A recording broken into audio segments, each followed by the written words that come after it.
Chinese Buddhism. By Joseph Edkins. Preface to second edition. The number of Buddhists in the world has been much exaggerated. Formerly it was stated to be 400 millions, and this incredibly large estimate led to careful consideration. Dr. Happer, resident for more than 40 years in Canton, thinks that in China the tonsured Buddhist priests are 20 millions in number, and he declines to allow that the rest of the Chinese can be rightly called Buddhists. Dr. Gordon, of Japan, a good authority who has carefully studied Japanese Buddhism, considers that it would not be fair to represent only the tonsured Buddhists as followers of the Buddhist religion in Japan. Yet it is a fact that few of the laity in China and Japan make and keep Buddhist vows. The same is true of Taoism. The most of the population of China claim to be Confucianists, and conform occasionally to Buddhist and Taoist ceremonies. The rich Chinaman calls himself a Confucianist, and therefore he must count as such. But he subscribes to the rebuilding of Buddhist temples and pagodas, because he thinks the act will bring him prosperity. He worships Taoist idols more than those in Buddhist temples, but he adores the Buddhist images also on certain occasions. He conforms to 3 religions, but on the whole he is made by ancestral worship properly speaking a Confucianist. His religious faith is a sad jumble of inconsistent dogmas. As to becoming a tonsured priest, he never thinks of it, unless he grows weary of the world and aspires to monastic life as a relief from social cares and domestic sorrow. Let us include lay Buddhists who keep their vows at home, and rate the whole number of those Chinese who take Buddhist vows, monastic or lay, at 40 millions. The Taoists may be roughly estimated at 15 millions, and the Confucianists at 320 millions. It is ancestral worship that gives the Confucianists so large a preponderance. The schoolmasters are all Confucianists. None of the books used in education are Buddhist or Taoist. Of newly published works, 10% may be Buddhist and 10% Taoist. These include exhortations to virtue, and treatises urging to charity. There is no demand for Buddhist or Taoist books. 80% of all books newly published count as Confucianist, or as belonging to general literature. Booksellers, as a rule, keep no Buddhist or Taoist books. On the whole, it seems better to allow the Chinese claim, and class 320 millions of them as Confucianists. To go to school is to become a Confucianist, and even those who have no book learning worship their ancestors. Yet Buddhism is powerful in China by its doctrines. It has made the Chinese idolaters, and besides this it has taught them the wind and water superstition which has proved to be an effective barrier against civilized improvements and a most thorough hindrance to true enlightenment. For these 2 reasons, after all that can be said, still it is a Buddhist country, and the people are idolaters and the victims of Hindu superstition. The art too is Buddhist. The favorite subjects of artists are Buddhist or Taoist. Here the ascetic element prevails, and that familiarity with nature which marks the true Buddhist. The lion, a Persian animal, is the symbol of victory, and is a common ornament in temples as symbolical of Buddha's success in argument. The lotus also is symbolical of Buddha's appearance as savior. He rises suddenly from the sea of misery, an object of beauty to thousands who are rescued by his powerful teaching from their hopeless delusions. The lovely flower, the Padme, is an indispensable ornament to Buddha's throne. Buddhism taught the Chinese and Japanese artists to paint animal and vegetable forms and carve them in temples. Through this medium ideas of Assyrian and Greek art found their way to these Eastern races, and elevated them. Buddhism, by introducing to China notions of Western art, has conferred a positive benefit, and she has also inspired multitudes with a sort of hope of deliverance from suffering. Since the first edition of this book was published, several thousands belonging to Buddhist and Taoist sects in North China, having already an undefined longing for redemption stirring within them through Buddhist teaching, have found that redemption in the doctrines of the Bible and accepted the Christian faith. Buddhism alone could only awaken aspirations after belief. Christianity coming after it satisfies those aspirations. The karma and the 12 nidanas or causes unveil to view the chain of a 12-fold necessity which controls human life, an impersonal fate made up of causes and inevitable effects. This idea of destiny is suggested by events such as sudden death, sickness, and old age. In ISA, LXV 12, Revised Version, human destiny is said to be in the hands of the goddess Many, as the Babylonians thought. But Many means the divider. The Greeks believed in the three moirai, the fates or the dividers. The idea of destiny in Babylon and Greece preceded the fact of personifying. So was it in Buddhism. First the 12 causes were taught under the control of karma.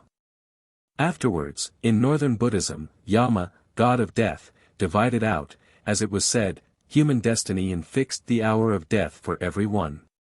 Since it is not a Vedic doctrine, this belief in an impersonal destiny is Babylonian, and is astrological, but the keen Indian intellect separated the astrological element from it carefully and made it purely metaphysical. There are 5 causes at work: existence, grasping firmly, love, activity, ignorance. There are 7 consequences: bodily decay, birth, sensation, touch, the senses, color, consciousness. Buddhist logic not believing in the outer world is here seen busying itself with the senses and the sensations which are the constituent elements of our phenomenal life. This is destiny stated in the language of Hindu metaphysics, and when it proceeds to detail, all we can take hold of is our sensations, our consciousness, our emotions, and our activity. It would certainly be clearer if put in the language of Cousin or of Sir William Hamilton. It is truly a misfortune for the Buddhists that they have not had their philosophical dogmas expounded as our Western philosophers would expound them. In describing our environment, Buddhism is pessimistic. Nothing could be worse than our delusions and our condition. In promising a cure, Buddhism adopts a most triumphant tone. Buddha discovered the remedy, and God had nothing to do with it. It is in every man's power to save himself. In this system, the assertion that an impersonal fate, morally retributive, rules all men's destiny, and is the basis of the metempsychosis, is Babylonian.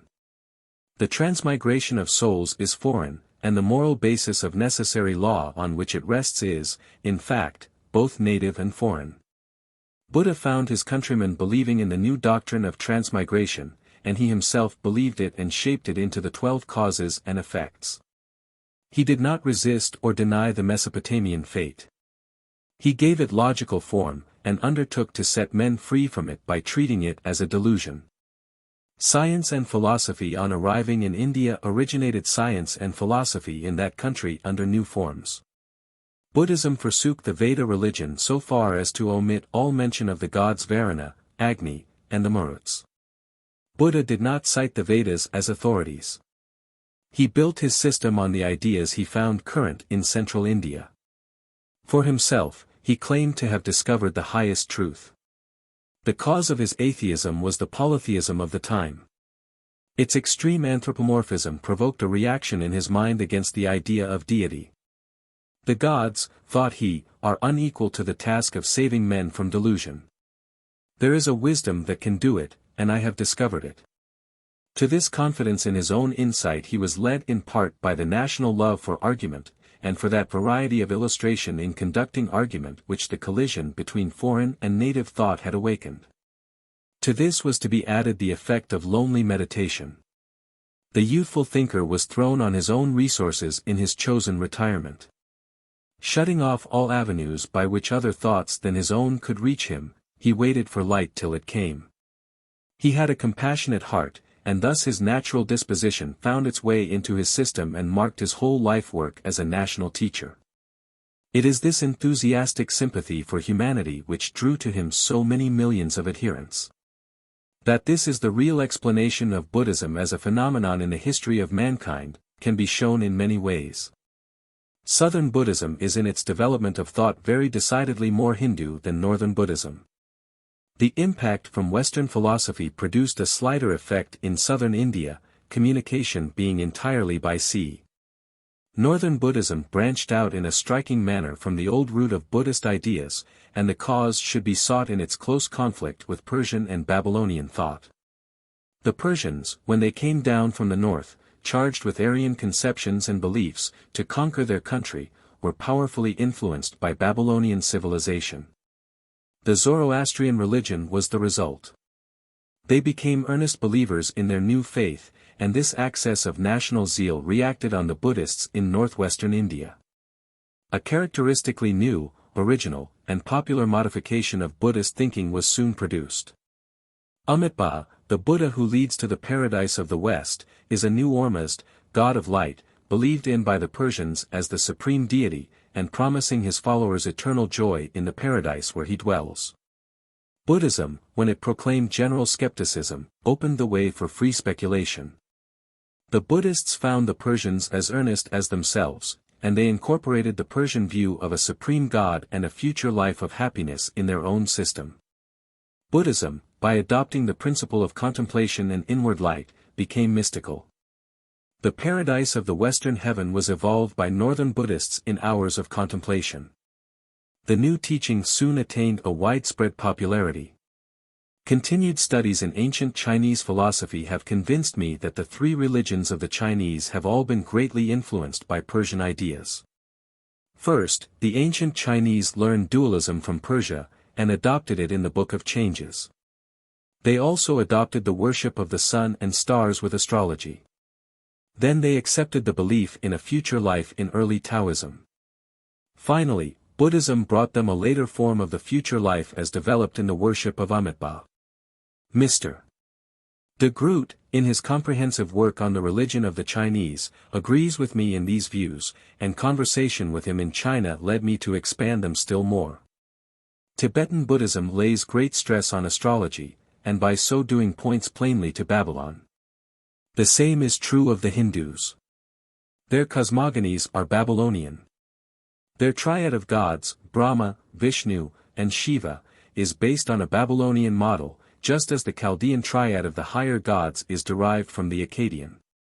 Hindu sculpture is based on that of Greece. Hindu arithmetic is Babylonian in origin. Babylonian thought was adopted by the Hindus, because it was more refined and profound than their own.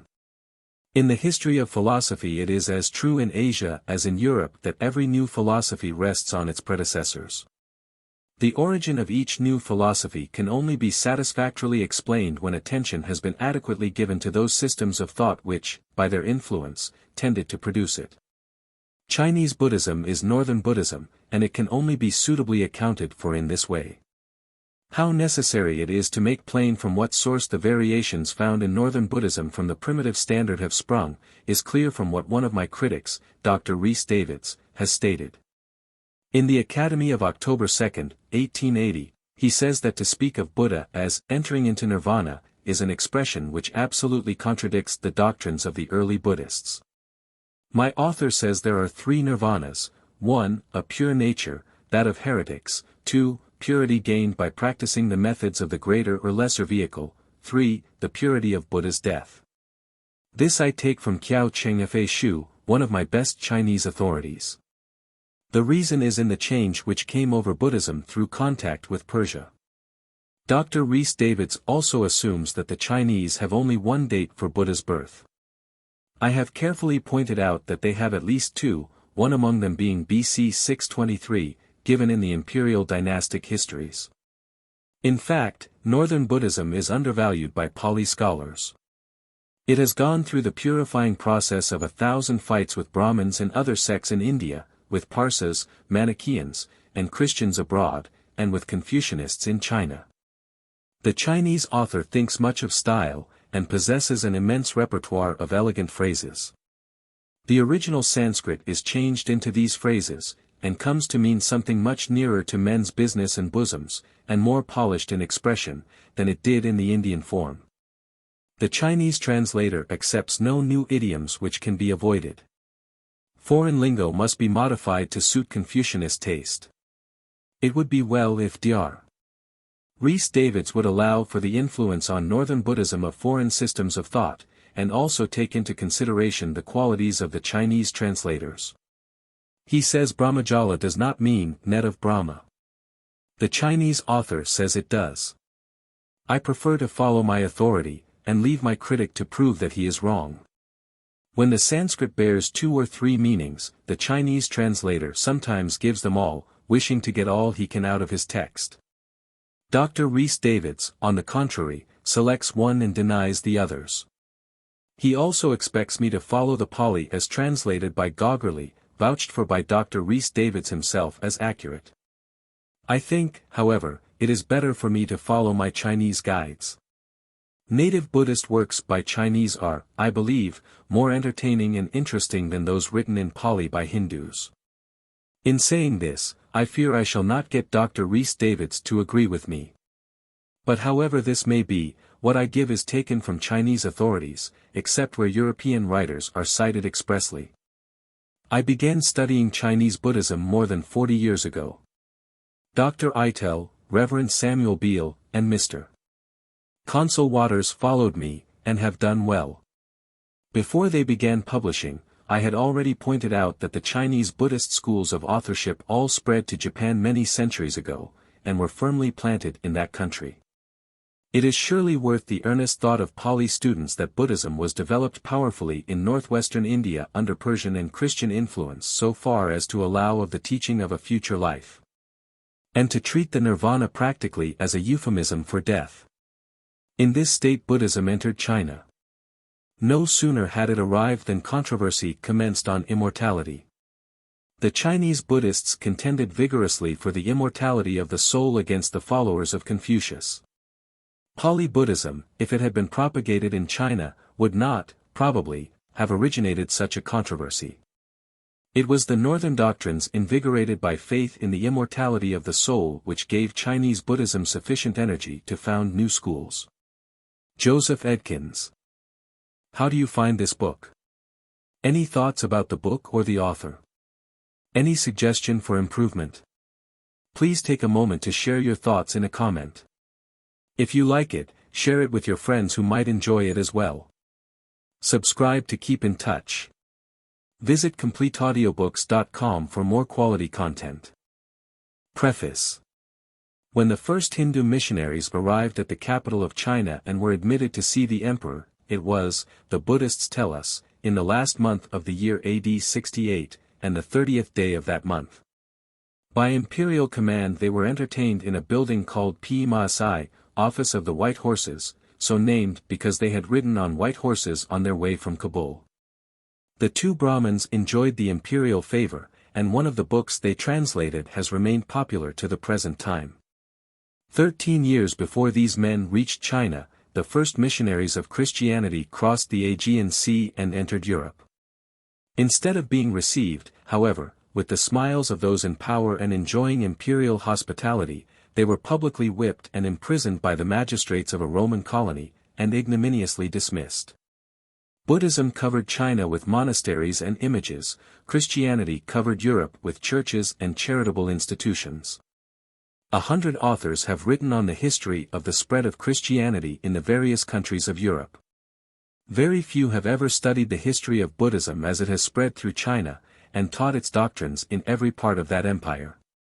There is room for new information on the entrance, progress, and characteristics of Chinese belief in the religion founded by Shakyamuni. Especially is there a need for facts on the history of Buddhism, because it is that one among the world's religions which has acquired the greatest multitude of adherents. And has also above any other carried out most systematically the monastic institute. Isaac Taylor drew attention in his Ancient Christianity to the knowledge of Hindu monasticism possessed by Clement of Alexandria, and traced the origin of the monasticism of Christianity to that of India. Buddhism never became the state religion of China. It has grown side by side with the state religion, and obtained only the partial faith of the people. In this it differed from Christianity, which in Europe took the place of the old state religions of the various countries, after first vanquishing them all. One of the titles of Buddha is, the Lion, another is, the Great Hero. Another is, Honored One of the World, another is, King of the Law. His followers love to represent him as completely victorious over metaphysical opponents by argument, and as gaining a thorough and final conquest over temptation impersonated by demons. He is also spoken of as victorious in saving from their unbelief all sorts of heretics, of men sunk in pleasure, and every class of adversaries. He has infinite pity, as well as infinite wisdom. Such is the ideal of Buddha. Let it be compared with that of the Christian Savior. Let the result of the teaching of Shakyamuni on the Chinese be compared with that of the teaching of Christ on Europe. Is China as much better for Buddhism as Europe is for Christianity? If the beginnings of the world's religions are very interesting and important subjects of inquiry, their progress and development are not less so. The various causes which operated to aid the spread of Buddhism, if carefully investigated, will be a valuable contribution to the history of humanity. Köppen has said that, at the time of Alexander's conquests, while there was a tendency imparted by him to the races he conquered, which led to the breaking up of a restrictive nationalism, and to the welding of various peoples, formerly separated by blood, customs, religions, and culture, into a higher unity in the consciousness of a common humanity, so also India was, by the propagators of Buddhism, putting forth vigorous efforts in the same cause. Alexander sought to make all mankind one. So did Buddhism. The Greek spirit and the spirit of Buddhism sympathized with each other and helped each other. In this way he finds an explanation of the rapid spread of the Buddhist religion in the Punjab, Afghanistan, Bactria, and the countries near. He then proceeds to compare Buddhism with Christianity, which he speaks of as cosmopolitan Judaism, to which have been added Alexandrian and Essene elements. Just as Christianity conquered the Western world, so Buddhism the Eastern. And this it was able to do because it rejected caste and taught the brotherhood of humanity. It must ever be regarded as a noble instinct of the Hindu race, which prompted them to throw off the yoke of caste. But it should not be supposed that the yoke of caste was so strong then as it now is. It was easier then than now for a Hindu to visit foreign countries. The social tyranny of caste was then less powerful. What gave the first Buddhists their popularity? In part, doubtless, the doctrine of the common brotherhood of men, but there were several other principles in their teaching which rapidly won adherents, and must also be taken into account. They taught the universal misery of man, and offered a remedy. They met the yearning of humanity for a redemption by giving instruction, which they said came from the Buddhas and Bodhisattvas, each of whom was a powerful savior to the devotee. These saviors, instead of being members of the Hindu hierarchy of popular gods, like those of Olympus, were either human beings or incarnations of ideas, and combining wisdom with mercy in their acts and teaching. The early Buddhists surrounded death with a halo of lofty spiritual glory, and called it the Nirvana. Death became synonymous with absolute peace, and so was looked on with less dread and dislike. When the Buddhists began to teach races to whom the subtle Hindu metaphysics were a riddle beyond their comprehension, they taught, for the Nirvana, a Western heaven ruled by a newly invented Buddha, and additional to the paradises of the Devas. This is a new doctrine of a future life which is commonly accepted by the northern Buddhists, from the Himalayas to the Altai Mountains, and from Tibet to Japan. Another popular element was communism joined with the monastic institute. The monastery is a refuge for the unhappy, for those who have not succeeded in trade, for sickly children, for all who feel a call to enter on a monastic life. In the monastery they subsist on the common fund supplied by the gifts of the charitable. A home, a quiet life, and very little to do, was the prospect held out to those whom society can very well spare, and is not unwilling to part with. Another popular element was the charm of nobleness attached to the monastic life. Self-denial becomes attractive, and not at all difficult to those who are sensible of this charm. The renunciation of the world, and the absorbing occupation of a religious life, seem to many who enter the gates of the monastery a pleasant dream, and very desirable. Another attractive element in Buddhism has been the social character of the worship. The monks meet for morning and evening prayers in the presence of the images. To this should be added the agreeableness to the eye of dressed altars, lofty gilt images, and the encouraged belief that they are representative of powerful beings, who will afford substantial protection to the devotee who faithfully discharges his duty as a disciple. Then there is the doctrine of the karma. Every act of worship, every Buddhist ceremony, every book of devotion read, every gift to a monastery or a begging priest, every mass for the dead, every invocation of a Buddha or Bodhisattva, every wish for the good of others, infallibly causes great good, through the necessary operation of the law of cause and effect in the moral sphere. How far these and other causes have helped to spread Buddhism through the many countries where it now prevails deserves the careful thought of the European student of the history of religions. Next to India itself, China has done more for the development of Buddhist thought than any other Buddhist country. This is a remarkable fact and very useful, showing, as it does, that, judging from the past, the Chinese are susceptible to a very considerable degree of a foreign religion. They will also use intellectual energy in teaching and expanding it. Let anyone who doubts this look over Kaempfer's account of Japanese Buddhism. He will there find nearly all the Chinese sects described in this volume occurring again. They have been transplanted entire with their books and discipline into that island empire, a striking proof of the vigor of Chinese Buddhism. Why should they not accept Christianity with the same zeal, and apply to the task of teaching it as much mental force? Dr. Draper says, 1. From this we may also infer how unphilosophical and vain is the expectation of those who would attempt to restore the aged populations of Asia to our state. Their intellectual condition has passed onward never more to return. My own conviction is, that so far as this theory of despair affects China, it is not warranted. The eras of intellectual expansion in that country may be briefly enumerated in the following way. After the Chao period, the most famous of all, came that of Han, when classical studies, history, and Taoist philosophy flourished together. Then followed a Buddhist age. Then came an age of poetry and elegant literature, that of the Tang Dynasty. After this came the time of the Sung philosophers, who were most prolific in moral and critical writings tinctured with a peculiarly bad philosophy of nature. The present is an age of classical criticism, a reaction from that of the Sung writers. We have 6 distinct periods of intellectual vigor, covering nearly 3,000 years, and what do we now see? The intellectual vigor connected with Buddhism and Taoism dead, past any hope of a resurrection.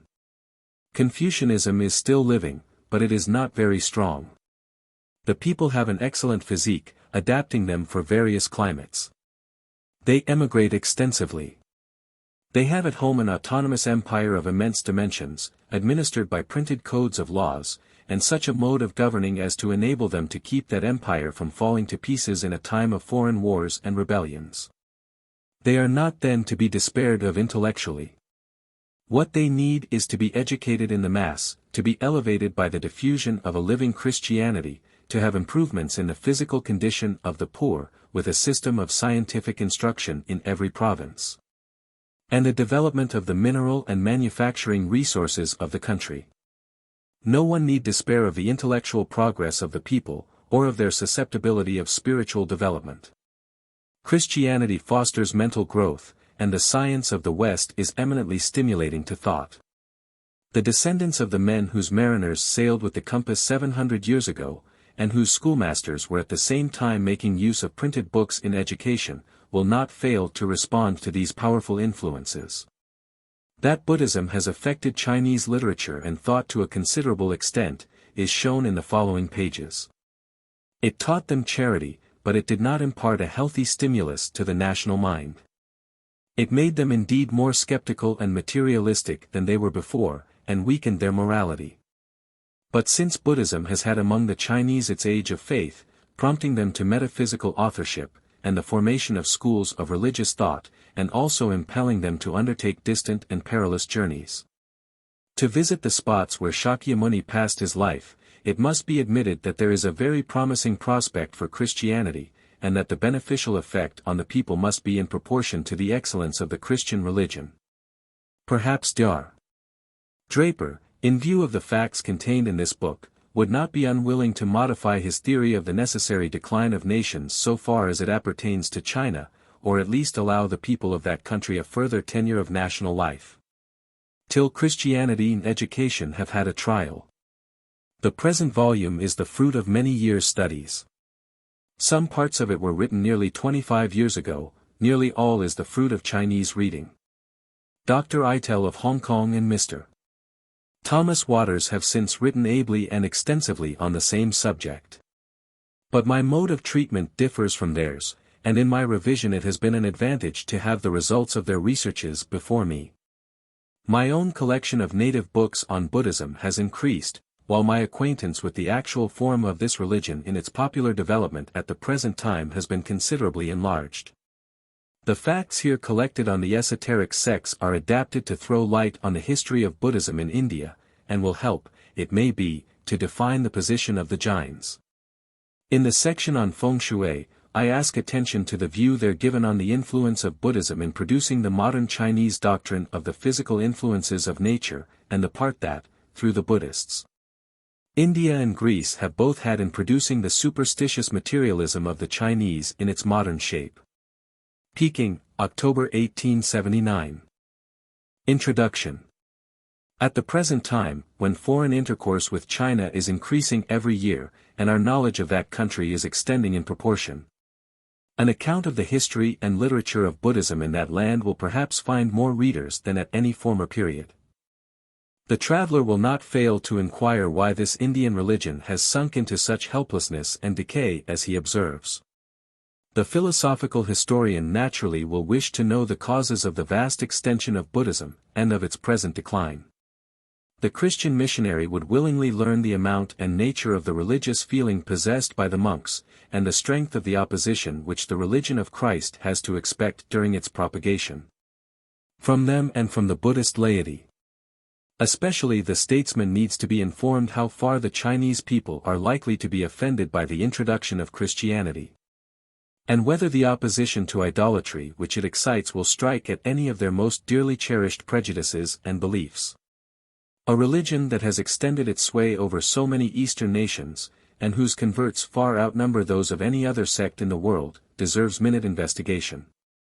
The present sketch will be necessarily too brief to do justice to the subject, but it is hoped some results will be brought forward that may assist the foreign observer to explain the great and long-continued success of the Buddhistic system, the causes of its growing weakness, and the many indications of its hopeless decay.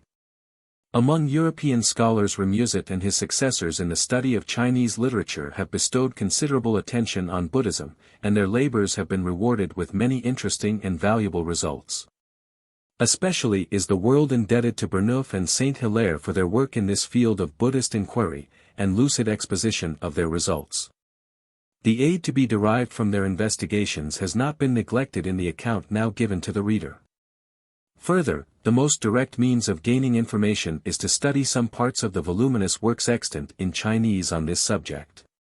The numerous Indian priests who came to China early in the Christian era were indefatigable translators, as is shown by what they have bequeathed to their disciples. These monuments of the highly civilized race that spoke the Sanskrit language, give to the inquiry a special literary interest. They were till lately inaccessible in their original form. The European students of Sanskrit for a long period sought in vain for an account of Buddhist doctrines and traditions, except in the writings of their adversaries. The Orthodox Indians destroyed the sacred books of their heretical brethren with assiduous care. The representations they give of the views of their opponents are necessarily partial, and it may be expected that what Colebrooke and others have done in elucidating Buddhism from the polemical writings of the Brahmins would receive useful corrections and additions as well from Chinese sources as from the Sanskrit manuscripts of Buddhist books obtained by Hodgson. 2. An extended critique of the Buddhist literature of China and the other countries professing Buddhism, such as Burnouf planned and partly accomplished for India, would be a valuable contribution to the history of the Hindu race. The power of this religion to chain the human mind, the peculiar principles of its philosophy, its mythological characteristics, its mode of viewing human life, its monastic and ascetic usages, all result from the early intellectual development of the nation whose home is south of the Himalayas. In the Buddhist classics it is not the life of China that is depicted, but that of Hindostan, and that not as it is now, but as it was 2,000 years ago. The words and grammatical forms that occur in their perusal, when deciphered from the hieroglyphic Chinese form that they have been made to assume, remind the reader that they spring from the same stem of which the classical languages of Europe are branches. Much of their native literature the Buddhist missionaries left untouched, for example, the highly wrought epic poems and dramas that have recently attracted the admiring notice of Europeans. But a large number of fables and tales with a moral are found in Chinese Buddhist books. Many specimens of this peculiar mode of composition, which, originating in Greece, was adopted by the Hindus, and spread into the various literatures of modern Europe and Asia, have long since been made to wear a Chinese garb. 3. Further, the elements of grammar and the knowledge of the alphabet, with some important contributions from mathematical science, have reached China through the same medium. Several openings are thus presented into the old Hindu world. The country where speculative philosophy, with grammatical and arithmetical science, attained greater perfection than anywhere else in ancient times, is seen spreading its civilization into the neighboring countries, and producing remarkable and permanent changes in the national life of China. To witness this, as may be done in the Buddhist books, cannot be regarded as devoid of attraction. The very existence of Buddhism is sufficient evidence of the energy of the Indian race as it was long ago. The Mongols, Tibetans, and Sinhalese, with the inhabitants of the Indo-Chinese peninsula, combine with the Chinese and Japanese to prove by the faith they still maintain in Buddhism the enthusiasm of its first missionaries, and their power to influence mankind. Buddhism was not always that decrepit and worn-out superstition that it now appears. Having said thus much by way of preface, it is time to introduce to the reader's attention the founder of the religion. No way of doing this suggests itself as more suitable than to translate from the opening scene of a popular Buddhist work called the Diamond Classic a few passages, where he appears in the midst of his disciples, instructing them in some of the principles of his system. The time, according to the Sinhalese chronology, was in the 6th century before Christ. The place is Shaway, for a city in central India. The hero is Shakyamuni himself, i.e., Buddha or Jolai. The subordinate characters are the Bhikshu 5 or religious mendicants, who are so denominated because they beg instruction for the mind and food for the body. They consist of 2 classes, says the editor of the Diamond Classic. Those who have abandoned vice and are aiming at virtue are the small Bhikshu. Those who are released from both alike are great Bhikshu. Among the latter, who have gone deeper than the others into the profundities of Buddhist doctrine, are included those called Bozat and Lahan, or, as these characters are now pronounced by the Chinese, Pusa and Lohan. The chief minister of the king, having at Rajagriha heard Buddha's instructions, and been deeply impressed by them, wished to invite him to some suitable dwelling. Jita, the king's son, had a garden. The minister offered to buy it. The prince said by way of jest that he was willing if he would cover it with gold. The minister, who was childless, obtained gold leaf and spread it over the garden. The prince then gave it him free of cost. According to another account, the minister ordered 80 elephants loaded with gold to come immediately. The prince, admiring the doctrine which had so affected the minister as to make him willing to give all this gold for a hall to teach it, gave it for nothing. In a house, in this garden, which lay outside the city Shaway, Buddha with his disciples, 1250 in number, assembled. It was the time of taking food. Buddha put on the robe, called Singali, and with his pat 6 or mendicant's rice bowl, in his hand, entered the city to beg for food. When having gone from door to door he had finished his task, he returned to his lodging place. His meal being ended, he put his robe and rice vessel aside, and washed his feet, for it was the practice of this religious reformer to walk with naked feet. He then sat cross-legged on a raised platform, remaining some time in meditation before he began to teach. At that time the aged Subhuti, who was sitting among the crowd of disciples, arose. With his right shoulder uncovered, and kneeling on his right knee, he raised his joined hands respectfully, and addressed Buddha in the following words: Rare is it to meet with the world's honored one, 7 July. 8 Who in the best manner protects his disciples, Bozat, keeps them in his thoughts, and gives them his instructions. World-honored sage. Shurtsun, if good men and good women exhibit the unsurpassed just and enlightened heart, how should they place it firmly, and how should the evil risings of the heart be suppressed and subdued? The words in italics, corresponding to the Sanskrit Anuttara Samyak Sambudhi, 9 are written with Chinese characters in the text, and are explained by the commentator as consisting of an, not, Uttara, superior, Samaya, right and equal, Sambodhi. Rightly knowing. Buddha replied, the question is a good one, and you have truly described my disposition. It is thus that a resting place can be found and the heart controlled. The words Jushur, thus, says the commentator, refer not to what precedes, as in Chinese syntax, but to what follows, according to the usage of Sanskrit grammar. Subhuti then expresses his anxious desire to hear the instructions of the sage, who consequently addresses his disciples called Bozat and Great Bozat, Mahasat. All men, whether they resemble in their nature oviparous animals, that are light and fly, or imitate the moral dispositions and reflecting habits of the mammalia, or are like the fish, sprung from spawn, instinctively following the multitude in the path of evil, or are of the same class with animals born by transformation, and pass through remarkable changes, should enter that state which is final and unchangeable. 10. The Nirvana. 11. Whether they still think on the phenomena of the sensuous world, or have ceased to think, i.e. become so far enlightened as to pay no attention to passing scenes, or are neither with thought nor without thought, that is, have become entirely indifferent to life or death, appetite or aversion, love or hatred. They should thus seek salvation in destruction. Why do not all living men obtain this immeasurably great release? If the Bodhisattva, Bozat, he who knows and feels, has for his aim self, or man, or the world of living things, or old age, he is not a true Bodhisattva. Buddha now bade Subhuti resume his seat, and went on to inform him concerning the fixed place of rest for which he had inquired. The Bodhisattva in action should have no fixed resting place for his thoughts. In what he does he should not rest on color, sound, smell, taste, collision, or any particular action.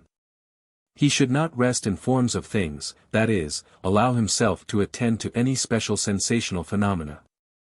If he thus acts, his happiness and virtue will be boundless. Buddha is asked by his disciple for a further explanation of this doctrine. He replies by inquiring if the 4 quarters of space can be measured by thought. Receiving a negative answer, he says that the same is true of the doctrine that the Bodhisattva in acting without regard to particular objects obtains great happiness and virtue. He then asks if with the material body and its senses Julai or Buddha can be truly perceived. No, says the disciple, for body and form are not truly body and form. Buddha himself replies by denying the existence of all matter in the words, whatever has form is an empty delusion. If anyone sees that all things having forms are not forms, i.e. nothing, he then truly perceives Julai in his formless and matterless reality, that is, has attained to a profound understanding of Buddhist doctrines. In these few passages from the King or Diamond Sutra, some of the most prominent doctrines of Buddhism are brought to view, viz. The happiness of the nirvana or state of unconsciousness which frees him who attains it from the miseries of existence. 2.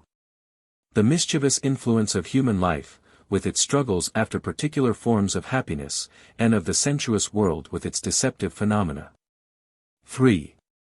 The non-existence of matter, to be convinced of which is to take the first grand step on the road to enlightenment. This introduction into the Buddhist sphere of thought makes the system appear to be based rather on philosophy than on any religious principle. More will subsequently occur to confirm the correctness of this opinion. With regard to the real character of Buddhism, piety towards the ruler of the world does not form either its foundation or the result to which it aims to elevate its votaries. It will be seen that, while striving to escape from the evils incident to life, and from every selfish aim, it is nothing but selfishness in an abstract philosophical form. Stripped of the grosser qualities which are manifested in the common course of human history.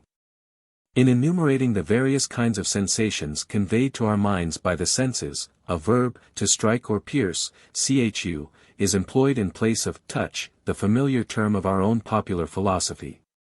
All these sensations are said by the Buddhists to be produced by the respective organs with which they are connected. They are called the 6 kinds of dust, or worldly things, the unwelcome accretions that attach themselves to our garments as we walk through the world. Action, Fa, said to emanate from the will, E, is classed with them as the 6th mode assumed by worldly phenomena. The preceding specimen of Buddha's teaching, surrounded by his disciples in a city of ancient India, is sufficient to introduce the subject. The principal facts in the life of that sage will now be detailed. Buddha will be here represented as he appears in the Chinese biographies. They describe him as a sort of divine man, possessed unbounded magical power, and visiting the most distant spots, as, for example, the paradises of the gods, in an instant of time. In giving an account of Chinese Buddhism, I feel the importance of exhibiting Shakyamuni in the form which is familiar to the Chinese devotee. It is well, in our picture, to retain the details of a marvelous nature which have been so abundantly added by the northern Buddhists to the simplicity of the first narrative. Man cannot live without God. This was an effort to recover the divine. When God, through the absurdities of polytheism, was pushed out of view, the substitute was Buddha, the perfect sage, the model ascetic, the patient and loving teacher, the wonder-working magician, the acknowledged superior of gods and men. Such was the conception worked out by the Hindu mind to take the place of the old polytheism of India, and accepted by all the Buddhist nations north of Shakyamuni's birthplace.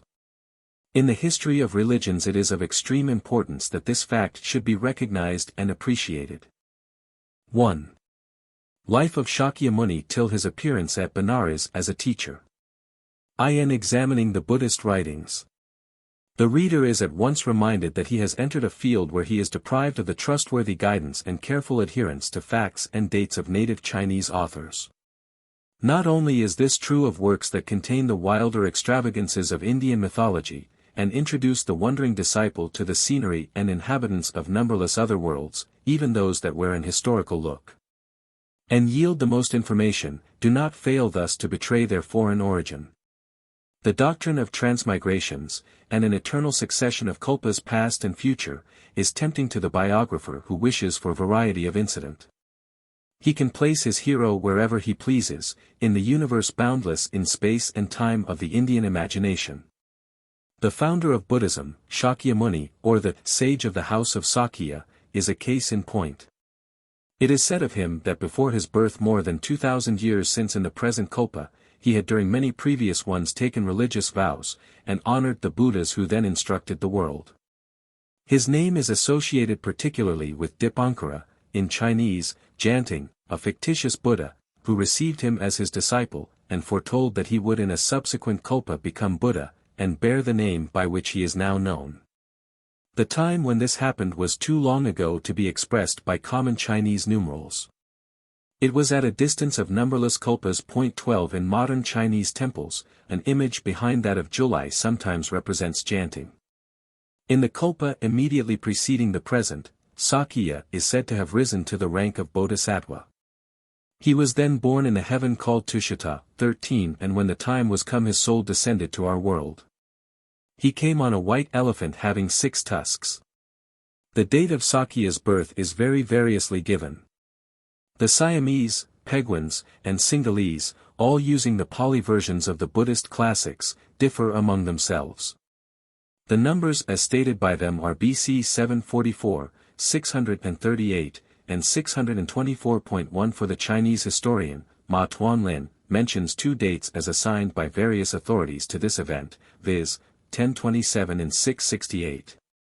The former is what is commonly given in Chinese books. Burnouf rightly prefers the chronology of the southern Buddhists. Their discrepancies between themselves form an objection, but not at all a fatal one, to such a conclusion. The uncertainty that involves this question is an instance of the difficulty attending researches in Indian chronology and history, as contrasted with the fullness and accuracy of Chinese writers. What was the original language of Buddhism is another point not yet fully determined. The settlement of it would throw light on the chronology. Only one of the dates can be right, for there is no doubt as to Buddha's identity. If Sanskrit was the language in which he taught his disciples, it must have been just dying out at the time, for the old Buddhist inscriptions, in the countries watered by the Ganges. are in a dialect derived from the Sanskrit and differing little from Pali. The mother tongue of the Hindus must then have been already supplanted by a derived dialect in the time of Ashoka, king of central India, who reigned near Patna, as both the northern and southern Buddhists inform us. About 150 or 200 years after Buddha's death. It is to his age that those monuments are ascribed. Perhaps a discussion as to whether the Sanskrit or Pali versions of the sacred books were the earlier, may have led to a designed altering of dates by the northern or southern school of Buddhism. The deception was an elaborate one, by whichever party it was practiced, for the interval from the death of Buddha until modern times is in the writings of both schools filled up by a series of events and dates. 15. The lives of some of the patriarchs, as given in Chinese books, appear too long. Ananda, a favorite disciple of Buddha, is made to die 83 years after him. Of his successors in the office of patriarch, the first two held it for 62 and 66 years respectively. The average of the first 14 patriarchs is more than 52 years to each. Without forgetting the simple and abstemious habits of these ancient ascetics, their lives must be regarded as prolonged beyond probability. Perhaps the most convincing argument for the claim of the Pali to be that which was spoken by Buddha himself, is that the ascertained interval between him and Ashoka is too short for the formation of a new language. The work called San, Kiao, Su 16 places the Buddha called Shakyamuni in the seventh place among those whom it commemorates as having, on account of their perfect enlightenment, received that title. The list begins with the 98th Buddha of a preceding Kalpa. He is called the Biba Buddha. The two next, who are supposed to live toward the close of the same vast period of time, are called Shirchi and Baishivu. The three first Buddhas of the present Kalpa are said to have been named Kulusan, Kunashamuni, and Kashyapa. In Ward's Mythology of the Hindus, it is said, the Buddhists assign to their hero 10 incarnations, and designate the histories of these incarnations by the names of 10 Hindu sages. But the true history of the religion begins with Shakyamuni. Where all is fictitious, it matters not very much whether the preceding 6 Buddhas were incarnations of Shakyamuni Buddha, or were separate in their personality. There appears to be no ground for believing in any Buddhism before Buddha. Given a hero, it is easy to invent for him 6 preliminary lives, or 6 predecessors in the same dignity. One would like to know whether the Mohammedan series of 7 sages, selected out of the Jewish and Christian scriptures, from Adam to Christ, is imitated from this Hindu series of 7 sages. The effects of the teaching of each of the past Buddhas are recorded. The most ancient of the 7 is said to have saved 34,800 men. The figures diminish, step by step, to 20,000, the number attributed to the immediate predecessor of the historical Buddha. The names of the most faithful, and also the 2 proficient disciples, are given in the case of each Buddha. The city in which they lived is also mentioned, and the tree under which they were fond of delivering instruction. The favorite city of Shakyamuni was Shrivasthi, and his tree, the Bodhi tree. His disciples were too many to number. His faithful disciple was Rahula, his son, and his 2 most proficient pupils were Shariputra and Maudgalyana. The true history of the Buddhist religion begins with Shakyamuni. He was the son of Suddhodana, king of the city Kapilavastu, near the boundary of Nepal. The king of Kapilavastu was subject to the king of Magadha, a country in southern Bihar, to which the Ganges provinces were then tributary. Suddhodana is called in Chinese Tsingfan, he who eats food freed from impurities. Buddha was born BC 623, and attained the rank of Buddha at 35 years of age, in BC 588, the 16th year of the reign of Bimbisara. He died at 79, in the 8th year of the reign of Ajatashatru, BC 543. These are Ceylonese dates, and are, says Turnauer, too late by 65 years. According to the Siamese and Burmese chronology, the birth and death of Buddha are assigned to the years BC 653 and BC 628. Köppen prefers the former dates, on the ground that they are usually accepted by the southern Buddhists, and the date of the Nirvana is sanctioned by a very extended official use. He suggests that the Buddhists of China and other northern countries were influenced by the prophecy uttered by Shakyamuni, which stated that his doctrines would spread in China 1,000 years after his death. It was in AD 64 that Buddhism entered China. The Nirvana, therefore, should have its date 1,000 years earlier. From this we may understand why the Chinese Buddhists place the life of Buddha so much earlier than do their brother believers in the south. Köppen also remarks that Ceylon was converted to Buddhism much earlier than countries north of India, and that historical events are, therefore, more likely to be correctly recorded in Ceylon. The events in Buddha's life were fresher in remembrance when the early Buddhist literature of Ceylon was compiled, than when Buddhism spread in China and other northern countries. The accepted date in China for Buddha's birth is BC 1027. His name was Siddhartha, and that of his mother was Maya. She died 10 days after his birth. The question in regard to this date is thus treated by the author of Fotsu Tianqi. He first gives 6 grounds for accepting the older chronology. 1. A portent in the year BC 1027.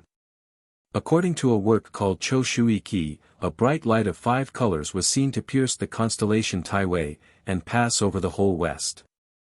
On seeing it, the historian Su Yu remarked that a great sage was born in the west. 79 years later, a white rainbow was seen, having 12 stripes stretching from south to north. The historian Hu Tu, seeing it, said, "It is the sign of the death of a great sage in the west." 2. Kashyap Madanga said to the Han Emperor, Ming Ti, who introduced Buddhism into China, that it was in the year BC 1027, on the 8th day of the 4th month, that Buddha was born. 3. The statement of the 3rd Chinese Patriarch in the 6th century, that it was in the 51st year of the cycle, on the 4th month and 8th day.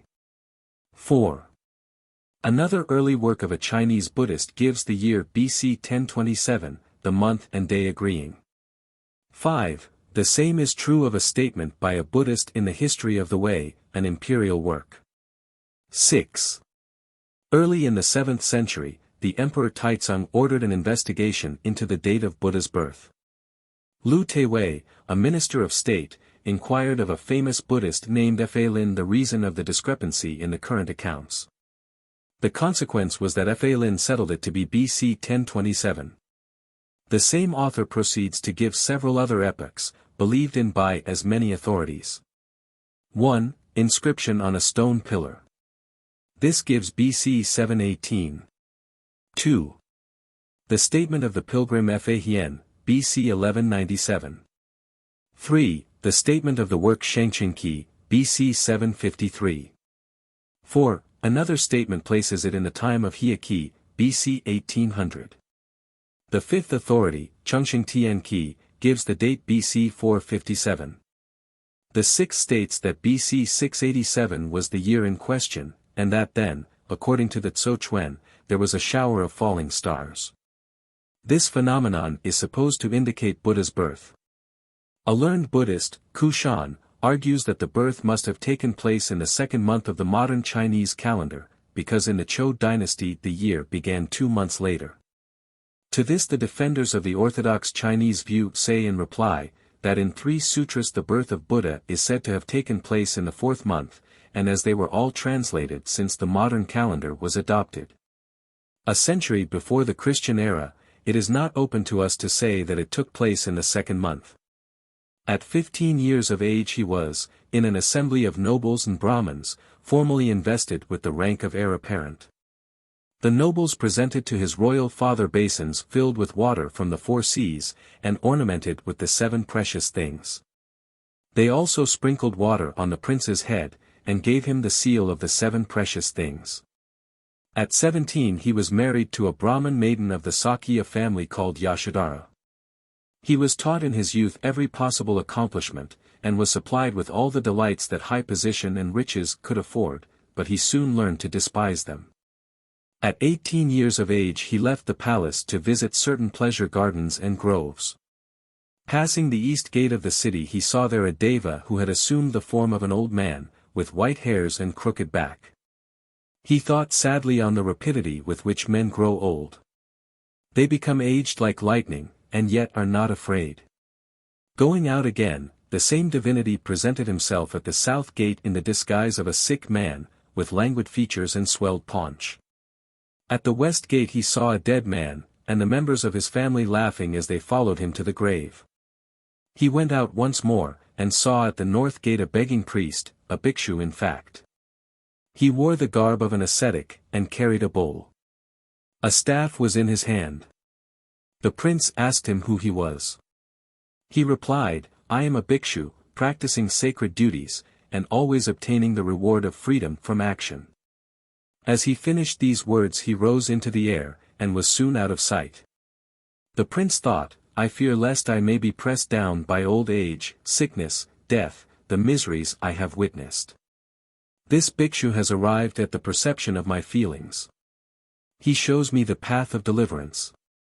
From this time the prince began to desire the ascetic life.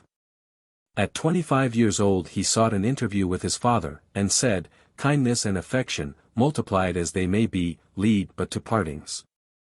Allow me to enter on the ascetic life, that I may learn what wisdom is."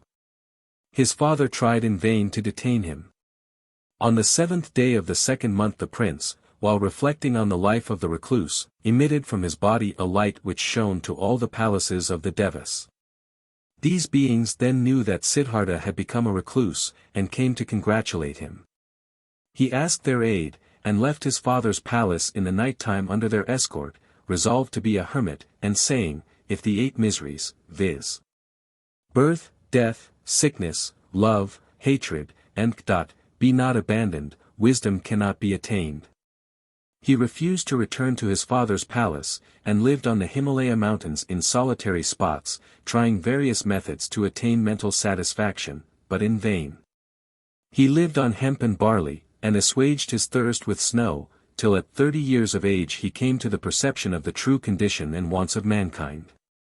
He sighed, and said, "It is strange that all men while they have within them Julai, the capacity of perceiving the true nature of life and worldly phenomena, and possess knowledge and virtue as the original property of their nature, should be entangled by deceptive thoughts and remain in ignorance of these things." After this he lived 49 years, and delivered 35 discourses of special importance. There were, during Buddha's life, 5 principal periods of instruction. The time of delivering the Huayan-King. The scene was mostly in the paradises of the Devas, and the audience was composed of mythological personages. This was the first grand outburst of Buddhist thought, and it belongs to the greater development. 2. The Deer Garden period. Buddha now becomes historical. His teaching and his audience are human. This is the period of instruction in the 4 miseries, examples of which we have in the Sutra of 42 sections, and other works. 3. The teaching of squareness and equality, where all the principles of Shakyamuni's philosophy appear in symmetry, as in the Leng-Yen-King. 4. The period of the Prajna. Here Shakyamuni becomes most coldly metaphysical, and expounds the doctrine of salvation for man and all living beings in the triumphant tone of an icy logic. The miseries of society are to be terminated by minute hair-splitting and belief in certain profound abstractions, which, after all that may be said for them, are simply impossibilities. V. The closing period of Buddha's public life included the announcement of the lotus of the good law, and the doctrine of Nirvana. Here, in prospect of death, the warmth of human feeling returns. Shakyamuni becomes sympathetic and touching, as in the days of youth when he founded the Hindu monastic societies, and when, as an enthusiastic preacher, he visited one after another the great cities of Oudh and Bihar. At first Buddha appeared like the sun in the east illuminating the tops of the western hills. Bodhisattvas from immense distances were attracted, and came to recognize him as the teacher whose instructions would guide mankind to the highest truth. This was the Huayan period. Next the sun shone on the valleys, and then upon the wide plains. After the Bodhisattvas had been taught, the first disciples of the human race, the Shramanas, or listeners, were instructed in the valleys, and then all mankind in the plains. The changes of milk are referred to in illustration. The first teaching was like milk fresh from the cow.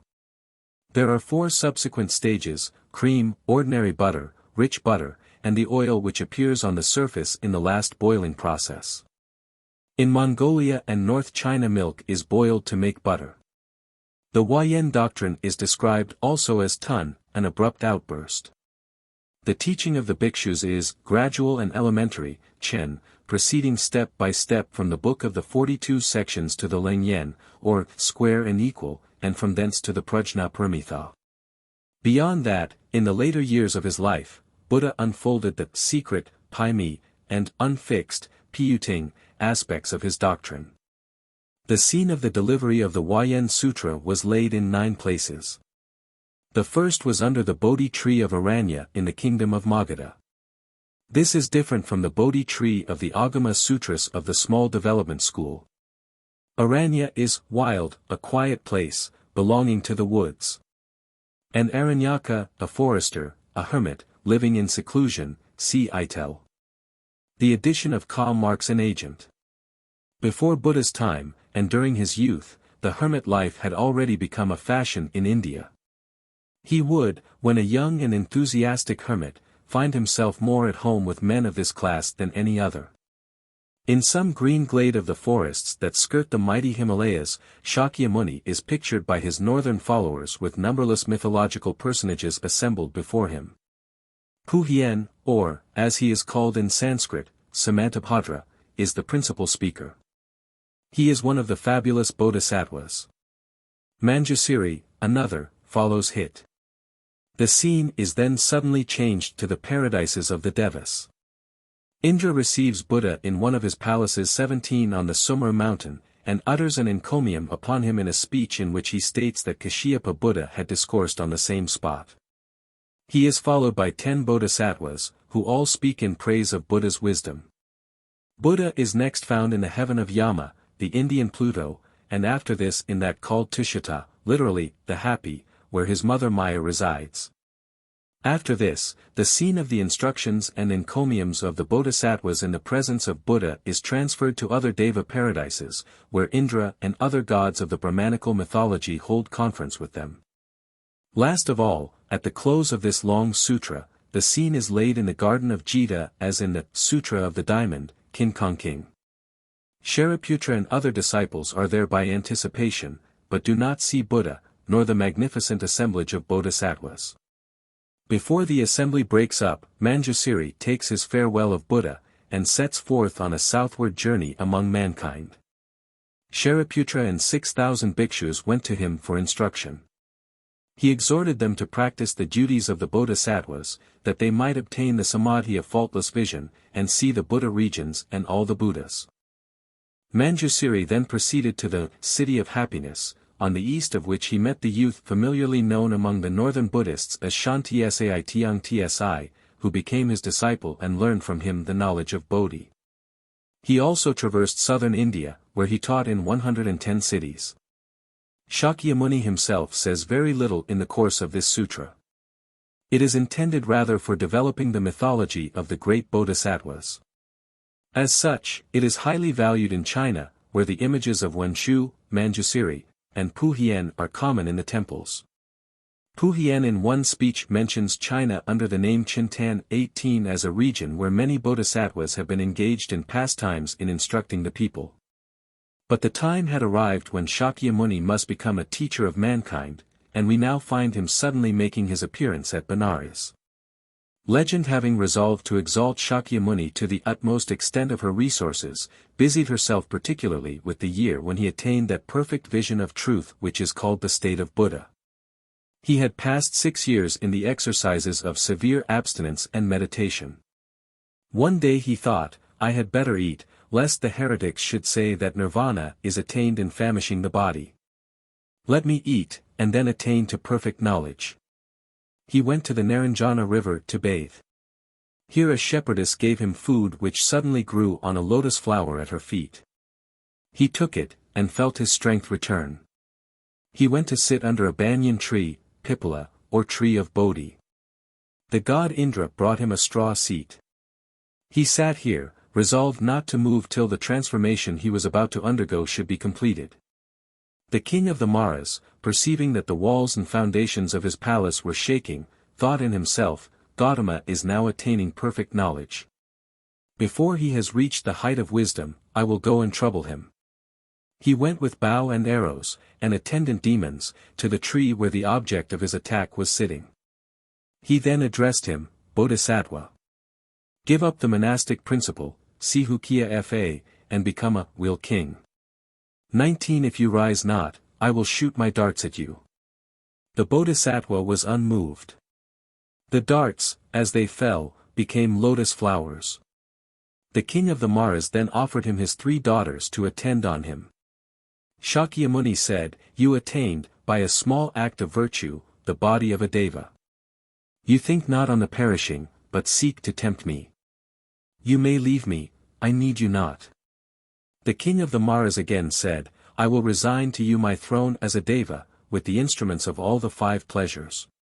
No, replied the Bodhisattva, you attained the rank of Ishwara by some charitable deed. But this happiness has an end. I wish it not.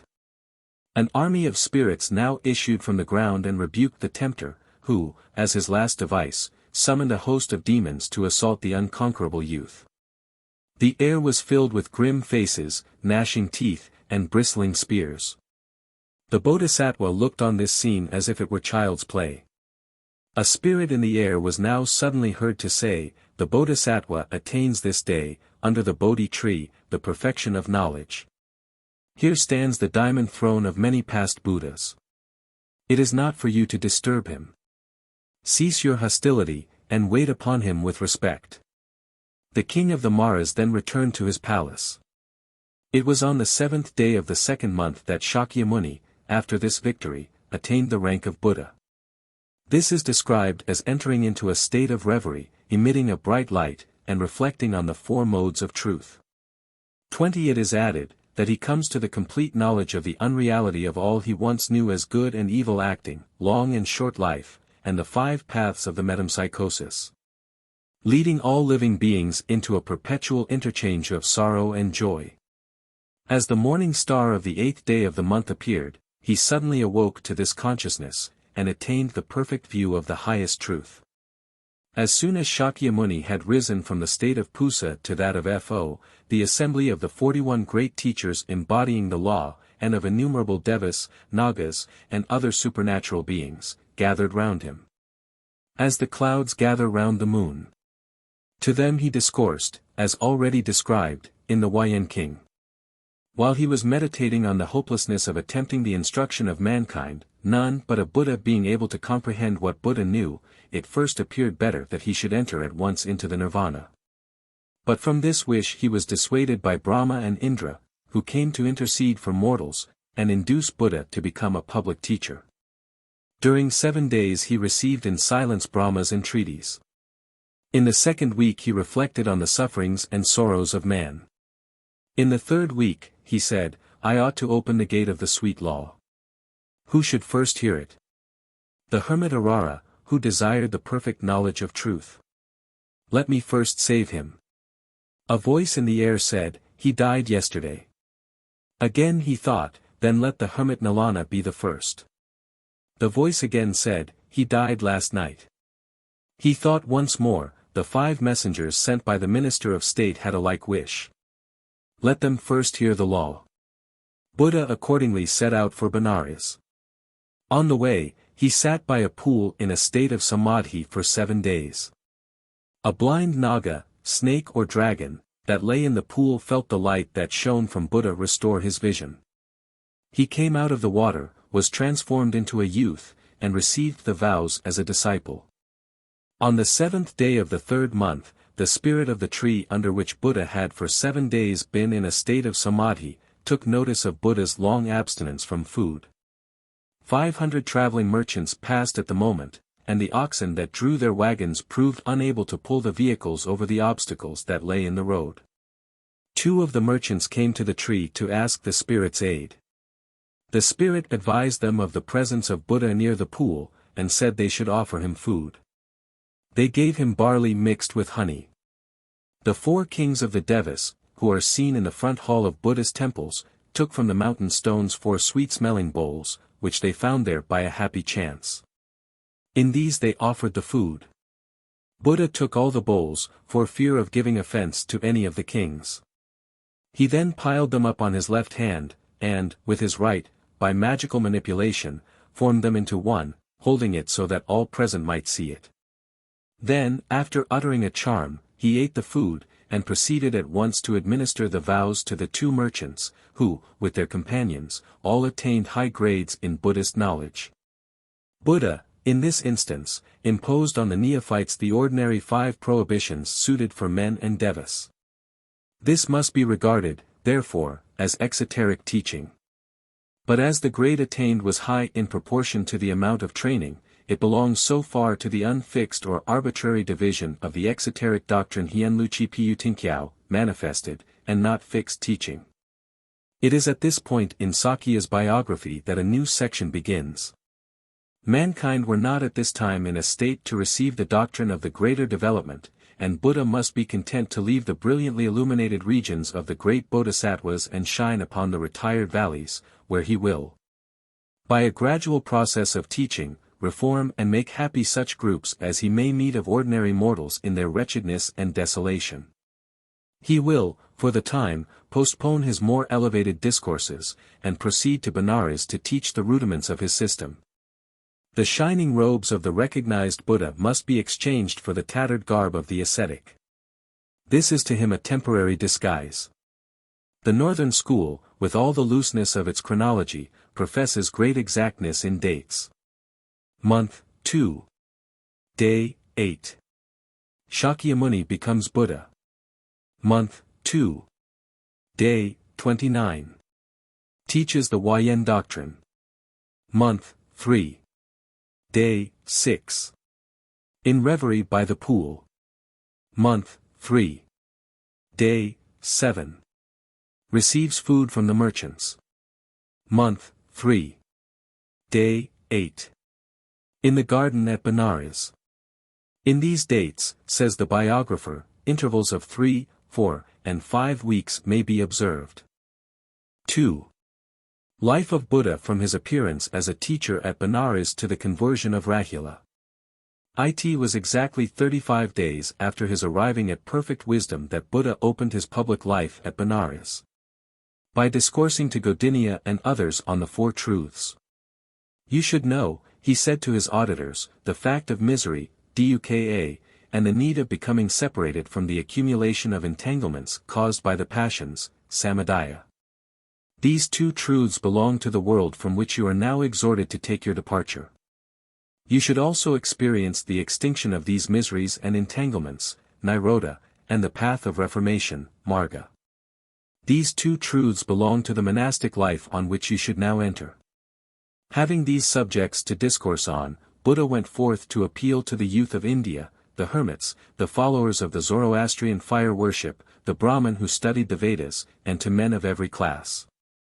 The wheel of doctrine revolved thrice. There was first didactic statement, then exhortation, and lastly appeal to evidence and personal experience. The image is that of grinding. The chaff and refuse are forced from the good flour by repeated revolutions of the wheel. The statement of facts, the urgent appeal, and the proof are repeated in the inculcation of each of the 4 truths.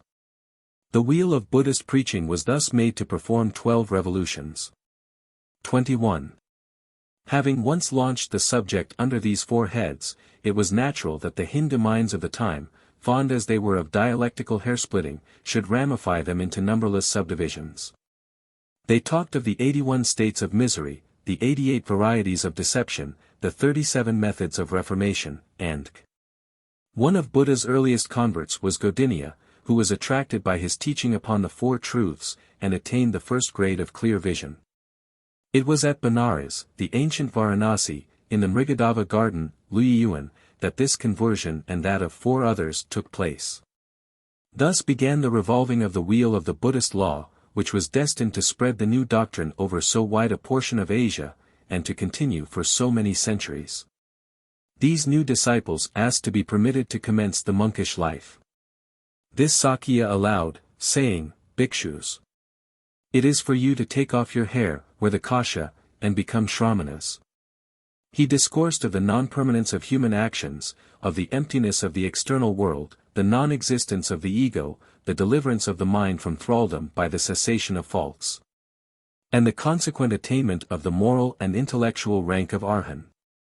Thus, adds the delighted Buddhist historian, the world for the first time had 6 Arhans, and, including the new doctrine, the 3 precious ones, San Pao. The first was Buddha, the second was the revolving of the wheel of the doctrine of the 4 truths, Dharma, and the third was the company of the 5 Arhans, Sangha. Well might that garden be regarded as the happy land of men and devas, Tien. This was the foundation of the spiritual communities of Buddhism. The Sangha, or assembly of believers, distinguished by common vows of abstinence from marriage, from animal food, and the occupations of social life, now commenced. The Sangharama and Vihara 22 or monastery, was soon rendered necessary for the residence of the voluntary Cenobites, who daily grew in numbers, and the greatest social revolution that ever took place in India was fairly begun. Soon afterwards, a youth of great intelligence saw in the night-time a light. He opened the door of the house, and went out in search of the light. He soon reached Buddha's garden, was taught, became an Arhan, and requested permission to take the vows, to which Buddha at once consented. The father of this youth came in search of him, and was also taught by Buddha. He became a convert. With purged vision took the vows of adherence to the 3 precious ones, and returned home to become the first Upasaka, or lay brother, keeping the rules, but living at his own house. It was permitted to the neophyte, if he preferred it, to continue in the position which he held in social life, and not to join the monastic community. As soon as the number had increased to 56, another great step was taken by Shakyamuni. He broke up the community, and dismissed all its members to travel everywhere, giving instruction in the doctrine of the 4 miseries to all persons with whom they met. This occupation was connected with begging for food. At this time the Buddhist community had no property. It was supported by the liberality of the new members, or by the gifts of rich persons. Whether the monks were in the monastery or upon their travels, the normal mode of gaining support was by the charity of neighbors, of passers-by, of kings and nobles, and all the kindly disposed. The system was thus gradually, in the early years of Shakyamuni's teaching, assuming the form it has taken in all Buddhist countries. Monastic vows, living in spiritual communities, voluntary poverty, and universal preaching, these formed the basis on which the great Buddhist structure was erected.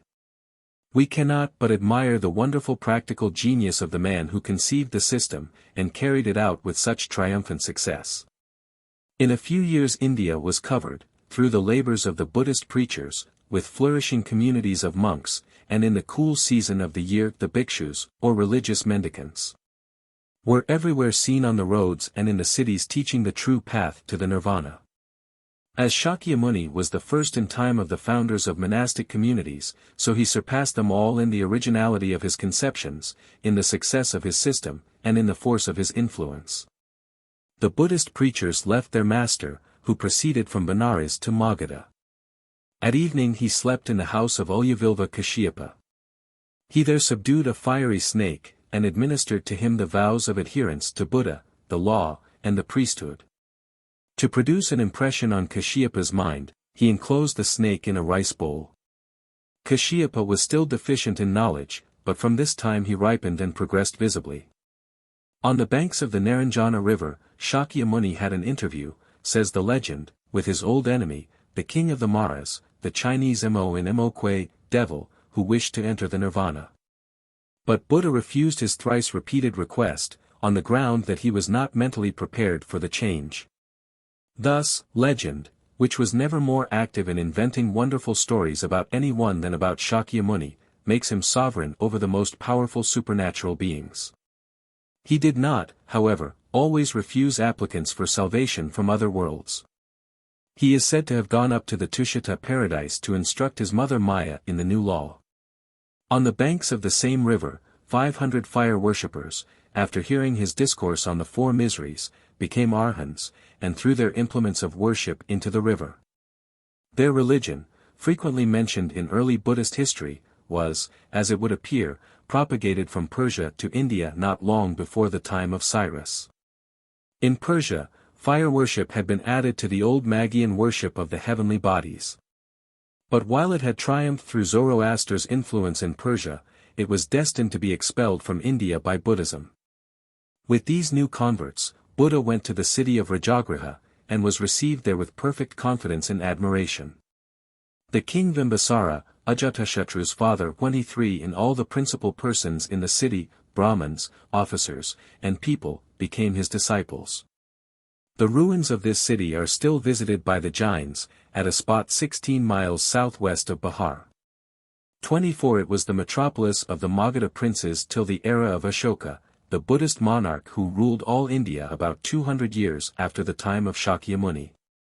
Here Buddha taught for many years, and received some of his most celebrated disciples, such as Shariputra, Maudgalyana, and Kashyapa.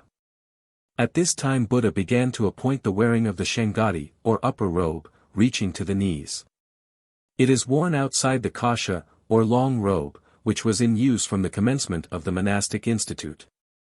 3 years later, Sakya was invited to Shrivasti, to occupy a house and garden expressly provided for him by the king's eldest son and a rich noble, as already described. It was the Jetavana Vihara, or monastery of Jita's garden. Here he was in the kingdom of Kosala, then ruled by Prasenajita, who, with the chief persons of influence, were all in favor of the new doctrine. Buddha was obliged to become a legislator. As thefts, assassination, and evil speaking occurred in his community, he made special rules for the punishment of such crimes, Fotsu 3:30. His father sent a messenger to him, after he had been absent from home for 12 years, to inform him that he wished to see him, and to invite him to come for a visit. The messenger was a Brahmachari, religious student or observer of Brahmanical rules of purity, named Udaya. On hearing Buddha discourse, Udaya at once attained to the state of Arhan, Lohan. Buddha now resolved to go to see his father, and attempt, by teaching, to save both him and his mother. He sent forward Udaya to inform the king, and perform before him the 18 changes, a series of magical effects. The king was delighted, and went out of the city 13 miles, accompanied with an escort of 10,000 persons, to welcome Shakyamuni, who was conspicuous for his stature, being 16 feet in height, and his brilliant golden color.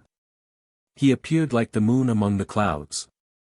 Around him were many Brahmachari who had long been in the woods and mountains, and whose bodies were black. They seemed like those black-winged birds that fly round the purple golden mountain. The king then ordered 500 youths of distinguished families to become monks and attend on Buddha, like phoenixes round Mount Sumru. The hermit life in India preceded the monastic life. Buddha himself was at first a hermit, like the Brahmachari of the time. But while they aimed at the old Brahmanical purity, his mind swelled with new thoughts and aims.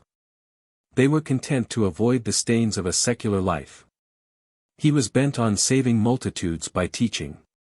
When Buddha was come to see his father after 12 years' absence, his wife brought his little son, Rahula, to see him. The boy was just 6 years old, and the courtiers doubted if Buddha was his father. Buddha said to the doubters, Yashodhara has been true to her duty. I will give proof of it. He then, by his magical power, caused the monks present all to become Buddhas in appearance. Yashodhara then took a signet ring and gave it to the boy, saying to him, This is your father's, give it to him. Rahula took it and gave it at once to Buddha. The king and all the courtiers said, Good. This boy is truly the son of Buddha. 25. 3. From the commencement of Rahula's religious life till the near approach of the Nirvana. When Buddha was 44 years old he sent a messenger to his father and wife to say that his son Rahula was now 9 years of age, and ought to commence the religious life. Maudgalyana was the messenger. The mother replied, When Julai, Tathagata, was a prince he married me, and before we had been married 3 years he went away to lead a mountain life. Having after 6 years become Buddha, and returned to visit his country, he now wishes me to give him my son. What misery can be so great as this? She was, however, persuaded to consent to this sacrifice, and committed him to the care of the messenger. With him the king sent 50 sons of noble families to be his companions in taking the vows and receiving instruction. They were placed, says the legend, under the care of Shariputra and Maudgalyana as their tutors, Ho Shang, Upasaka, and H.A. Li, Acharya. Point 26. The original meaning of the ordinary Chinese term for Buddhist priest thus appears to be, tutor. The primary duty of the Ho Shang was to be the guide of young monks. The term was afterwards extended in eastern Turkestan to all monks. From that country it was introduced into China, where it is still used in the wider sense, all monks being called Ho Shang. It was now arranged by Buddha that while boys might be received into the community, if the parents were willing, when still of tender years, as from 12 to 17, they should not receive the full vows till they were 20. He also ordered the erection of an altar for administering the vows. It is called Kiaitian, vow altar. It is ascended by 3 flights of steps. On the top sit the officiating priest and his assessors. The flights of steps are so arranged that the neophyte passes 3 times round the altar on his way up, to indicate his triple submission to Buddha, the law, and the priesthood. Women began to ask and receive permission to take the vows. They were called in India bhikshuni, and in China niku. Ni is the Sanskrit feminine termination of bhikshu, and ku is a common respectful term used of aunts, young girls, and k. In 12 years from the commencement of his public teaching, Buddha's doctrines had spread over 16 Indian kingdoms, the monastic system was founded, and the outline of the regulations for the monks and nuns was already drawn. Shakyamuni taught morality by rules. He hedged round his community with the strictest regulations, but he made metaphysics the staple article of his oral instructions. He tried first to bring his disciples out of danger from the world's temptations by introducing them to the spiritual association of the bhikshus. Here there was community of goods, brotherhood, the absence of secular cares, strict moral discipline, and regular instruction. The only respite was when the whole community went out into the streets of the city to receive the alms of the householders in the form of money or food. The instruction consisted of high metaphysics and a morality which speaks chiefly of mercy, and only looks at duty on its human side. Obedience to the law of God is in Shakyamuni's morality kept assiduously out of view. Instead of theology he taught metaphysics, and instead of a history of God's dealings with mankind, such as the Bible is to the Christian, he supplied them with an unlimited series of the benevolent actions of the Buddhas and Bodhisattvas. This is true of northern and southern Buddhism, but the system prevailing in Ceylon and Siam has perhaps somewhat less of the metaphysical and more of the moral element than that found in China and Mongolia. One of the most striking examples of the use of metaphysics as a cure for moral weakness, is found in the Leng-Yen-King. The incident, which is of course legendary, is placed by Buddha's biographers in the 45th year of his age and in the city Shrivasti. Ananda, the favorite disciple, lingered one evening in the streets, where he proceeded alone from door to door begging.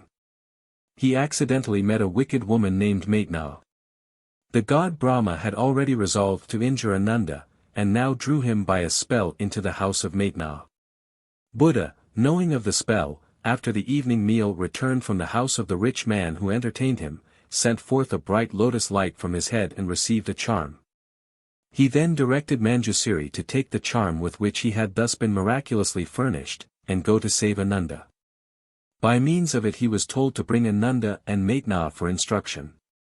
Ananda on arriving made his bow and wept, blaming himself that he had not come before, and that after much teaching his strength, Taoli, was so far from perfect. Earnestly he asked the aid of the Buddhas of the 10 regions that he might obtain the first benefits of knowledge, Bodhi. Buddha in agreeing to his desire announced to him the doctrine of the Leng-Yen-King. The attempt is made to strengthen the disciple against temptation by a grand display of metaphysical skill. The man who founded the monastic institute as a cure for worldliness, might consistently teach philosophical negations as a remedy against bad morality. But it is forever to be regretted that Shakyamuni failed to see the true foundations of morality. Confucius was able to uncover the secret of the origin of virtue and duty so far as to trace it to conscience and natural light. Judaism founded in the revealed law of God. Christianity combined the law written on the heart with the revealed law of the divine ruler. But Shakyamuni failed to express rightly the relation of morality to God or to human nature.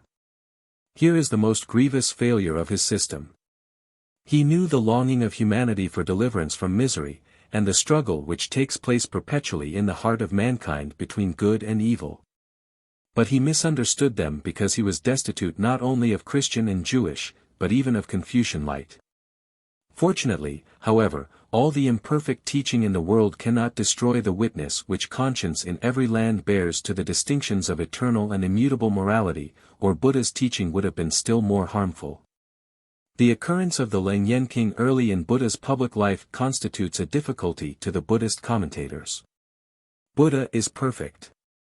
He commences with the superficial, and finishes with the profound.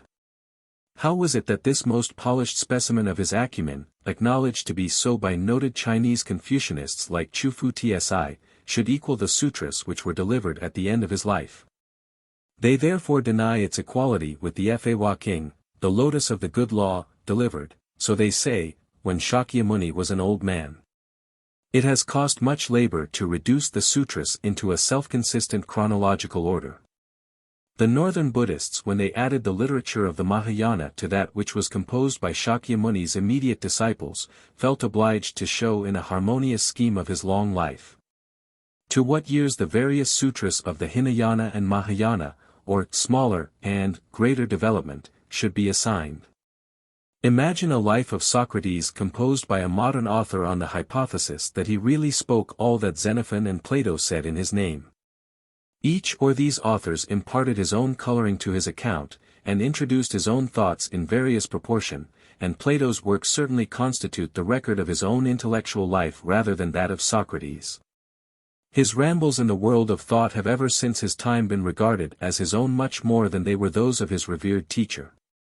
How foolish and useless would be the endeavor to construct a biography of Socrates on the principle that he wrote Plato, that the Platonic dialogues were all the products of his mind.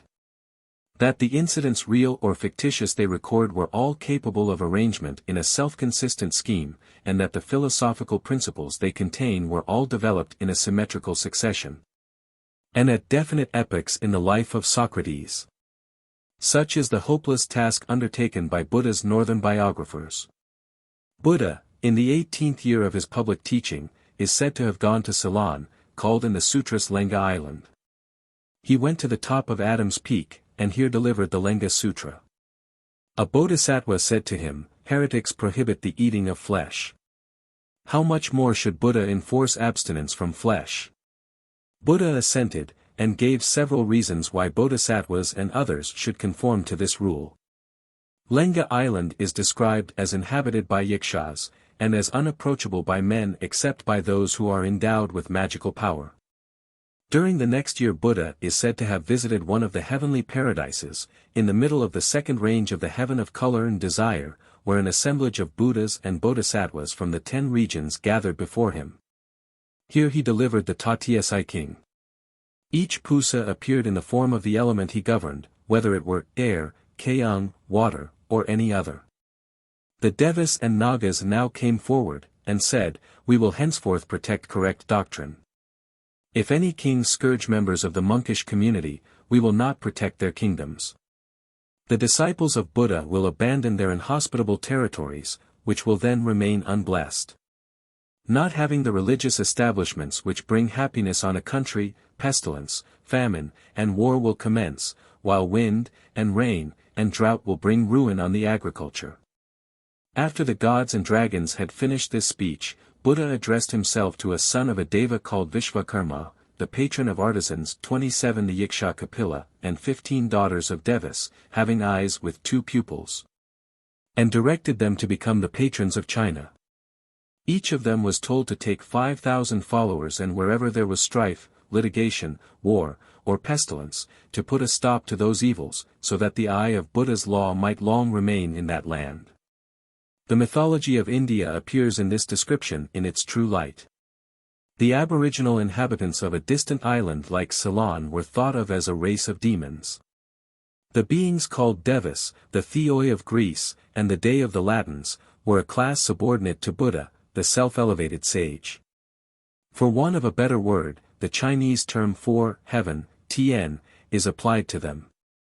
The dragons, or nagas, with which the Hebrew Naash 28 and English snake may be compared, are here viewed as a class of celestial beings. All these beings, however exalted, are regarded by the Buddhists as subject to the commands of their sage. Continuing to rule the world, they do so in the interest of the new law which Shakyamuni has introduced. Hence in Buddhist temples they are placed at the door, and are worshipped as invisible protectors of all faithful Buddhists. When the legend says that gods, devas, and dragons, nagas, agreed to protect Buddhism, the meaning is, that at this period in Buddha's life the Indian kings began to favor his religion in a more public and extended manner than before. Shakyamuni next delivered, according to the Chinese account of him, the Prajna Paramitha, Patno Palamitita. Prajna is wisdom. Para is the farther side of a river. Mita is known, measured, arrived at. There are 6 means of arriving at the farther shore of the sea of misery. They constitute the 6 paramithas. Of these, that called the Prajna is the highest.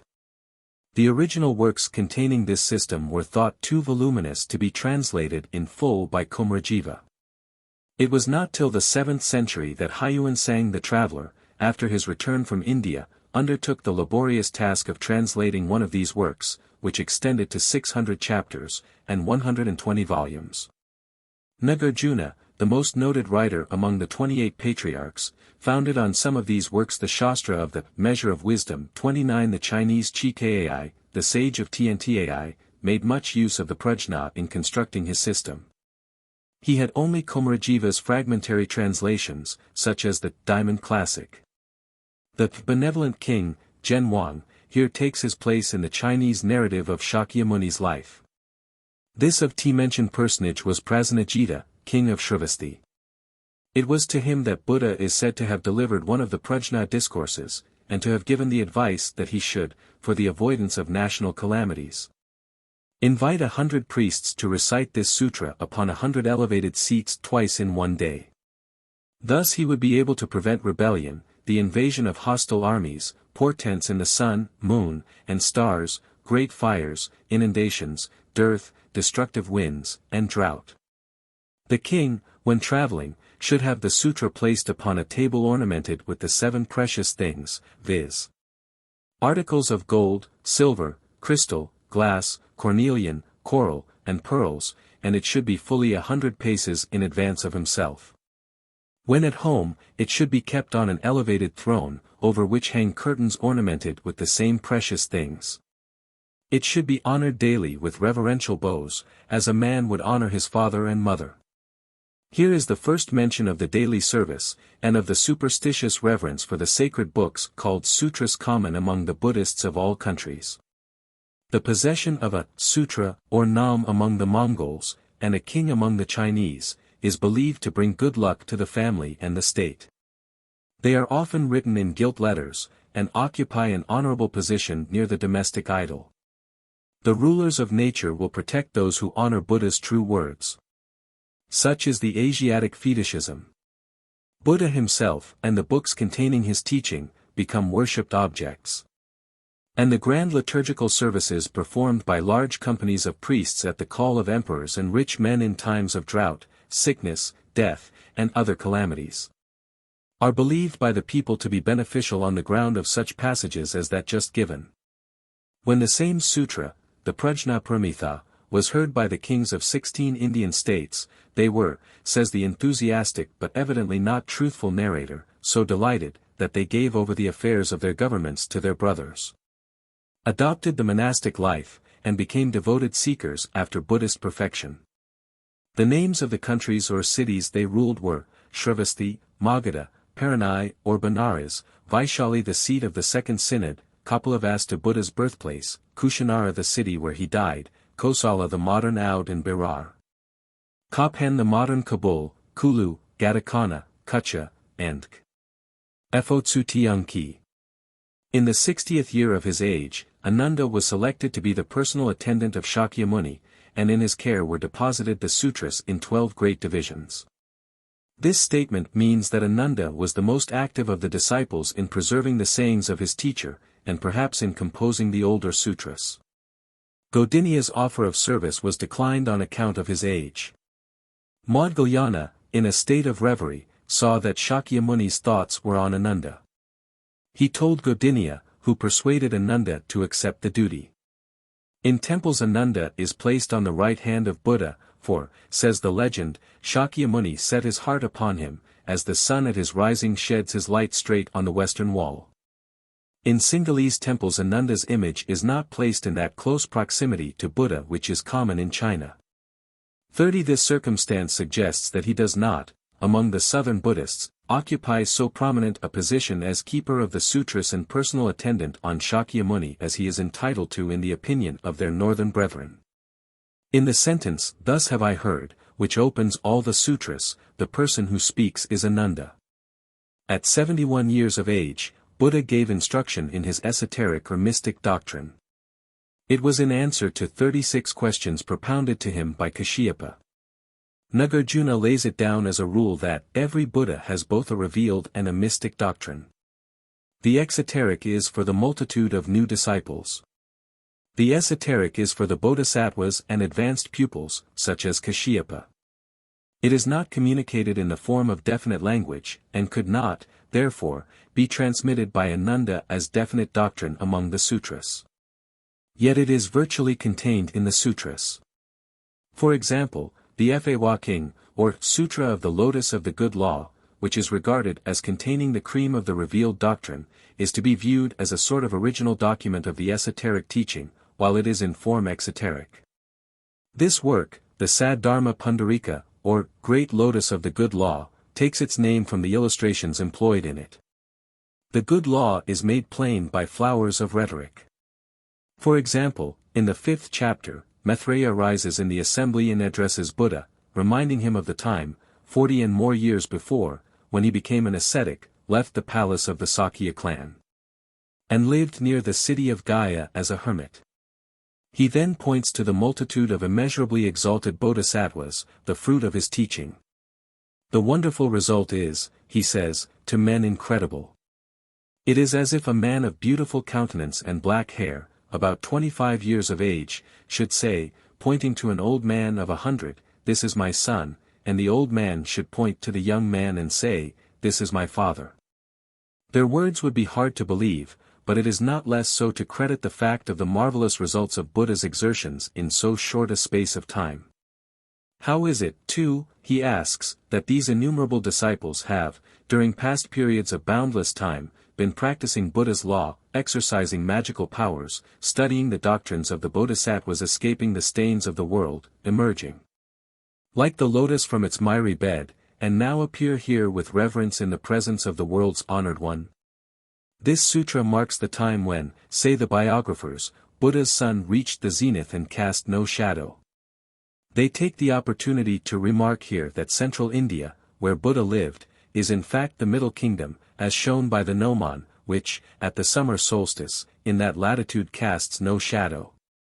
China, they say, cannot so well be called the Central Kingdom, because there is a shadow there on the day mentioned.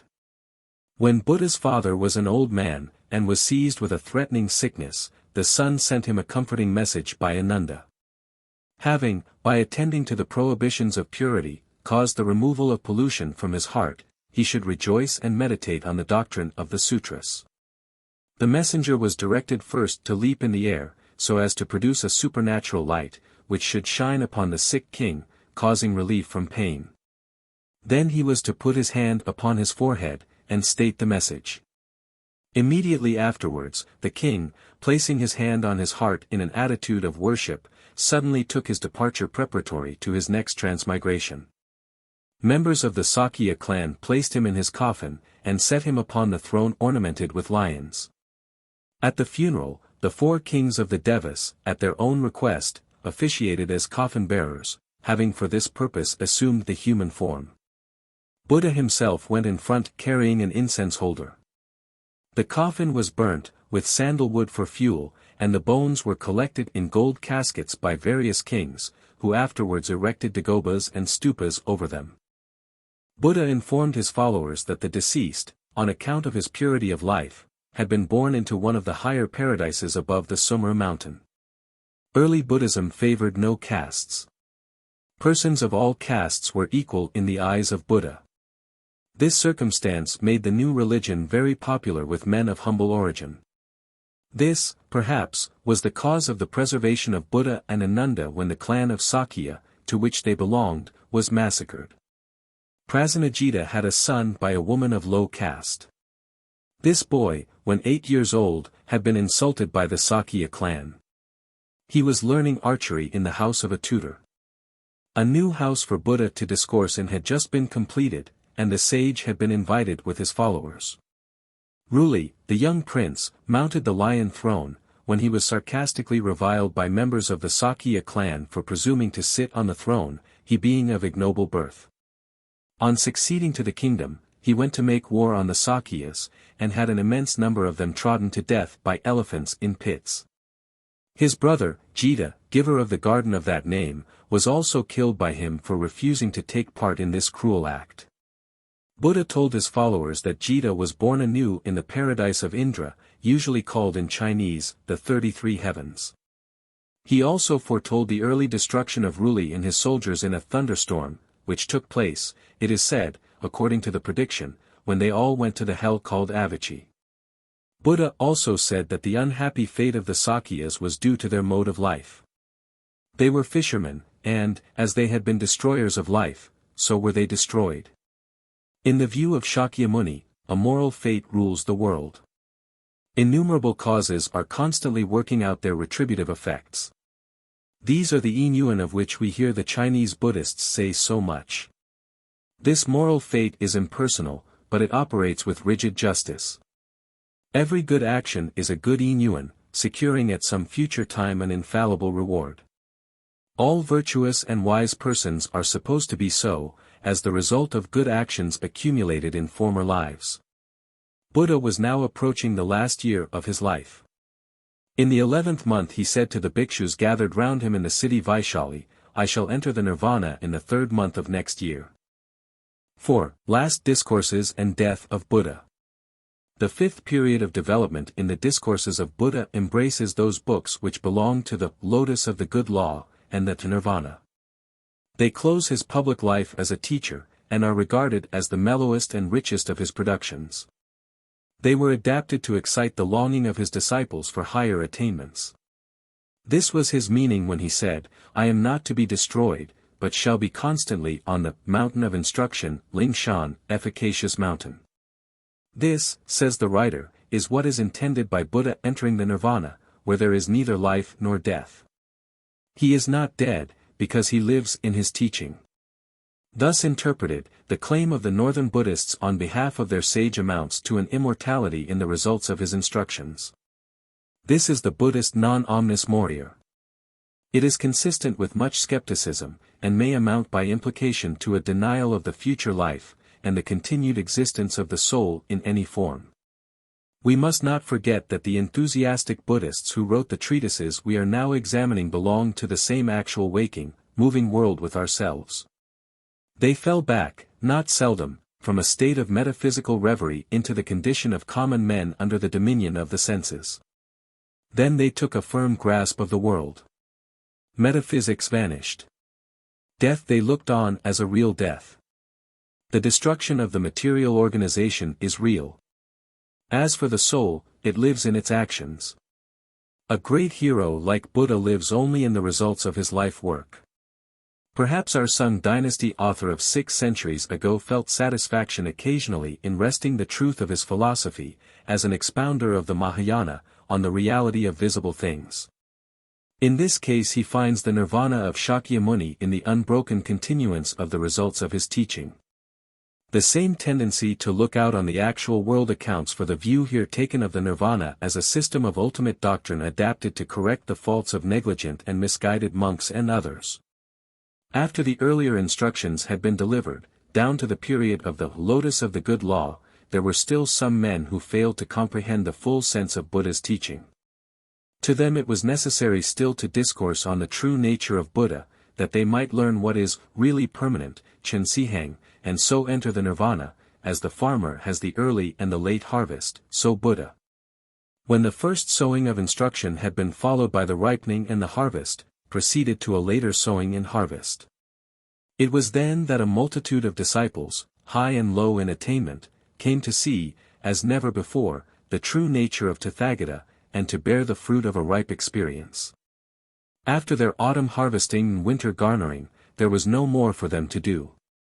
Among them were those who advanced from the Prajnaparamita to the Fawa, lotus, and others who, their perceptions still blunted, found the Fawa beyond their reach, and were only capable of being reduced to a state of mental and moral submission by the Nirvana.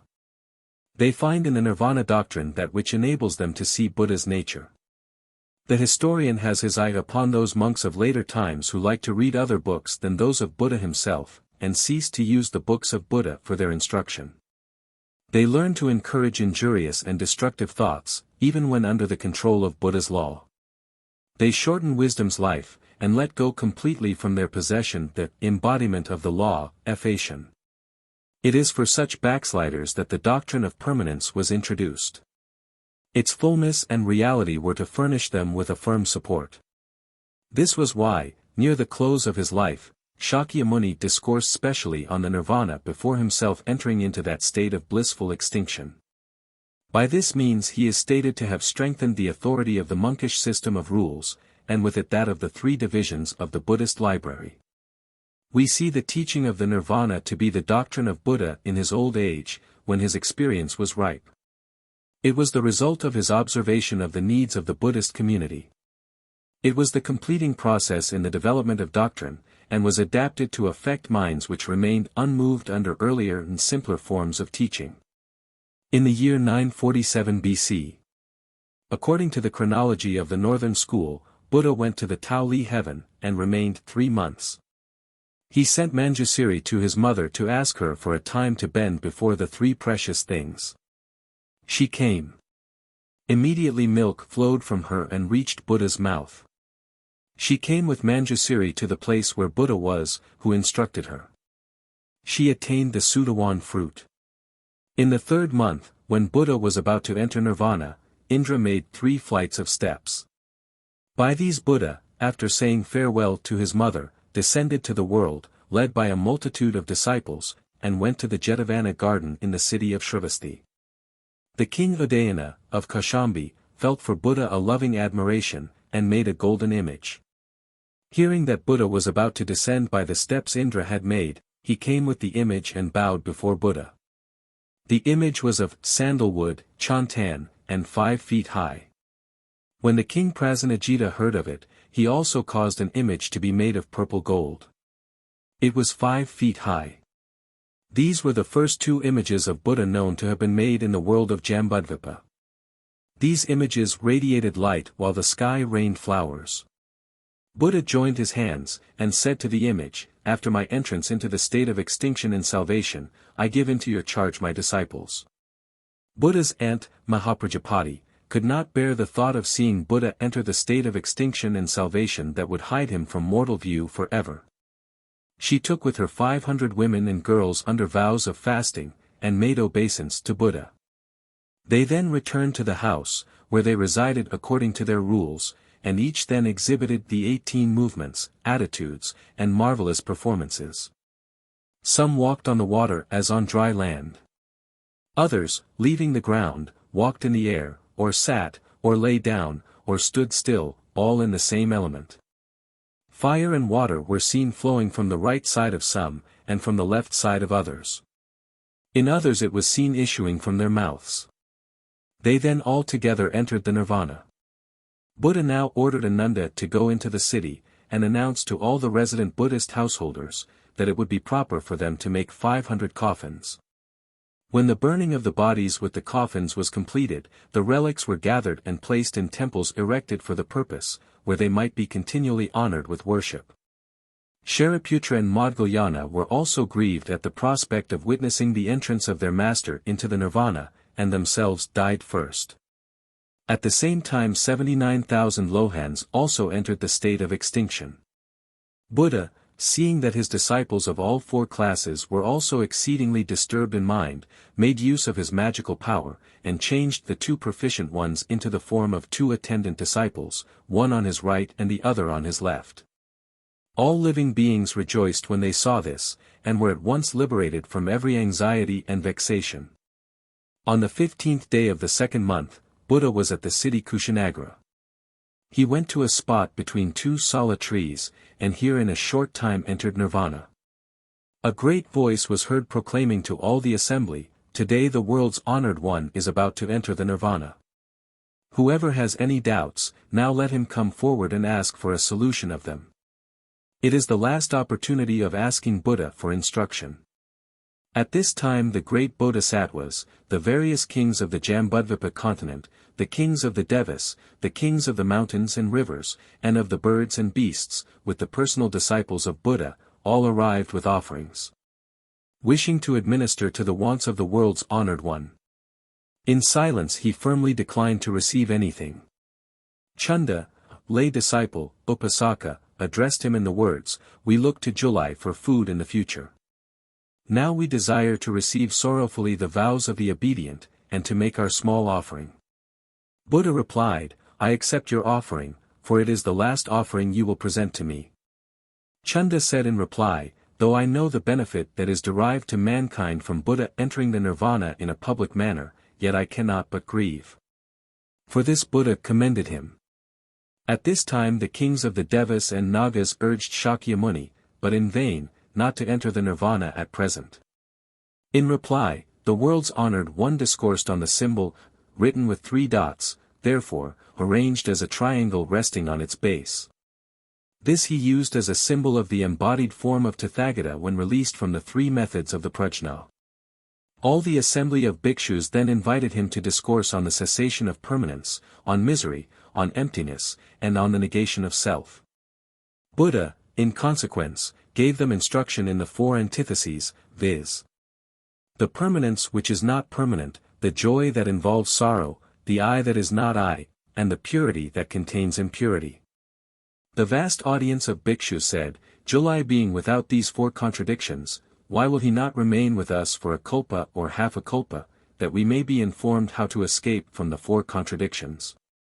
Buddha said in answer, "I have already committed to Mahakashyapa the complete and unsurpassed doctrine, to keep in trust, that you may all have a form of teaching on which you can rely. It will be the same as if you had Buddha himself." He then added, "I also entrust to you, kings of countries and leaders of supernatural armies, the deposit of sound doctrine that you may defend it by punishments and lawful force, in case of want of diligence, negligence, or willful breaking of monkish rules." The prohibition of animal food is referred by the Great Development School to this period.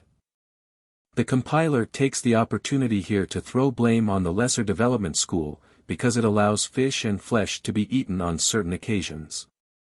This refers to the teaching of Shakyamuni in the Deer Garden at Benares, where the Agama Sutras of the Lesser Development School were delivered. In the first sutras, those of the Huayan and Fanwang class, the Bodhisattvas could not eat animal food. This was the state of the question also at the time of the teaching in Benares. It occurs again in the Lenga Sutra, as a restriction on the Bodhisattva. In the work called Shichen, Tallies of the Sakya Communities, it is said, that the restriction on the entire Buddhist community began subsequent to the Agama period. In the Nirvana teaching of Buddha it was that the law was first made binding on all disciples of the Buddhist religion.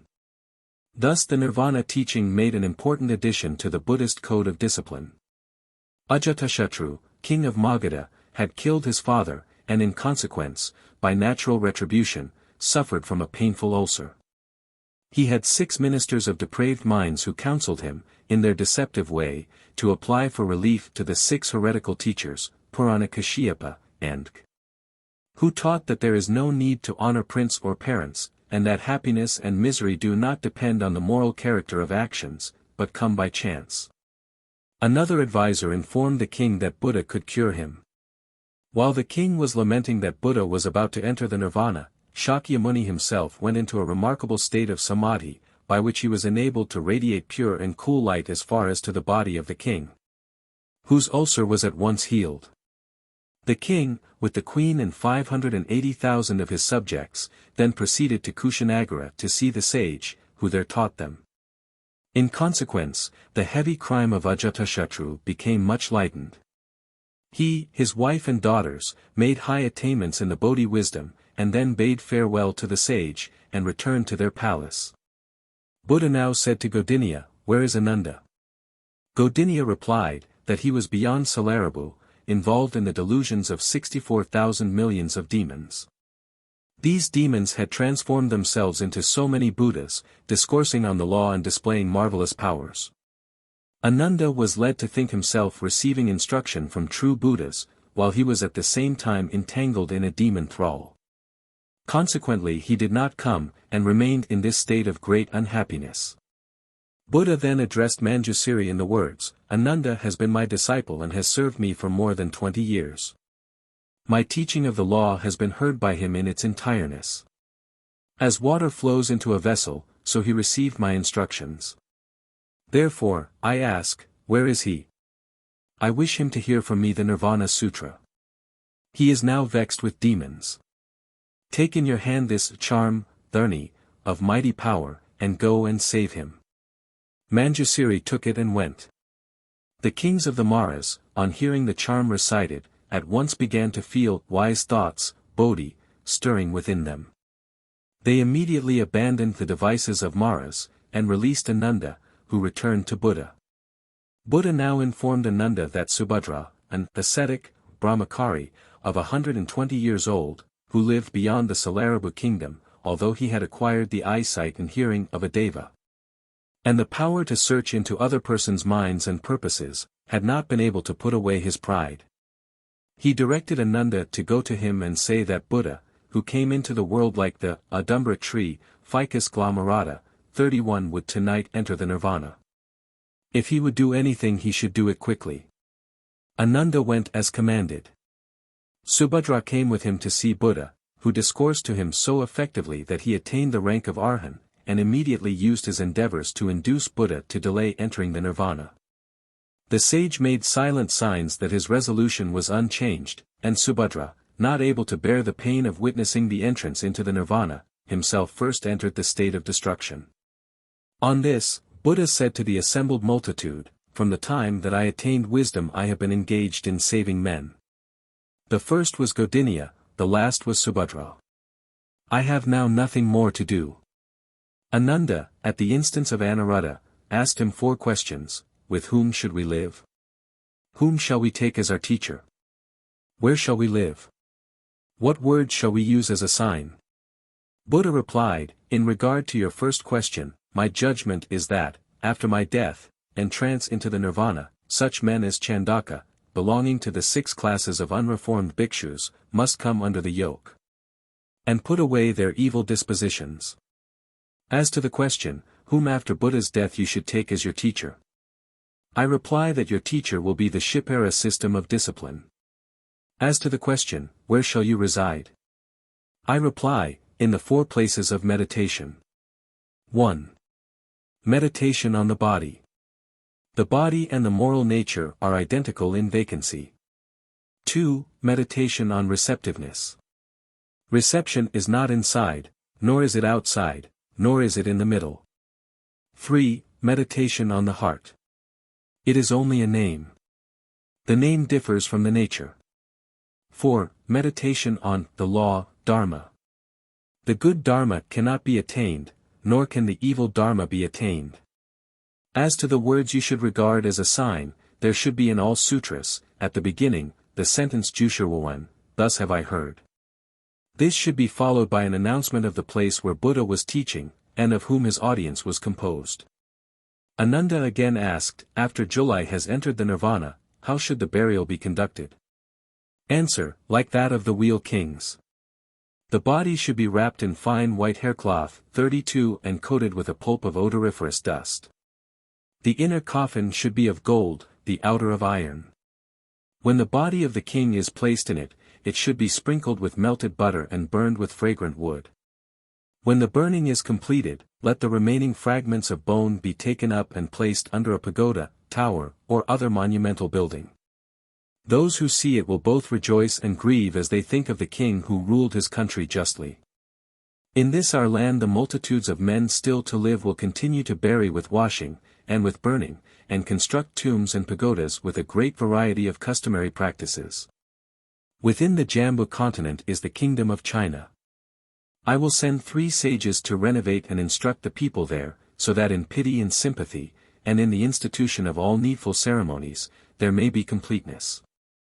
This passage is founded on statements in the Sutra Tsang Leng-Yen-King, Sutra of Tombs in connection with sympathetically operating causes.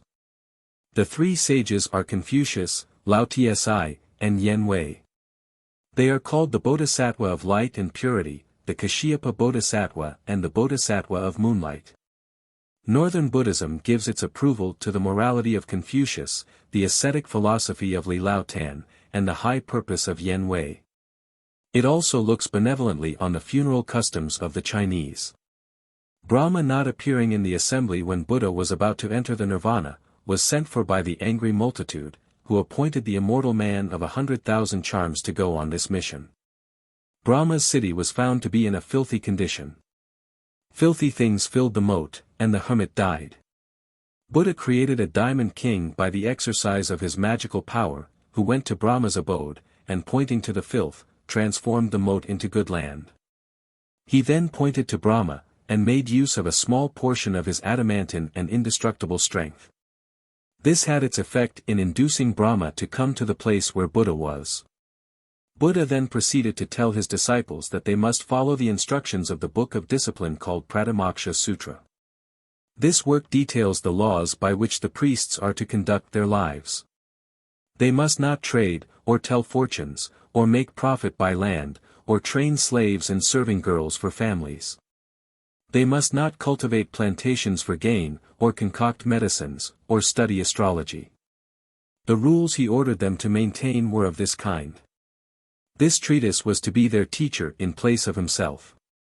The last words ascribed to Buddha by the author of Fotsu Tianki, 4:12, are, "While I have been in this continent of Jambudvipa, I have appeared several times, and though I have entered the Nirvana, it has not been a complete Nirvana.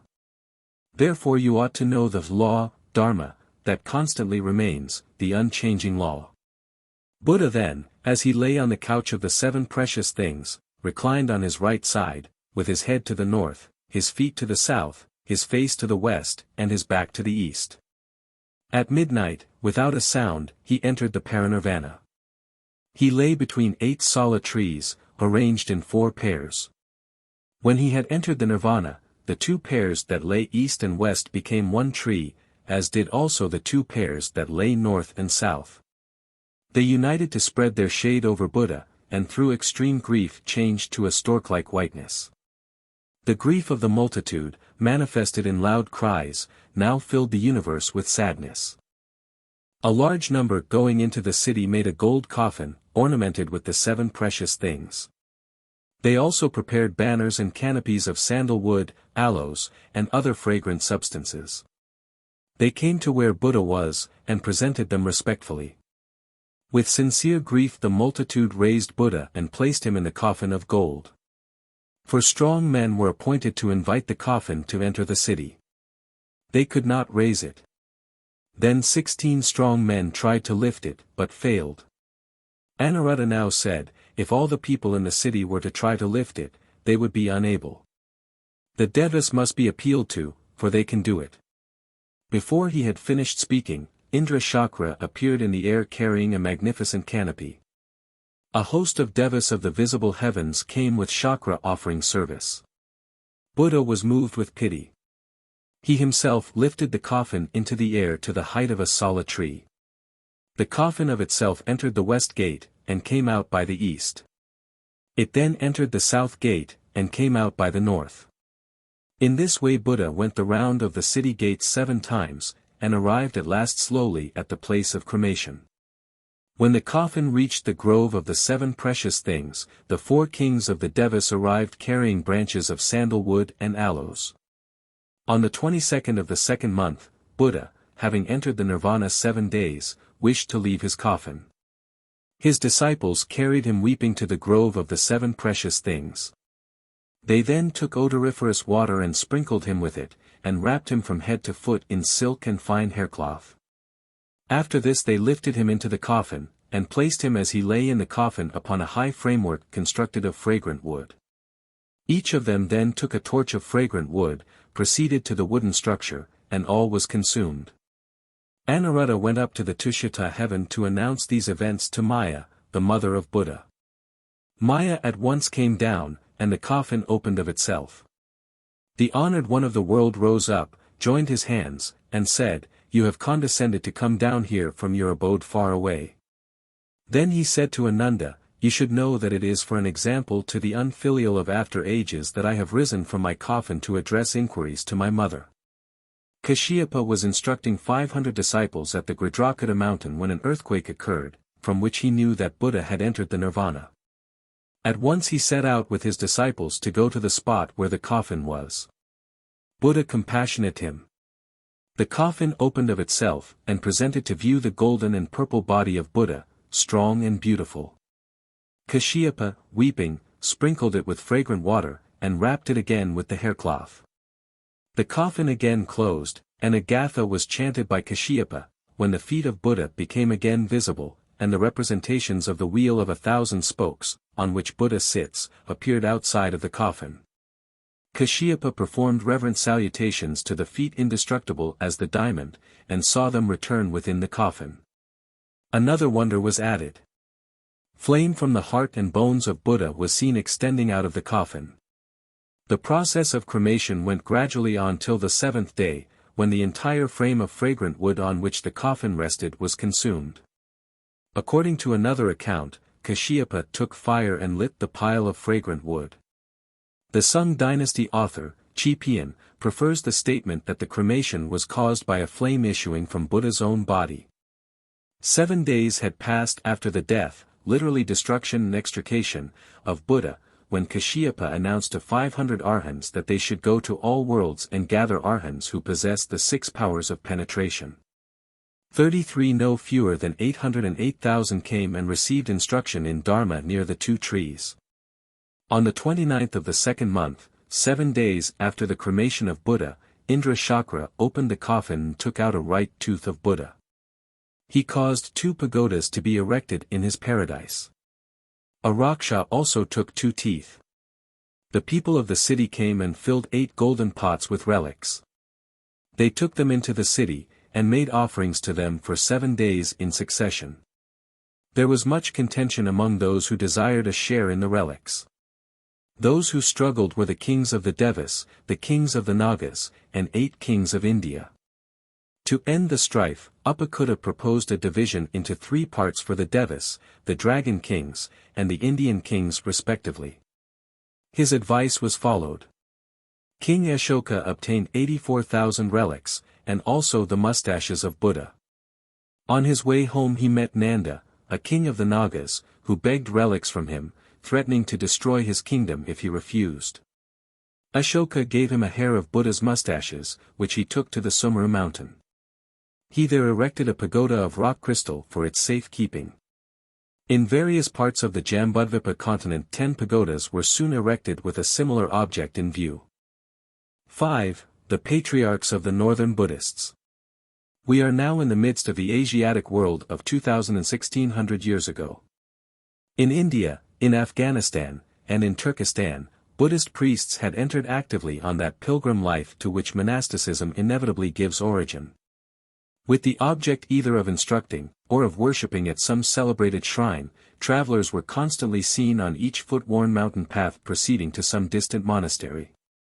Such scenes as the following, illustrating the beliefs of the time and locality, would not seldom occur. A wayfarer in the country of the Jiti, Jats, Afghanistan, knocks at the door of a Brahmin family.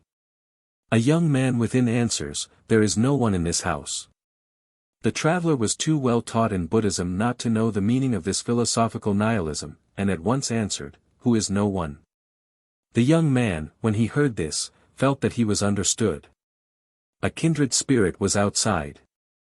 Hurriedly he opened the door, and invited the stranger to enter.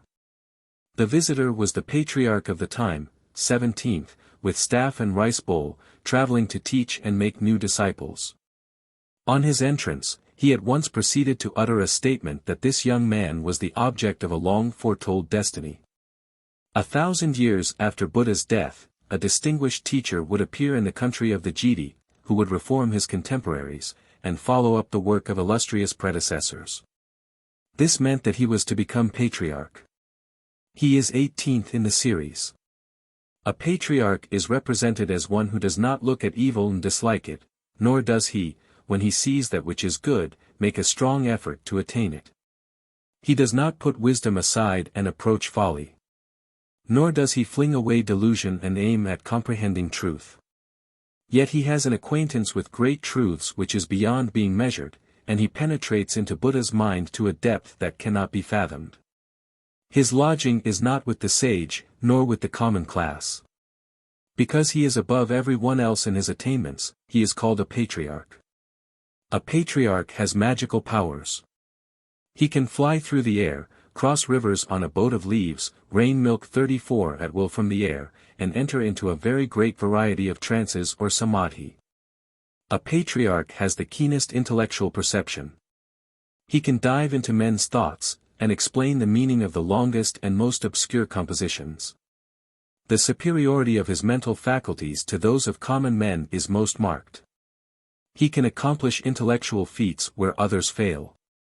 Possessed of such gifts and qualifications as these, a patriarch is the chief defender of Buddhism against the heretics and opposers of his time.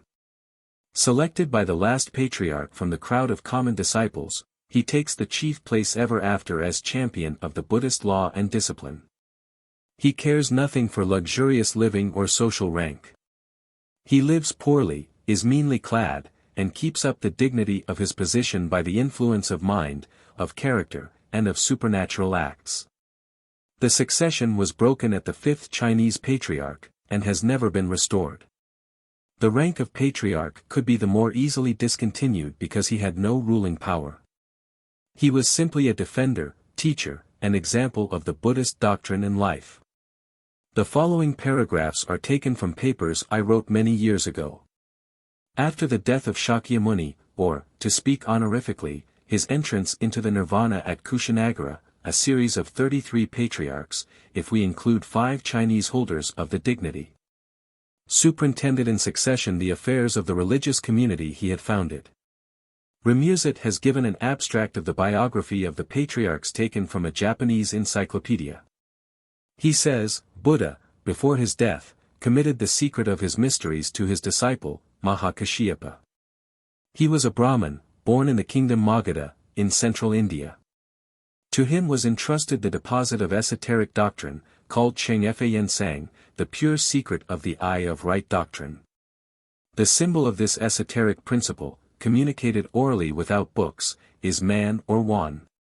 This, in Chinese, means 10,000, and implies the possession of 10,000 perfections. It is usually placed on the heart of Buddha in images and pictures of that divinity. It is sometimes called Sinin, heart seal. It contains within it the whole mind of Buddha.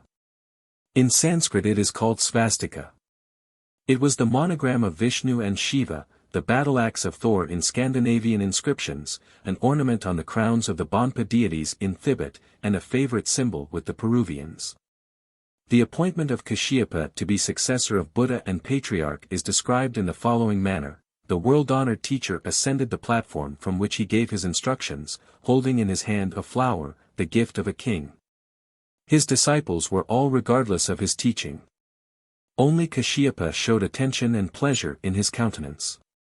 Buddha understood what was passing in his mind, and gave him the pure mystery of right doctrine, the secret heart of the Nirvana, that true knowledge of existing things which consists in knowing them not to exist.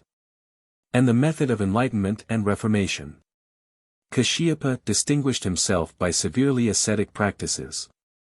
Buddha knew his excellence, and wished him to sit on the same seat with himself, as being not inferior in merit. But to this he would not consent. He also easily comprehended the ideas of Buddha. Buddha, on one occasion, used the following illustration: a notable man's house took fire. He brought goat carts, drawn by goats, deer, and bullocks, to rescue his sons. He afterwards gave them a lofty, broad wagon, drawn by white bullocks. The first are the methods of Hinayana. The last is that of Mahayana. Kashyapa understood that Buddha, when he thus alluded to the various modes of teaching employed by him to save men, wished to point out that the Mahayana is superior to the others in capacity, adaptability, and utility. He taught at Rajagriha after the Nirvana. The king, Ajatashatru, supplied daily with food for a whole summer 1,000 arhans, who were engaged under Kashyapa in collecting the books containing the sayings of Buddha, i.e., the Tripitaka. This is what is called by Köppen the First Buddhist Council. Kashyapa taught after this for 20 years, and then entrusted to Ananda the secret of pure doctrine. After this we hear of his proceeding to the 4 places of pilgrimage to worship. These were, the place of Shakyamuni leaving his home to become a recluse, the place of his becoming Buddha, of first preaching, and of entering the Nirvana. The second patriarch, Ananda, figures in many narratives as the constant attendant and disciple of Buddha. In temples he is represented as the corresponding figure to the old man Kashyapa, where he stands on Buddha's right hand. He was the second son of Shakyamuni's uncle, and was therefore first cousin of the sage. His name means, joy. His face was like the full moon, and his eyes like the lotus flower. He became a disciple at 8 years old. At the assembly of the Lotus of the Good Law, Buddha foretold of Ananda that he would ultimately become Buddha. This was to be a reward for his joy at hearing the law, and his diligent listening to it. Buddha obtained knowledge and taught the law. The Bodhi was perceived, and the Dharma became its embodiment. The part of Ananda was to grasp, hold firmly, and save from destruction the Dharma as uttered by Buddha. In so doing he also saved from oblivion the Dharma which will be uttered by coming Buddhas, as foretold by Shakyamuni. Kashyapa appointed that Ananda should sit on the lion throne, with 1,000 secretaries before him. They took down his words while he repeated the Dharma as he had heard it from Buddha. Evidently he had a good memory.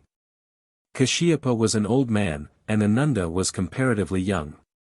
Both were alike anxious to preserve the teaching of Buddha. And the 1,000 arhans, who received the sacred Dharma, were selected from a vast multitude of those who had accepted Buddha as the lion of the law, the mighty hero of the new and popular religion. It is not said that they wrote. They may have committed to memory the sacred Dharma as Ananda gave it, but writing became the common mode of preserving Buddhist teaching so soon after, that this narrative may describe actual dictation and the work of a diligent secretariat, or company of disciples, who acted as scribes. The aged patriarch, Kashyapa, when he died, entrusted to Ananda the very victorious law, and told him the following story, which throws light on ancient Buddhism as represented by the Northern School. Anciently, when Tinkwang Fo was a shaman, Shramana, he had under his protection a shami, Shramanara, whom he required to recite prayers and meditations constantly, reproving him severely if he failed in reading the whole of his tasks. The shami sometimes went out to beg for his instructor, but if he delayed beyond the due time, and did not complete his daily readings, he had to bear heavy blame from that very instructor for whom he begged. This led him to feel unhappy, and he commenced reciting on the road as he went his rounds. A kind and friendly man asked him the reason, and finding how matters stood, addressed him as follows: "Do not be sad. In future I will provide for your wants." The shami ceased to beg, and gave his whole attention to recitations of the sacred books, and was never deficient in the number of pages read. This shami afterwards became Shakyamuni Buddha. His kind friend became Ananda in a later birth, and his sagacity, his power of retention, and diligence in learning resulted from his meritorious treatment of the shami. The third patriarch was Shangnavasu of Rajagriha. In a former life he had been a merchant. On the road, as he traveled, he had met a Pratika Buddha, very sick, and poorly clad. He gave him medicine, and clothing of a beautiful grasscloth. 35. This is what, by Buddhists, is called sowing the field of happiness, Futiyen. Other ways of acting so as to reap happiness are improving roads, building bridges, respect to parents, care of the poor, and opening common wells. The Pratika Buddha said, "This is called the Shangna robe. With it the acquirement of wisdom can be made, and with it the nirvana of destruction should be entered." He then took wing, performed the 18 movements in the air, and entered the nirvana. Shangnavasu collected fragrant wood, burned the body, and raised a dagoba over the relics. He also, as he wept, uttered a wish that in 500 future births he might always wear a robe of this kind, and have a merit equal to that of his present life. He went to sea, obtained valuable pearls, and became a rich man. He then invited large numbers to a free feasting assembly in a forest, such as was held once in 3 years. He built a tower at the entrance of the place of meeting. Ananda said to him, "You should learn our doctrine, and live to benefit mankind." To this he consented. He took the vows and became an arhan. Going away to the Manda mountain, he there by means of the samadhi of mercy, changed 2 poisonous young nagas into beings having a good disposition. Samadhi means ecstatic reverie, and as there is some uncertainty as to its nature in some writers on Buddhism, it may be well to draw attention to this instance of snake charming. It means a mesmerizing power, a fixing of the mind and eye which has an effect on the snake. To fix the faculties in Buddhist contemplation is to enter into sanmai or samadhi. Those phenomena which we call trance, brown study, reverie, are examples of an inactive samadhi. The addition of an effort of will makes an active samadhi, as that used in snake charming by Buddhists, and as that of mesmerists. He founded a house to be used by monks as a contemplation hall at the spot, and perhaps the snakes he tamed may have been kept there in a box, as is sometimes done now in China. But the account does not say. He went thence to Kandahar, at that time called Kippen, and there propagated the doctrines of Buddhism about 80 years before the conquests of Alexander. He lived in the Shang, elephant, Pe, white, mountain, sat on his chair, and entered into a trance. While this was happening, Upagupta, his successor, was being much troubled with 500 pupils, who were self-opinionated and proud. He felt that they were beyond his power to guide and elevate. There was not existing between him and them the secret link of influence, yuan, cause. Sansk. Nidana, that would have overcome this difficulty. This conviction he acquired in a samadhi, and learned or rather thought at the same time, while still in the ecstatic state, that only Shangnavasu could reform them. The samadhi here appears to be an elevated state of inspiration. But it has also a magical power. The next point in the narrative is the arrival of Shangnavasu himself flying through the air. He was habited most shabbily, and when he sat down on Upagupta's chair, the pupils stared angrily at him for daring to do this. But Upagupta came before him and bowed to him most respectfully. Shangnavasu pointed to the air, and fragrant milk fell as if from a spring on the side of a high mountain. This was the result of a samadhi, which the Patriarch said was the samadhi of a naga rushing eagerly forward. He then exhibited 500 different kinds of samadhi. At the same time he observed to Upagupta, that when Buddha performed any magical act by samadhi, his pupil Maudgalyana did not know what samadhi it was. Nor did inferior disciples know the name of any samadhi by help of which Maudgalyana might do anything wonderful. Nor do I, he said, understand that of Ananda. Nor do you understand mine. When I enter the nirvana, he continued, 77,000 sutras will perish with me, also 10,000 shastras and 80,000 works of the class of discipline. After this the 500 pupils bitterly repented, received the Patriarch's instructions, and became arhans. Upon this the Patriarch entered into the nirvana. Upagupta, the 4th Patriarch, was a native of the Madura country. He had a noble countenance which indicated his integrity, and was highly intelligent and eloquent. His instructor, Shangnavasu, the 3rd Patriarch, told him to keep black and white pebbles. When he had a bad thought he was to throw down into a basket a black pebble, when he had a good thought he was to throw down a white pebble. Upagupta did as he was told. At first bad thoughts abounded, and black pebbles were very numerous.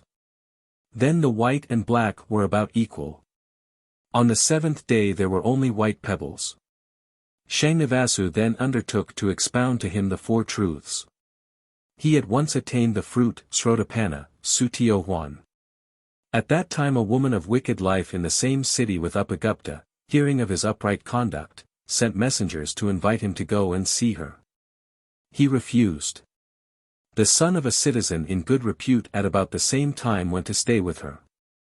This youth she slew, because a rich traveler came with presents of valuable precious stones and pearls, which he offered for her acceptance. She buried the youth in a court of her house. His relations came to seek him and dug up the body. The king, informed of what had occurred, ordered the woman to have her arms and legs cut off, and also her nose and ears. She was then thrown out among graves in the open ground beyond the city. When Upagupta went out on his begging round he arrived at the spot. She said to him, "When I invited you to come and see me I had a beautiful face, but you refused. Now that I am maimed, my beauty gone, and my death near, you have come to see me. Why is this?" He replied, "I have come to see you from a wish to know what you truly are, and not through evil desire. You have by your beauty corrupted and ruined many. You were like a painted vase always giving out evil odors. It was no pleasure to the truly enlightened to approach you. They knew that this beauty would not be permanent. Now all miseries have gathered on you like numberless boils and ulcers. You ought diligently to seek liberation by means which are in your power." The woman as she listened opened the eye of Dharma, and obtained the purification of her heart. At death she was born anew in paradise. Upagupta, when still a youth, saw that all the common methods of redemption were marked by bitterness, emptiness, and non-permanence, and at once attained the fruit anagaman, the third degree of saintship. Or that from which there is no return, gammon. He was then 17. Shangnavasu at once received him to the vows on his application, and he became an Alin. He was contemporary during the later years of his patriarchate with King Ashoka, who, hearing that he was on Mount Yuta discoursing to a large audience of believers, sent messengers to him, inviting him to come to the city where the king was, and bless him, by touching him on the crown of the head. The king much desired to learn at what spots he should erect pagodas in honor of Buddha. To this the patriarch responded, by pointing out to him all the places where Buddha had done anything remarkable during his life. The number of converts was immense. Each of them threw down a tally 4 inches long.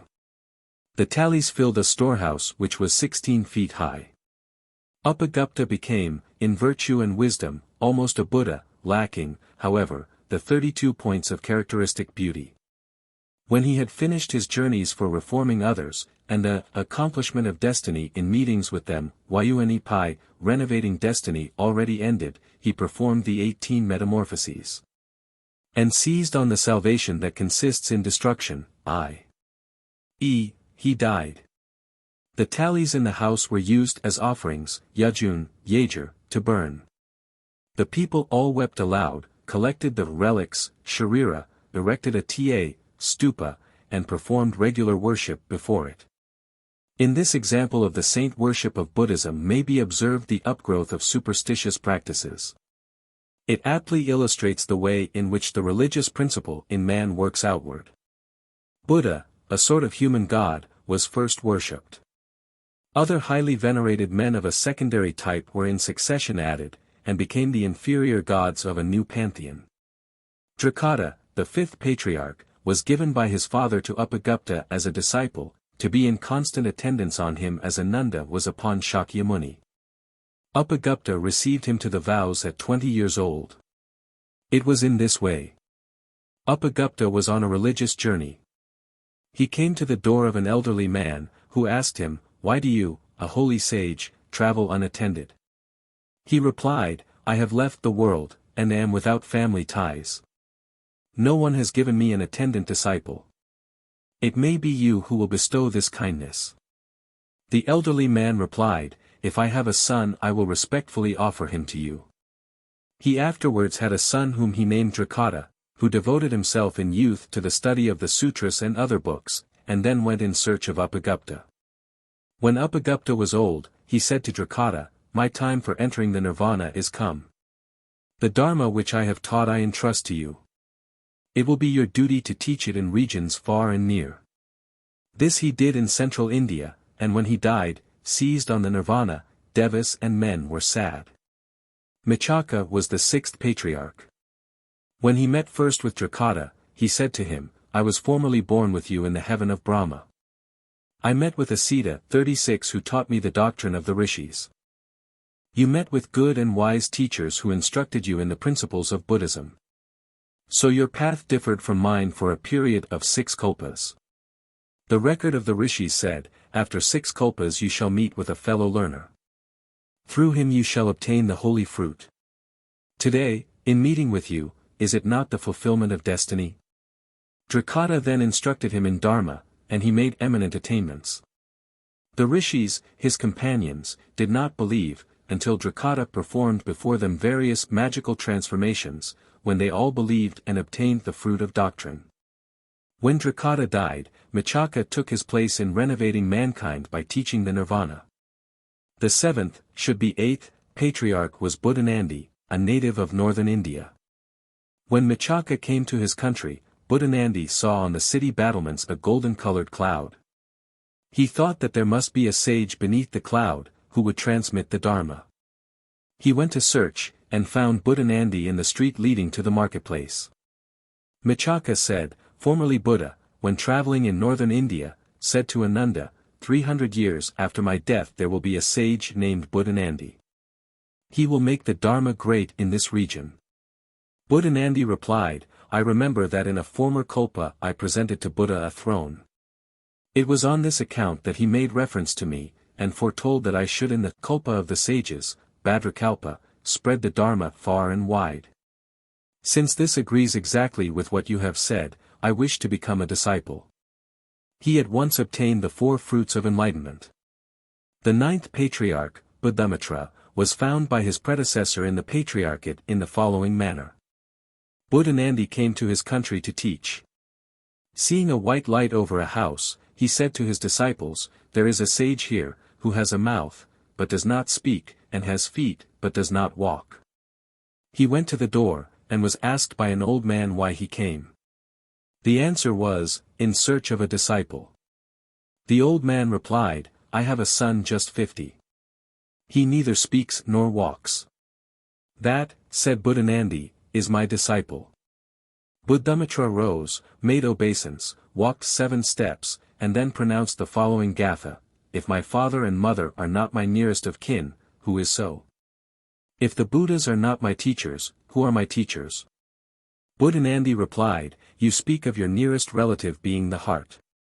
To this your love for your parents is not comparable. Your acting in accordance with doctrine, Tao, is the mind of the Buddhas. The Buddha of the Wai Tao, heretical teachers, belongs to the world of forms. Their Buddha and you are not alike. You should know that your real mind is neither closely attached nor separated. He further said to the father, your son formerly met with Buddha, and, stimulated by compassion, had great longings to benefit others. But because he has thought too much of his father's and mother's love, who could not let him go, he has not spoken nor walked. The aged father hearing this, at once let him leave the family to become a monk. When Michaka, in Itel, Mikaka, in Sankyao Su, Misachaka, was about to die, he entrusted to Buddhanandi the correct Dharma to teach to mankind. Such is the statement of Chipian of the Kyaomen in Fotsu Tiangki. He rejects Vasumitra, the 7th patriarch of the Contemplatist school. He does not even mention Vasumitra, who yet was very distinguished. He took a chief part in the last revision of the canon, as president of the 3rd or 4th synod, under Kanishk, Raja of Kashmir, BC 153. To this, Itel adds, that he must have died soon after, though Chinese chronology places his death in B.C. 590. The Kyaomen writers apparently say little about the synods or councils, perhaps because they were presided over by the patriarchs, who favored the Contemplatist school. Can this be the reason that Chipian has neglected the 7th patriarch and caused Michaka to nominate Buddhanandi, the 8th, as his successor, making him the 7th?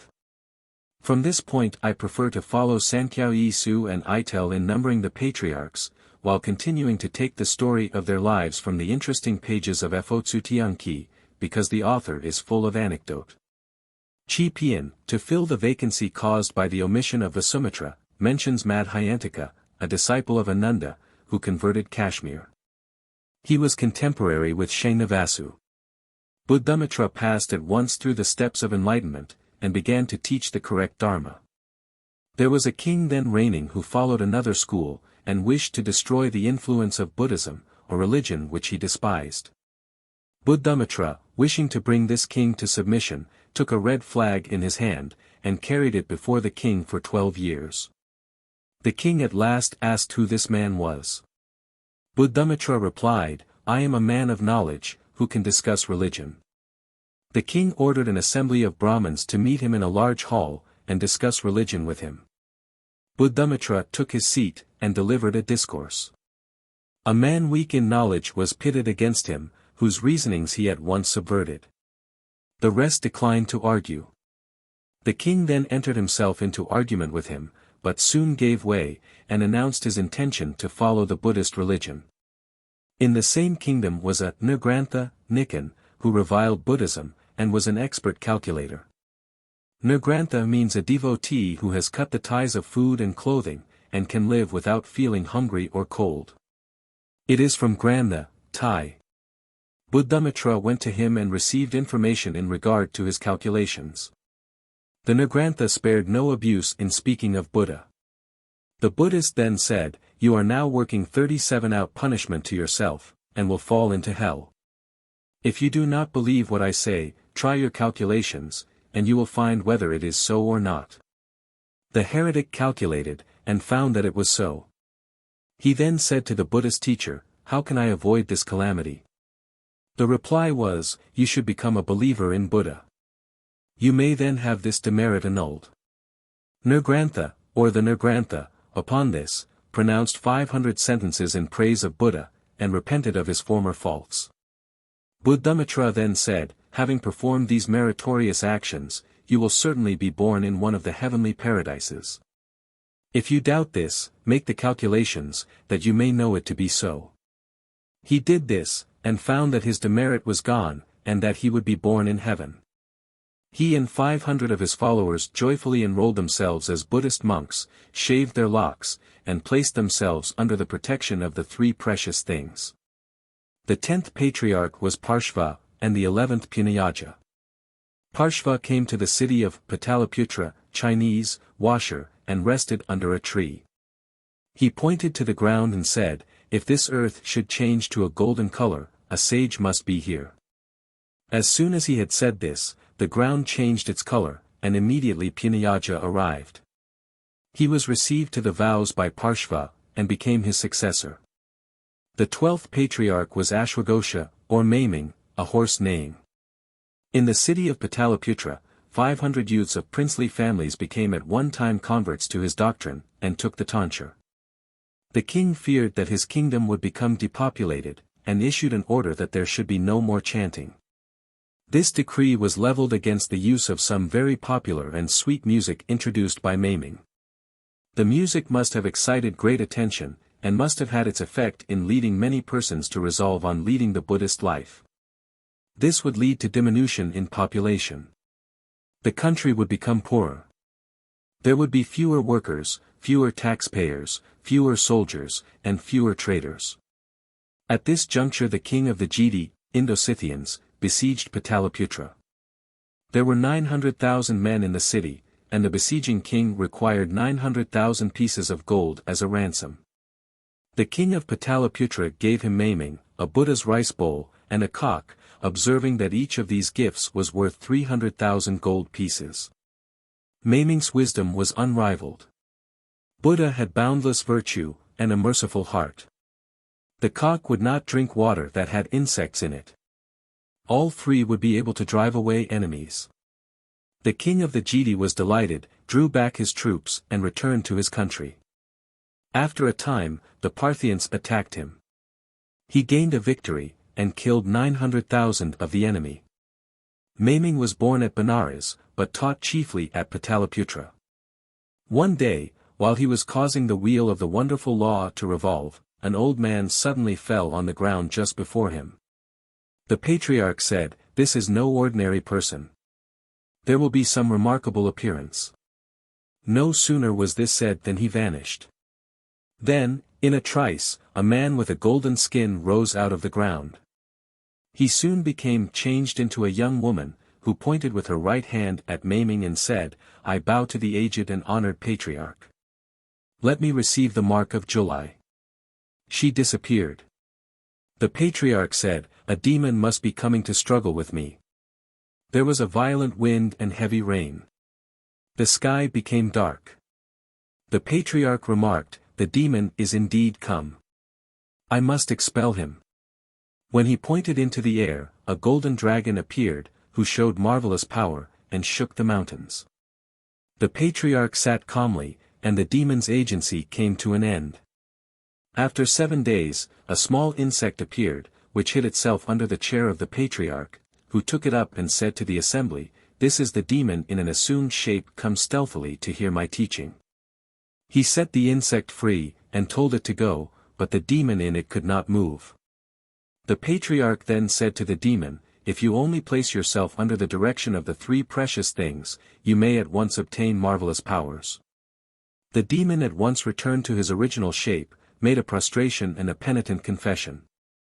The Patriarch, asking him his name, he replied, "Kapamara." When the inquiry, what was the extent of his powers, was addressed to him, he replied that to transform the sea was easy to him. "Can you," asked the Patriarch, "transform the sea of the moral nature, Singhai?" He answered that he did not know what was meant. Maiming explained that the physical world rests on this moral nature for its existence. So also the powers of samadhi, and of far-reaching perception on the part of Buddhist proficients, also depend on this for all their value. Kapamara became a believer, and 3,000 of his adherents all entered the ranks of the shaven monks.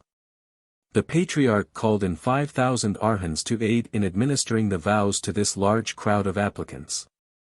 Kapamara became the 13th Patriarch. His numerous followers spread the Buddhist religion in southern India. He compiled a Shastra, Leng-Yen, called the Shastra of the Non-Ego. It extended to the length of 100 gathas, ki. Wherever this Shastra came, the demons and heretics were pitiably discomfited. Leng-Shu, or Nagarjuna, was the 14th Patriarch. He belonged to southern India. A king there was very much opposed to Buddhism, and influenced by what that religion calls depraved views, Siekien. Leng-Shu wished to convert him, and for 7 years carried a red banner before him when traveling. The Raja asked, "Who is this man?" He replied for himself, "I am a man possessing all kinds of knowledge." The Raja asked, "What are the Devas now doing?" He replied, "Just now the Devas are fighting with the Asuras."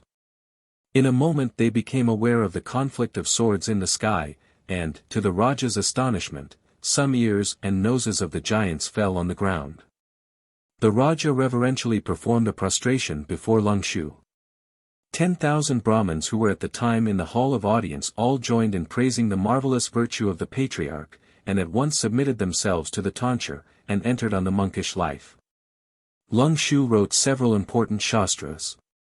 Among them was that one called Tachi Tuluan, Shastra of the Method of Great Wisdom. He was one of the most prolific authors of the Mahayana school. On this account he became the object of the jealous dislike of the older school of the lesser conveyance. When drawing near the end of his life, he unexpectedly fell one day into the trance called the Samadhi of the Moon's Wheel, in which he only heard words of the Dharma, but saw no forms. His pupil, Deva, comprehended him, and said, "The Buddha nature which you, my teacher, make known to us, does not consist in sights and sounds." Leng-Shu entrusted to him the care of the Dharma, and entered a vacant room. As he did not come out for a day, the pupils broke open the door. He had gone into a state of samadhi, and died. In all the kingdoms of India, temples were erected for him, and he was honored as if he were Buddha. The 15th Patriarch was Kanadeva, a native of South India. The king of his country followed a form of depraved doctrine. When men were invited to act as guards, Kanadeva responded to the call, and took his place, spear in hand, in the front rank, discharging his duties in so regular and exemplary a manner that the king's attention was attracted. In reply to the king's inquiries, he said he was a man who studied wisdom and practiced argumentative oratory. The king opened for him a discussion hall. Here Kanadeva proposed 3 theses: 1. Buddha is the most excellent of sages. 2. No law can compare with the law of Buddha. 3. There is no happiness, or merit, on earth equal to that of the Buddhist monk. If anyone can vanquish me in regard to these 3 theses, I consent to have my head taken off. In the discussion that ensued, all the heretics were worsted, and asked permission to become monks. A follower of one of the scholars who were vanquished in argument felt ashamed for his master, was much enraged, and resolved to kill Kanadeva. He attacked him while engaged in writing a controversial work, and with his sword pierced him through. Before life was extinct, the Patriarch said, "You can take my robe and rice bowl, and go quickly to my disciples and inform them, that if any among them have not made progress, they should keep firmly to their purpose without despairing." The pupils came to see their master with loud lamentation. He said to them, "All methods and systems are empty. I do not exist, and cannot be injured. I do not receive love or hatred from any. What that man has injured is the form of retribution for my past. It is not I myself." He then cast off the body, as a cicada does its outer covering. His disciples collected the relics after his cremation, erected a dagoba, and paid him the regular honors of worship. The 16th Patriarch was Rahula, a native of Kapila. When a certain Brahmin wrote a work of 100,000 gathas, extremely difficult to explain, Nagarjuna was able to understand the whole at first hearing, and Kanadeva at the second hearing. Rahula was able to comprehend the whole when he had heard Kanadeva's explanation. On this, the Brahmin said, under the influence of great astonishment, "The Shramana knows it as clearly as if he had known it all of old." He then became a believer. After his destined work of reformation and instruction was done, Rahula entered, the word is, took, seized on, the Nirvana. The 17th Patriarch, Sanganandi, of the city Shrivasti, was the son of the king. He could speak as soon as he was born, and read the books of Buddha when an infant. At 7 years old he formed a dislike to a worldly life. His parents tried in vain to check him in resolving to be a monk. 2 years later, Rahula came to the banks of the Golden Water River and said, pointing with his finger, "At a distance of 500 li from this spot, there is a holy person, named Sanganandi, who will, 1,000 years after Buddha, succeed him on the throne of purity." Rahula led his disciples to see him. He had just awaked from a trance of 21 days, and at once desired to take the monastic vows. He very soon understood the principles of Buddha's teaching, and became himself an instructor. One day Rahula ascended to the heaven of Brahma with a golden rice bowl in his hand to obtain rice for a multitude of believing Buddhists. On a sudden they disliked its taste. Rahula said, "The fault is not in me. It is in yourselves." He then desired Sanganandi to distribute the food and eat with the others. All wondered.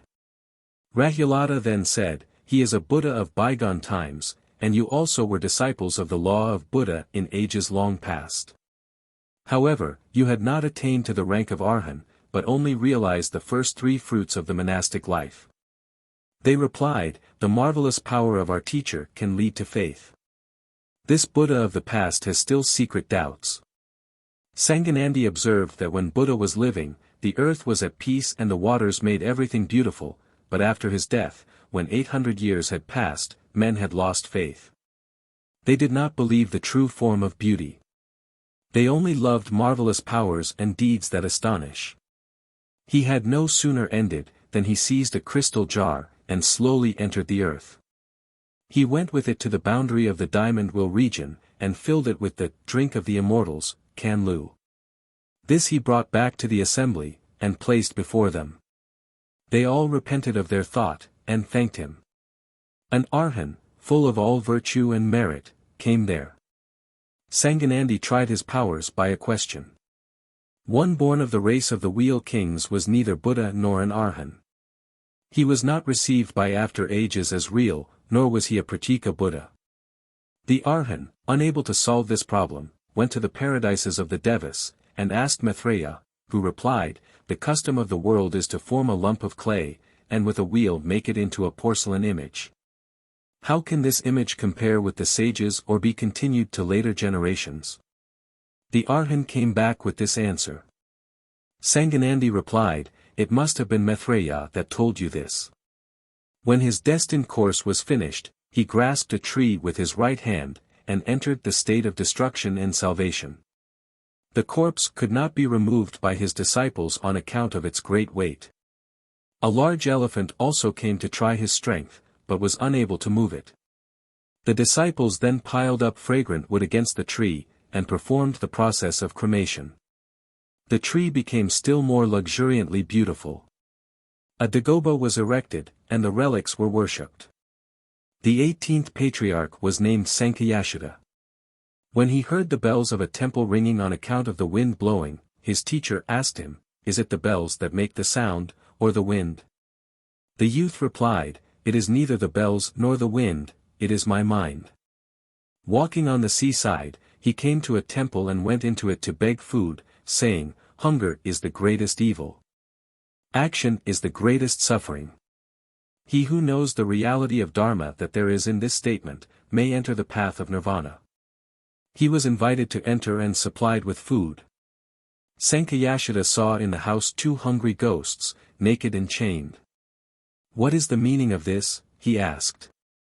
His host said, "These ghosts were in a former life my son-in-law and daughter-in-law. They were angry because I gave away food in charity, and when I instructed them they refused to listen. I then took an oath and said, 'When you suffer the penalty of your sin I will certainly come and see you.' Accordingly, at the time of their suffering their retribution, I arrived at a certain place where monks, at the sound of the bell, had assembled for food. When the food was nearly all eaten, it changed to blood, and the monks began to use their bowls and other utensils employed at meals, in fighting with one another, and said, 'Why are you saving of food? The misery we bear now is a recompense for the past.' I asked them to tell me what they had done. They replied, that in the time of Kashyapa Buddha, they had been guilty on one occasion, when bhikshus came asking food, of concealing their store and angrily refusing to share it with them. This was the cause of their present retribution." Sankhayashuddha went on the sea and saw all the 500 hells. This taught him fear, and the desire to avoid, by some means, such a fate as to be condemned to live there. He attained the rank of Arhan, and finding in a wood 500 hermits, seen, who were practicing ascetic rules, he converted them to Buddhism by praising Buddha, the law, and the priesthood. When his destined course was run, he entered the Nirvana, BC 13. In the account of Kumareta, the 19th patriarch, is included an answer he gave to a youth who was puzzled at the inequality of rewards and punishments in the present life. The youth's parents were devout Buddhists, but in very feeble health.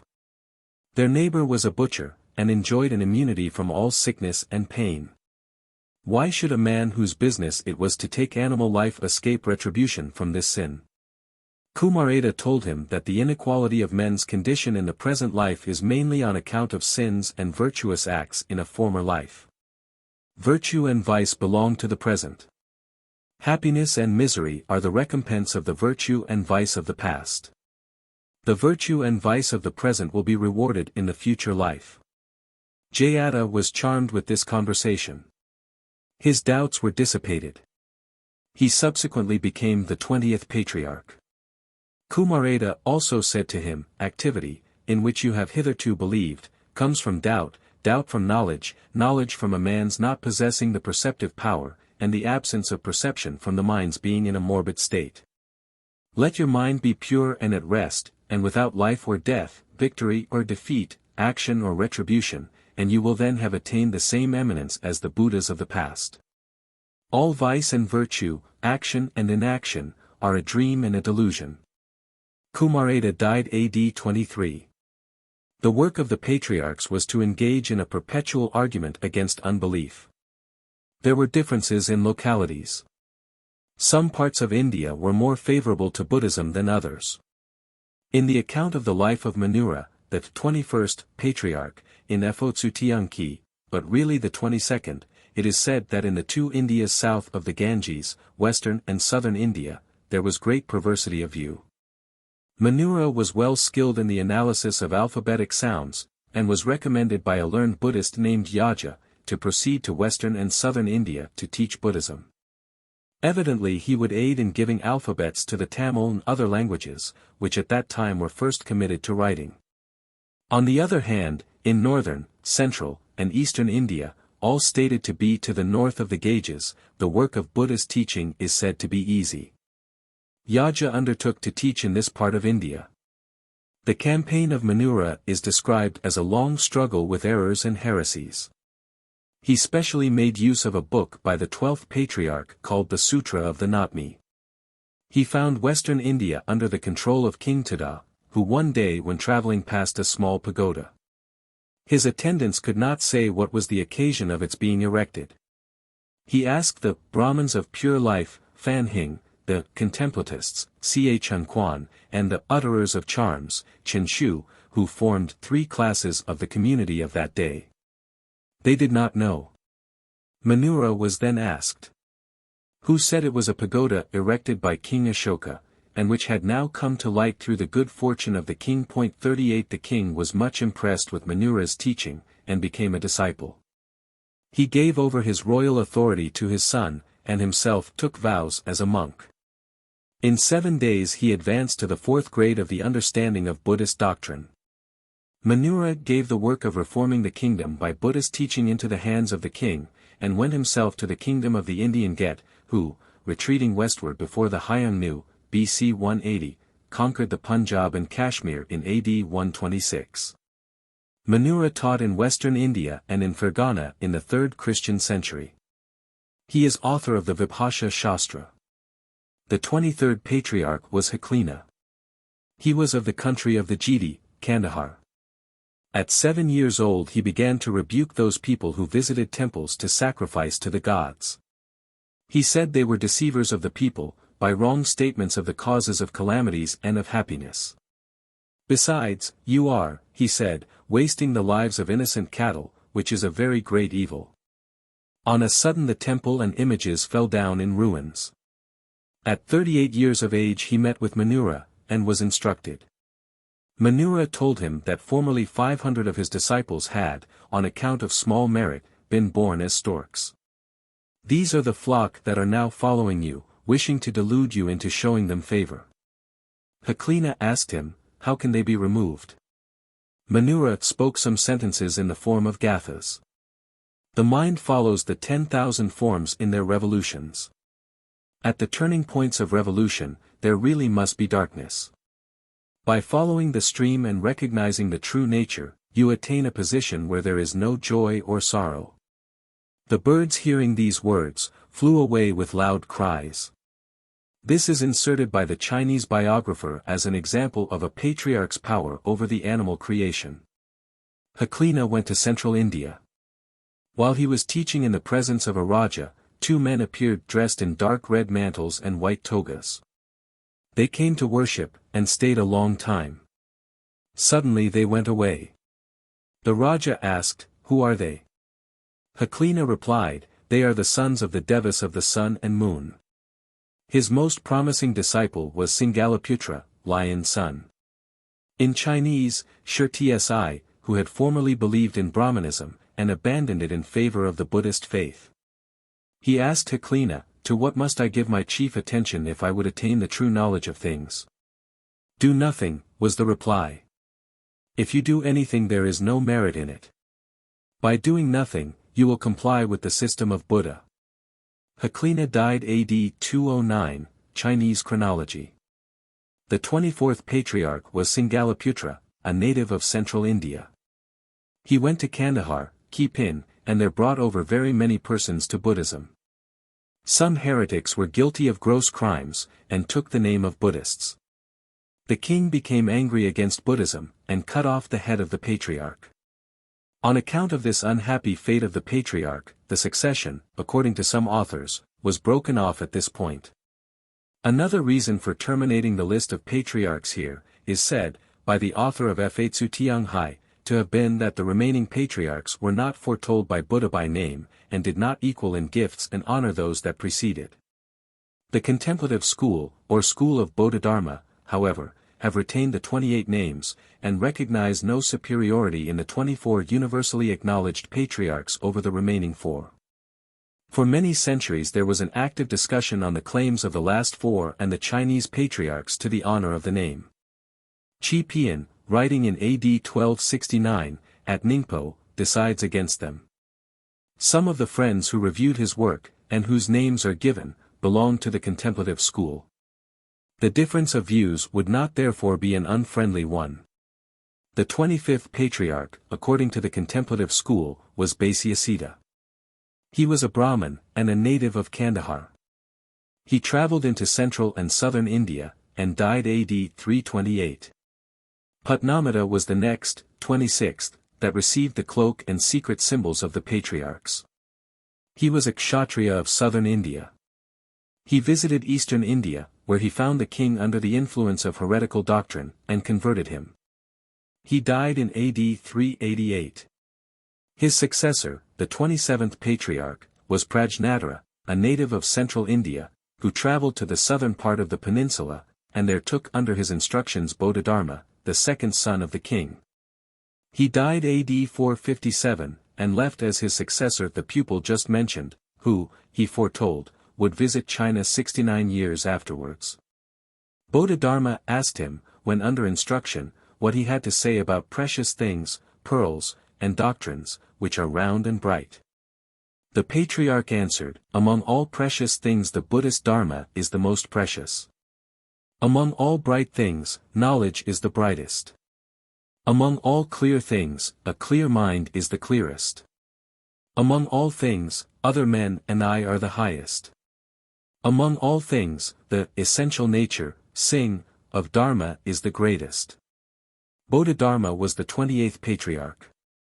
He represents a school that despises books and reduces Buddhist teaching to the simplest possible principles. He was an ascetic of the first water. In AD 526, Bodhidharma left southern India for China by sea. The 69 years that passed between the death of his predecessor and his departure from India formed the basis of the prediction above mentioned, constructed we must suppose after the event. The cause of his departure was probably persecution and disaster. He was a sectarian even in Buddhism, and possibly his enemies were not only the Brahmins, but also fellow Buddhists. The reading of books was the life and soul of many monasteries. Bodhidharma decried book reading. His system made the monasteries much less educational and much more mystical and meditative than before. Lovers of knowledge among the Buddhists would dislike his system. This would be the case in China and in India. In China the dogmatic reason given for not acknowledging the last 4 patriarchs was that, in the Dharmapitaka Sutra, Buddha had said, after my entering the Nirvana, there will be 24 honorable teachers, who will appear in the world and teach my law, Fotsu Tiangki, v. 1. After this what could be done but take the statement as a final answer to the inquiry, how many patriarchs could there be?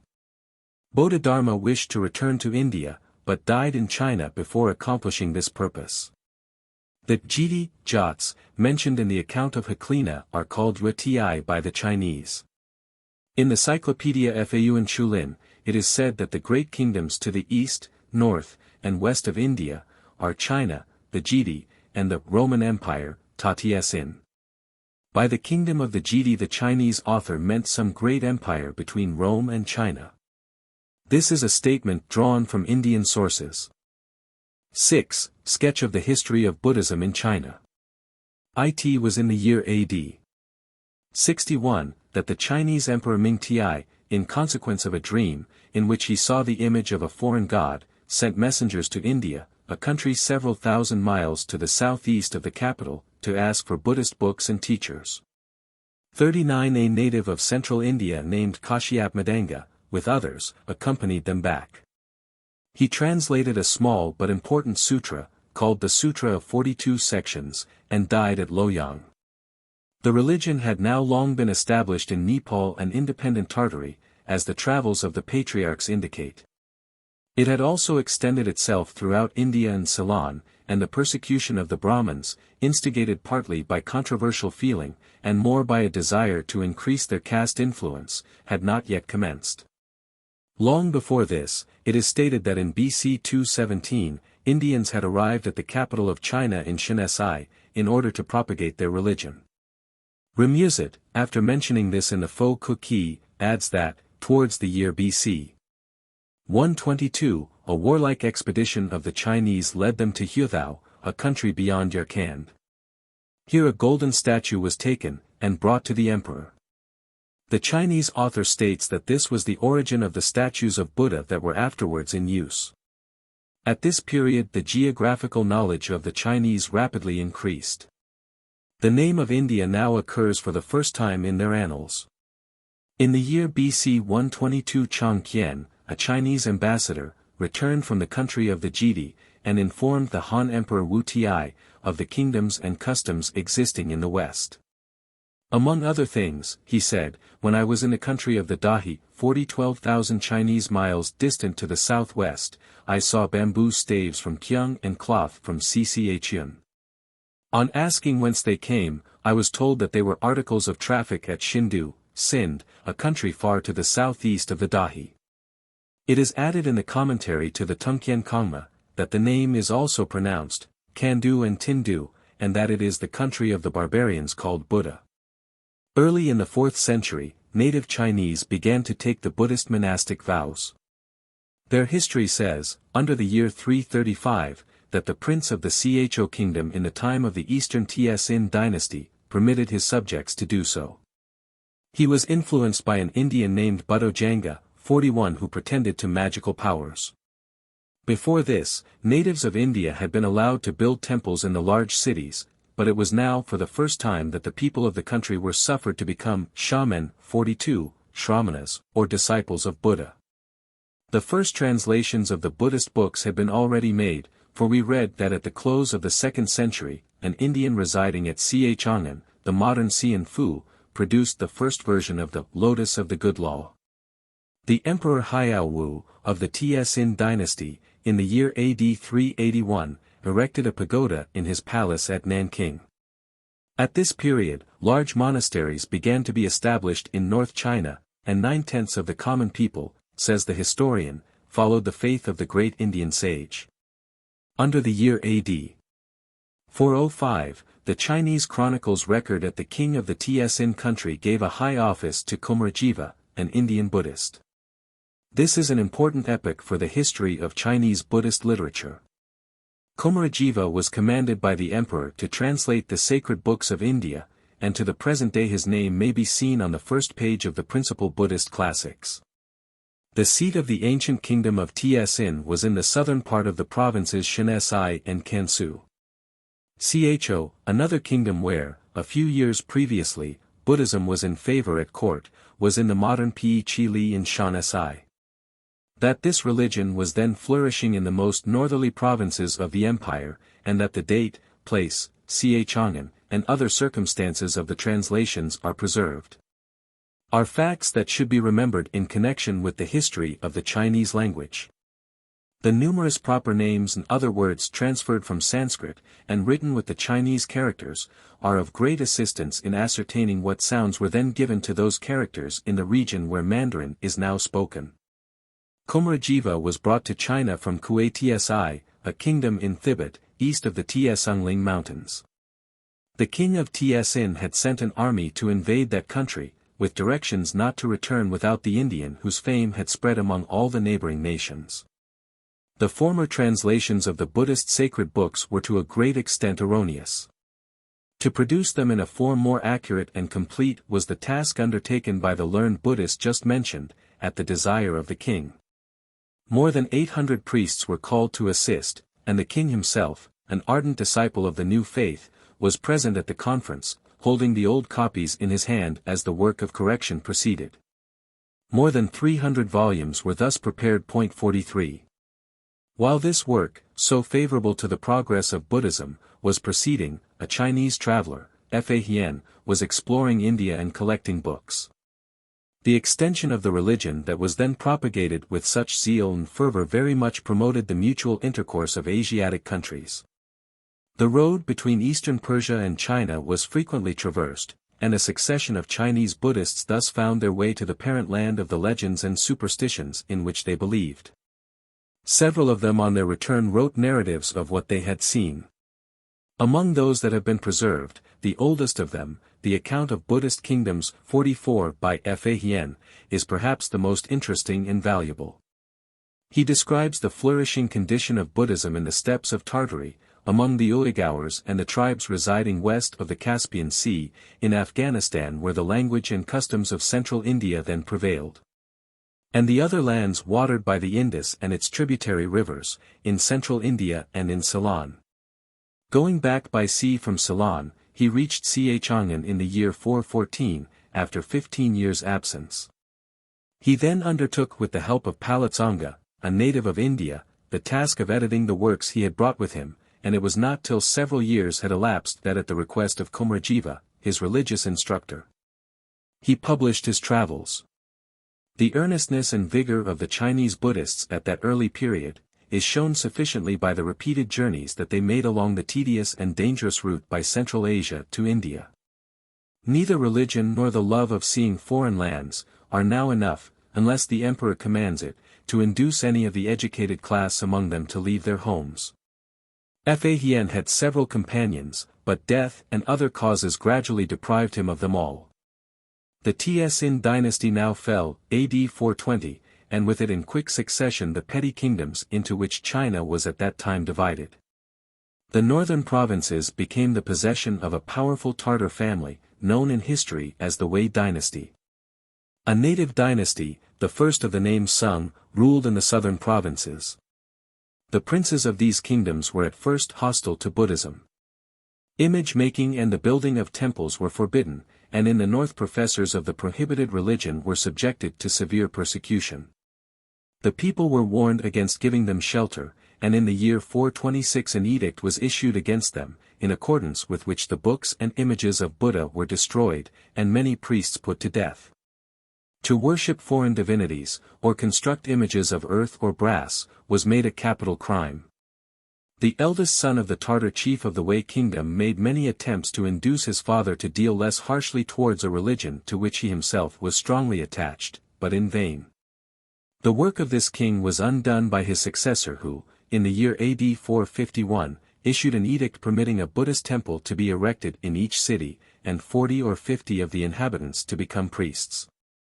The emperor himself performed the tonsure for some who took the monastic vows.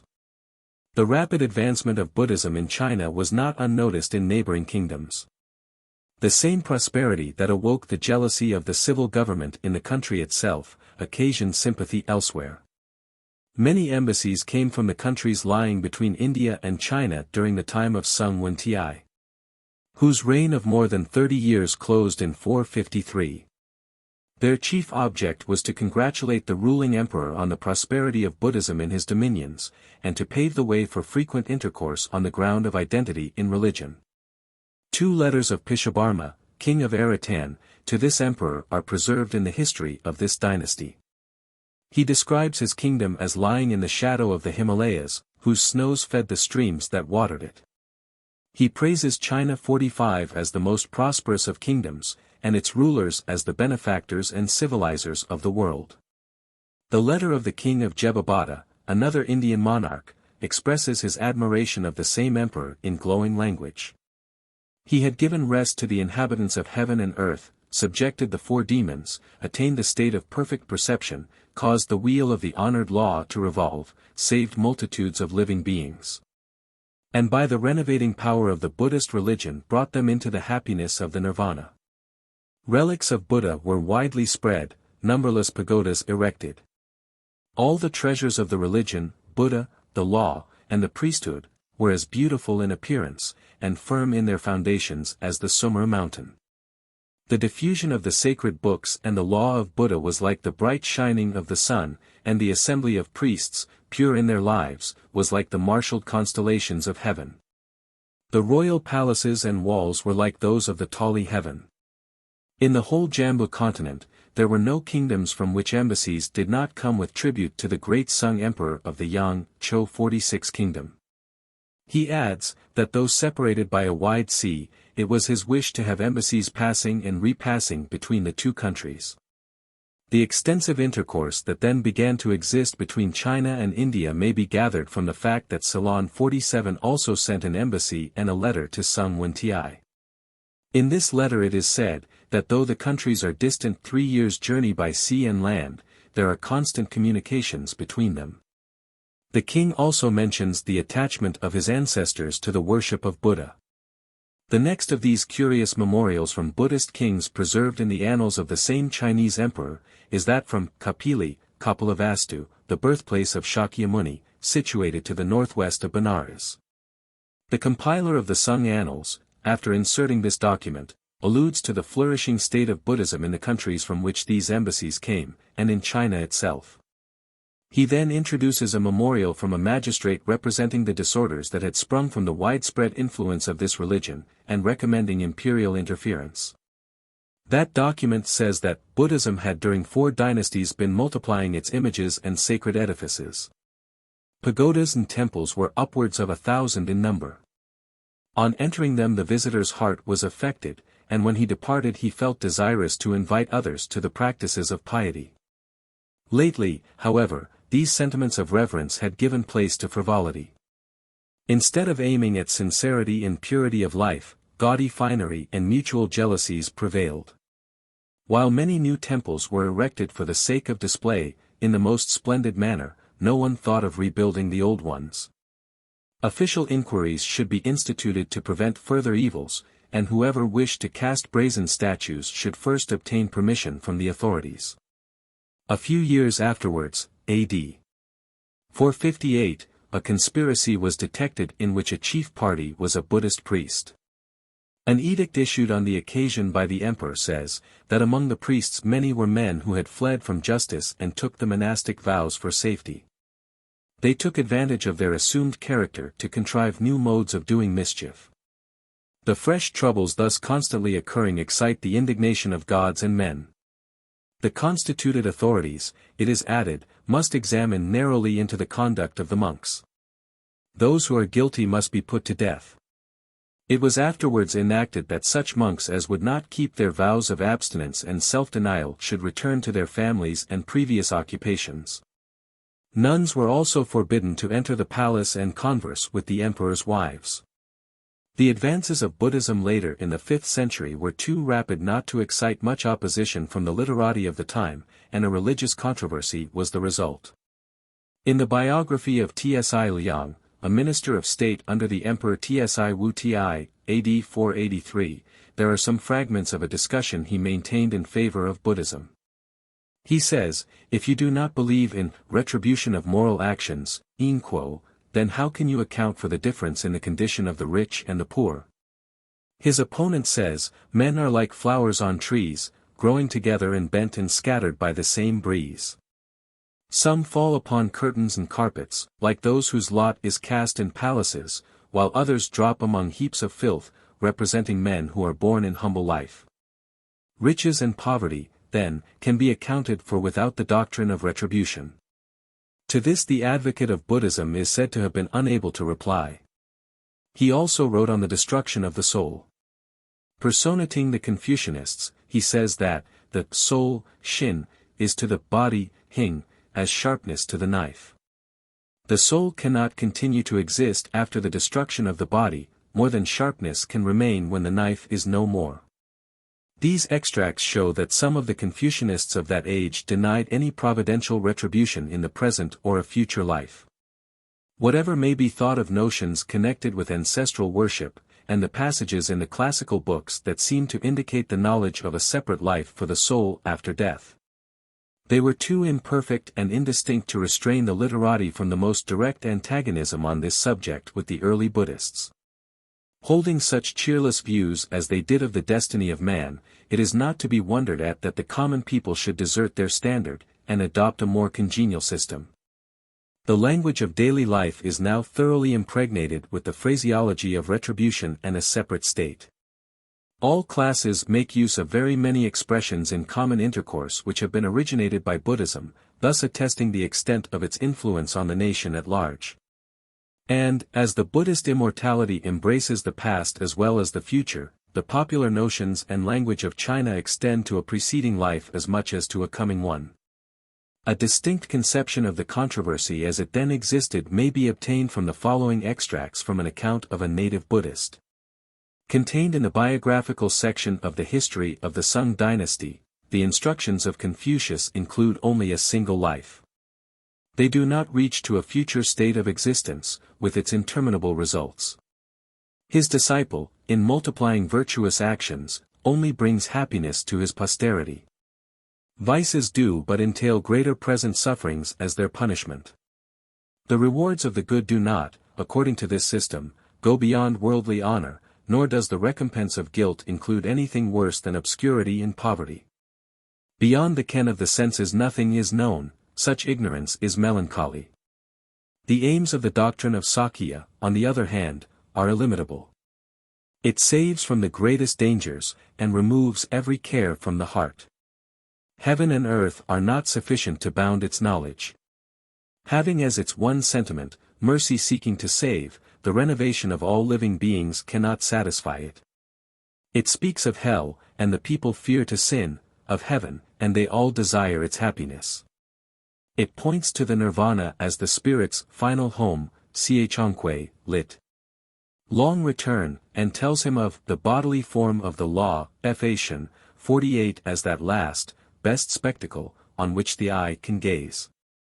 There is no region to which its influence does not reach. It soars in thought into the upper world. Beginning from a space no larger than the well's mouth in a courtyard, it extends its knowledge to the whole adjacent mansion. These sentiments are replied to, in the imaginary dialogue in which they occur, by a Confucian, who says, to be urged by the desire of heaven to the performance of virtue, cannot bear comparison with doing what is right for its own sake.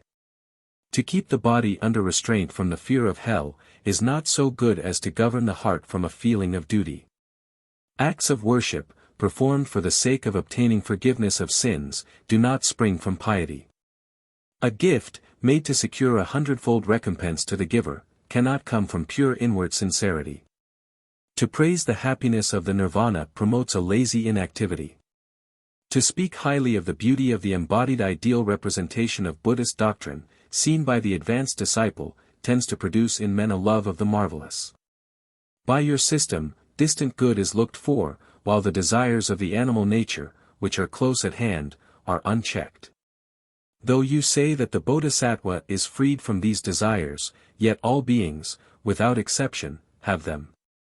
To these arguments for the older Chinese system, the Buddhist comes forward with a rejoinder: your conclusions are wrong. Motives derived from a future state are necessary to lead men to virtue. Otherwise how could the evil tendencies of the present life be adjusted? Men will not act spontaneously and immediately without something to hope for. The countryman is diligent in plowing his land, because he expects a harvest. If he had no such hope, he would sit idle at home, and soon go down forever below the 9 fountains. 49 The Confucian answers that religion, Tao, consisting in the repression of all desires, it is inconsistent to use the desire of heaven as a motive to virtue. The discussion is continued with great spirit through several pages, turning entirely on the advantage to be derived from the doctrine of the future state for the inculcation of virtue. The Buddhist champion is called the teacher of the black doctrine, and his opponent that of the white. The author, a Buddhist, has given its full force to the Confucian reasoning, while he condemns without flinching the difficulties that he sees in the system he opposes. The whole is preserved in a beautifully finished style of composition, and is a specimen of the valuable materials contained in the Chinese dynastic histories for special inquiries on many subjects not concerned with the general history of the country. It was with fair words like these, the darker shades of Buddhism being kept out of view, that the contest was maintained in those days by such as would introduce a foreign form of worship, against the adherence to the maxims of Confucius. The author of the piece was rewarded for it by the reigning emperor. In the northern provinces Buddhism was now flourishing. The prince of the Wei kingdom spared no expense in promoting it. History says, that in the year 467 he caused an image to be constructed, 43 feet in height, 35 English feet. 100 pekels of brass, or more than 5 tons, were used, and 6 pekels of gold. For years after, he resigned his throne to his son, and became a monk. When, about the same time, the Sung emperor erected a magnificent Buddhist temple, he was severely rebuked by some of his mandarins. The time of Wu Ti, the first emperor of the Liang dynasty, forms an era in the history of Chinese Buddhism, marked as it was by the arrival in China of Taimo, Bodhidharma, the 28th of the Patriarchs. And by the extraordinary prosperity of the Buddhist religion under the imperial favor. At the beginning of the 6th century, the number of Indians in China was upwards of 3,000. The prince of the Wei kingdom exerted himself greatly to provide maintenance for them in monasteries, erected on the most beautiful sites. Many of them resided at Luoyang, the modern Honan Fu. The temples had multiplied to 13,000. The decline of Buddhism in its motherland drove many of the Hindus to the north of the Himalayas. They came as refugees from the Brahmanical persecution, and their great number will assist materially in accounting for the growth of the religion they propagated in China. The prince of the Wei country is recorded to have discoursed publicly on the Buddhist classics. At the same time, he refused to treat for peace with the ambassadors of his southern neighbor, the Liang kingdom. Of this the Confucian historian takes advantage, charging him with inconsistency in being attached to a religion that forbids cruelty and bloodshed, while he showed such fondness for war. Soon after this, several priests were put to death, AD 515, for practicing magical arts. This is an offense attributed more than once by the Chinese historians to the early Buddhists. The use of charms, and the claim to magical powers, do not appear to have belonged to the system as it was left by Shakyamuni. His teaching, as Burnouf has shown, was occupied simply with morals and his peculiar philosophy. After a few centuries, however, among the additions made by the northern Buddhists to popularize the religion, and give greater power to the priests, were many narratives full of marvels and impossibilities, falsely attributed to primitive Buddhism. These works are called the Ta Sieh Ching, or Great Development Sutras. Another novelty was the pretense of working enchantments by means of unintelligible formulae, which are preserved in the books of the Chinese Buddhists, as in those of Nepal, without attempt at explanation. These charms are called dharni. They occur in the Great Development classics, such as the Lotus of the Good Law, Miao Fa Lin Hua King, Fa Hua King, and in various Buddhist works. The account given in the Tungtian Kongma of the professed magician who led the priests referred to above, says that he styled himself Ta Sieh Ching, used wild music to win followers, taught them to dissolve all the ties of kindred, and aimed only at murder and disturbance. The native annotator says that Ta Sieh Ching is the highest of 3 states of intelligence to which a disciple of Buddha can attain, and that the corresponding Sanskrit word, Mahayana, means boundless revolution and unsurpassed knowledge. It is here that the resemblance is most striking between the Buddhism of China and that of other countries where it is professed in the north. These countries having the same additions to the creed of Sakya, the division of Buddhism by Burnouf into a northern and southern school has been rightly made. The superadded mythology and claim to magical powers of the Buddhists, who revere the Sanskrit as their sacred language, distinguish them from their co-religionists who preserve their traditions in the Pali tongue. In the year AD 518, Sun Yun was sent to India by the prince of the Wei country for Buddhist books. He was accompanied by Wei Sheng, a priest. He traveled to Kandahar, stayed 2 years in Udayana, and returned with 175 Buddhist works.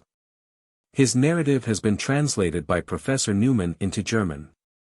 In AD 526, Bodhidharma, after having grown old in southern India, reached Canton by sea. The propagation of Buddhism in his native country he gave in charge to one of his disciples during his absence.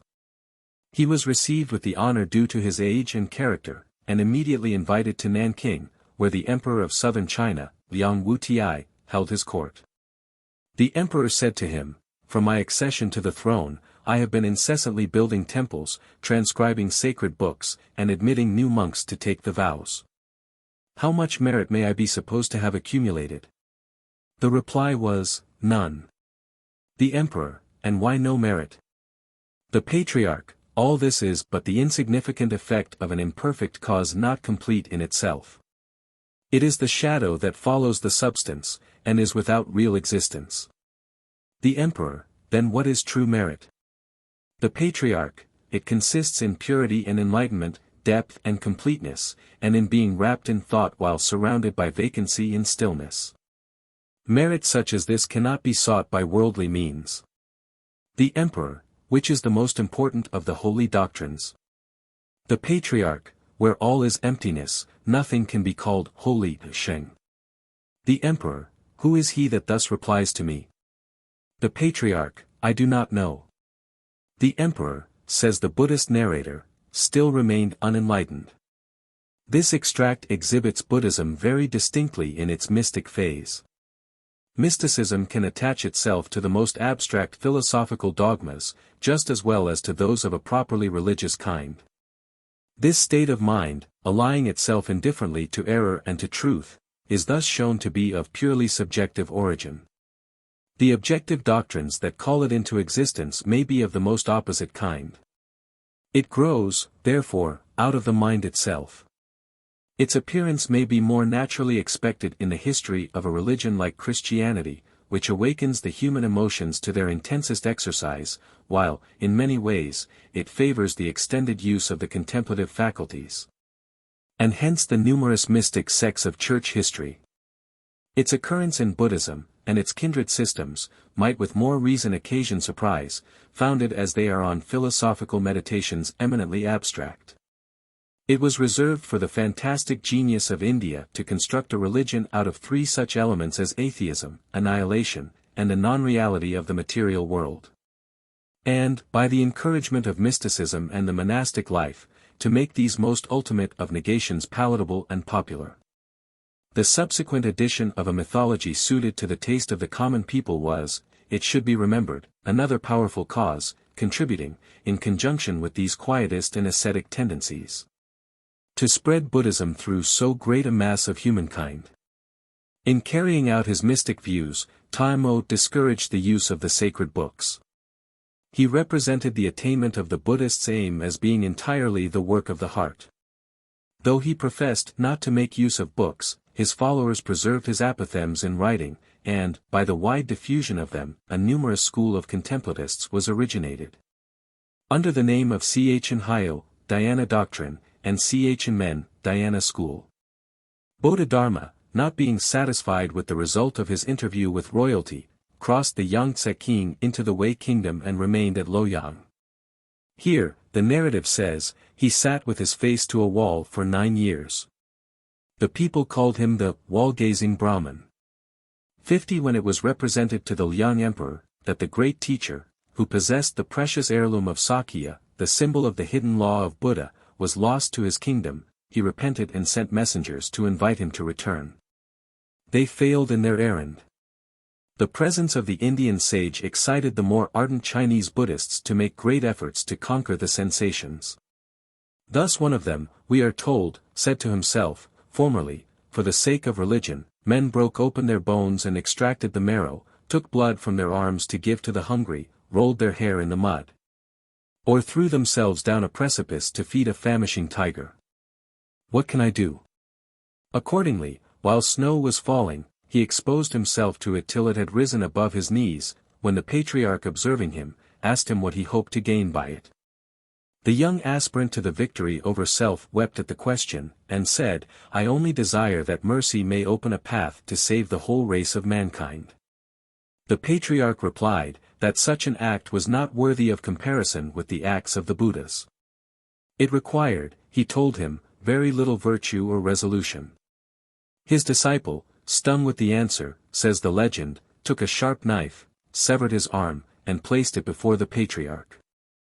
The latter expressed his high approval of the deed, and when, after 9 years' absence, he determined to return to India, he appointed the disciple who had performed it to succeed him as patriarch in China. He said to him on this occasion, "I give you the seal of the law as the sign of your adherence to the true doctrine inwardly, and the kasha, robe worn by Buddhists, as the symbol of your outward teaching. These symbols must be delivered down from one to another for 200 years after my death, and then, the law of Buddha having spread through the whole nation, the succession of patriarchs will cease." He further said, "I also consign to you the Lenga Sutra in 4 sections, which opens the door to the heart of Buddha, and is fitted to enlighten all living men." Taimo's further instructions to his successor as to the nature and duties of the patriarchate are fully detailed in the Chi Welu. He died of old age after 5 attempts to poison him, and was buried at the Haiyunger Mountains between Honan and Shanxi. At this juncture Sung Yun, who had been sent to India a few years previously for Buddhist books, returned, and inspected the remains of Bodhidharma.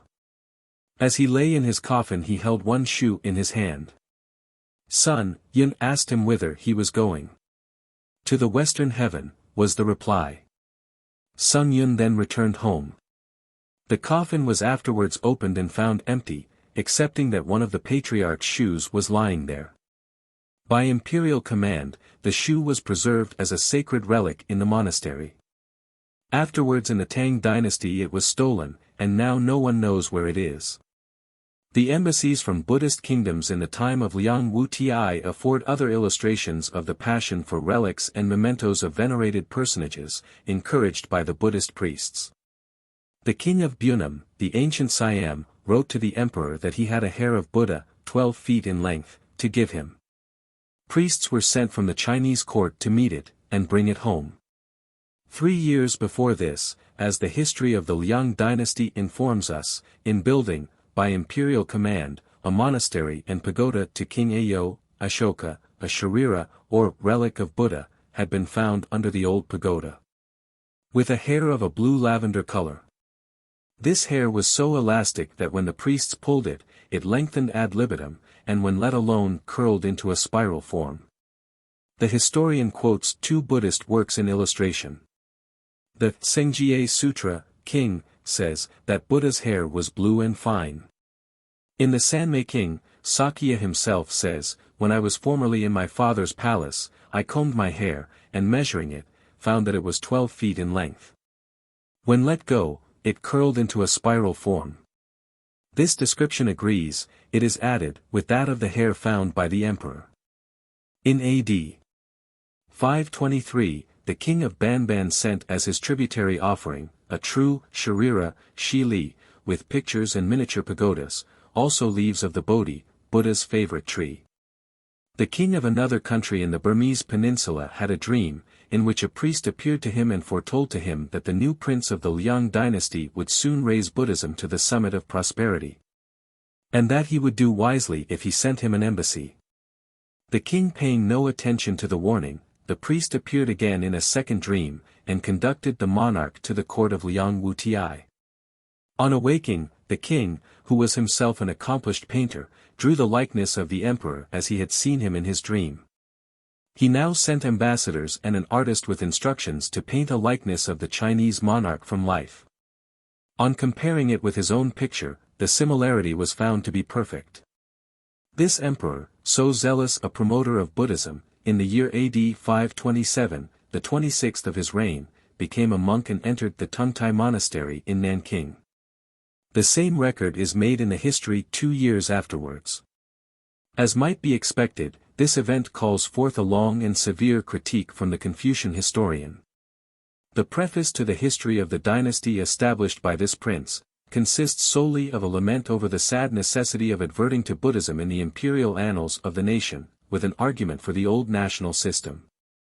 Which is so clearly right, that the wish to deviate from it shows a man to be wrong. In reference to the emperor's becoming a priest, the critic says, that not only would the man of common intelligence condemn such conduct in the ruler of a commonwealth, but even men like Bodhidharma would withhold their approval.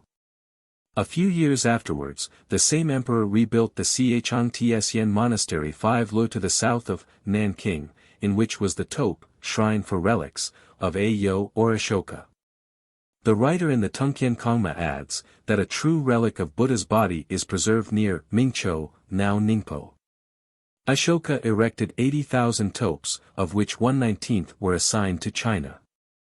The tope and relic here alluded to are those of the hill Youangshan, well known to foreign visitors, and situated 52 li eastward of Ningpo.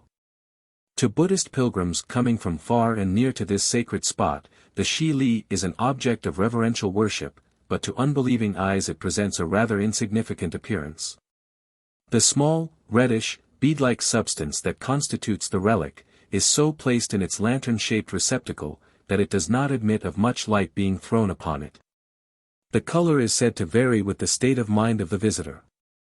Yellow is that of happiest omen. The theory is a safe one, for there is just obscurity enough to render the tint of the precious remains of Sakya's burnt body somewhat uncertain. King Ashoka, to whom this temple is dedicated, was one of the most celebrated of the Buddhist kings of India. Burnouf in his introduction à l'Histoire du Bouddhisme Indien, has translated a long legend of which Ashoka is the hero, and which is also contained in the Chinese work Fa'u Chulin. The commencement in the latter differs a little from that given by Burnouf.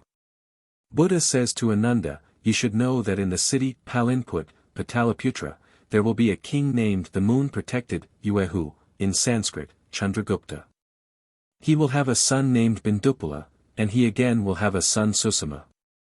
Ashoka was the son of Bindupala by another wife, and succeeded his father as king. The Indian king Sandrakatis, who concluded a treaty with Seleucus Nicator, the Greek king of Syria, BC 305, was identified with Chandragupta by Schlegel and Wilson. According to the Mahavanso, the Pali history of the Buddhist Patriarchs, there was an interval of 854 years from Buddha's death to the accession of Chandragupta, making that event to be in BC 389, which is more than half a century too soon. Turnar thinks the discrepancy cannot be accounted for but by supposing a willful perversion of the chronology. These statements are quoted in Hardy's Eastern Monachism, from Wilson's Vishnu Purana. By this synchronism of Greek and Indian literature, it is satisfactorily shown that Ashoka lived in the 2nd century before Christ, and Buddha in the 4th and 5th. The commonly received chronology of the Chinese Buddhists is too long, therefore, by more than 500 years. 51 Probably this fraud was effected to verify predictions found in certain sutras, in which Buddha is made to say that in a definite number of years after his death, such and such things would happen. The northern Buddhists wrote in Sanskrit, made use of Sanskrit sutras, and were anxious to vindicate the correctness of all predictions found in them. Burnouf supposes that the disciples of Buddha would naturally publish their sacred books in more than one language, Sanskrit being then, and long afterwards, spoken by the literati, while derived dialects were used by the common people. By Fa-Hien Ashoka is called Ayo Wang, as at the monastery near Ningpo. In Huayan Sang's narrative, the name Wuyu Wang, the sorrowless king, a translation of the Sanskrit word, is applied to him. The Liang Emperor Wu Ti, after 3 times assuming the Buddhist vows and expounding the sutras to his assembled courtiers, was succeeded by a son who favored Taoism. A few years after, the sovereign of the Tsi kingdom endeavored to combine these two religions. He put to death for Taoist priests for refusing to submit to the tonsure and become worshippers of Buddha. After this there was no more resistance. In AD 558 it is related that Wu Ti, an emperor of the Qin dynasty, became a monk. Some years afterwards, the prince of the Zhou kingdom issued an edict prohibiting both Buddhism and Taoism. Books and images were destroyed, and all professors of these religions compelled to abandon them. The history of the Northern Wei dynasty contains some details on the early Sanskrit translations in addition to what has been already inserted in this narrative. 52 The pioneers in the work of translation were Kashyapmadanga and Chuefe Lan, who worked conjointly in the time of Ming Ti. The latter also translated the Sutra of the 10 Points of Rest. In AD 150, a priest of the Nsi, Arzaces, country in eastern Persia is noticed as an excellent translator. About AD 170, Chitzen, a priest of the Jidi nation, produced a version of the Nirvana Sutra. Sun Quan, prince of the Wu state, one of the three kingdoms, who, some time after the embassy of Marcus Aurelius Antoninus, the Roman emperor, to China, received with great respect a Roman merchant at his court. 53 Treated with equal regard an Indian priest who translated for him some of the books of Buddha. The next Indian mentioned is Dharmakakala, who translated the Vinaya or Kiai-Lu, discipline, at Luoyang. About A.D. 300, Chi Kung-ming, a foreign priest, translated the Weima and Fa 54 Lotus of the Good Law Sutras, but the work was imperfectly done. Taoan, a Chinese Buddhist, finding the sacred books disfigured by errors, applied himself to correct them. He derived instruction from Buddhojanga and wished much to converse with Komarajiva, noticed in a previous page. The latter, himself a man of high intelligence, had conceived an extraordinary regard for him, and lamented much when he came to Chang'an from Liangzhou at the northwestern corner of China where he had long resided, that Taoan was dead. Komarajiva found that in the corrections he proposed to make in the sacred books, he had been completely anticipated by his Chinese fellow religionist. Komarajiva is commended for his accurate knowledge of the Chinese language as well as of his own. With his assistance he made clear the sense of many profound and extensive sutras, king, and shastras, Luan, 12 works in all. The divisions into sections and sentences were formed with care. The finishing touch to the Chinese composition of these translations was given by Sing Chao. Fa Hien in his travels did his utmost to procure copies of the Discipline and the other sacred books. On his return, with the aid of an Indian named Bhadra, he translated the Sankhya Lu, a Sankhya Vinaya, which has since been regarded as a standard work. Before Fa Hien's time, about A.D. 290, a Chinese named Chu Sihing went to northern India for Buddhist books. He reached Yuden or Khodan, identified by Ramuzet with Khodan, and obtained a sutra of 90 sections. He translated it in Honan, with the title Fengquang Patnia King, Light-Emitting Prajna Sutra.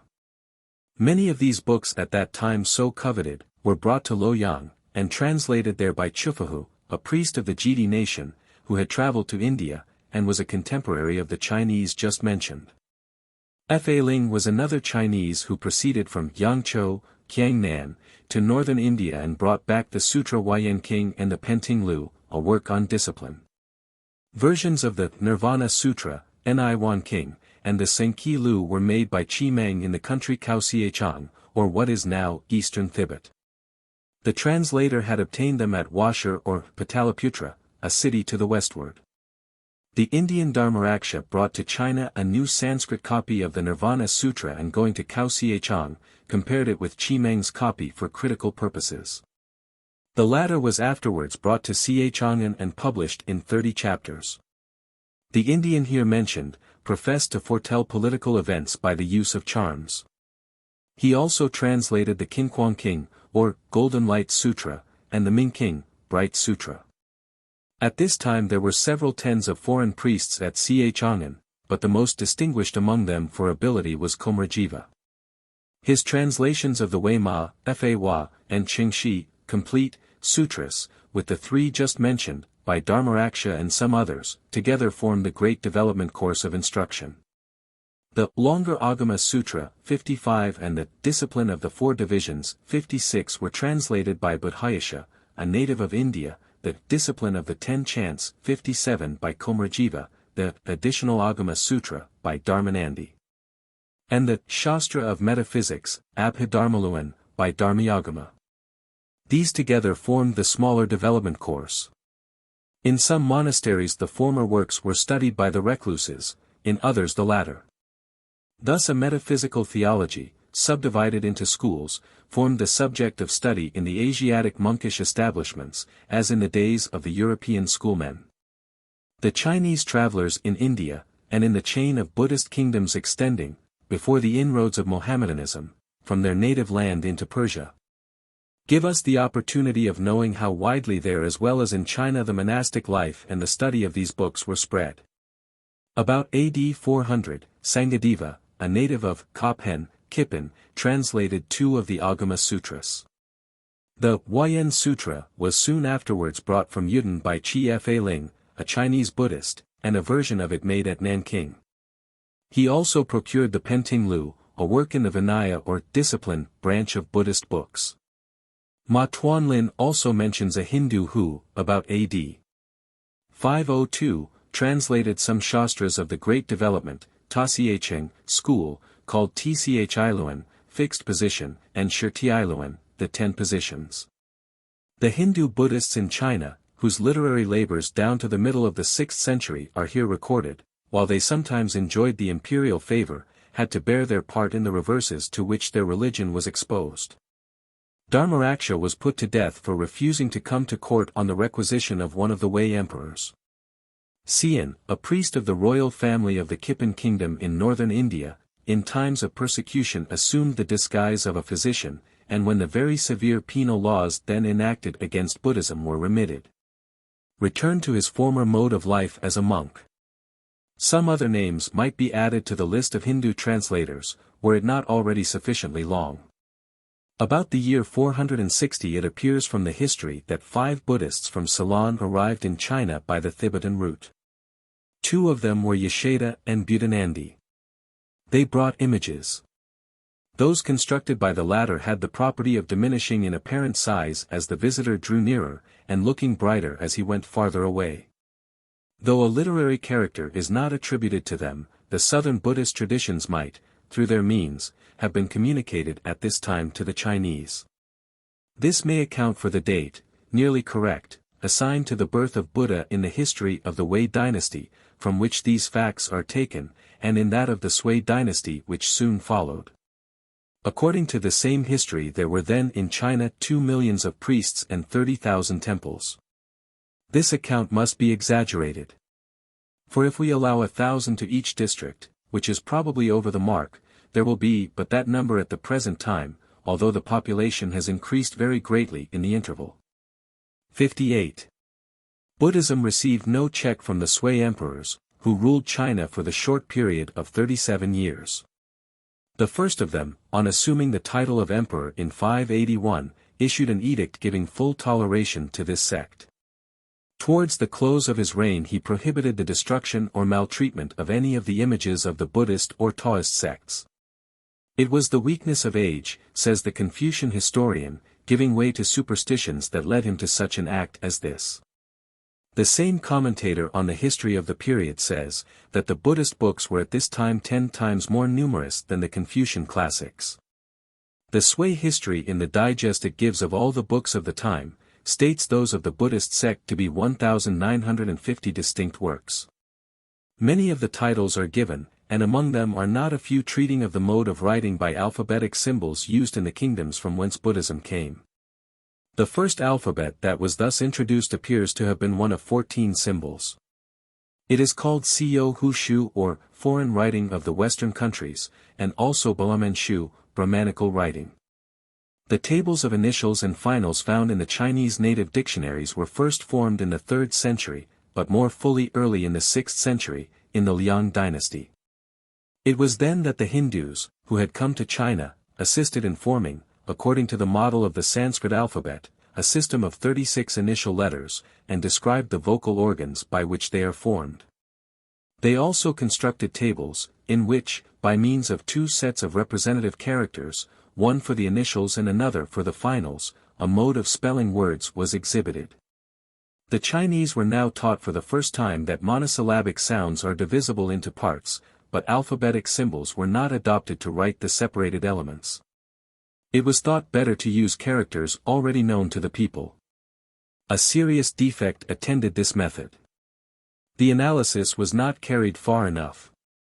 Intelligent Chinese understand that a sound, such as man, can be divided into 2 parts, m and n. For they have been long accustomed to the system of phonetic bisection here alluded to, but they usually refuse to believe that a trisection of the sound is practicable. At the same time the system was much easier to learn than if foreign symbols had been employed, and it was very soon universally adopted. Shenkung, a priest, is said to have been the author of the system, and the dictionary Upn was one of the first extensive works in which it was employed. 59 That the Hindu Buddhists should have taught the Chinese how to write the sounds of this language by an artifice which required nothing but their own hieroglyphics, and rendered unnecessary the introduction of new symbols, is sufficient evidence of their ingenuity, and is not the least of the services they have done to the sons of Han. It answered well for several centuries, and was made use of in all dictionaries and educational works. But the language changed, the old sounds were broken up, and now the words thus spelt are read correctly only by those natives who happen to speak the dialects that most nearly resemble in sound the old pronunciation. To Shen You, the historian of two dynasties, and author of several detached historical pieces, is attributed the discovery of the four tones. His biographer says of him in the Liang history, he wrote his treatise on the four tones, to make known what men for thousands of years had not understood, the wonderful fact which he alone in the silence of his breast came to perceive. It may be well doubted if the credit of arriving unassisted at the knowledge of this fact is due to him. He resided at the court of Liang Wuti, the great patron of the Indian strangers. They, accustomed to the unrivaled accuracy in phonetic analysis of the Sanskrit alphabet, would readily distinguish a new phenomenon like this, while to a native speaker, who had never known articulate sounds to be without it, it would almost necessarily be undetected. In the syllabic spelling that they formed, the tones are duly represented, by being embraced in every instance in the final. The extent of influence which this nomenclature for sounds has attained in the native literature is known to all who are familiar with its dictionaries, and the common editions of the classical books. In this way it is that the traditions of old sounds needed to explain the rhymes and meter of the ancient national poetry are preserved. By the same method the sounds of modern dialects that have deviated extensively from the old type have been committed to writing. The dialects of the Mandarin provinces, of northern and southern Fujian, and Canton have been written down by native authors each with its one system of tones and alphabetic elements. And they have all taken the method introduced by the Buddhists as their guide. The Chinese have since become acquainted with several alphabets with foreign symbols, but when they need to write phonetically they prefer the system, imperfect as it is. That does not oblige them to abandon the hieroglyphic signs transmitted by their ancestors. Never, perhaps, since the days of Cadmus, was a philological impulse more successful than that thus communicated from India to the Chinese, if the extent of its adoption be the criterion. They have not only by the use of the syllabic spelling thus taught them, collected the materials for philological research afforded by the modern dialects, but, by patient industry, have discovered the early history of the language. Showing how the number of tones increased from 2 to 3 by the time of Confucius, to 4 in the 6th century of our era, and so on to their present state. Few foreign investigators have yet entered on this field of research, but it may be suggested that the philology of the Eastern languages must without it be necessarily incomplete, and that the Chinese, by patience and a true scientific instinct, have placed the materials in such a form that little labor is needed to gather from them the facts that they contain. The Tibetans, and, probably, the Koreans also, owe their alphabets, which are both arranged in the Sanskrit mode, to the Buddhists. Korean ambassadors came in the reign of Liang Wuti to ask for the Nirvana, and other Buddhistic classics. It may then have been as early as this that they had an alphabet, but the writing now in use dates from about AD 1360, as Mr. Scott has shown. 60. The first emperor of the Tang dynasty was induced by the representations of Fu Yi, one of his ministers, to call a council for deliberation on the mode of action to be adopted in regard to Buddhism. Fu Yi, a stern enemy of the new religion, proposed that the monks and nuns should be compelled to marry and bring up families. The reason that they adopted the ascetic life, he said, was to avoid contributing to the revenue. What they held about the fate of mankind depending on the will of Buddha was false. Life and death were regulated by a natural necessity with which man had nothing to do, Yutsi-Jan. The retribution of vice and virtue was the province of the prince, while riches and poverty were the recompense provoked by our own actions. The public manners had degenerated lamentably through the influence of Buddhism. The 6 states of being, 61 into which the souls of men might be born were entirely fictitious. The monks lived an idle life, and were unprofitable members of the Commonwealth. To this it was replied in the council, by Xiao Yu, a friend of the Buddhists, that Buddha was a sage, Xingzhen, and that Fu Yi having spoken ill of a sage, was guilty of a great crime. To this Fu Yi answered, that the highest of the virtues were loyalty and filial piety, and the monks, casting off as they did their prince and their parents, disregarded them both. As for Xiao Yu, he added, he was, being the advocate of such a system, as destitute as they of these virtues. Xiao Yu joined his hands and merely replied to him, that hell was made for such men as he. The Confucianists gained the victory, and severe restrictions were imposed on the professors of the foreign faith, but they were taken off almost immediately after. The successors of Bodhidharma were 5 in number. They are styled with him the 6 Eastern Patriarchs, Tongsu. They led quiet lives. The 4th of them was invited to court by the 2nd emperor of the Tang dynasty, and repeatedly declined the honor. When a messenger came for the 4th time and informed him that, if he refused to go, he had orders to take his head back with him, the imperturbable old man merely held out his neck to the sword in token of his willingness to die. The emperor respected his firmness. Some years previously, with a large number of disciples, he had gone to a city in Shanxi. The city was soon after laid siege to by rebels. The patriarch advised his followers to recite the Great Prajna, Mahapatniya, an extensive work, in which the most abstract dogmas of Buddhist philosophy are very fully developed. The enemy, looking towards the ramparts, thought they saw a band of spirit soldiers in array against them, and consequently retired. In the year 629 the celebrated Huayan Sang set out on his journey to India to procure Sanskrit books. Passing from Liangzhou at the northwestern extremity of China, he proceeded westward to the region watered by the Oxus and Jaxartes where the Turks 62 were then settled. He afterwards crossed the Hindu Kush and proceeded into India. He lingered for a long time in the countries through which the Ganges flows, rich as they were in reminiscences and relics of primitive Buddhism. Then bending his steps to the southwards, he completed the tour of the Indian peninsula, returned across the Indus, and reached home in the 16th year after his departure. The same emperor, Taizong, was still reigning, and he received the traveller with the utmost distinction. He spent the rest of his days in translating from the Sanskrit originals the Buddhist works he had brought with him from India. It was by imperial command that these translations were undertaken. The same emperor, Taizong, received with equal favor the Syrian Christians, Alepen and his companions, who had arrived in AD 639, only 7 years before Huayan Sang's return. The Histoire de la vie de Huayan Sang, translated by M. Julian, is a volume full of interest for the history of Buddhism and Buddhist literature. As a preparation for the task, the accomplished translator added to his unrivaled knowledge of the Chinese language and extensive acquaintance with Sanskrit, acquired when he was already advanced in life, with this special object. Scarcely does the name of a place or a book occur in the narrative which he has not identified and given to the reader in its Sanskrit form.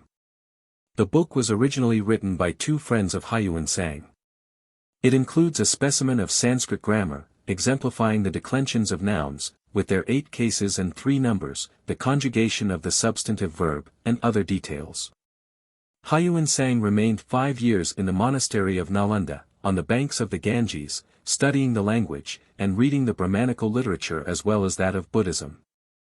Huayan Sang was summoned on his arrival to appear at court, and answer for his conduct, in leaving his country and undertaking so long a journey without the imperial permission. The emperor, praised by Gibbon as the Augustus of the East, was residing at Luoyang, to which city the traveller proceeded. He had brought with him 115 grains of relics taken from Buddha's chair. A gold statue of Buddha, 3 feet 3 inches in height, with a transparent pedestal, a second, 3 feet 5 inches in height and others of silver and carved in sandalwood. His collection of Sanskrit books was very extensive. A sufficient conception of the voluminous contributions then made to Chinese literature from India will be obtained by enumerating some of the names. Of the Great Development School, 124 sutras. On the discipline and philosophical works of the following schools. Shangso Pu, Sarvastivadis, 15 works. Sanmitya P'U, Samattiyas, 15. Mishayasi P'U, Mahishashikas, 22. Kiyashipayi P'U, Kashyapiyas, 17. Fami P'U, Dharmaguptas, 42. Shwoitsayu P'U, Sarvastivadis, 67. These works, amounting with others to 657, were carried by 22 horses. The emperor, after listening to the traveler's account of what he had seen, commanded him to write a description of the Western countries, and the work called Tatiang Sayuki was the result.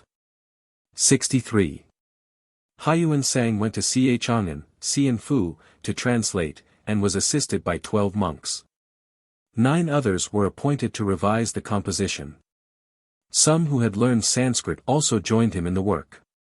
On presenting a series of translations to the emperor, he wrote a preface to them, and at the request of Huayan Sang issued an edict that 5 new monks should be received in every convent in the empire. The convents then amounted to 3,716. The losses of Buddhism from the persecutions to which it had been exposed were thus repaired. At the emperor's instance, Huayan Sang now corrected the translation of the celebrated Sutra Kinkongpatniapalamita King, in Sanskrit, Vitrachedikaprajnaparamita Sutra. 2 words were added to the title which Kumarajiva had omitted. The new title read Ning Tuan Kin, etc. The name of the city Shrivasthi was spelt with 5 characters instead of 2. The new translation of this work did not supplant the old one, that of Kumarajiva. The latter is at the present day the most common, except the daily prayers, of all books in the Buddhist temples and monasteries, and is in the hands of almost every monk. This work contains the germ of the larger compilation Prajnaparamita in 120 volumes. The abstractions of Buddhist philosophy, which were afterwards ramified to such a formidable extent as these numbers indicate, are here found in their primary form probably, as they were taught by Shakyamuni himself. The translation of the larger work was not completed till AD 661. That Huayan Sang, as a translator, was a strong literalist, may be inferred from the fact, that when he was meditating on the propriety of imitating Kumarajiva, who omitted repetitions and superfluities, in so large a work as this, he was deterred by a dream from the idea, and resolved to give the 120 volumes entire, in all their wearisome reiteration of metaphysical paradoxes. Among the new orthographies that he introduced was that of Bchu for Bku, mendicant disciple, and of Bhagyavam instead of but for Buddha. This spelling nearly coincides with that of the Nepalese Sanskrit, Bhagavath. In the Pali versions he is called Gautama, which is a patronymic, in Chinese, Go-Dam. Bhagyavam is used in the Sutra Yoesaluli Kuangjulai Kungti King. Modern reprints of Huayan Sang's translation of the Shastras called Abhidharma, are found in a fragmentary and worm-eaten state in many of the larger Buddhist temples near Shanghai and elsewhere at the present time. He lived 19 years after his return, and spent nearly the whole of that time in translating. He completed 740 works, in 1335 books. Among them were 3 works on logic, viz., Limenluan, Inmingluan, Inmingshukiai. Among other works that he brought to China, were treatises on grammar, Xingmingluan and Pe Kilanan, and a lexicon, Abhidharma Kosha. 64. The modern Chinese editor of the Description of Western Countries complains of its author's superstition. Anxiety to detail every Buddhist wonder has been accompanied by neglect of the physical features of the countries that came under review. Here, says the critic, he cannot be compared with Nai Giulio, Julius Alini, one of the early Jesuits, in the Qifang Waiki, a well-known geographical work by that missionary. In truthfulness this work is not equal, he tells us, to the Account of Buddhist Kingdoms, by F.A. Hien, but it is written in a style much more ornamental. The extensive knowledge, he adds, of Buddhist literature possessed by Huayan Sang himself, and the elegant style of his assistants, make the book interesting, so that, though it contains not a little that is false, the reader does not go to sleep over it. The life and adventures of Huayan Sang have been made the basis of a long novel, which is universally read at the present time. It is called the Siyu-Ki or Siyu-Chin-Tsuan. The writer, apparently a Taoist, makes unlimited use of the two mythologies, that of his own religion and that of his hero, as the machinery of his tale. He has invented a most eventful account of the birth of Huayan Sang. It might have been supposed that the wild romance of India was unsuited to the Chinese taste, but our author does not hesitate to adopt it. His readers become familiar with all those imaginary deities, whose figures they see in the Buddhist temples, as the ornaments of a fictitious narrative. The hero, in undertaking so distant and dangerous a journey to obtain the sacred books of Buddhism, and by translating them into his native tongue, to promote the spread of that superstition among his countrymen, is represented as the highest possible example of the excellence at which the Buddhist aims. The effort and the success that crowns it, are identified with the aspiration of the Taoist after the elixir of immortality. The hermit's elevation to the state of Buddha, and the translation of those whose hearts have been purified by meditation and retirement, to the abodes of the genii. The sixth emperor of the Tang dynasty was too weak to rule. Wu, the emperor's mother, held the reins of power, and distinguished herself by her ability and by her cruelties. In the year 690 a new Buddhist sutra, the Leng-Yen-King, Great Cloud Sutra, was presented to her. It stated that she was Maitreya, the Buddha that was to come, and the ruler of the Jambu continent. She ordered it to be circulated through the empire, and bestowed public offices on more than one Buddhist priest. Early in the 8th century, the Confucianists made another effort to bring about a persecution of Buddhism. In 714, Yan Tiesung argued that it was pernicious to the state, and appealed for proof to the early termination of those dynasties that had favored it. In carrying out an edict then issued, more than 12,000 priests and nuns were obliged to return to the common world. Casting images, writing the sacred books, and building temples, were also forbidden. At this time some priests are mentioned as holding public offices in the government. The historians animadvert on this circumstance, as one of the monstrosities accompanying a female reign. About the beginning of the same century, Hindus were employed to regulate the national calendar. The first mentioned is Gadamra, whose method of calculation was called Kwang-tse Li, the calendar of the bright house. It was used for 3 years only. A better-known Buddhist astronomer of the same nation was Gautam Siddha. By imperial command he translated from Sanskrit, the mode of astronomical calculation called Qianqi Shu. It embraced the calculation of the moon's course and of eclipses. His calendar of this name was adopted for a few years, when it was followed in AD 721 by that of the well-known Yihing, a Chinese Buddhist priest, whose name holds a place in the first rank of the native astronomers. The translations of Gautam Siddha are contained in the work called Huayan King, a copy of which was discovered accidentally, in the latter part of the 16th century, inside an image of Buddha. It has been cut in wood more than once since that time. The part translated from Sanskrit is but a small portion of the work. The remainder is chiefly astrological. Among other things, there is a short notice of the Indian arithmetical notation, with its 9 symbols and a dot for a cipher. There was nothing new in this to the countrymen of Confucius, so far as the principle of decimal notation was concerned. But it is interesting to us, whose ancestors did not obtain the Indian numerals till several centuries after this time. The Arabs learned them in the 8th century, and transmitted them slowly to Europe. Among the earlier Buddhist translations, a book is mentioned under the title of Brahmanical Astronomy, Paloman Tianwen, in 20 chapters. It was translated in the 6th century by Delucchi, a native of the Malaya kingdom. Another is Balamengai Jiasin Gen Tianwen Shuo, an account of astronomy by the Brahmin Jagarishi. 65. The date of these translations, mentioned in the History of the Sui dynasty, can be no later than the 6th century or very early in the 7th. The same should be observed of 2 works on Brahmanical arithmetic, viz. Balamenswan Fa and Balamenswan King, each containing 3 chapters, and a third on the calculation of the calendar, Balamenin Yangswan Li, in 1 chapter.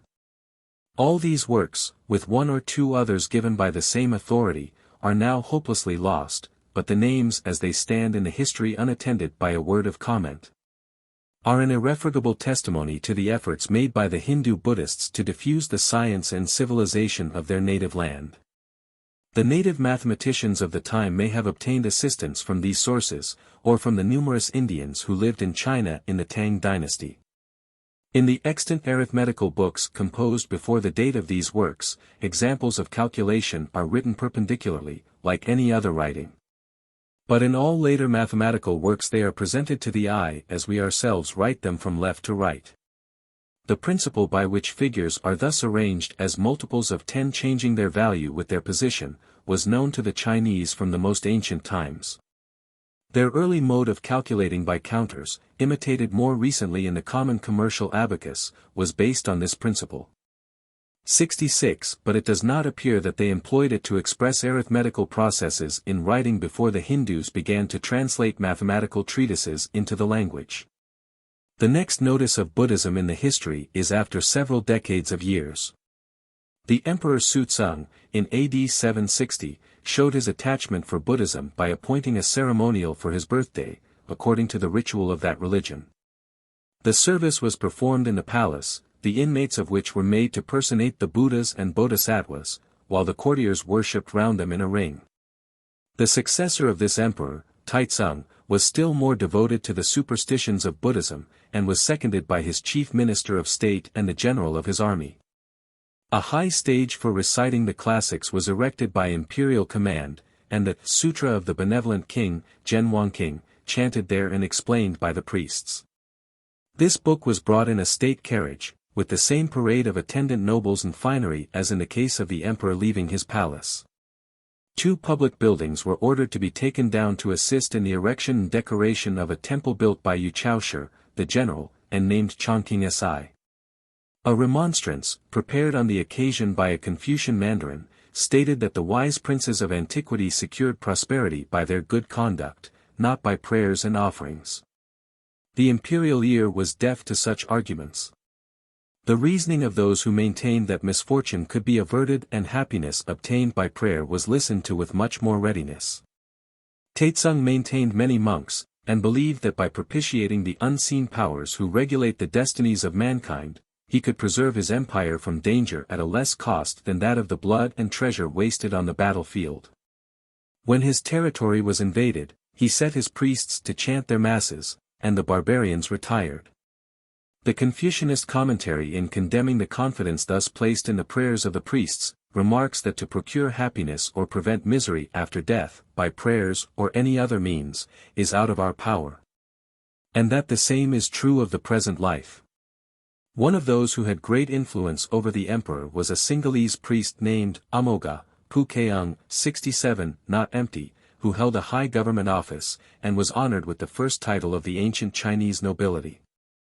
Monasteries and monks now multiplied fast under the imperial favor. In the year 768, at the full moon of the 7th month, an offering bowl for feeding hungry ghosts was brought in state by the emperor's command from the palace, and presented to the Chongqing Si temple. This is an allusion to a superstition still practiced in the large Buddhist monasteries.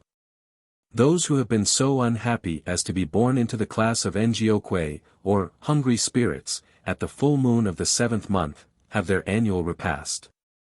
The priests assemble, recite prayers for their benefit, and throw out rice to the 4 quarters of the world, as food for them. The ceremony is called Yulanwei, Yulam, the assembly for saving those who have been overturned. It is said to have been instituted by Shakyamuni, who directed Mojanlan, one of his disciples, to make offerings for the benefit of his mother, she having become a Ngokwei. The Emperor Hiensung, A.D. 819, sent mandarins to escort a bone of Buddha to the capital.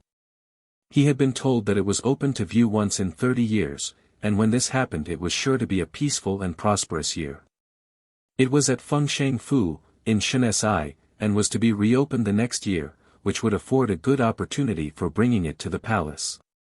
It was brought accordingly, and the mandarins, court ladies, and common people vied with each other in their admiration of the relic. All their fear was, lest they should not get a sight of it, or be too late in making their offerings. On this occasion Hanyu, or Huayan, presented a strongly worded remonstrance to the emperor, entitled Fo Kupiao, Memorial on the Bone of Buddha. He was consequently degraded from his post as vice president of the Board of Punishments, and appointed to be prefect of Chaozhou, in the province of Canton. A heavier punishment would have been awarded him, had not the courtiers represented the propriety of allowing liberty of speech, and succeeded in mitigating the imperial anger. In this memorial he appealed first to antiquity, arguing that the empire was more prosperous and men's lives were longer before Buddhism was introduced than after. After the Han Dynasty, when the Indian priests arrived, the dynasties all became perceptibly shorter in duration, and although Liang Wu-Ti was on the throne 38 years, he died, as was well known, from starvation, in a monastery to which he had retired for the third time. 68 The writer then pleads to Hiensung the example of his predecessor, the first Tang emperor, and the hope that he himself had awakened in the minds of the literati by his former restrictions on Buddhism, that he would tread in his steps. He had now commanded Buddha's bone to be escorted to the palace. This could not be because he himself was ensnared into the belief of Buddhism. It was only to gain the hearts of the people by professed reverence for that superstition. None who were wise and enlightened believed in any such thing. It was a foreign religion. The dress of the priests, the language of the books, the moral code, were all different from those of China. Why should a decayed bone, the filthy remains of a man who died so long before, be introduced to the imperial residence? He concluded by braving the vengeance of Buddha. If he had any power and could inflict any punishment, he was ready to bear it himself to its utmost extent. This memorial has ever since been a standard quotation with the Confucianists, when wishing to expose the pernicious effects of Buddhism. The boldness of its censures on the emperor's superstition, and the character of the writer as one who excelled in beauty of style, have secured it lasting popularity. Among the crowd of good authors whose names adorn the Tang dynasty, Huayan stands first of those who devoted themselves to prose composition. Christian natives in preaching to their countrymen often allude to this document. Extraordinary superstition provoked extraordinary resistance. The sovereigns of the Tang dynasty were so fond of Buddhism that it has passed into a proverb. 69. In the year 845 a third and very severe persecution befell the Buddhists. By an edict of the Emperor Wuzong, 4,600 monasteries were destroyed, with 40,000 smaller edifices. The property of the sect was confiscated, and used in the erection of buildings for the use of government functionaries. The copper of images and bells was devoted to casting cash. More than 260,000 priests and nuns were compelled to return to common employments. The monks of Wu-Tiai, in Shansai, near Taiyuan-Fu, fled to Yanzhou, now Peking, in P'U-To, where they were at first taken under the protection of the officer ill-charge, but afterwards abandoned to the imperial indignation. At this place there was a collection of 5 monasteries, constituting together the richest Buddhist establishment in the empire. There is a legend connected with this spot, which says that Manjusri, one of the most celebrated of the secondary divinities of Buddhism, has frequently appeared in this mountain retreat, especially as an old man. By the northern Buddhists Manjusri, Wenshusher Li, in Old Chinese, Menjusi Li, is scarcely less honored than the equally fabulous Bodhisattva, Quan Shirin. The chief seat of his worship in China is the locality in Shansai just alluded to, where he is regarded like Puhian in Sichuan and Kuan-Yin at P'U-To, the Buddhist sacred island, as the tutelary deity of the region.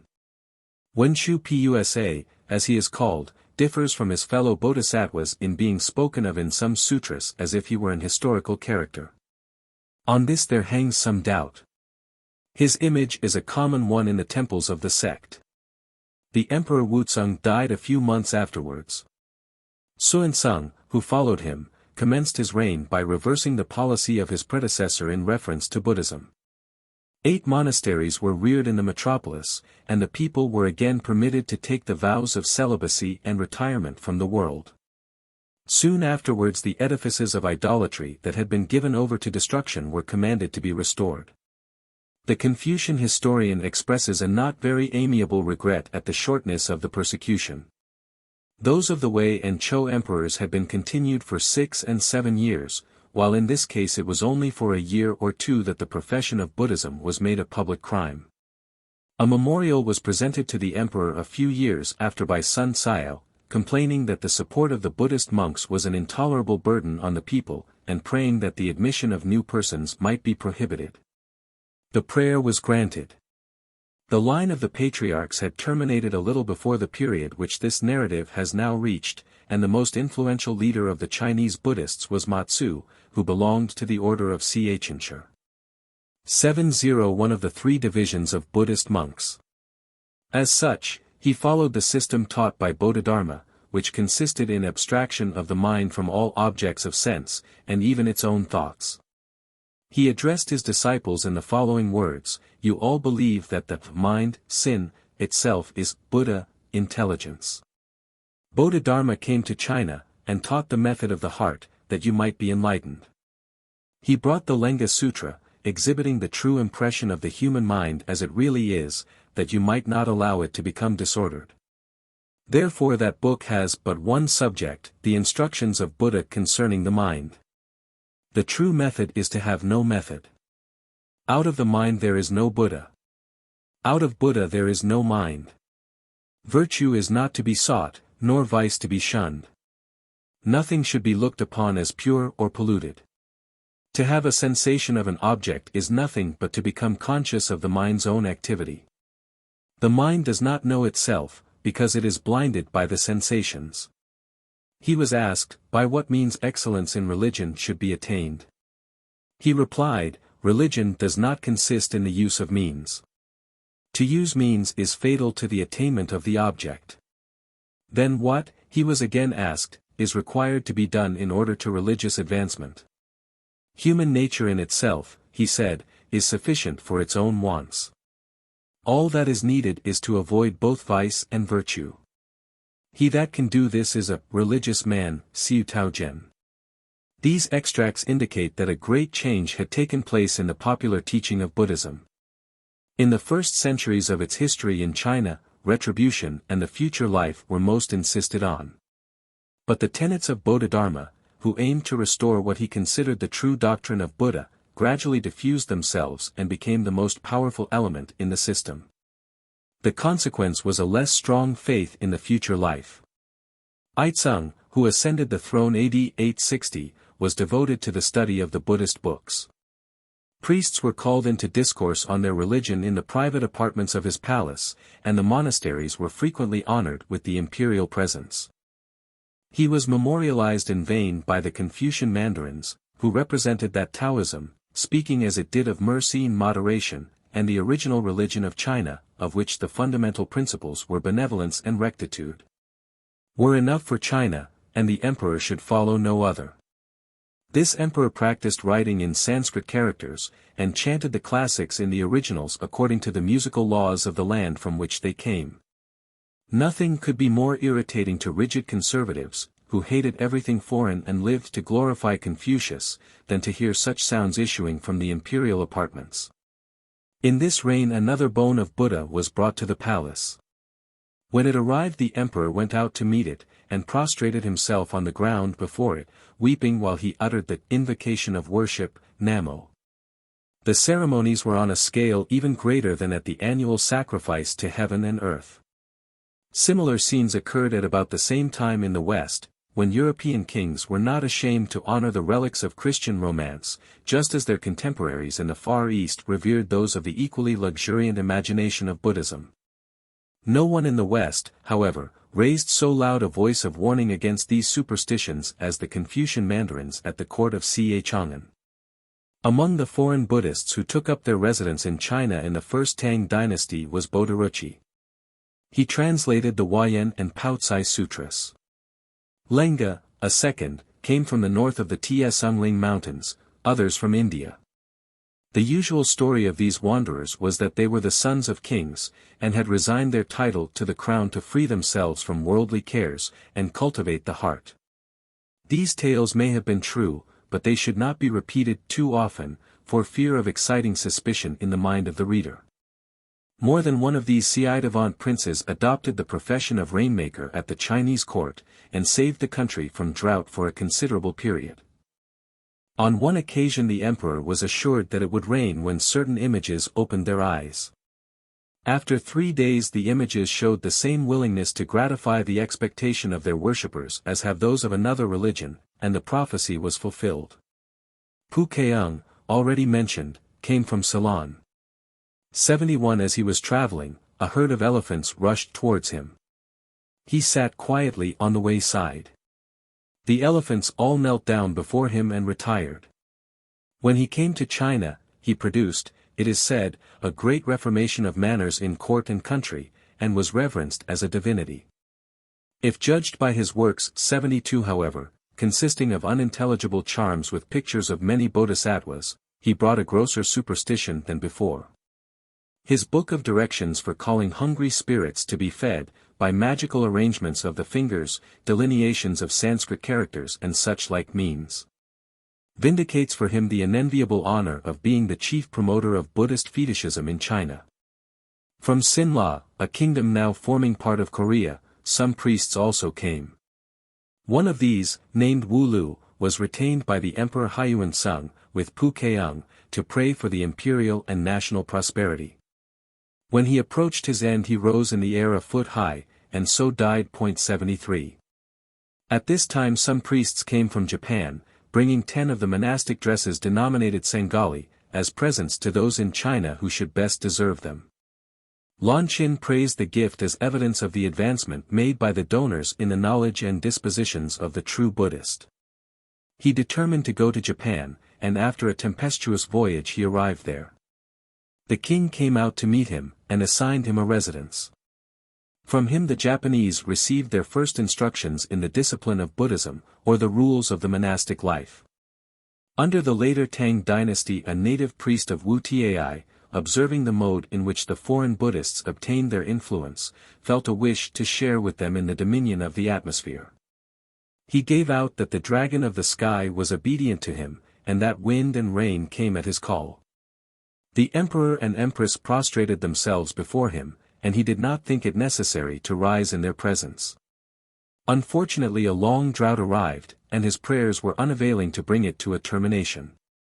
Enraged at his want of success, some proposed to burn him, but he was permitted to return home, and died of disappointment. The last emperor of this short dynasty was much under the influence of Ajili, a foreigner at Fengshan, in Shanxi. He was memorialized by an officer of his court, on the subject of instituting examinations for those who wished to adopt the Buddhist life of reading and retirement. The monks and nuns should both be examined in the Shastras, Luan, the Sutras, King, and the daily duties of the monastery. In the same way he recommended that those who aspired to become Taoist priests should be examined in the literature of that sect. The emperor assented to these propositions. His successor of the later Tsin dynasty distributed favors and titles very freely among the professors of the two faiths, and, as was natural, foreign priests, with teeth and other relics of Buddha, continued to arrive. A little later a prince of the Zhou family and the immediate predecessor of the founder of the Sung dynasty, placed severe restrictions on Buddhism, and prohibited all temples except those that had received an inscribed tablet from former emperors. More than 30,000 of these buildings were in consequence suppressed by edict. 2,694 temples were retained. The same edict prohibited the monks and lay Buddhists from cutting off their hands and feet, burning their fingers, suspending lighted lamps by hooks inserted into the flesh, and from carrying pincers in a similar manner. Let us not smile, says Mr. Waters, at these self-imposed tortures, unless we can also weep to think that similar tortures have been practiced by the followers of Jesus, not only by individuals on their own bodies, but also upon those of their fellows. Taitsu, the first emperor of the Sung family, AD 964, sent messengers to persuade his contemporary of the House of Tang not to show such devotion to Buddhist superstitions as he had done. The latter took the remonstrance in good part, and ceased to look with his former regard on the crowd of priests that frequented his capital. Taitsung, the second in the new succession, stopped the public examinations of candidates for monks' orders. He was an enemy to the delusions which he saw to be so popular among his subjects. Hearing that wood was being collected to form a death pyre for a priest who had determined to burn himself, he thought it was time to act, and issued an edict forbidding new temples. He changed his policy a few years after. For the history of the time relates the erection by his command of a pagoda 360 Chinese feet in height. It was completed in 8 years, and relics of Buddha were deposited in it. A short notice of this class of structures will be here introduced. The number of pagodas in China is very great. There are 9 within 30 miles of Shanghai. When complete and well situated, the pagoda is without dispute the most ornamental edifice to be seen in this Eastern world. Perhaps no more beautiful single object could be added by the hand of man to hill and wood scenery. At Luoyang, in the Qin Dynasty, AD 350, there were 42, from 3 to 9 stories high, richly painted, and formed after Indian models. The word Ta, formerly Tap, now in universal use, has displaced the older names Futiu, Budu, and Fotu, Budu. The original purpose of the edifice was to deposit relics of Buddha. These relics might be a hair, tooth, metamorphosed piece of bone, article of dress, or rice vessel. When the bodies of deceased bodhisattvas and other revered persons were burnt, the remains were placed in structures which received the same name, Tupa or Stupa, and it is these that have been described by travelers.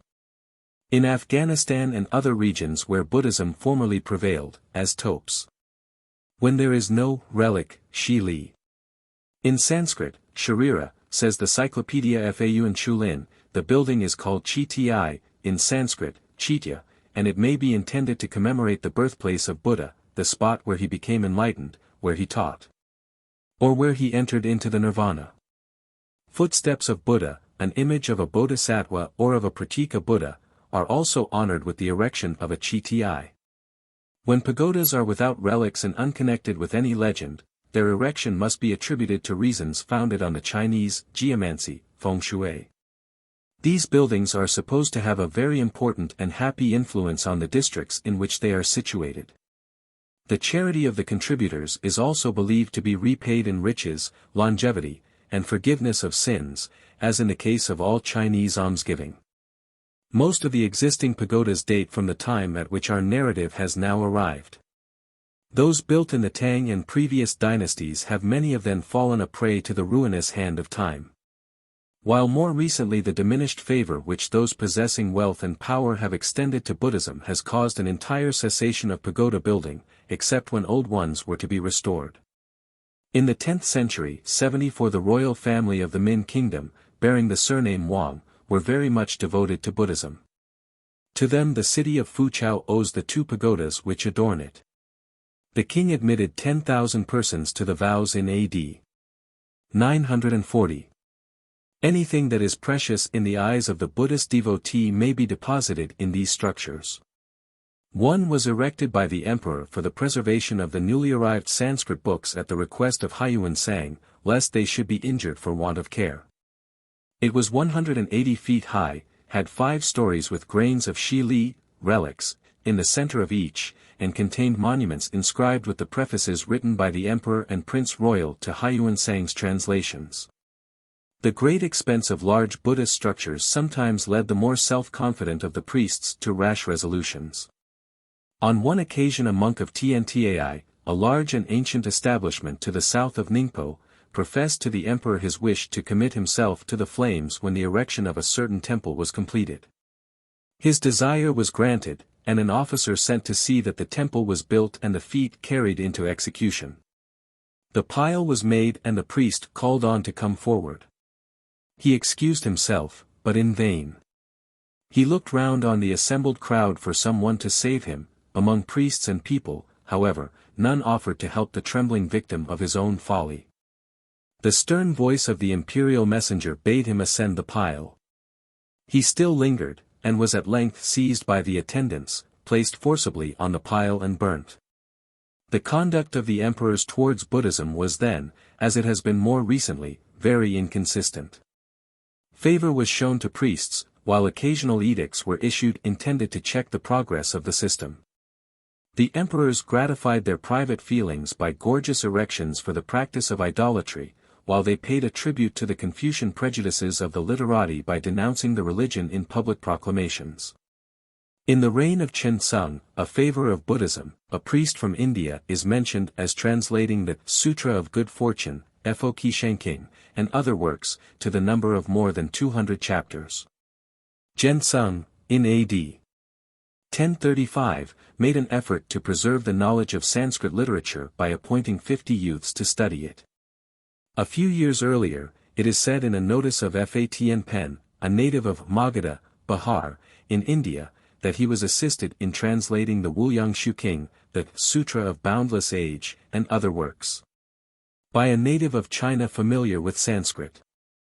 These facts have a bearing on the possible existence of Sanskrit manuscripts in China. One old manuscript only has yet been discovered, in South China, in that mode of writing. Occasionally a few specimen characters are introduced in native works where foreign alphabets are treated of.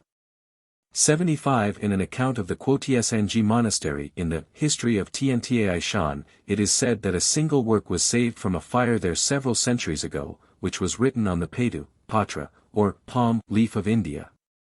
A visit to Tiantai, a spot abounding in Buddhist antiquities, the earliest, and except P'U-To, the largest and richest seat of that religion in eastern China, by myself and 2 companions led to the discovery that this work is still there, but in the Kaoming Monastery, and that it is written in the Sanskrit character.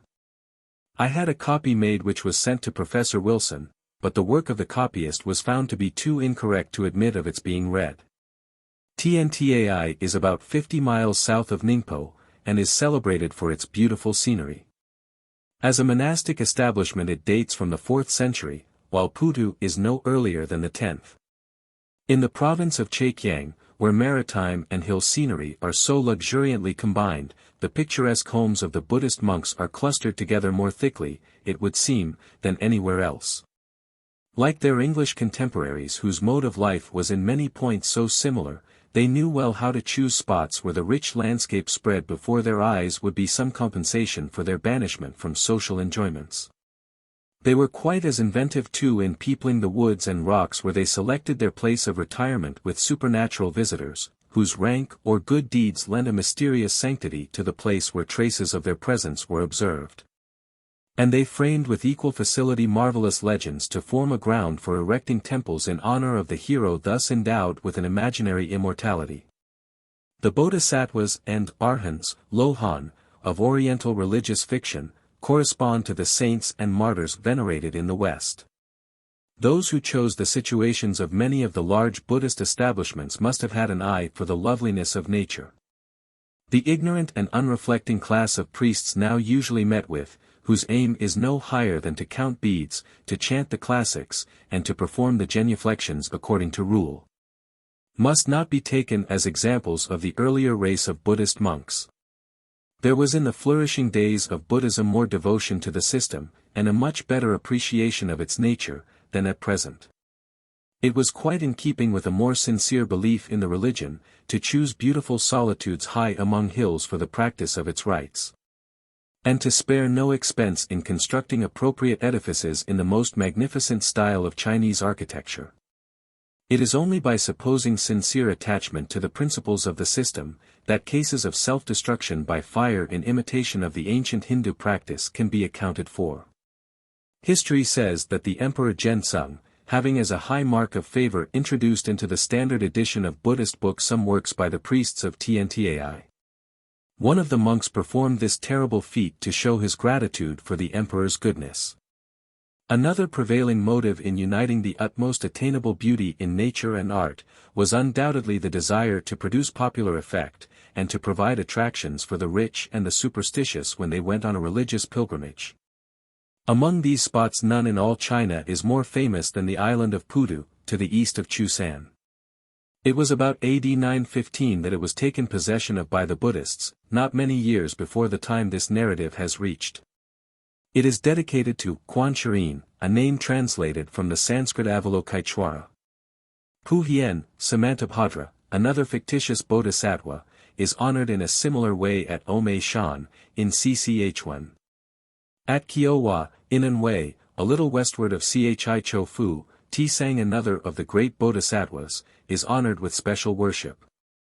The fourth and last of these establishments, the great gathering places of the followers of Julai, is that of Manjusiri, Wenshu Pusa, at Wutai in Shan Si, already referred to. The name P'U-To Puta is the same as that known in Indian ancient geography as Patala or Pataraka, Putalokia.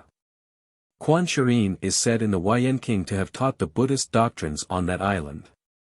The original island was situated in the southern sea of Indian geographers, and P'U-To is therefore denominated Nanhai P'U-To, the P'U-To of the southern sea. Through the Sung and Yuan dynasties buildings were added till they grew to their present magnitude. The number of priests from all parts of China who visit this sacred island is immense. 76. The residents, however, are not so numerous as at Tiantai. Tiantai was at this time become famous for the origination of a new school. The works by Chinese authors mentioned above as placed parallel with the translations from Sanskrit, consisted of the productions of this school called Chiquan Hyo or Tiantai Kiao. The Common Book of Prayers, Tape Tiesan, has the same origin. The object of this new school was to combine contemplation with image worship. While the regulations for kneeling and chanting by several persons in unison are most complicated and minute, the operators aim to fix their thoughts on certain objects of devotion. This system differs from Bodhidharma's school of pure mental abstraction, by adding to devotional thoughts the helps of the senses. The tawdry gaiety of the idols, the union of many persons under the direction of a timekeeper in kneeling and standing, mute thought and loud recitation, it was believed would have a highly useful influence. When combined with an intense effort after pure religious meditation, the union of these two elements was intended to be a great improvement on the previous methods. The first Buddhist worship had made no express provision for the meditative faculties, and it had in consequence degenerated into the driest of forms. The common ceremonial of the sect at the present time exemplifies it, exhibiting as it does postures devoid of all reverence and lifeless repetitions of foreign words destitute of all emotion. The founder of this new system, Chi lived at Tiantai in the latter half of the 6th century. It was not till after more than 4 centuries that the principal writings of the school he established were included among the standard books of Buddhism. The title by which he is known is Tiantai Chi-Che. The ceremonial thus introduced still maintains its reputation, and is practiced by those who wish to infuse a deeper feeling into the service of the religion than is aimed at by the everyday worshippers of Buddha. These changing forms of Chinese Buddhism, and there are others that will subsequently be described, are facts not without significance for the religious history of mankind, that most interesting chapter in the chronicle of our race. Human nature, true to itself, will run the same round of varieties in connection with religions most different in their origin, principles, and geographical situation. Christianity has been greatly affected in the form that it has assumed in successive ages by the operation of the natural religious feelings inherent in man, which are the parents of all superstition and are independent of the new spiritual life bestowed by divine power. This fact, which is clearly exhibited in church history, renders the historical comparison between Christianity and other religions a possible one. The monastic institute, for example, which began in Buddhism, as its earliest books show, with Shakyamuni the founder of the religion, was in Christianity an innovation originating in the desire felt by many to engage constantly in religious contemplation, without being interrupted by the cares of secular life. In the history of both religions there have been leading minds that have elevated contemplation at the expense of external forms. Others have sought by sensible representations alone to call the religious feelings into action. Minds of a third class have combined the two.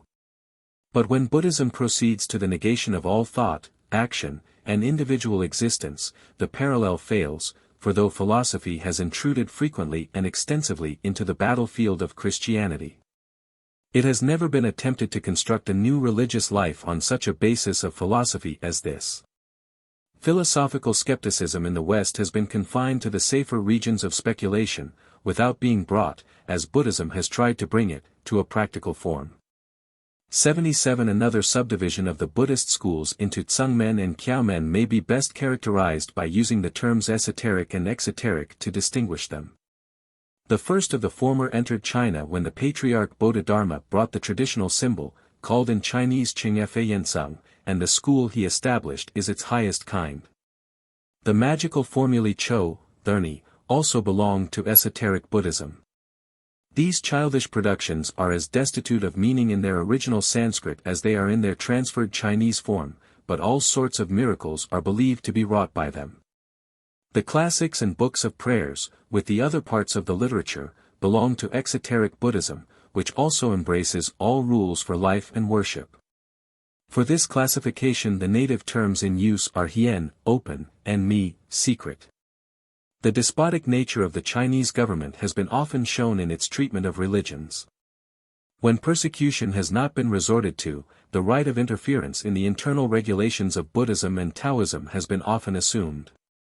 Thus the Sung Emperor, Shensung, ordered many of the temples denominated Si to be changed into the monasteries, called Chuan, for the use of the monks who followed the system of Bodhidharma.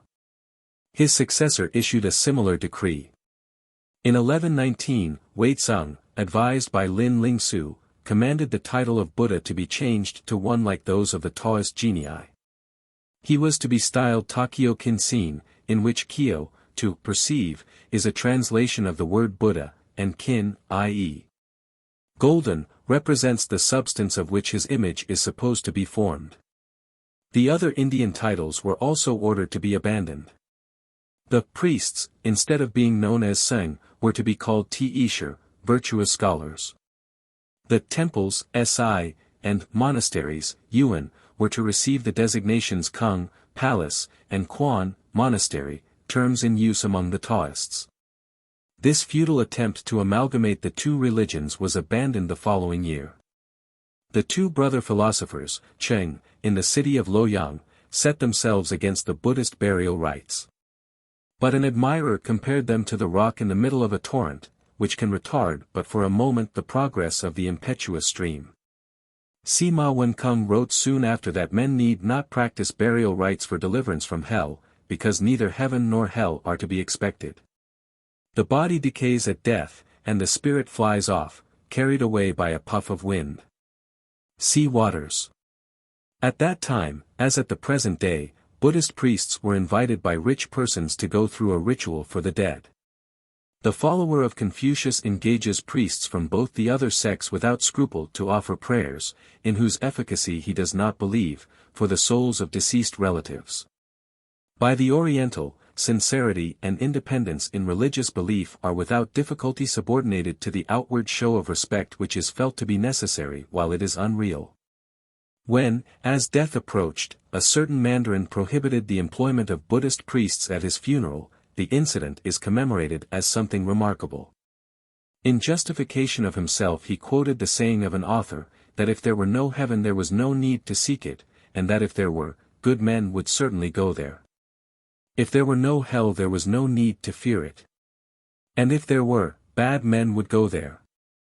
In the times of Buddhist prosperity persons received from the emperor a written permission to become Ho Shang 78 or monks.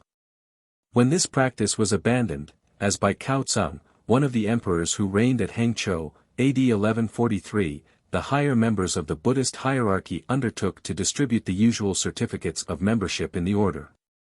Thus the aim of the emperor, who had argued that for want of imperial patronage the inmates of the monasteries would be thinned in numbers, until death effected what former emperors had sought to accomplish by persecution, was frustrated. When the neophyte visits the chief monk at some monastery, in order to go through the ceremonies of initiation, an indentation is usually burnt in at the top of his shaven head, and a new one is made at every repetition of the visit. A priest is proud to show these marks of distinction, arranged in a square on his naked cranium, as testifying to the self-denial he has practiced in attaining his position. There are various evidences of the continued influence of Indian Buddhism on that of China at this comparatively late period. The History of the Sung Dynasty, in its account of India, details the arrival in AD 951 of Samanta, a monk, with a large party of companions from western India, belonging to 16 families. In 965 a Chinese priest, named Tao Yuan, returned from a journey to the Western countries with relics and Sanskrit copies of Buddhist books written on the palm leaf, P'U-To, to the number of 40 volumes. He was absent 12 years, and resided in India itself half of that time. He returned by the usual route round the northwest of the great mountain mass denominated Ts Ungling. He gave an account of his travels to the emperor on his return, and showed him the Sanskrit books. The next year 157 Chinese priests set out together, with the emperor's permission, to visit India and obtain Buddhist books. They passed through Pulu Shah and Kashmir, Kashamilo, but nothing is said of their further proceedings. During the latter part of the 10th century Sanskrit manuscripts continued to arrive at court in great numbers. On one occasion the son of a king of eastern India was a visitor. The reason of his abandoning his native land, continues our authority, was that it is customary for the younger sons of a deceased king to leave their eldest brother at home to succeed their father, and themselves become monks. They travel then to other countries and never return. These extracts from the Sung history are continued, because they are not only valuable in themselves, but because also there is some uncertainty as to the time when Buddhism was expelled from India. And they may be of assistance in determining that question. In 982 a priest of western China returned from India with a letter from a king of that country to the emperor. It was translated by an Indian at the imperial command, and contained congratulations on the favor shown in China to Buddhism, together with geographical details on India and adjacent countries. The next year another Chinese monk returned by sea with Buddhist books from India. On his way he met at Sanfotsi, a country bordering on Cambodia to the southwest, an Indian who wished to come to China to translate Buddhist books. He was invited by the emperor to engage in so doing. Other traces occur, not seldom in Chinese history, of the presence of Buddhist Indians in the Burmese peninsula, some of them of the Brahmin caste. The rising influence of Brahmanism, and the more modern forms of religious belief in India, drove the followers of Sakya, not only into the northern regions, where they spread their system through Tibet and Tartary, and by which many of them found their way to China, but also into the islands and kingdoms that lay on the other side of the Bay of Bengal. A few years later than the last mentioned date a Chinese, and with him a foreign Buddhist monk, came from the king of northern India with a letter to the emperor. A Buddhist priest of the Brahmin caste, with Aliyin, a Persian of another religion, are also mentioned as coming to the capital. The former, in the account he gives of his native country, mentions Buddhism as the religion favored by the king. Some came by sea at this time who could not make themselves understood, but the images and books they brought showed that they were Buddhists. Several other arrivals of Hindus are recorded, and if the books they are said to have presented to the Chinese emperor are still preserved in the state archives, there can be no lack there of Sanskrit manuscripts of Buddhist works. Though the great mass of Buddhist literature was already translated, additions not a few were made in the Sung and Yuan dynasties, and the whole number of chapters, Huayan, raised from 4271 to 4661. The account given of Kaoxiechang, the Uighur country northwest of China, says that the calendar there used was the one introduced by the Hindu Buddhists at the court of the Tang dynasty in the early part of the 8th century. More than 50 Buddhist temples had monumental tablets presented by emperors of the same dynasty, and, with the collected sacred books of Buddhism, are also preserved the early Chinese dictionaries 79 made with the assistance of the Hindus. The reader is left to suppose that the Buddhist classics in the language of China were at that time used in the countries beyond its northwestern frontier, as they still are in Japan, Luchu, and Korea. It is added, temples of Manes and Persian priests, Sangha, are also found there, each following his own ritual. These are such as are called in the Buddhist sutras, heretics, Waitao. This must be an allusion to the Manichaeans, the fire worshippers, and probably also to the Nestorians, who, on the Sian inscription, call themselves by the Buddhist term Sangha in the sense of priest. From the extended sketch given of Japanese intercourse with China in the Sung history, it appears that the object of the majority of the embassies then and previously was a Buddhist one. Monks were the ambassadors. Books of that religion, such as were known in Japan only by name, were asked for, remarkable places, like the Wutiai mountain in Shanxi, were visited. The doctrines of particular sects, such as that of Tiantai, were studied at the spots where they were principally cultivated. Travelers like Huayan Sang were regarded with veneration, and the books that he entrusted to them, sutras, discipline, and shastras, guarded with especial care. The impression left on the reader's mind by the narrative alluded to is, that the early and constant embassies from Japan were decidedly Buddhistic in their character. Perhaps this arose simply from the fact of the ambassadors having been monks, while some other cause led to the appointment of persons of that profession to the duty. At least, however, it indicates that the Buddhist priests in Japan possessed for a long period great political influence. Kublai Khan, the first Mongol emperor, was strongly attached to Buddhism. The imperial temples, for sacrificing to the objects of Chinese national worship, were converted to Buddhist uses. While Taoism was persecuted, injunctions were issued to all followers of Buddha to chant the sacred books diligently in all the monasteries. When Kublai was recommended by his courtiers to send an army to subjugate Japan, he refused on the ground that it was a country where the precepts of Buddha were honored. A monk of that sect was sent as ambassador, but the king refused to follow the custom of his ancestor, by sending the tributary offering that pleases Oriental vanity, and marks the submissive obedience of an inferior sovereign to his more powerful neighbor. 100,000 soldiers were sent to enforce the claim of supremacy over Japan, and their destruction in a storm while crossing the sea thither is a well-known fact of history. The early attachment of the Mongols to Buddhism appears in the first notices of them in the annals of the dynasty that they overthrew. While they still possessed only the northern parts of China, more than one Buddhist monk was appointed to the office of Quosher, national instructor. The first of these was Namo, a native of one of the western kingdoms. Another was Pahosi Pa or Bashpa, a Tibetan, Tu-Fan, who introduced a new alphabet for the use of the Mongols based on that of his own language. It was issued by authority of Kublai Khan, but failed to win its way, perhaps because the characters were less simple than the writing taken from the Syriac, which had already been adopted from the Nestorians. In the reign of the successor of Kublai, the historians complain that 3,000 taels of gold were set apart to write Buddhist books in gilt letters, and other expenses for this religion were in the same proportion of extravagance. The Yuan history describes the politic aims of Kublai in his preference for Buddhism. Becoming sovereign of a country wild and extensive, and a nation intractable and quarrelsome, he resolved, in order to give his native wilderness a civilized aspect, and soften down the natural roughness of his subjects, to form cities on the Chinese model, to appoint mandarins of various ranks, and put the people under the guidance of a public instructor. A priest of Buddha held this post, and he was only subordinate to the chief lay mandarin. His orders were treated with the same respect as the imperial proclamations. When all the state officers were assembled, he alone remained seated on the floor in the corner, and he was received at court with the highest honors that could be paid to a subject. The remarks of Confucianist historians on such things are naturally bitter. It is not according to precedent to praise Buddhism. To censure it is the fashion of the literati.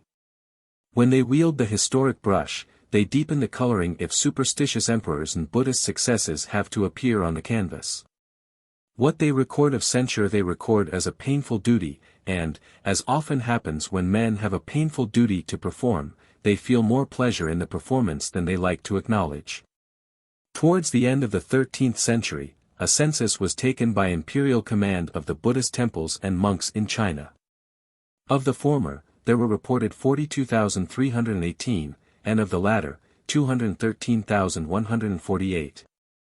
3 years after, at the close of Kublai's reign, when a priest came from Tibet, Sifan, to become Quosher, national instructor, the emperor, regretting that he could not converse with him, ordered Kalatanasi, a Mongolian, to learn the Tibetan language from him. This task was accomplished in a year, and, says the narrative, the complete translation of the Buddhist sutras and shastras, from Tibetan, Sifan, Adi and Sanskrit into Mongolian, and written in Uyghur characters, was presented to the founder of the Yuan dynasty in the year of his death, A.D. 1294. He ordered it to be cut on blocks, and distributed among the kings and great chiefs of his nation. The notices of Buddhism that occur in the reigns of the successive Mongol emperors are extremely numerous, but they belong perhaps more to Mongolian and Tibetan Buddhism than to that of China, and it will be only necessary, therefore, to take a brief review of them. The recitation of the classics was frequently practiced in the Tibetan language in the monasteries of the capital at the emperor's command. In 1324 a second record occurs of the translation into Mongolian of the Buddhist books.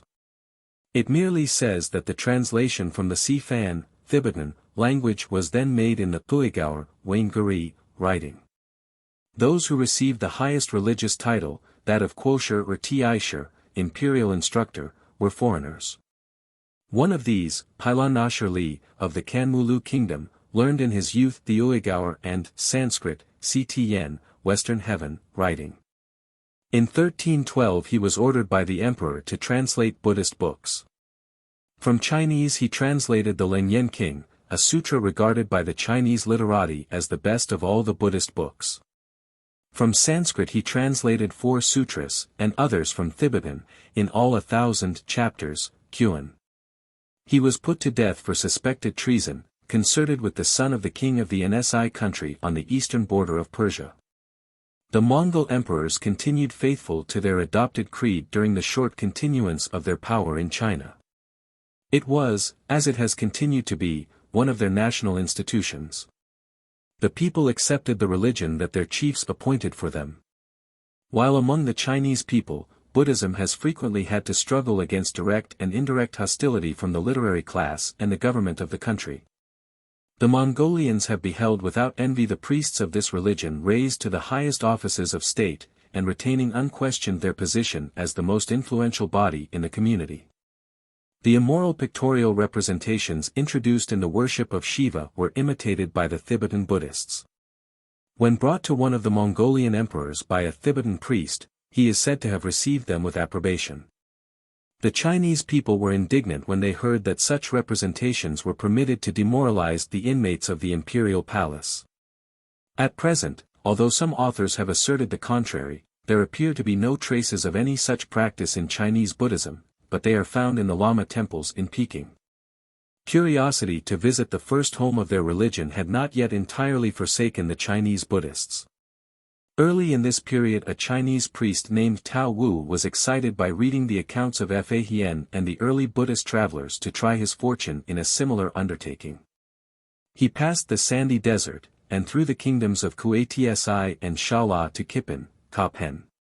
He there learned the original language of the Buddhist books, obtained a sutra on the admission of Quan Shirin to the Buddhist life, and turning westward proceeded through the country of the Jiti and so into India.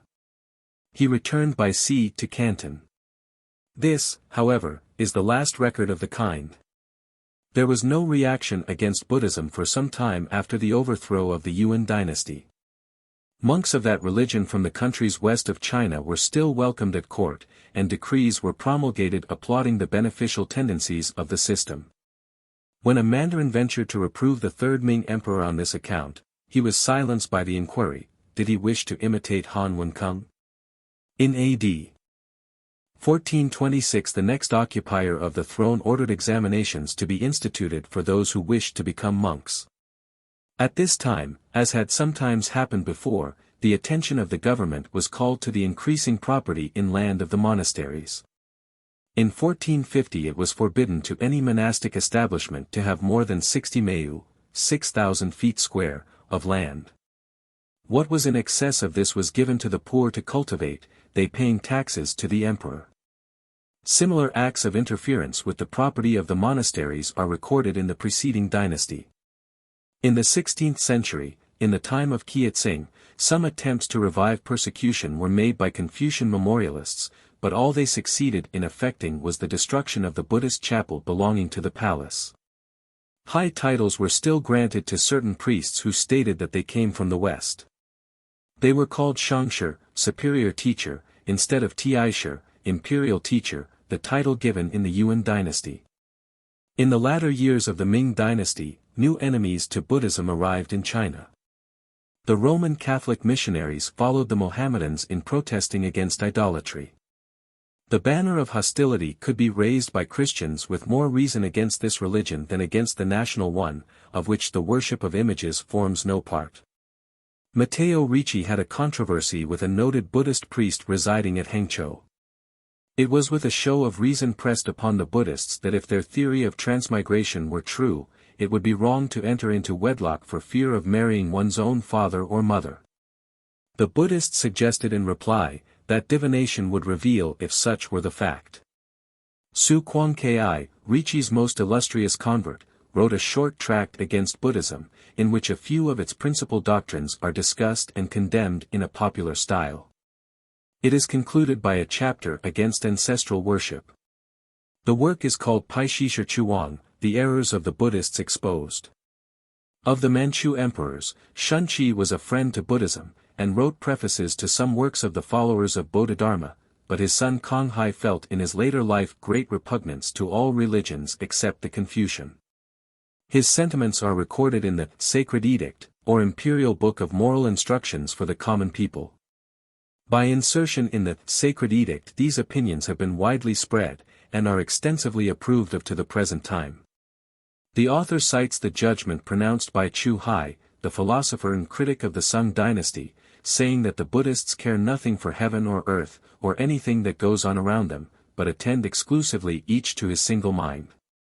They are then condemned for fabricating groundless tales of future happiness and misery. They are charged with doing this only for gain, and encouraging for the same object the large gatherings of the country population at the temples. Ostensibly to burn incense, but really to practice the worst forms of mischief. Policy has led the Manchu emperors to adopt a very different tone in Mongolia and Tibet. The lamas of those countries are received at Peking with the utmost respect, and care has always been taken to avoid exciting a religious animosity that would be fraught with danger. At the present time in the parts of China open to foreign observation, each country village has its annual festival, at which thousands assemble from distances of many miles to witness processions of the images, and join in the idolatrous ceremonies to which the day is consecrated. It is the same to the people whether it be a Buddhist or Taoist temple, where the concourse takes place. Their worship and offerings are presented with equal willingness in either, and whatever story is told of the power of any idol they are ready to believe. The feeling of the educated is different from this. Despising the popular development of Buddhism, as consisting of image worship and procuring for money the protection of powerful unseen beings. They read with interest those of the Buddhist books that have in them a vein of metaphysical thought presented in elegant language. They study Buddhism for the profundity of its ideas, while they continue to adhere to Confucius, as their own chosen teacher in morals and religion. In the wide literature of this system there is room for readers of very various predilections. There are several works of which metaphysical discussion is the prominent feature, and they are read with pleasure by the intelligent. To whom a further attraction is the excellent native style adopted by the scholars who assisted in the translation. Such, for example, are the Qin Kong King and the Leng-Yen-King. There are, however, not a few sincere Buddhists, chiefly in the middle class of society, who believe that there is a great merit and efficiency in the recitation of the sacred books. They have a higher aim than those who practice the mere burning of incense to secure particular forms of happiness. They engage in the reading of these books or enter on the life of a hermit or monk, hoping to quiet the passions and train the heart to virtue. Hermits are not uncommonly met with in the vicinity of large Buddhist establishments. They occupy hillside caves or a closed apartment, which for a certain term of years they never leave. Their hair is allowed to grow unshorn. Their food is brought them by the monks of a neighboring monastery. They employ their time in reciting the sacred books, meditation on Buddhist doctrine, care of their cell, and replenishing the incense urn placed before the image of Shakyamuni. The preceding pages may be regarded as a sketch of the external history of Chinese Buddhism. A notice of the successive schools into which this religion has subdivided itself will now be presented to the reader. Note on Indian science and art. The Hindus borrowed copiously from Babylon and other Western countries. If in the 8th and 9th centuries they used what we call the Indian arithmetical notation in giving mathematical instruction to the Chinese, it was because they had already learned it from Babylonian teachers. The decipherment of mathematical inscriptions from Mesopotamia shows that long before the age of David and Solomon this notation was in common use there. So in art the Hindus copied the Greeks. After Alexander's invasion of India the Hindus became sculptors. They carved Buddhist friezes by the help of Greek suggestion. Vincent A. Smith says in the volume for 1889 of the Journal of the Bengal branch of the Royal Asiatic Society, that the Hindus followed Greek prototypes when planning buildings, images, and pillars. This is the reason that the metempsychosis appears somewhat late in Indian literature. It too was of foreign origin. 7. The schools of Chinese Buddhism. Buddhism, as a religion of books and images, with the vow of celibacy in the monastic system, had entered China, and been widely propagated for several centuries, before anything was heard of schools. Gradually the Chinese Buddhists came to know of Patriarchs, of the contemplative school, and of its many subdivisions. We are told that when the use of books was carried to excess, and the true nature of humanity veiled from view, Bodhidharma arrived with a tradition of his own teaching. That men by becoming conscious of their own nature would attain the state of Buddha. He became the chief founder of the esoteric schools, which were divided into 5 principal branches. The common word for the esoteric schools is Dan, the Sanskrit dhyana, now called in the modern sound given to the character, Chan. Dar. Hamilton says, speaking of the Swaraks or Jains, a still existing Buddhist sect in India, that they worship 24 great teachers, who are called either avatars or Tirthankaras. Tirtha is an incarnation or an heretical teacher or non-Buddhist ascetic of any sect. 81 Rhodes supposed the Jains to be descendants of the Asuras and Rakshas, races hostile to the early Hindus. 82 But they were rather a school. The Chinese have the series of 24 patriarchs. They may be assumed to be the same with the Jaina 24 patriarchs.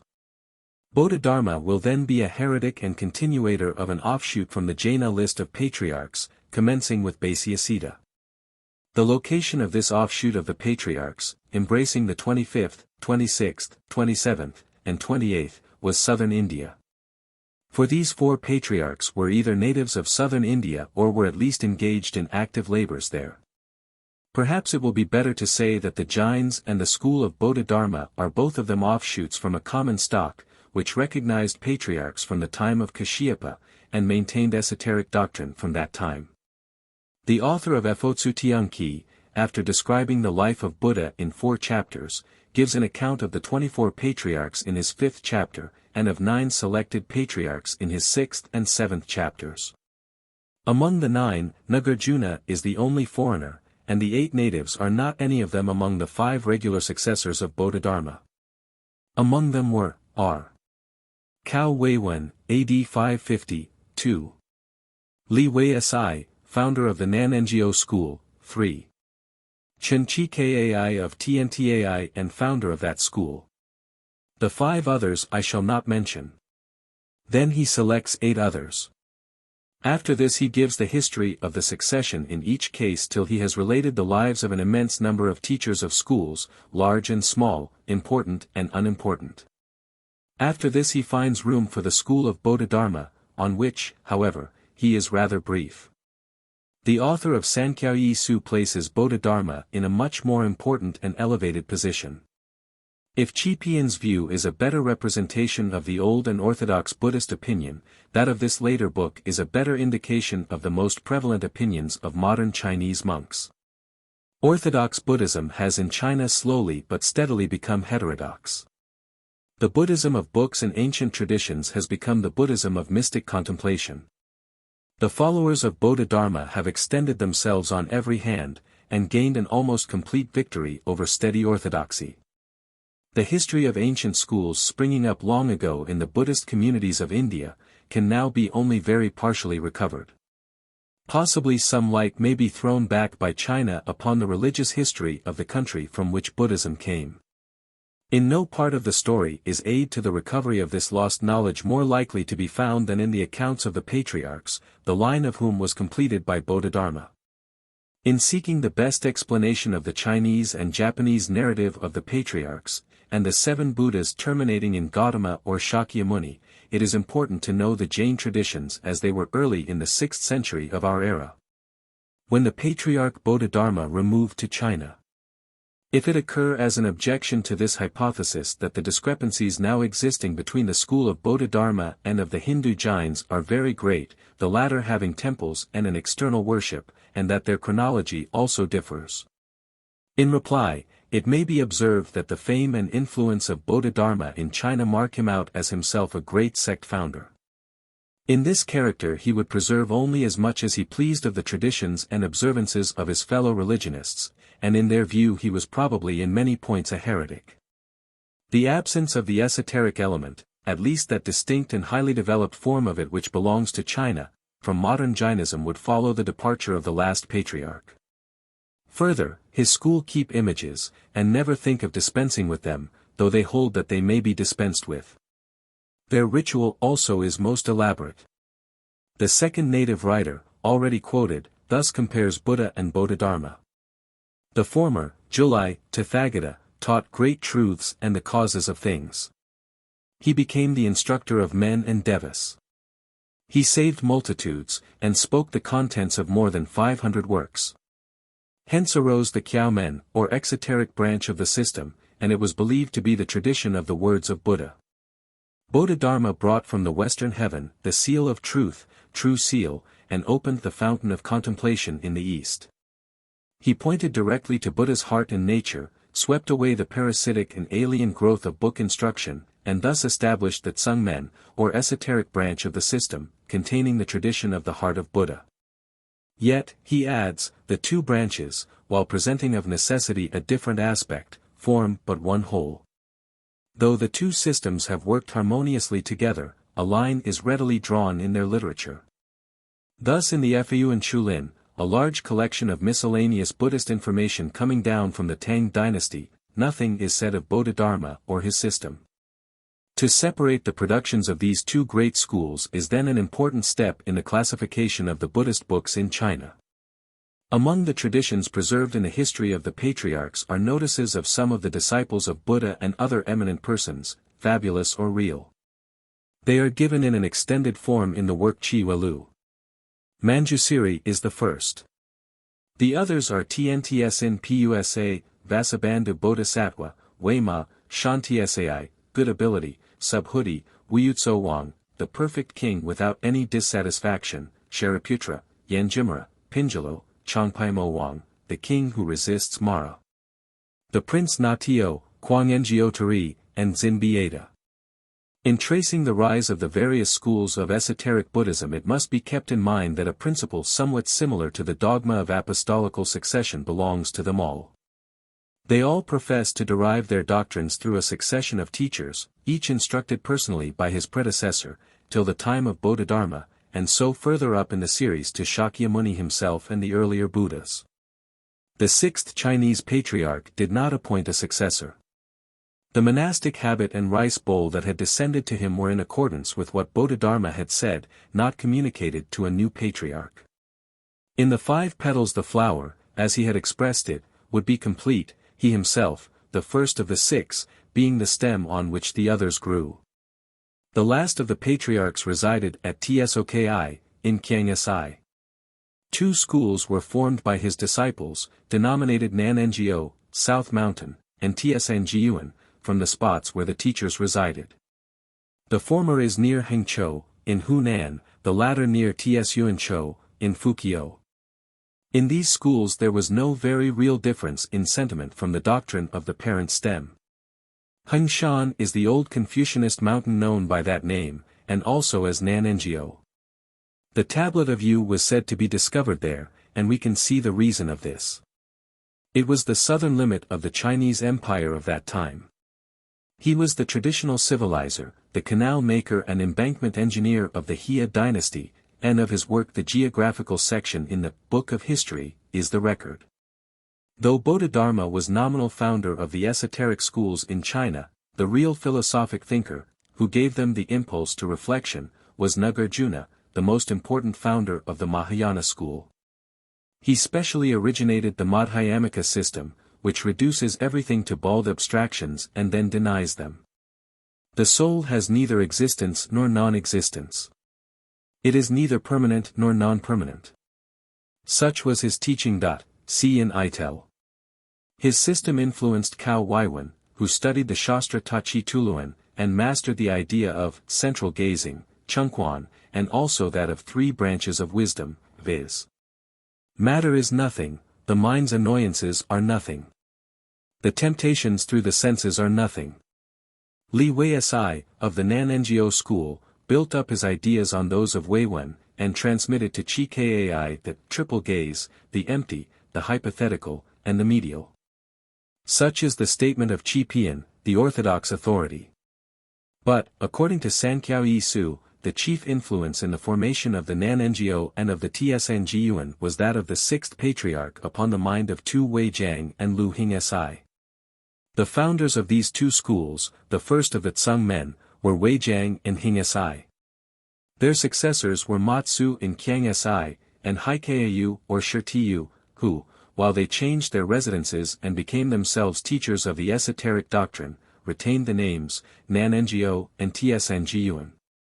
Of the schools where they had been taught. The biographical record of the Tsungmen teachers in the Chiwalu contains notices of priests trained by the predecessors of the sixth patriarch, and sent out to teach the doctrine of Bodhidharma. 2 were instructed by the successor of Bodhidharma, 8 by the fourth patriarch, and 6 by the fifth. One of the latter, Xin-Siu, was styled the sixth patriarch for North China, while Weineng, the legitimate successor of Bodhidharma, from residing in the southern provinces, was called the sixth patriarch for the south. Nothing is said of the schools originated in various provinces by these teachers. It is only the successors of Weineng, the last mentioned hierarch, that are regarded as deserving a memorial. From him a series of disciples, all becoming teachers, Ch and Si, in their turn, are counted to the 16th generation. This mode of expression is used instead of mentioning, according to custom, the years of imperial reigns and dynasties. The biography in the Chiwalu, a book of the Ming dynasty, ceases at the 16th descent. This was at the beginning of the 12th century, and the whole series embraces about 400 years. Modern monks of these schools trace their succession in a similar manner, according to a more recent arrangement, in 12 divisions. The reason for this careful record of ecclesiastical ancestry is to be sought in the principle of unbroken lineal descent, which is indispensable to the maintenance of esoteric tradition. Yet it does not appear that there was any secret doctrine which those who knew it would not divulge. What they held was simply a protest against the neglect of the heart, and dependence on book knowledge and the performance of outward rites. Since their object was to draw neophytes away from the inordinate study of the books of the religion, instruction was given orally. An extensive series of works containing records of the instructions of these teachers has been the result. They are called Yulu, records of the sayings, of celebrated teachers. Several branch schools were originated by the successors of the sixth patriarch. In the fourth generation from him the Weinyang school was formed. In the fifth appears that of Lin Tsi and Tsotung. The Yunmen belongs to the eighth generation. That called Fayen belongs to the ninth. These names are taken from the places where the founders of the respective schools resided. They are denominated collectively the Wu Tsung, or 5 schools, to distinguish them from those which preceded them, and adhered more closely to the tradition of the patriarchs. The differences that existed between these schools and the parent doctrine were not great. But it is not essential that differences should be great to make them the subject of controversy and the cause of division. An example of the mode in which the contemplative Buddhists carried on their discussions will here be given. Xin-Siu taught his doctrine in the following verses. The body is like the knowledge tree.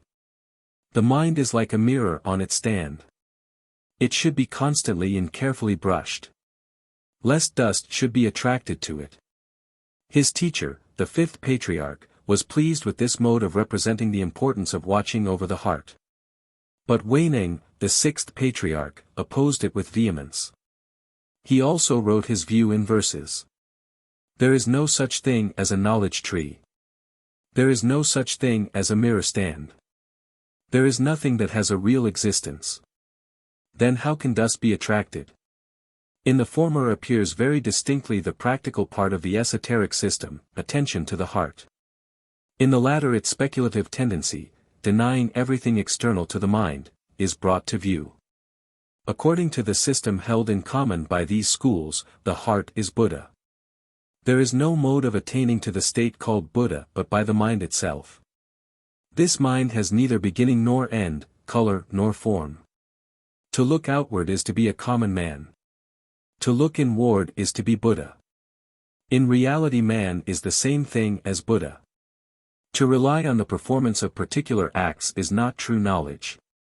To make offerings to all the past Buddhas is not to be compared with offering to one man who has become superior to mental passions and sensational influences.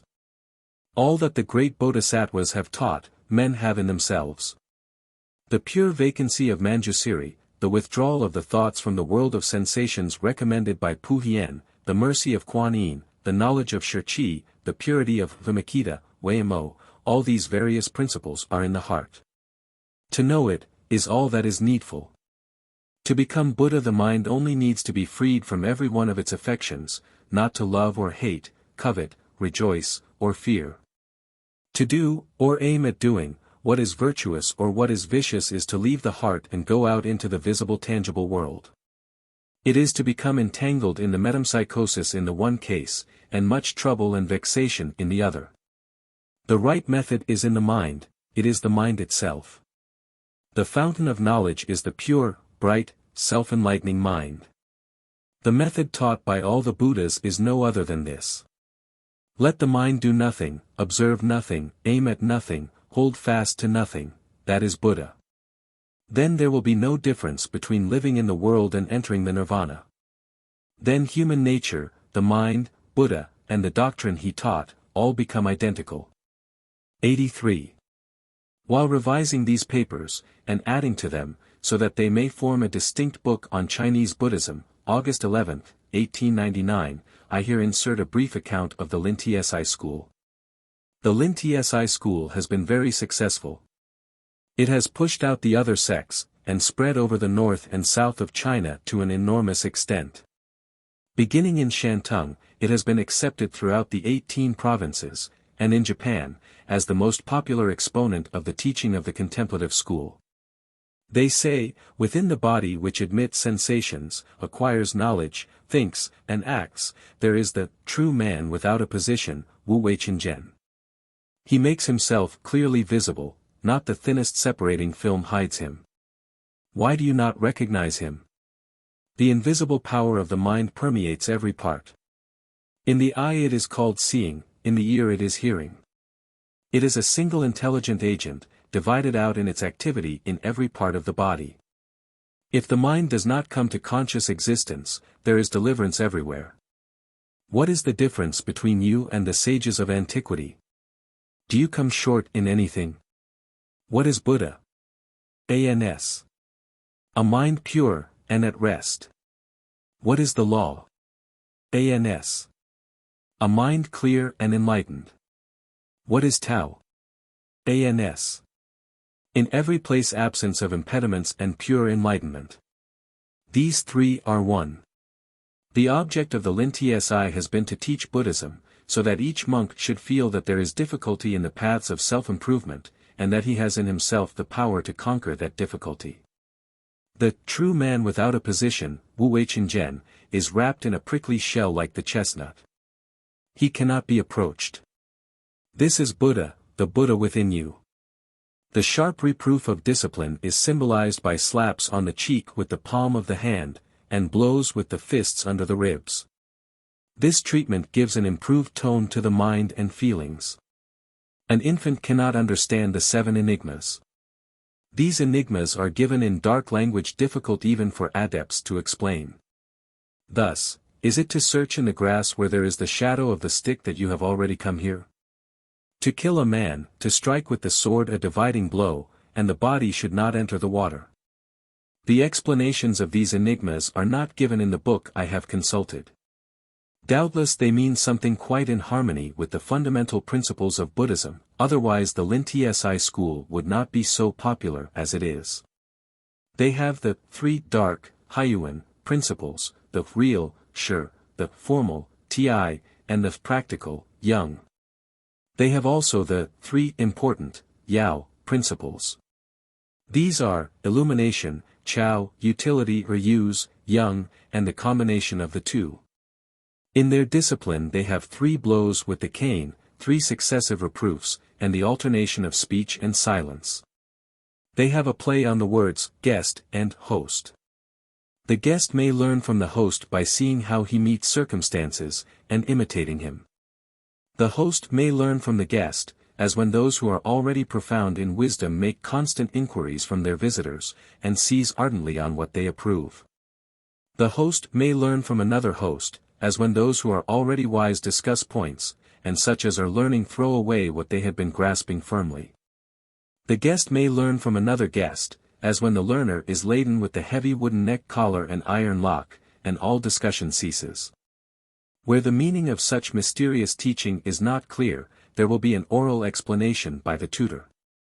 And so step by step the pupils will acquire a knowledge of the Lin-Tsi school doctrines and discipline, and of the enigmatical language in which they are couched. The founder of the Lin-Tsi school died AD 868. A dagoba was erected over his ashes in the south part of the province of Qili, near Tamingfu, on the northwest angle not far from the city. He resided for some years on the banks of the river Huayan, which rushes with great force of current out of Shansai into Qili, at the distance of a mule's journey of 5 days from Peking on the southwest. This river flows through the prefecture of Qintingfu to the Grand Canal. On the banks of this river to the southeast of the city of Qinzhou, as Qintingfu was then called, the founder of the Lin-Tsi school spent much of his life in a small monastery. Here he was in a quiet spot surrounded by the objects of a well-cultivated plain, where wheat and millet have been sown from time immemorial, and here he acquired a reputation for magical powers. He could stroke the beard of a fierce tiger, split rocks, burst open precipices, walk upon ice, and move along the edge of a sword. The main features in the landscape on which he looked were the blue mountains of Shansai, forming a broad and continuous chain on the west, with the swift river which flowed by his monastery with a full and foaming stream in the summer months, and sinking to a much smaller one in the winter, when it is frozen hard enough to be passed by loaded wagons. It was this river that gave a name to the school, for Lin-Tsi means, coming to the ford. To the kind of philosophy springing up in India, and further developed by the Chinese in the esoteric schools above described, there is much that is similar in recent European speculation. We see here the finite going back into the absolute, the denial of the existence of everything but self, the identity of self and God, and of the subject and object. That abstraction which is the pantheist's God, may, without violence to the meaning of words, be considered as the corresponding term to Buddha in this system. For God, as the absolute, is the state towards which nature and man are returning, a description which answers to the notion here alluded to of the state called Buddha. When, however, in the manner of the older schools, Buddha is looked upon as having historical personality, it becomes at once incorrect to say that he is God, his personality being strictly human, and not divine. There is, however, a difference. The Asiatic speculator undertakes to realize his system, and employs the monastic institute or other aids for the purpose, hoping thus to escape from the chains of sense and passion into the freedom of pure abstraction. The European theorizer, on the other hand, even if he attempts to show how a practical religion may be based on a system of abstractions, as was done by Fichte, never seriously thinks of carrying it into execution. Niender, following Schmidt and Bauer, represents Buddhism as one form of pantheism, on the ground that the doctrine of metempsychosis makes all nature instinct with life, and that life is the deity assuming different forms of personality. That deity not being a self-conscious free-acting first cause, but an all-pervading spirit. The esoteric Buddhists of China, keeping rigidly to their one doctrine, say nothing of the metempsychosis, the paradise of the Western heaven, or any other of the more material parts of the Buddhist system. The Indian Buddhists were professed atheists, but those of China, instead of denying the existence of God, usually content themselves with saying nothing about him. To deny or affirm any special existence, fact or dogma, would in their view be equally inconsistent. Their aim is to keep the mind from any distinct action or movement of any kind. They look, therefore, with pity on worshippers of every class as necessarily missing what they aim at, and that because they aim at it. And as having no prospect of escaping from the misery of life until they abandon all special dependencies and doctrines, look within instead of without, and attend to the voiceless teaching of the mind itself. This system also exists in Japan, and the same subdivisions into schools occur there among its followers. See Berger's account of religious sects in Japan, Chin. Republic, Volume 2.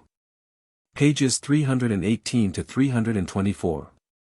It is in high estimation among the reflecting class of Chinese, who look with contempt on the image worship of the multitude. An account of the exoteric sects, the Qiaomin of Chinese Buddhism, will now be presented to the reader. Shakyamuni is said to have foretold that, for 5 centuries after his death, the true doctrine would be followed. After that, for 1,000 years, a system of forms or image worship, Shankyu, would prevail. This would subsequently give place to another called the final system, which would terminate the present Kalpa. The popular Buddhism of China belongs to the second of these developments. It was this form that it first assumed on entering China. Buddha is said to have taught the doctrines of this system in early life, while the more abstruse and mystical parts of his teaching were delivered when he was become an old man. After his entrance into the Nirvana, Ananda compiled the Sutras, King. In the council that was then held, these sutras were adopted as an authentic account of the Buddhist doctrine, and they are the first of the 3 collections that constitute the standard books of Buddhism. The biographical notices of the principal translators of the sutras, and founders of the Qiaomen, are by the author of the Sankhya Su placed before the 5 schools into which he divides the exoteric Buddhists.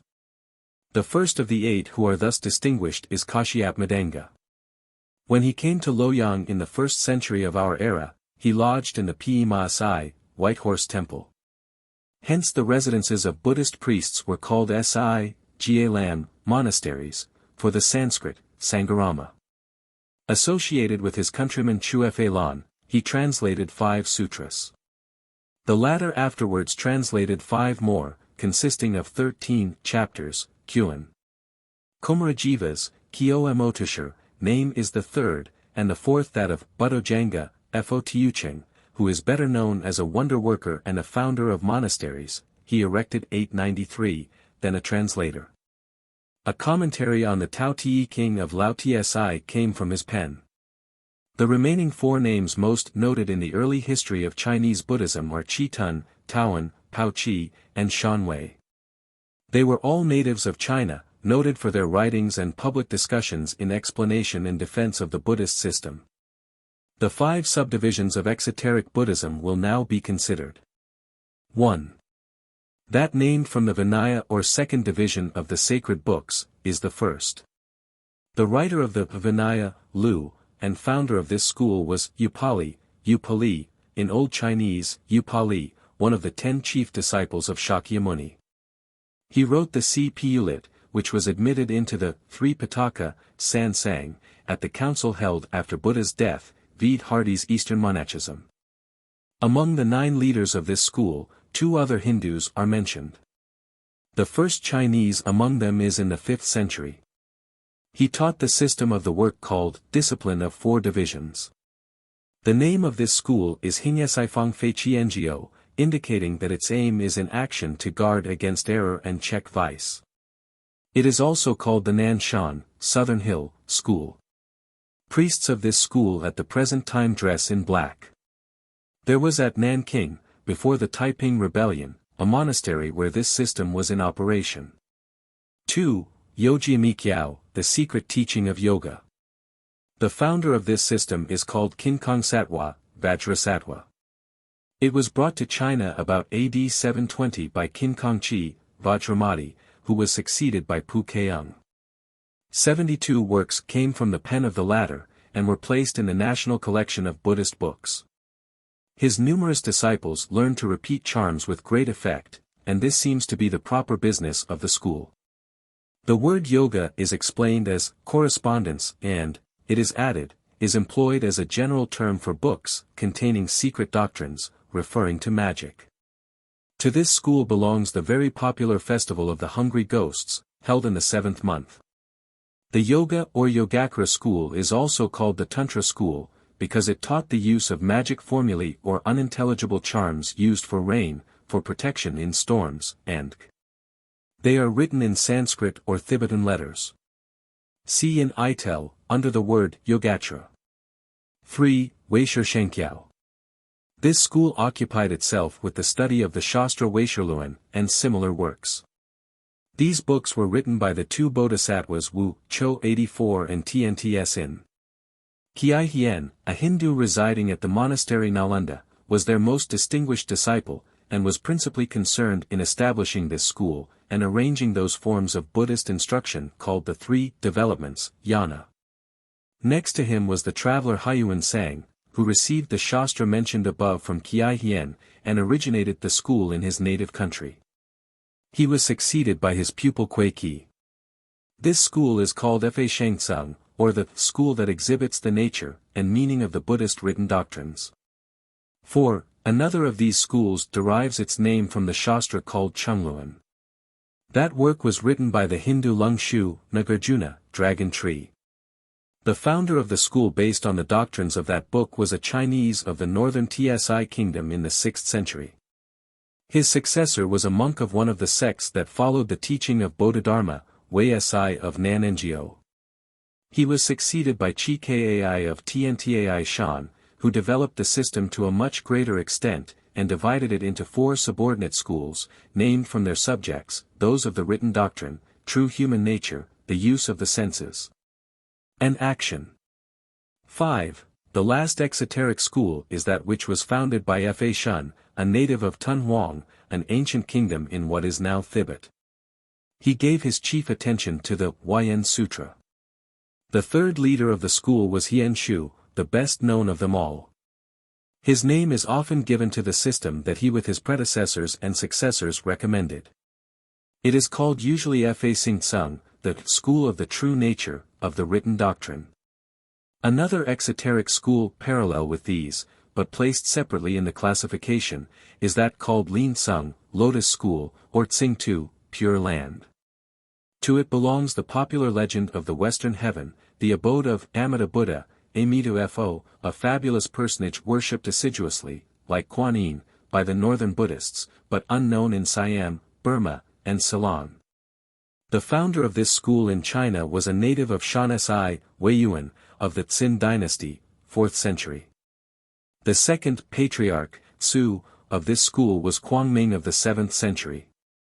For more than 30 years he taught the doctrine of the Pure Land, persuading multitudes to adopt it. Han Cho, his successor, was honored with the title Quosher, national instructor, in the reign of Taizong, 760 AD. The 6th in order was Chi Kyo.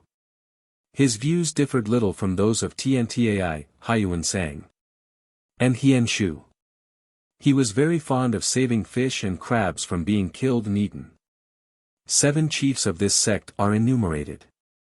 To the same school belongs Chu Hung, the priest who opposed Matteo Ricci. In works and letters still extant.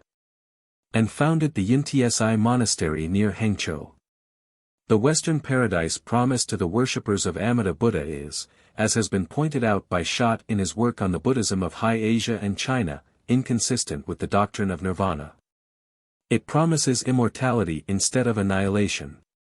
The great antiquity of this school is evident from the early date of the translation of the Amida Sutra, which came from the hands of Komarjiva, and of the Wuyang Shuking, dating from the Han dynasty. Its extent of influence is seen in the attachment of the Tibetans and Mongols to the worship of this Buddha. And in the fact that the name of this fictitious personage is more commonly heard in the daily conversation of the Chinese people than that of the historical Buddha Shakyamuni.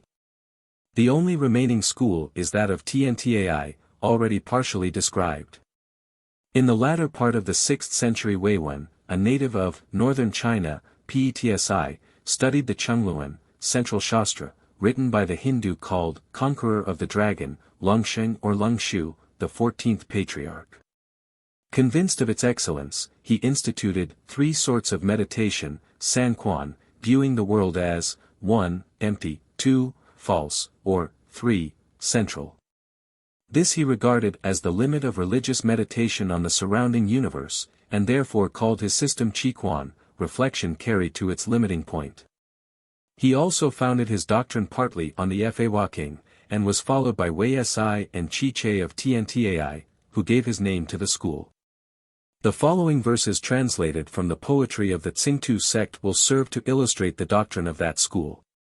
It is not much of the Buddhist system that easily admits of being put into this form of composition. There is nothing akin to the spirit of poetry in the turgid splendor and wearisome reiteration of the legends that abound in the books of this religion. Chinese versifiers have, however, found some materials more to their taste in the Western heaven of Amida Buddha. If the reader should think the conceptions are poor, they are at least a genuine description, so far as they go, of the heaven of the northern Buddhists. The Western Heaven. The pure land of the West, say what language can tell. Its beauty and majesty there ever dwell. The men of this world and the Devas 85 of heaven. And to each has the same wreath of glory been given. The secrets of wisdom unveiled they behold. And the soil that they tread on is bright yellow gold. In that land of true pleasure the flowers never fade. Each terraced ascent is of diamond and jade. The law of Tathagata 86 sung by each bird. From thicket and grove in sweet music is heard. The unwithering Upata 87 fairest of flowers. Sheds fragrance around in those thrice lovely bowers. There, each from the world that he governs, are found. Assembled in conference long and profound. The 10 supreme Buddhas who cease not to tell the praise of the land where the genii 88 dwell. For there is no region so happy and blessed as the heaven of great Amida far in the west. On the moment of reaching it by a new birth, the material body of men while on earth is exchanged for another ethereal and bright, that is seen from afar to be glowing with light. Happy they who to that joyful region have gone. In numberless kalpas their time flows on. Around are green woods, and above them clear skies. The sun never scorches, cold winds never rise. Neither summer nor winter are there ever known. In the land of the law and the diamond throne. All errors corrected, all mysteries made clear. Their rest is unbroken by care or by fear. And the truth that before lay in darkness concealed, like a gem without fracture or flaw is revealed. The word diamond is used in the sense of unconquered and unconquerable, and may refer either to Buddha's power as a teacher, or to the divinities that support his throne and act as his protectors. Amida Buddha. See where, streaming forth radiance for thousands of miles, ever sits the compassionate Buddha, and smiles, giving joy to the victims of sorrow and strife, who are saved by his law from the sorrows of life. All his features of beauty no words can express. For the sands of the Ganges in number are less. Mark the flowers of the lotus encircling his seat. As if of themselves they sprang up round his feet. Whoever would enter the home of the blessed, in his innermost thoughts should incessantly rest. On that beautiful form like the clear moon on high, when she marches full-orbed through an unclouded sky. By that halo of light that encircles his head, on all living beings a radiance is shed. The sun at noonday is less glorious than be. His compassion resembles a bottomless sea.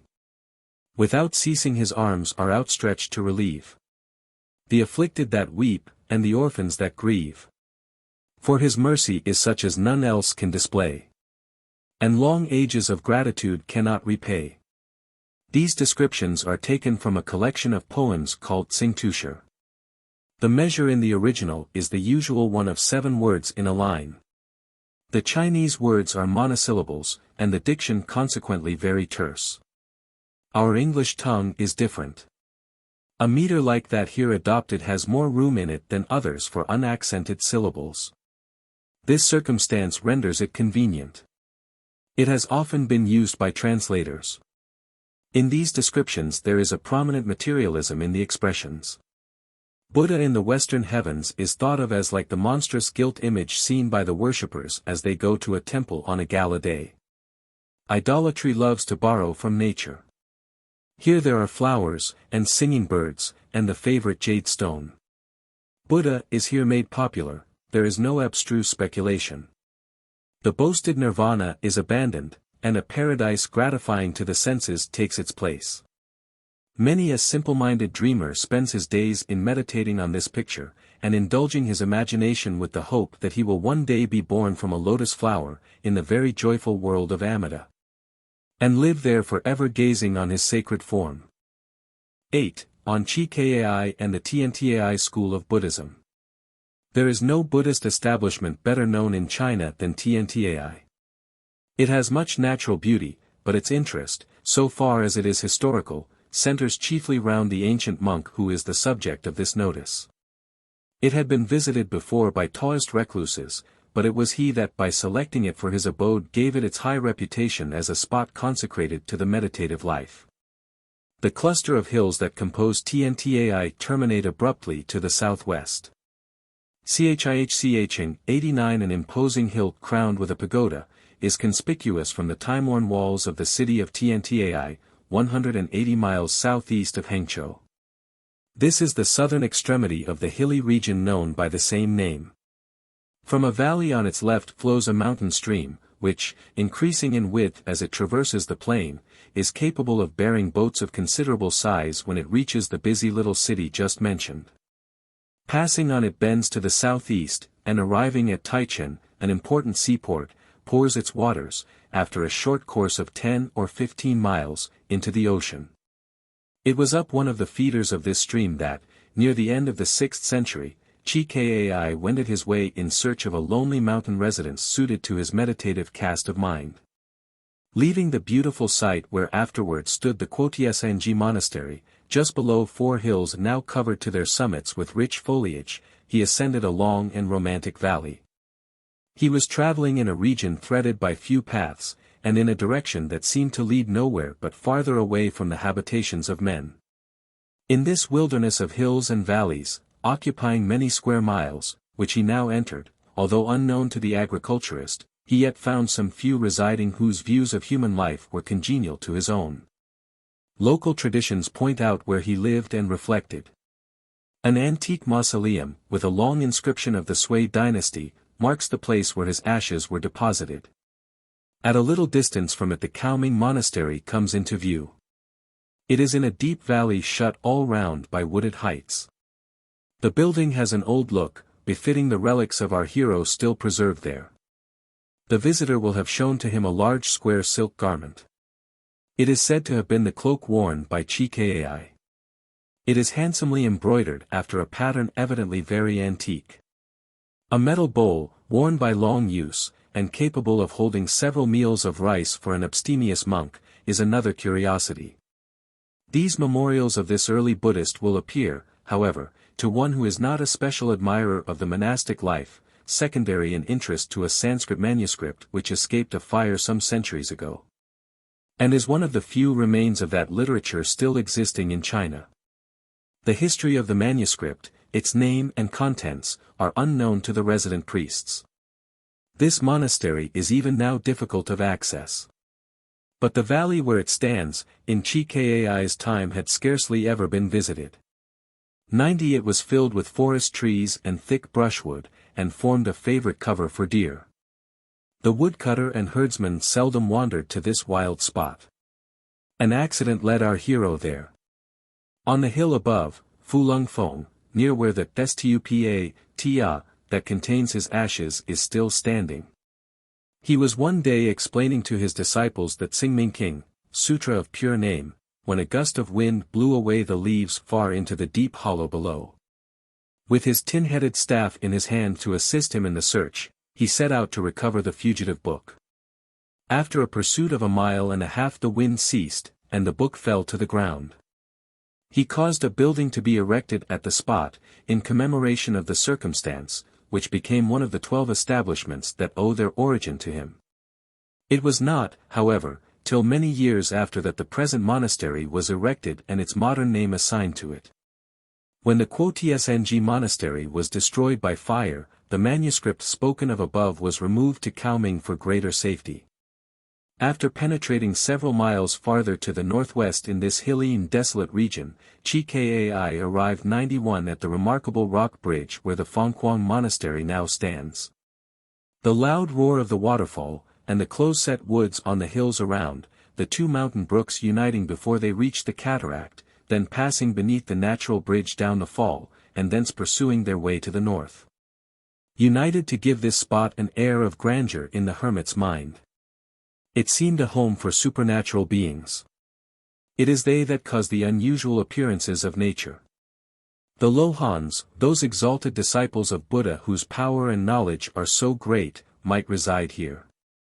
In fact, a legend on the subject soon grew into public belief, and the music of the Lohans was said to be heard at times a little before dawn by priests lying awake in their cells. A choir of 500 at that silent hour made the woods resound with harmony. Such a colony of Buddha's superhuman disciples served to invest this wild mountainous district with a sacred character. In every monastery of this region a hall devoted to images of the 500 Lohans now exists, and on the side of the natural bridge is a small shrine containing 500 small stone figures, which are worshipped by those who venture to cross by the narrow and dangerous path that spans the cataract. Our hero continued his wanderings in this elevated region, where the valleys do not sink farther than 1,500 feet above the sea level, and which is by its loneliness well suited for the ascetic. Solitude reigns here for many miles round, in one of the most densely populated provinces of China. He did not take up his abode at one place exclusively. No fewer than 12 monasteries marked the spots where he formed a cottage of stones and straw, or caused a modest building to be erected. As he approached the peak of Huating, nearly 4,000 feet high, and 5 miles to the east of the natural bridge, he met on the Tianfeng ridge an old man who said to him, "Sir, if you seek a residence for contemplation, select the place where you meet a rock."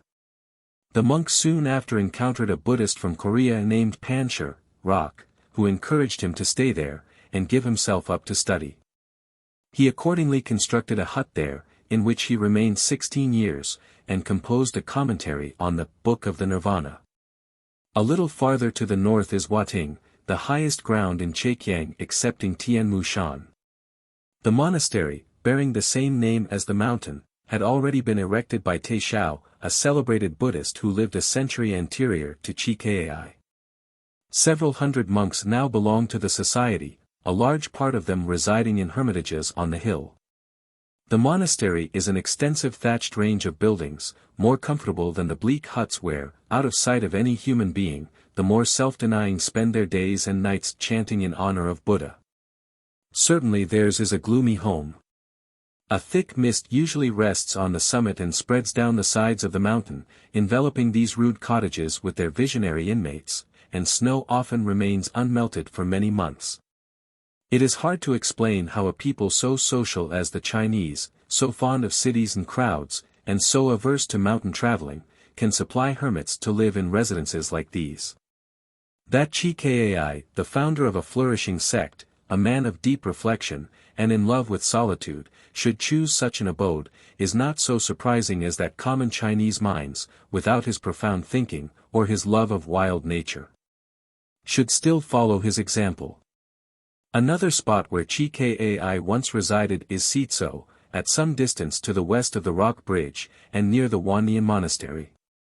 Here he composed his system of doctrine called Chiquan, limited or perfected observation.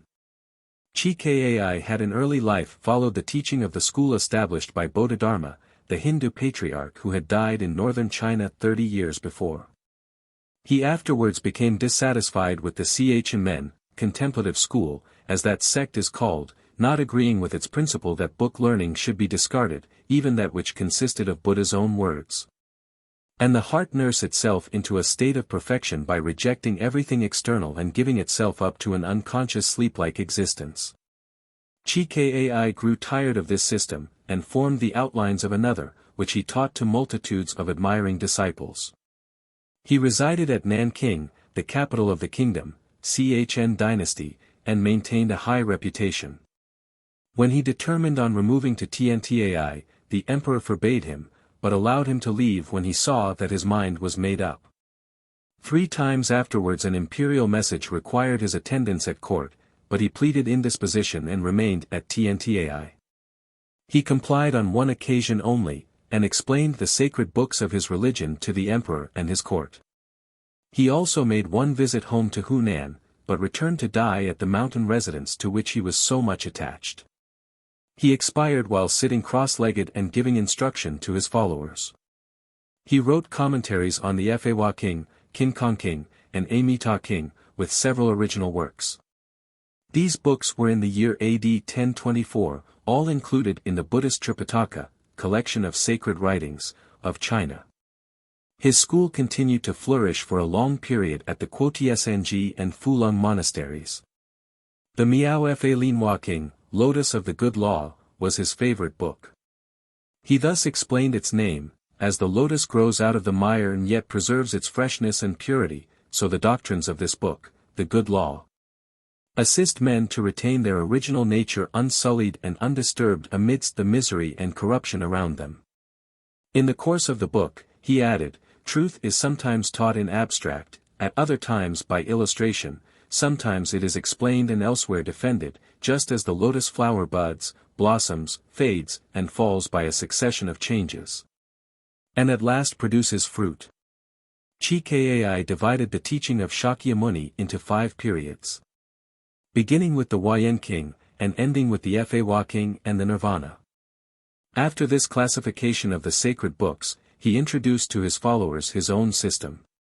To restore man's true moral nature there must be observation, quan, to see, of human actions.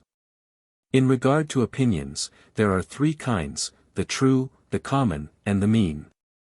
The true is destructive of all methods and doctrines, idealism, the popular brings them into existence, and the mean places them all together and chooses the middle path.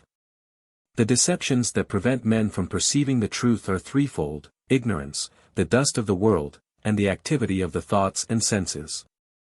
These taken in their order hide from view the beauty of the religious life, prevent moral improvement, and operate against pure mental vacancy.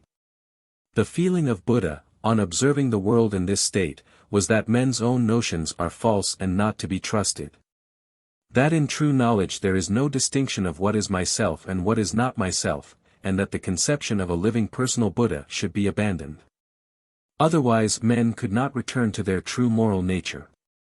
Having proceeded thus far, Chkai developed his threefold system of observation, which, as he believes it to be conclusive of controversy and perfectly satisfactory, he called Chiquan, perfected observation. This observation is empty, Kegon, hypothetical, Kia, or medial, Chung. For removing the deceptions that blind men's minds, the most successful method is to view all things in vacancy, Kegon. For constructing doctrines and institutions, the inventive, Kia, method is the best. For establishing and confirming man's moral nature, the medial method is the most effective. These 3 modes of viewing the world are complete in each other and inseparable, resembling the 3 eyes of the god Maheshwara. The vacant mode destroys the illusions of the senses, asserting their nothingness, and constructs the virtue of prajna, knowledge. The inventive mode destroys the deluding effects of the dust of the world, and constructs the virtue of rescue, from all errors and evils, Kito. The medial method destroys the delusion that results from ignorance, and constructs the religious character, effation. Still fearing lest his followers should be in error as to the method of self-reformation, and fall into one-sided views, he formed a series of what he called the 6 connectives. 1. Reason, Li. All living beings, down to the smallest insects, have received a moral nature, and have Buddha within them. Constantly resting in this, they attain their perfection, because the gift of reason is equally bestowed. 2. Names and terms. Although reason is the same in all beings, yet in the course of the world, they will not come to the knowledge and use of it, and therefore instruction is necessary to produce belief and remove what is false. 3. Observation of human action.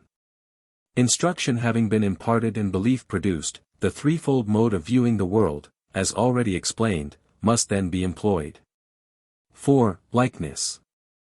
Perfection itself being difficult to gain, the likeness to it may be reached. 5. The true development of human nature. 6. Confirmation. Ignorance is forever gone. The mind becomes perfectly intelligent. Each of these 6 steps being Buddha, the 3 embodiments of the religious life are thus completed, viz. Embodiment, Shen, of the law, Fa, of recompense, Pao, of renovation, Hua, point 92. Chi divided the Buddhist system according to its characteristics into 8 parts, Pa Kiao, 1. The compliant, 2. The gradual, 3. The secret, 4. The indeterminate, 5. Collection, 6. Progress, 7. Distinction, 8. Completion. The last 4 are called Chi-Kais, for modes of contemplation, Si-Quan. With regard to collection, the sacred books were embraced in 3 divisions, King, Lu, Luen, or Sutra, Vinaya, and Abhidharma. These include, under the head of suffering, the 25 classes of beings that inhabit heaven, earth, and hell. Also the 88 causes of human delusion, and further, 37 steps in self-knowledge and improvement. They also embrace the 5 classes of instructed and enlightened beings, 1. The disciple, in several subdivisions, 2. The wise, in 4 grades, Sudawan, Siddhagam, Anagam, Arhan, 3. The perfectly intelligent, 4. The Bodhisattva, 5. The Buddha. With regard to progress, there are 10 steps, viz. Unproductive knowledge, moral nature awaking, the 8 convictions of the true sage, perception, first advances, conquest of the passions, the wrong set right, the Pratika Buddha, the Bodhisattva, and the Buddha. In these successive steps of moral improvement there is some resemblance to the common Buddhist view of the material universe. They regard it as divided according to a moral scale into stages accurately definable. The metempsychosis, by a rigid law of moral retribution, assigns at death the position of every soul in the 50 or 60 grades of being belonging to heaven, earth, and hell. Above these are found the states of Buddha's disciples and that which is itself called Buddha. With regard to the excellence termed distinction, which is reached by the Bodhisattva only, there are embraced in it 10 modes of faith, 10 modes of firm adherence, 10 modes of action, 10 inclinations, 10 mental states. Together with the highest knowledge in 2 separate forms. In reference to the last class, that of completion, everything is viewed as perfect. There are 5 states which the student may occupy, viz., pleasure, recitation, instructing, putting in practice the 10 rules, correct practice of the 10 rules. A series of 25 auxiliaries to knowledge and virtue, and of 10 modes of observing the true nature and end of human actions, follow the preceding point 93. To give these numerous divisions of Buddhist doctrine more minutely is here unnecessary. So much as is here presented will illustrate the manner in which reflecting Buddhists comment on the doctrines of their religion. It contains a sketch of the opinions of one of the oldest and most influential schools in China, and exhibits the same fondness for a numerical arrangement of propositions ramifying endlessly, which also belongs to other Buddhist schools. This symmetrical classification of doctrines in round numbers pervades the whole Buddhist literature, and suggests a resemblance to the habits of the European schoolmen. The fundamental subdivision of the Tiantai system into 3 modes of contemplation, the empty, the inventive, and the medial, originated with Nagarjuna, Lung Shu, who lived in northwestern India about 2 centuries after Christ. The views which the Tiantai Kiao have borrowed from him are contained in the medial Shastra, Chungluan, a work in 500 stanzas based on the principles of the Prajnaparamita, and translated into Chinese early in the 5th century. This work gave rise to the Madhyamaka school, the central philosophy, in Tibet. The author says in this work, the methods and doctrines springing from various causes, I declare to be all emptiness, Kegon. They may also be called, invented, Kia, names. Further, they may be said to contain the meaning of the medial, Chung, path. Huayan erected a system on this, as the basis, and Chi Kai, following him, molded it to its present form as the Tiantai Kiao. The following extract from a commentary on the King will illustrate the way in which the principles of this school are applied in interpreting the sacred books. All were Arhans, Lohans, whose defects were obliterated. For whom there was no more suffering, who had obtained benefits for themselves, who had broken all ties, and in their hearts possessed peace. This is the text. The commentator says, the word Arhan expresses rank, and what follows, character. Arhan is variously explained as the true man, or the extricated man. Some say it contains three meanings, viz.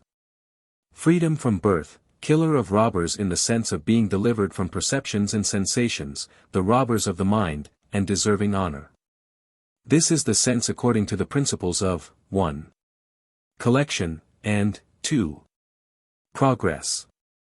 But for the two higher principles, 3. Distinction, and 4. Completion, the word implies, not only the killing of robbers, but of non-robbers, i.e., the Nirvana, which in the higher region of these two principles is also deserving of extinction. Freedom from birth expresses their complete rescue from life and death, and that is the meaning of their defects having been obliterated. Because they can give happiness to all the 9 classes of beings, therefore they are said to deserve honor. By their embodiment of the religious life, they benefit themselves. By their wisdom, they obtain deliverance from life and death. By expelling ignorance and evil, they kill robbers. Interpreting according to the threefold contemplation, empty, inventive, and medial, the first is exemplified in their wisdom, the second in their expulsion of evil, and the third in their embodiment of the religious life. In the transition from the inventive to the empty, there are also 3 modifications of the sense, viz. Arrival at the central point of contemplation, killing the thieves of ignorance, and keeping the heart from a one-sided position. Interpreting according to the contemplation of the heart, following the middle path, and taking the correct view, they do not err on the side of the empty or inventive mode of observation. The sorrow of the heart is gone. When a man sees the true moral nature of his mind, that is called the higher state of confirmation. Like a hidden treasure, reserved for myself, is the benefit which the Arhans have obtained. When Brahma appears before Buddha as a disciple, the commentary says, the word Brahma means leaving the desires, abandoning earthly ties, and ascending to the colored heavens. It is also said to mean high and pure. This Brahma is one of the wheel kings of a single generation, who asks instruction of Buddha, which he receives according to his wish and capacity. Interpreting the idea of Brahma, according to that method which observes the heart, it means contemplating the removal of all pollutions. 94. These extracts exemplify how the mythological apparatus of the Buddhist sutras, or sacred books of the first class, is explained away. The whole machinery of Buddhas and Bodhisattvas, kings and divinities, disappears under this process. Eastern and Western pantheism are alike in this, that they will not be content with an independent self-evolved structure of metaphysical thought, but assuming the critical office, aim at the overthrow of all the objects of popular belief. Knowledge, self, the absolute, these are the only existences allowed by this arrogant philosophy to remain in the universe. Even these are made identical, and finally explained into nothing. While the reflecting Buddhists hold these views, they encourage the faith of the vulgar in the Hindu mythology and the more recent inventions of their own system. Their denial of the reality of worldly phenomena, and of the validity of the information afforded by our senses, has not been a check to popular image worship, but rather promoted it. From the license that it gave them to countenance lying legends and invent new additions ad libitum to the Hindu pantheon. The special object of the Tiantai school has been to strike a middle path between the credulous acceptance of the sacred books as literally true, and their entire rejection by extreme idealism. It was thought best to recognize both these modifications of Buddhism as genuine developments of the system, and to add a third reconciling principle which distinguishes the others, compares and combines them, and then chooses the path between them. In conformity with this view, regulations for the practice of his followers were instituted by Chkai. 1. Constant sitting, to attain the state of samadhi or reverie taught to Manjusiri. 2. Constant moving, to attain another state of samadhi taught by Buddha. 3. Partly sitting and partly moving, to attain the state of samadhi taught by him to Puhien. 4. Neither sitting nor moving, to attain still another form of religious reverie. The regulations for chanting as followed by this school were elaborated by a priest named Fa who lived some centuries after Chkai. They are very minute, and are intended to produce more reverential feelings in the minds of those engaging in the ceremonial than is common in Buddhist worship. 95. 9. The Buddhist moral system. The books of primitive Buddhism exhibit a higher moral tone than is found in the larger works full of metaphysical abstractions, which succeeded them. The Book of 42 Sections, translated in the 1st century, and belonging to the former class, speaks of 10 vices and 10 virtues as belonging to mankind. The vices are 3 of the body, killing, stealing, and adultery. 4 of the lips, slandering, reviling, lying, and elegant words, uttered with a vicious intention. 3 of the mind, jealousy, hatred, and folly, the last of which includes not believing in the honored 3, Buddha, Dharma, Sangha, and holding erroneous opinions. The opposites of these are the 10 virtues. In the same work Buddha says, that which causes the stupidity and delusion of man is love and the desires. Man having many faults, if he does not repent, but allows his heart to be at rest, sins will rush upon him like water to the sea. When vice has thus become more powerful, it is still harder than before to abandon it. If a bad man becomes sensible of his faults, abandons them and acts virtuously, his sin will day by day diminish and be destroyed, till he obtains full enlightenment. In the work Kiao Xiecheng Fa Shu, the 3 vices of the mind are described as covetousness, hatred, and folly. The 10 virtues that correspond to the 10 vices are there stated to be preserving life, almsgiving, pure and virtuous life, fanhing, peaceful words, yielding words, truthful words, plain unadorned words, abstinence from quarreling, mercy, and acting from good causes, inuan. Hardy, in describing the Buddhism of Ceylon, states the 4 sins of speech to be lying, slander, abuse, and unprofitable conversation. The 3 sins of the mind he states to be covetousness, malice, and skepticism. The disciple of Buddha, whether he enters a monastery or wears the prescribed dress and continues in the family, must pledge himself to the 5 following things: 1. Not to kill, 2. Not to steal, 3. Not to commit adultery, 4. Not to lie. 5. Not to drink wine. These are called wukiai, the 5 prohibitions. In Hardy's Manual of Buddhism, 5 evils to be avoided are mentioned, viz. 1. Drinking intoxicating liquors, 2. Gambling, 3. Idleness, 4. Improper association, 5. Frequenting places of amusement. In the work called Leng-Yen-King, the Book of Birth in Heaven through keeping the 10 prohibitions, a deva informs Buddha that he was born in the heaven of the 33 devas, that of Indra Chakra.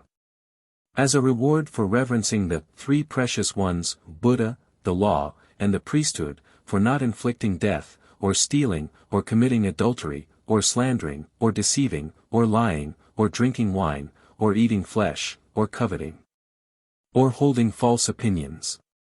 In the work Kiao Xiecheng Fa Shu, the 10 prohibitions are stated to be 1. Killing, 2. Stealing, 3. Adultery, 4. Lying, 5. Selling wine, 6. Speaking of others' faults, 7. Praising oneself and defaming others, 8. Parsimony joined with scoffing, 9. Anger, and refusing to be corrected, 10. Reviling the 3 precious ones. In the comment on the Fan-Wang-King, a work of the Great Development School in the Discipline Division, by Chi Hiu, the 10 prohibitions are identified with the 10 vices, but in the text the prohibitions are given as in the last quotation. Other lists of prohibitions might be transcribed amounting to 250, and even higher numbers. For these it will be sufficient to refer to the works already mentioned. Klaproth, having in view these moral precepts, and their effects on the character of nations, speaks of Buddhism as being of all religions next to Christianity in elevating the human race. He says, "The wild nomads of Central Asia have been changed by it into amiable and virtuous men, and its beneficent influence has been felt even in northern Siberia. The beneficent influence of this religion would have been much greater had it recognized the love and fear of God as the first of all the virtues." Buddhism, by ascribing the creation, continuance, and destruction of the world to an ever-changing fate, avoided the necessity of admitting a supreme God. This was the side the Buddhists took in their controversies with the Brahmins in India. Atheism is one point in the faith of the Southern Buddhists. By the Chinese Buddhists each world is held to be presided over by an individual Buddha, but they do not hold that one supreme spirit rules over the whole collection of worlds. Klaproth affirms that, according to the Buddhists and the other Hindus, the universe is animated by a single spirit, individualized under innumerable forms, by par, matter which does not exist except in illusion. This spirit, however, is not God, the universal creator and preserver, and separated from the world by his everlasting personality. Good has resulted doubtless in many instances from the prominent exhibition made by this system of the virtues and vices enumerated. But much more good would have been done if they had rested on a better basis, and been supported by a different view of the future state. The crime of killing rests chiefly on the doctrine of metempsychosis, which ascribes the same immortal soul to animals that it does to man. Faithful Buddhists are told not to kill the least insect, lest in so doing they should cause death to some deceased relative or ancestor whose soul animates the insect. On this account the corresponding virtue is stated to be Feng-Shui, to save life, constantly applied by the Buddhist priests and common people of China to the preservation of the lives of animals. The monks are vegetarians for the same reasons. They abstain from flesh because they will not share in the slaughter of living beings. They also construct reservoirs of water near the monasteries, in which fish, snakes, tortoises, and small shellfish, brought by worshippers of Buddha, are placed to preserve them from death. Goats and other land animals are also given over sometimes to the care of the monks, and it is a custom in some monasteries, as at Tiantai, near Ningpo, to feed a bird with a few grains of rice just before the morning meal has commenced. When the priest appears at the door, the little bird, which is watching in the neighborhood, and knows how to act on the occasion, flies to receive the gift. In the Buddhist account of human sins and duties no obligation is included except the duty of lessening the sum of human misery and promoting happiness. This accords with the anecdote already related of Shakyamuni in his youth. His father, remembering the forewarning of a hermit, that the prince his son would wish to abandon the world, erected for him 3 palaces, where everything fascinating was placed to keep him from such a purpose. The son of a deva came down to praise the beauty of the gardens and groves. But the prince, then 18 years old, wished to go out and see the city. The king sent him with a wise minister to attend him. A deva appeared at one of the city gates transformed into an old man resting on a staff. At another gate a deva appeared as a sick person in pain and helpless. At another gate he saw a corpse attacked by ravens, also a deva. The prince asked in each case the reason of what he saw. The wise counselor told him these sufferings came from the natural state of the world, and could not be avoided. People must grow old, must suffer from sickness, and must die. The prince was not satisfied, and the next day, seeing a deva dressed as a monk, he dismounted from his horse and asked him who he was. The reply was, "A shaman 96 who has left the world." The prince asked him why he had left the world. He said, because he saw men exposed to the evils of birth, old age, sickness, and death, he therefore left the world to seek truth and save living beings. The disguised deva then ascended into the air and disappeared. At 19, assisted by the Devas, Shakyamuni is said to have gone through the air on horseback 250 miles to Bhaga, a mountain belonging to the Himalayas. Here he lived as a hermit for 6 years, and became prepared for the office he was to assume. According to the view thus presented of the great object of Buddha's teaching, it is to deliver men from suffering. This is done by persuading them to enter on the monastic or hermit life, and act in obedience to the directions of Buddha. This system looks on mankind as involved in misery rather than guilt. The 10 vices are rather to be regarded as faults, into which men fall from delusion and ignorance, than positive sins. The common people in China, whose phraseology is extensively infected with Buddhist ideas, see in every attack of sickness, and in other misfortunes, a close connection with sin, sui. They hold that sin is the cause of suffering. Yet they do not mean by this willful sin, but some improper act done unconsciously, or in childhood, as treading on an insect, wasting rice crumbs, or misusing paper that has the native characters upon it. Or they refer the calamity to the sins of a former life. Hence they regard themselves as more to be pitied than blamed for the sui or sin, of which their ill fortune gives evidence. This is an example of the mode in which the better tendencies of the Buddhist system are neutralized by its omissions. Its moral precepts, good as most of them are, would have more power, and the true character of sin be more felt by the people, if the authority of God were recognized as the great reason for acting well, the source of moral obligation. Buddhism shook the faith of the Chinese in heaven as a personal ruler, and put the Buddhas and Bodhisattvas in the place of that personal ruler. The effect of Buddhism in part was to urge the Chinese mind to see in heaven only impersonal and material power. Thus the good effect of its moral teaching was neutralized, and then the Chinese had good moral teaching before. The question that has been raised by European moralists as to whether man has from his natural constitution an inborn moral sense, is decided by the Buddhists, though without holding a controversy on the subject, in the affirmative. They may be said to appeal to a natural conscience, when they teach that all men have within them a good moral nature. And that this principle of good is only prevented from making men virtuous and happy by contact with the world and the delusions of the senses. This is similar to the Confucian doctrine, that all men are born good, and it is only by falling into evil habits subsequently that they become vicious. Most systems of morals, indeed 97 in words or by implication, admit the existence of conscience, because all men possess it, and cannot be made to understand moral distinctions without it.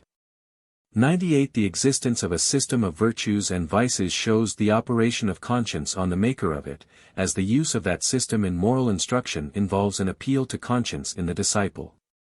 The identification of conscience, however, with natural goodness, by the Confucianists and the Buddhists, obscures its true character as the judge between right and wrong.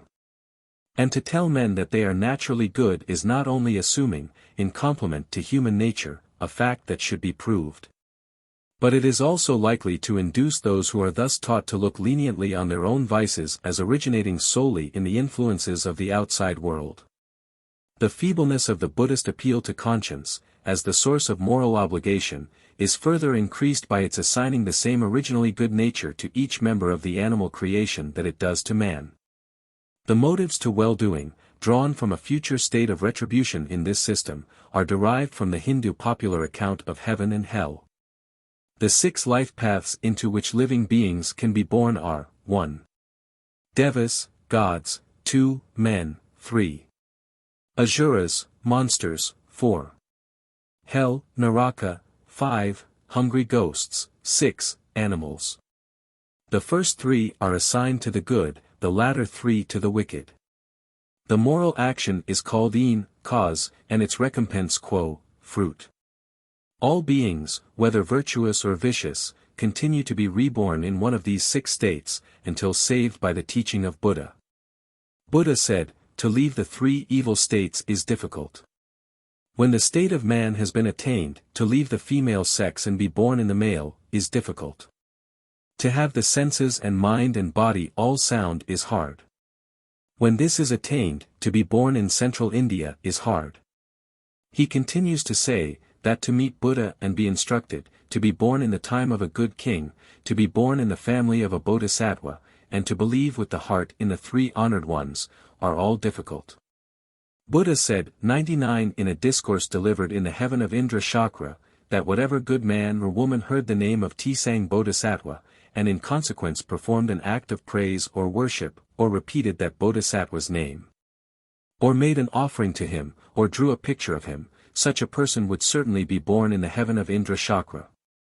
The same Bodhisattva tells the mother of Buddha, who resides in the paradise just mentioned, that disobedience to parents, with slaying and wounding, are punished with an abode in the place of suffering called Wukyenteyu. Slandering the three precious ones, or wounding the person of Buddha, or dishonoring the sacred books, or breaking the vows, or stealing from a monk, are punished in a similar way. Their punishment will last for 10 millions of kalpas. Then their sin being compensated for by sufficient suffering, they will be released. If a woman with an ugly countenance and sickly constitution prays to this bodhisattva, she will, for 1,000,000 kalpas, be born with a beautiful countenance. If any men or women perform music before the image of the same deity, sing, and offer incense, they shall have hundreds and thousands of spirits to protect them day and night, so that no unpleasant sound may enter their ears. Anyone who slanders or ridicules a worshipper of this bodhisattva will be transported to the Avachi Naraka, Opai-Tieyu, till the end of this kalpa. He will then be born a wandering hungry ghost, and, after 1,000 kalpas become an animal. After 1,000 kalpas more he will again become a man. Such are a few specimens of the doctrine of retribution as taught to the popular mind. It is easy to see that such sensual conceptions of the future existence of man must degrade the common notions of the people on duty and virtue. The objects for which the common people in China worship in the Buddhist temples are almost all of a very inferior nature. Religious worship, which ought to concern the recovery of man to pure virtue, and the restoration of direct communication with God by the forgiveness of sin, is changed into an instrument for acquiring various kinds of material happiness. The opinion the Buddhists hold on the forgiveness of sin is, that it can be attained by repentance and meritorious actions. A definite amount of gifts and worship will gain the removal of a corresponding amount of sin and its attendant suffering. Thus, a filial daughter, by a certain number of days spent in worshipping a bodhisattva, or a Buddha, can obtain the rescue of a mother from hell. In the popular view of the future state, the Hindu king of death, Yama, Yenlo, holds a high place as the administrator of the punishments of hell. 9 others are joined with him of Chinese origin. They are called the 10 kings. The wicked at death are conducted to them to receive judgment. The decree by which men are born into the 6 states of the metempsychosis is merely that of fate, expressed in the words yin quo, cause and effect, or, employing one factor only, yin yuan, causation, or, fate, karma. Good actions are also sometimes called yin yuan, because they ultimately bring happiness to the doer. The motive to a good life, drawn from heavenly happiness, cannot be considered a strong one, when the devas and their felicity are systematically depreciated, as they are in Buddhism. The devas, or popular Hindu gods, in Chinese, Tian, are all mortal, and limited in power. The state of man may be so elevated as to approach to that of the paradise of the devas.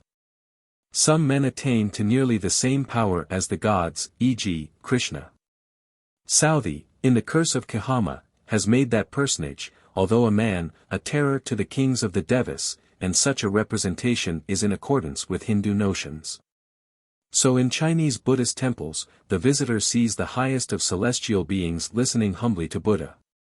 It may be said that it is not correct to institute or imply a parallel between God as he is in the view of the Christian, and the Hindu deities.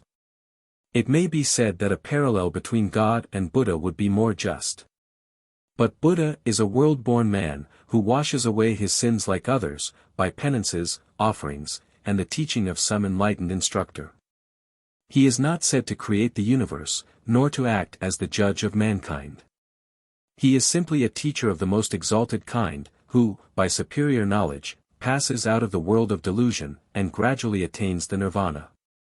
His attitude towards his disciples is simply that of an instructor, not an authoritative superior.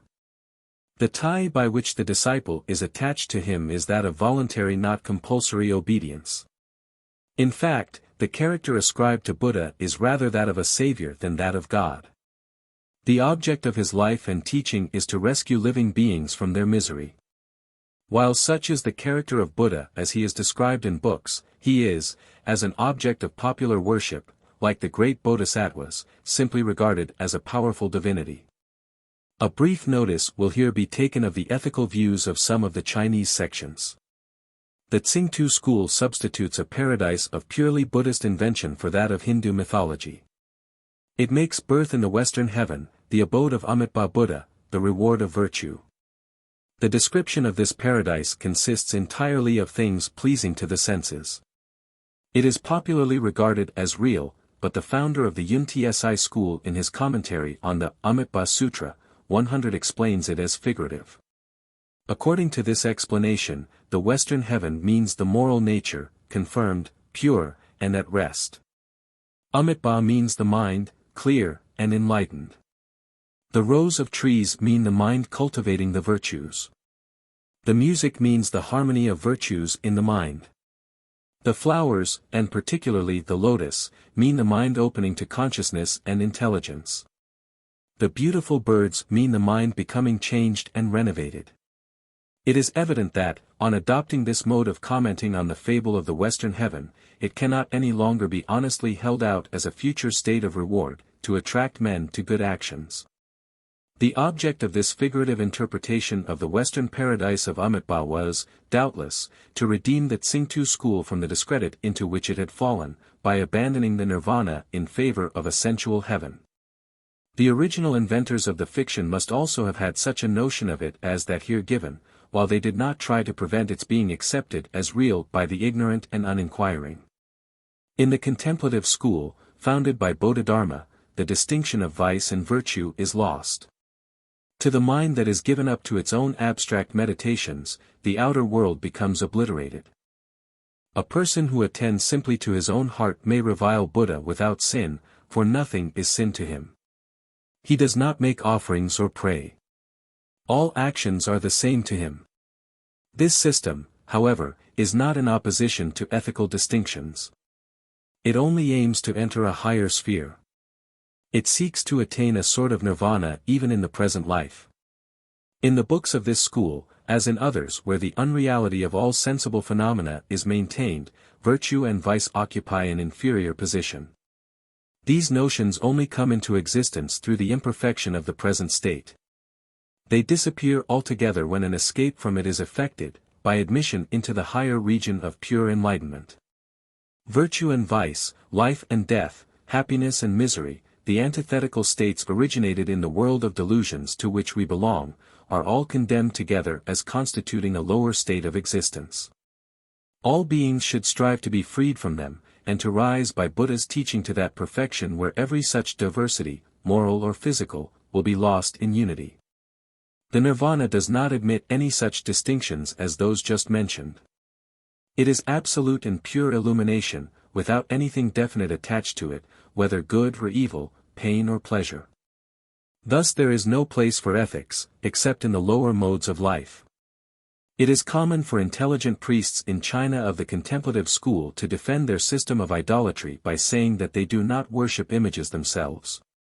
They are intended for the ignorant who cannot comprehend the deeper principles of their religion. Religion being purely a matter of the heart, offerings and prostrations are really unnecessary. This exemplifies how what is regarded as a highly virtuous action in the common people, ceases to be so in the case of one who, as he thinks, has made some progress towards the state of Buddha. According to this view, the consistent Buddhist will offer worship to no being whatever. He simply aims to raise himself above all the common feelings of human life. We cannot wonder that the Buddhist system of ethics, having such deficiencies and such faults as have been pointed out, has failed to produce high morality among its votaries. The mass of the people have gained from it the notion of a future retribution, but what is the use of this when the promised state beyond death consists merely of clumsy fiction? The metempsychosis, administered by a moral fate, has only provided them with a convenient means for charging their sinfulness and their misfortunes on a former life. What virtue the people have among them is due to the Confucian system.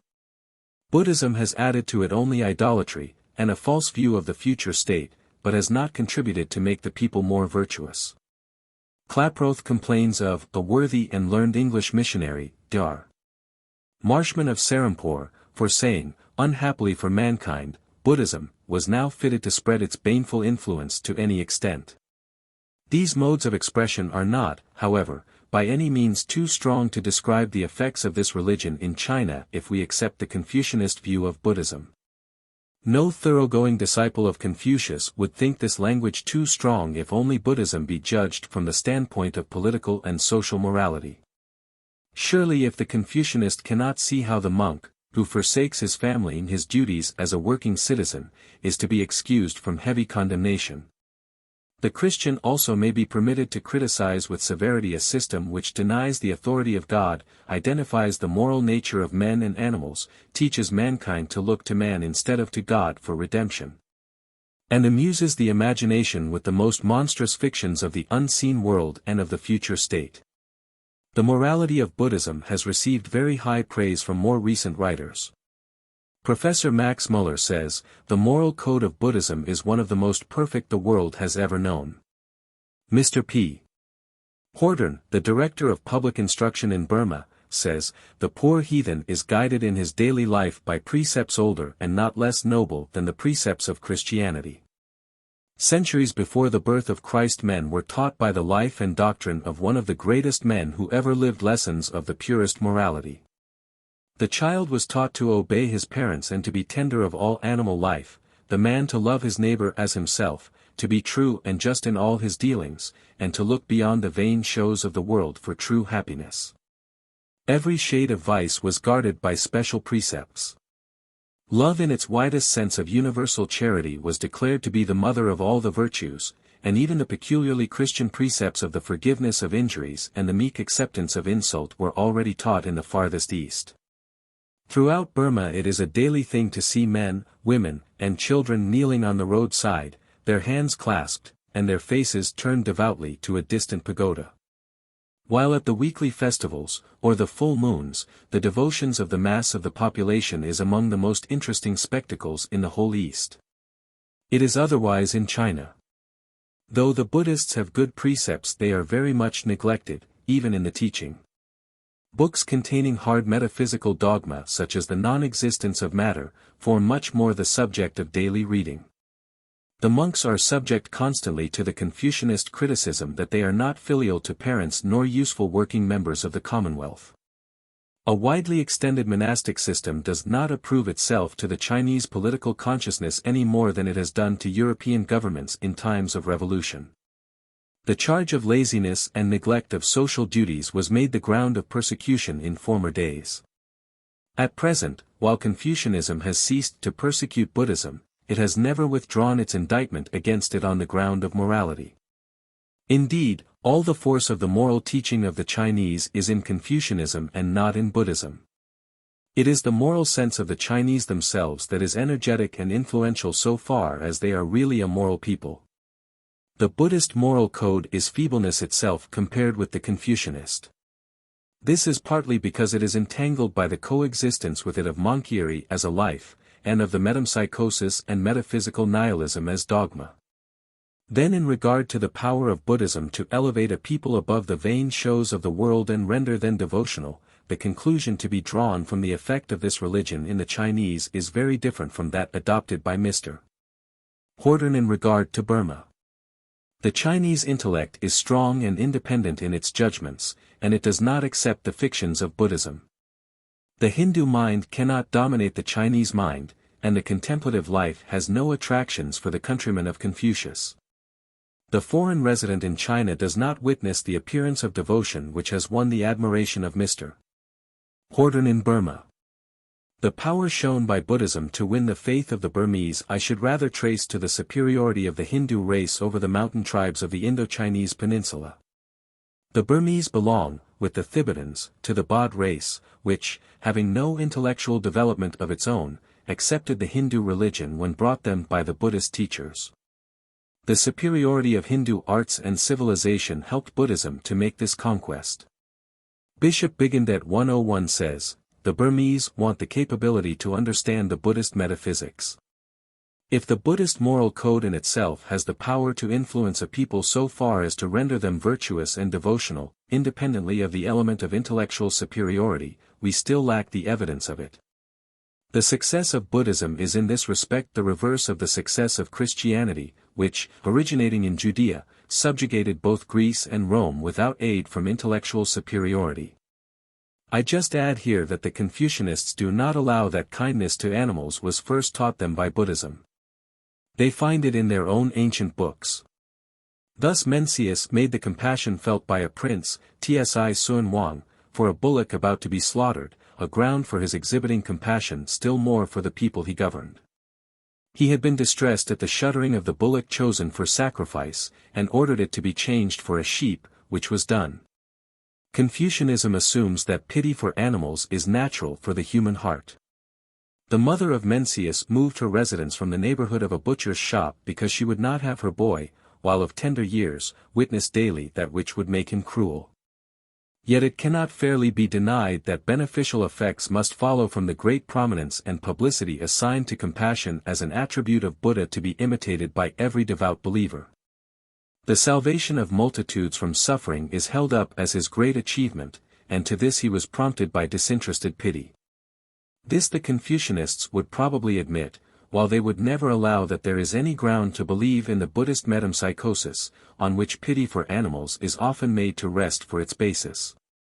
With Buddhist temples and monks everywhere, the Chinese do not accept the teaching that the souls of men migrate into animals, nor do the monks cordially maintain it. Among the reasons the Buddhists give for sparing the life of all animals, they do not mention the duty of not inflicting unnecessary pain, nor do they say that Buddha has a sovereign power to make laws. And he having made this law it must be obeyed. Their reasons are of a lower sort, or they are based on dogmatized necessity. This, like other matters, is by the Buddhists treated in a thoroughly utilitarian and selfish way. Only in one point it is not so. They are invariably conscious of moral fate, the karma, pervading the universe by an inevitable and unconquerable force. Kindness to animals is sure to bring happiness, as cruelty will cause misfortune. The following are the reasons given by Buddha for abstinence from animal food. First, in the endless changes of the metempsychosis, persons in the relation to me of any of the 6 divisions of kindred have become, from time to time, some of the animals used for food. To avoid eating my relations I ought to abstain. Second, the smell and taste are not clean. Third, the smell causes fear among the various animals. Fourth, to eat animal food prevents charms and other magical devices from taking effect. The writer who invented these reasons and put them in the mouth of Buddha, did not add the certainty of the retribution of the karma, as an additional motive for showing compassion to objects possessed of life. But this is understood and lies underneath all Buddhistic thought. 10. The Buddhist Calendar. One of the most instructive illustrations of a religion is its calendar. Not only do the fasts and festivals kept by a people point out in succession who are the personages held by them in the highest honor. They also contain an epitome of the history and doctrines of the religion they believe, and especially aid in opening to observation the popular religious life. The work called Tsngque, Regulations of the Priesthood, contains instructions for the observance of all fasts and festivals through the year. From it are extracted the following details of anniversaries. 1. National Emperor's birthday. The ceremonial for this anniversary lasts a week, embracing 3 days before and 3 after the day in question. It is called Xingcai, Sacred Festival. Empress's birthday. Day of receiving an imperial message at the monastery. 6 persons are sent out 5 li, nearly 2 miles, to meet it. On its approach, the monks, headed by their chief, issue from the monastery, and bow their foreheads to the ground 3 times. 4 monthly feasts. These are at the new and full moons, and on the 8th and 23rd of the month. They are called Kinming Si Chai, the 4 feasts illustriously decreed. The last 2 words refer to a decree of an emperor of the Sui dynasty in AD 584, requiring the special observance of the monthly feasts in the 1st, 5th, and 9th months, because then the great southern continent was prayed for, in which China is included. Anniversaries of emperors' deaths. Those of the present dynasty only are included.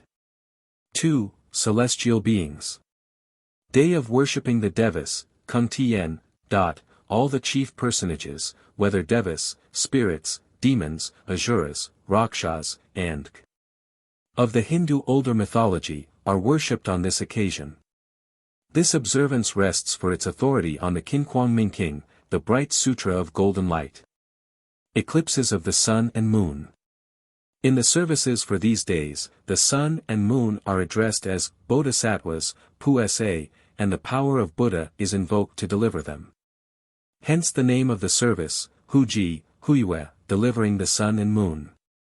The prayers offered for them are considered as gratitude for their light. Sacrifice to the moon, 8th month, 15th day. The ground for this observance is that this day is, according to national tradition, the moon's birthday. As in the service for eclipses, Namo, honor to, the introductory formula of worship, is used in addressing the moon. She is called in Folua Kung Tiayin Sun Tien Pusa, the moon in her mansion, luminary of night, honored Deva and Bodhisattva. Prayer for fine weather. Prayer to various Buddhas, and other divinities. Prayer for rain. Worship is performed towards the east, and prayers offered to the Dragon King, the various Buddhas, and prayer for snow. Ditto.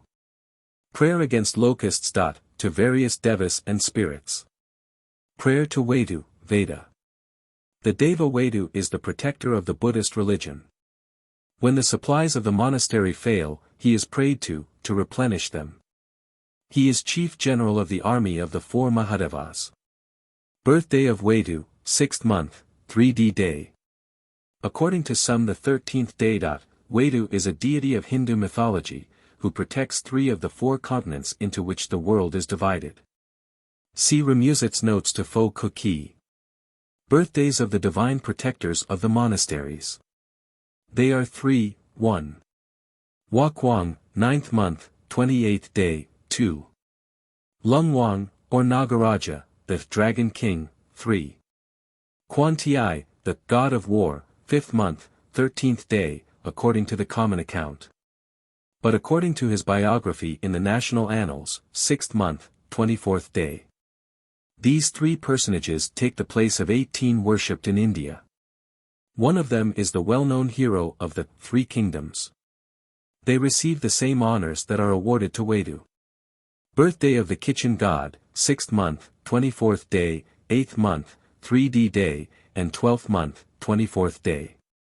The Buddhists say, to excuse themselves for adopting a Taoist superstition, that the kitchen god they worship is not the Chao Kayun venerated commonly by the people, but a king of the Kinaras, a fabulous race of celestial beings, who became a Chinese priest in the Tang Dynasty, and was appointed at death to preside over the vegetarian diet of the monks. This is a lame defense of what is evidently a self-interested accommodation to popular notions. 3. The Buddhas and Bodhisattvas. Birthday of Shakyamuni, 4th month, 8th day. He is also called Buddha, Tathagata, or Julai, and Gautama, and is revered as Puncher, the teacher of the world during the present Kalpa. Anniversary of Shakyamuni's elevation to the rank of Buddha, 12th month, 8th day. The phrase in use is Ching Tao, attained the summit of knowledge and virtue. Anniversary of Buddha's entrance into the Nirvana, 2D month, 15th day. Birthday of Yoshir Fo, the Buddha who instructs in healing, Baishajayaguru Buddha, 9th month, 30th day. The world governed by this Buddha is in the east. Birthday of Omitu Fo or Amida, Amitba, Buddha, 11th month, 17th day. The Buddha who rules in the universe to the west of that governed by Sakya, and grants the request of all those who pray to him to admit them to the western heaven. Birthday of Mili Fo, Maitreya Buddha, 1st month, 1st day. The Buddha who is to succeed Shakyamuni in the government of the world. Maitreya was visited in one of the paradises by Shakyamuni, and foretold his destiny. Birthday of the female Buddha, Chuntiai, 3D month, 6th day. Great powers of sorcery are attributed to this personage. Birthday of Wenshu Pusa, Manjusiri Bodhisattva, 4th month, 4th day. One of the Bodhisattvas of Northern Buddhism. Birthday of Huayan Pusa, Samantabhadra, 2D month, 21st day. A fictitious Bodhisattva of Northern Buddhism. Birthday of Kwancharin Pusa, Avalokiteshvara, 2D month, 19th day. This fabulous Bodhisattva has in China been usually represented with female attributes. In the Huayan, Kuan Yin is described as being able to assume any form at pleasure, whether that of Buddhas, Devas, men, or others. And as being guided in such voluntary metamorphoses by a constant desire to proclaim the Buddhist doctrine to those who need it, in the form most likely to affect the object. Kuan Yin is thus able to save any of the inhabitants of the Saha, or Saba, world, i.e., the present race of mankind. When Kuan Yin is translated, not inappropriately, Goddess of Mercy, it should be remembered that female attributes are only temporarily assumed by the Bodhisattva in question. See the Kuan Yin section, near the end of the Huayan. Birthday of Tasherchi Pusa, 7th month, 13th day. The position of this Bodhisattva is to the right of Amitabha Buddha, while Kuan Yin takes the left. They are styled together, the three sages of the West, Sifang Sansheng. Birthday of Tisang Pusa, 7th month, 30th day. 4. Characters in Chinese Buddhist history. Anniversary of the death of Bodhidharma, Taimo, 10th month, 5th day. The first of the 6 patriarchs. Death of Pi Chang, 1st month, 19th day. He was a teacher of Bodhidharma's system in the Tang Dynasty. He wrote the work Tsngkwe from which these notices of fasts and festivals are taken. Death of Chi Kai, 11th month, 24th day, the founder of the Tiantai school.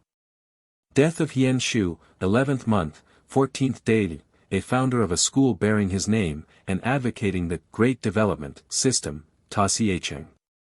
Death of Tao Sun, 10th month, 3D day, a founder of the Discipline school. Death of Wei Yuan, 8th month, 6th day, a founder of the Tsingtu school.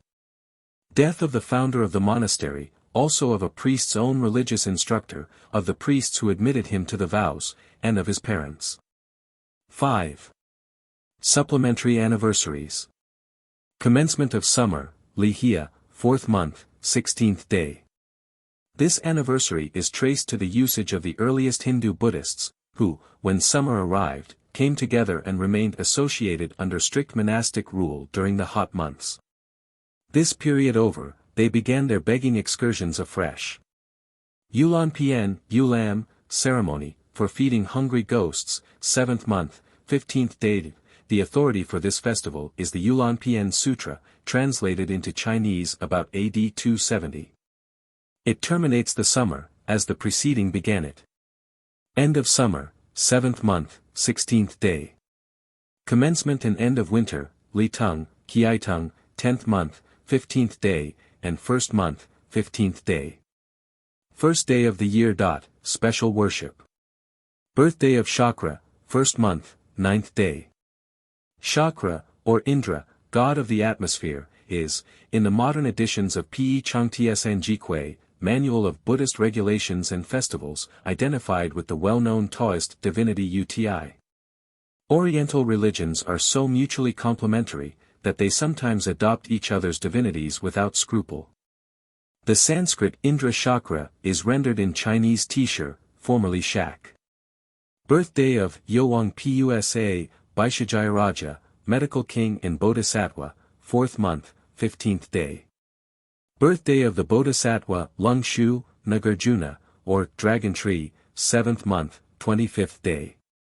He was the 14th patriarch and author of the 100 Discourses, one of the most noted of the Buddhist Shastras. Birthday of the ancient Buddha Janteng, Light Lamp, Dipankara Buddha, 8th month, 22d day. Shakyamuni in a former kalpa was a disciple of this Buddha. Winter solstice. Special worship. Birthday of the Bodhisattva Huayan, 12th month, 29th day. The method of observing these anniversaries, and the prayers to be used, are very minutely detailed in the book from which these notices are translated. The dates are those of the lunar months of the Chinese National Almanac. It may be doubted whether more than a very few of them are identical with the festivals of the southern Buddhists, viz. those of Ceylon, Siam, and Burma, there being several of the great bodhisattvas who are not mentioned in works by foreign authors treating of the Buddhism of those countries. In Ceylon the prevalent legend of Gautama's life states that he was born on the day of the full moon in the second month of spring. This differs irreconcilably. In this popular calendar, there is no mention of anything astronomical. Yet in the Tang Dynasty Buddhist calculators from India were invited to undertake the improvement of the imperial calendar. Gautam Siddha, in the 8th century, published a work called Kyochi Li. It is a translation from a Hindu original.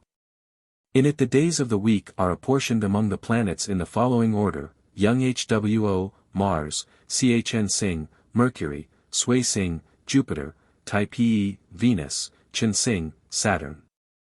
102. These planets, with the Sun and Moon, form the Tsayao, 7 bright celestial objects. They constitute the mythological week of 7 days, which sprang up in Babylonia, and spread to India, and also to Europe in the days of the Roman Empire.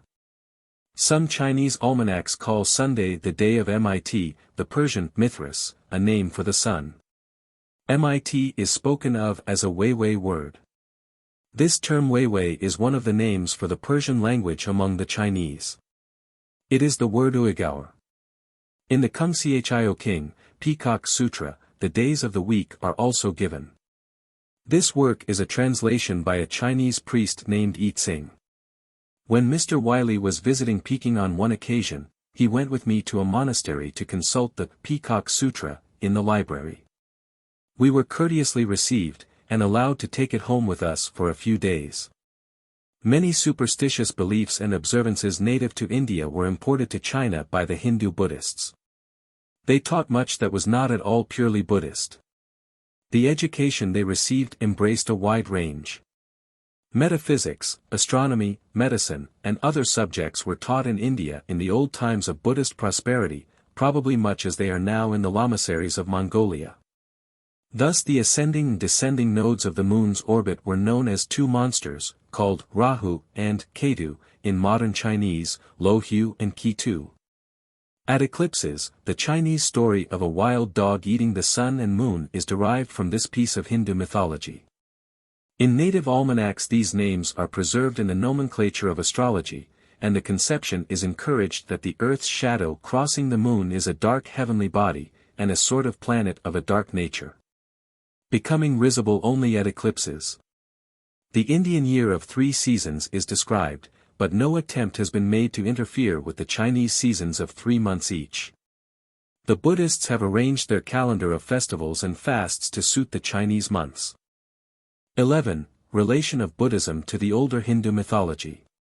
Following the guidance of the Buddhist books, the existence of the Vedas and their mythology at least 5 or 6 centuries before the Christian era must be regarded as an established fact.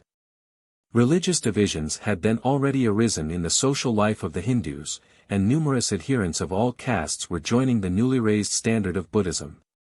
Colonel Sykes and others have maintained the hypothesis that Buddhism was the original religion of Hindustan, and that the Vedas with their religion, the 4 castes, and the Sanskrit language itself were all invented at a later date by the Brahmins.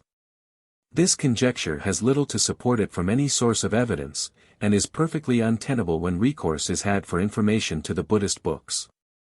From them it is clear that the Brahmins were in antagonism with the system of Shakyamuni from the first, that the 4 Vedas were already venerated as the sacred books of the nation, and that the truth of their mythology was not denied by the founder of Buddhism or his followers. So far from opposing the popular belief in such beings as Indra and Yama, the Asuras, Devas, and Gandharvas, they are included in the mythological personnel of the new religion, and these names have thus become known from Japan to Persia. and from Java to the Altai Mountains. No mythology perhaps has ever spread so far as the Hindu, forming as it does a part of the people's religion in all Buddhist countries, as well as in its motherland. An account of the opening scene of the Sadharma Pundarika, or Lotus of the Good Law, in Chinese of Huayan, will show the place assigned in the sutras of the Great Development class to these fictitious beings. The Sanskrit names in most instances are taken from Burnouf's translation of the Nepalese original. Thus have I heard. On a time Buddha was residing at the city Rajagriha, Wangshi, on the mountain Gridrakata, with 2,000 bhikshus, all of them arhans. Here follow the names of many of Buddha's disciples. There were also 2,000 more, some having knowledge and some having none. Ma, Ha, Pa, Ja, Pa, Ti 103, Mahaprajapati, came with female disciples and their followers, in all 6,000. Of Bodhisattvas, 80,000 also came. Their names are Manjusiri, Kwansharin, and K. There came also Shaktawanin, Shakra, the Indra of the Devas, 104 with a retinue of 20,000 sons of Devas. There were also the sons of the Devas Chandra, Samantaganda, and Ratnaprabha. Besides these there were the 4 great kings of the Devas, Maharaja, with a suite of 10,000 sons of Devas. Then there were the sons of the Deva Ishwara, Tsitien, and of the Deva Maheshwara, Tatsitien, and their retinue of 30,000 sons of Devas. The Lord of the Universe, Saba, Saha, the King of the Brahma heaven, Fan Tien Wang, also came, with the 2 great Brahmas, Shakin and Jayadishprabha, and their retinue of 20,000.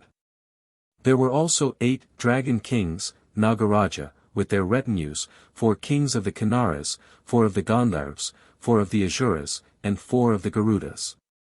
The son of Vaidhi, Ajatashatru king of Magadha, Bihar, and father of Ashoka, with a suite of many thousands, was also there. These constitute Buddha's audience while he delivers the instructions contained in this sutra. Most of the names, the descriptive passages, and many notices of the retinues of the kings, are omitted for brevity.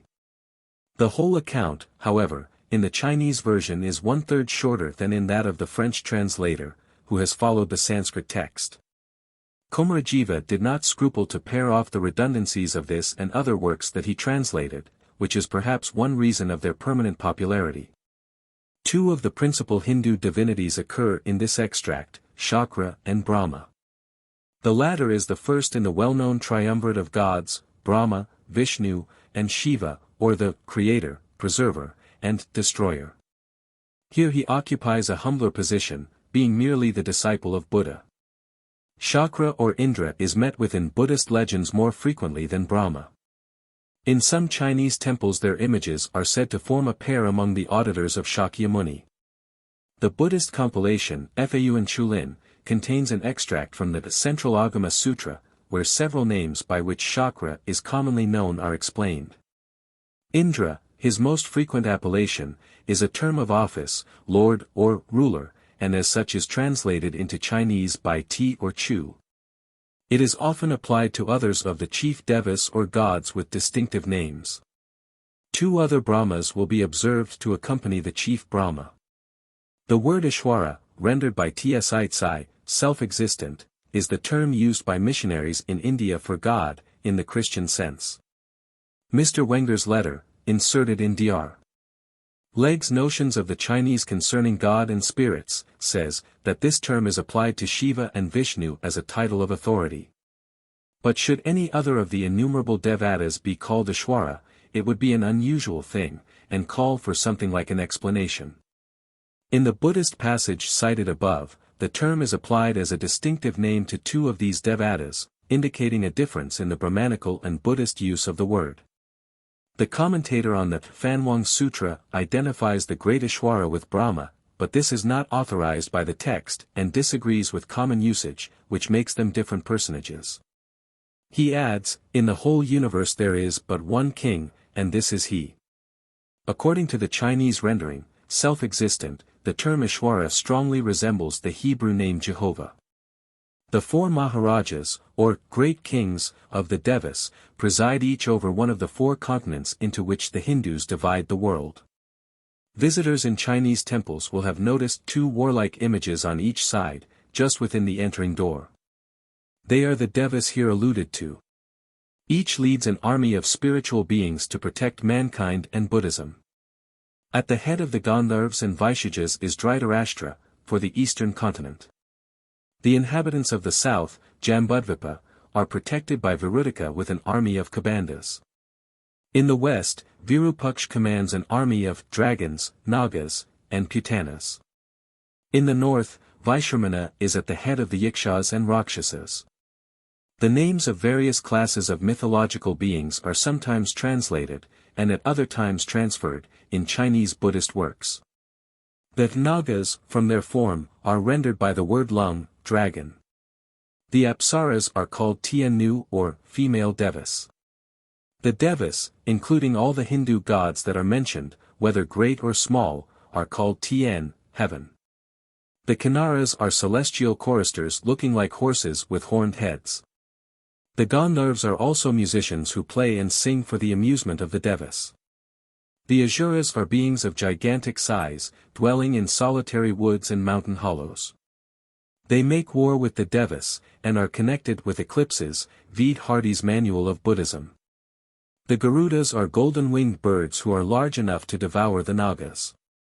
Beings inferior to the devas are called collectively the 8 classes, P'U-To.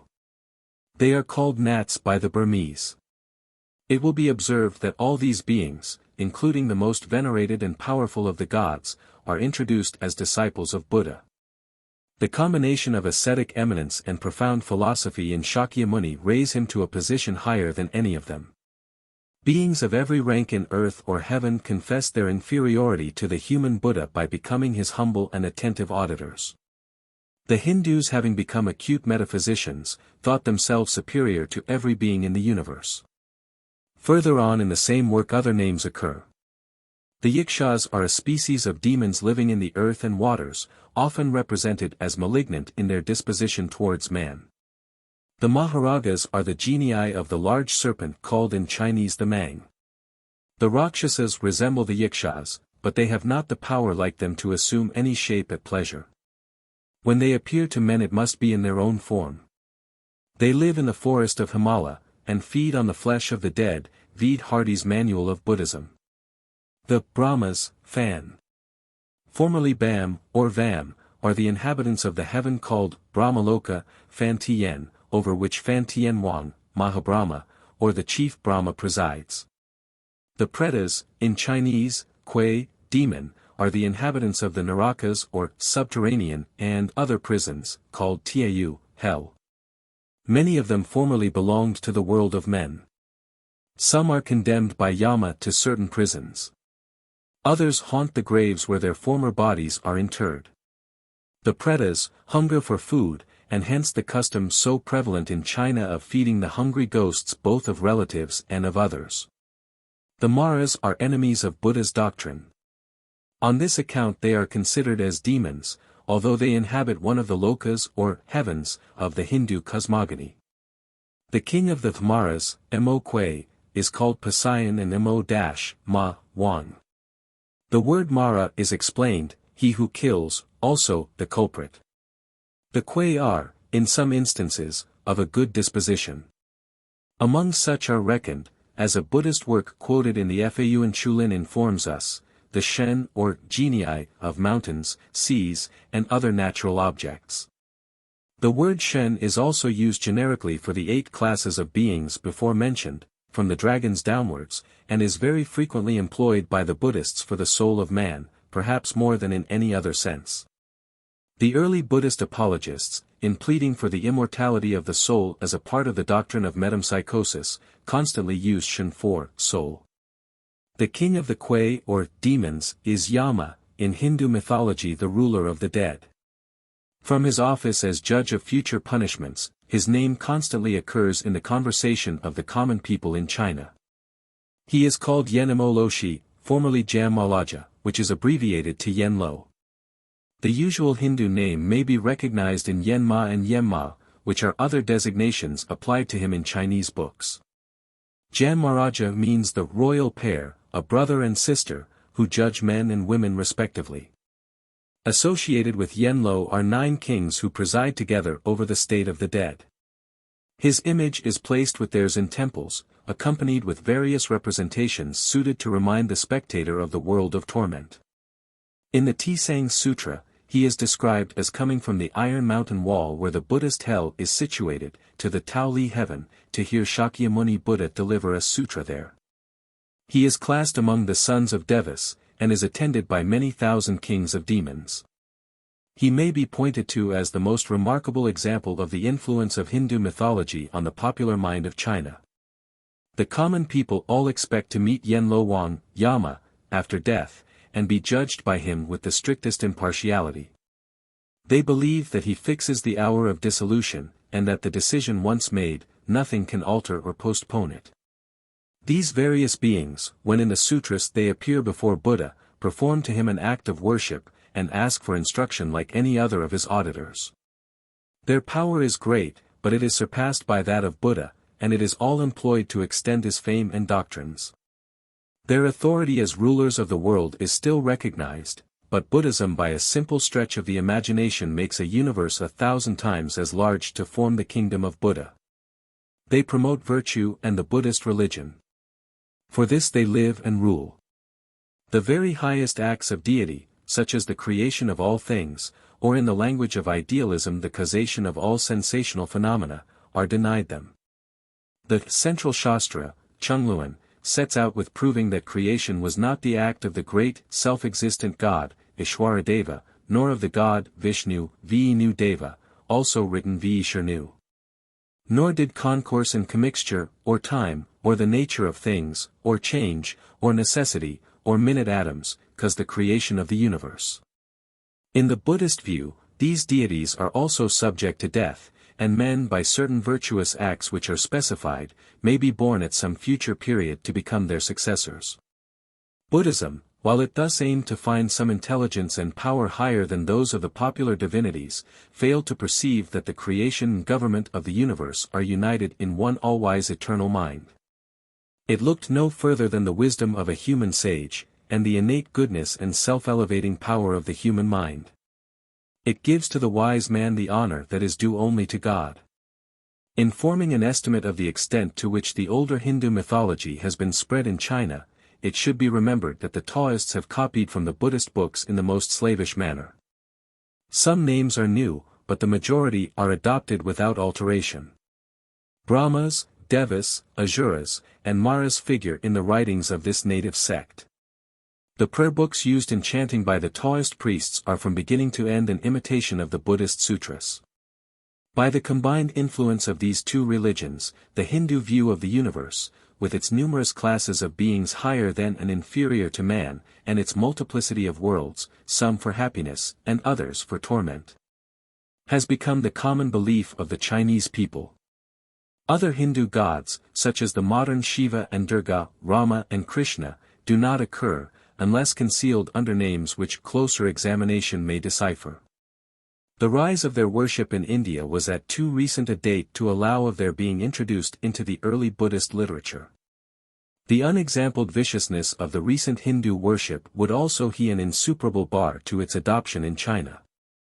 In the Buddhist books of China there is abundance of what is puerile, superstitious, and incredible, but nothing openly opposed to good morality. In such a country only what is decorous in the images and worship of any sect could be tolerated. Since neither Vishnu nor Shiva occur among the auditors of Buddha, on occasions when all the chief persons in the universe are present, it must be supposed that the extended popular worship of both these well-known deities was subsequent to the time when the Buddhist books were written, and within the Christian era. 12. The Buddhist Universe. The universe, according to the Buddhists, is in a constant state of change. The periods in which its changes take place are called kalpas, kipa or ki. 80 small kalpas make one large kalpa. The inhabitants of the Brahma heaven live through 20 small kalpas, and their chief, Mahabrahma, through 60. Kalpas are divided into the small kalpa, the kalpa of establishment and destruction, and the great kalpa. In the small kalpa, the age of mankind diminishes from an immeasurable length to 10 years, and then increases to a length of from 10 to 80,000 years. In 20 of such periods the world is completed. Through 20 more it remains in the same state. After 20 more the world is destroyed, and there remains nothing but vacancy during 20 more. The first 40 mean kalpas make up the kalpa of establishment. The other 40 compose that of destruction. All of them taken together form a great kalpa. We live in the second intermediate kalpa, or that in which the world continues in its completed state, in a period called the Huayan Kalpa or Age of Wise Men, Mahabhadra Kalpa. There are still 11 small kalpas to be passed before the age of destruction commences. During the 8th kalpa, Mandu Kalpa, immediately preceding the present, 100 Buddhas successively appear. Shakyamuni is the 4th Buddha of the Mahabhadra Kalpa. In his time the age of man had already gradually diminished to 100 years, and the same process of gradual subtraction by 1 year at a time is still going on. In the center of the Saha world, or that ruled by Shakyamuni, is the Sumeru mountain. A wide sea separates this from 8 other mountains. Outside these mountains, beyond another wide sea, is a great circular mountain mass of iron. 1,000 such circular iron mountain chains constitute one small world, Xiaotiesyenchirkiai. 3,000 such walls form a great world, Tatiesyenchirkiai. This is the Saha world. Within each iron wall are 4 continents, and a sun and moon to shine upon them. It is in the southernmost of these continents, Jambudvipa in the case of our own world, that India and all countries known to the Hindus are situated. Far to the north is the Sumeru mountain, 1,120,000 miles high, and whose depth in the sea is equally great. It is composed of gold on its east side, of lapis lazuli, luli, spelt in full, according to the old pronunciation, biluli and biduli, in Sanskrit, Vaidurya 105, on the south, of crystal, pioli, glass. In Sanskrit, Espiatica, on the north, and silver on the west.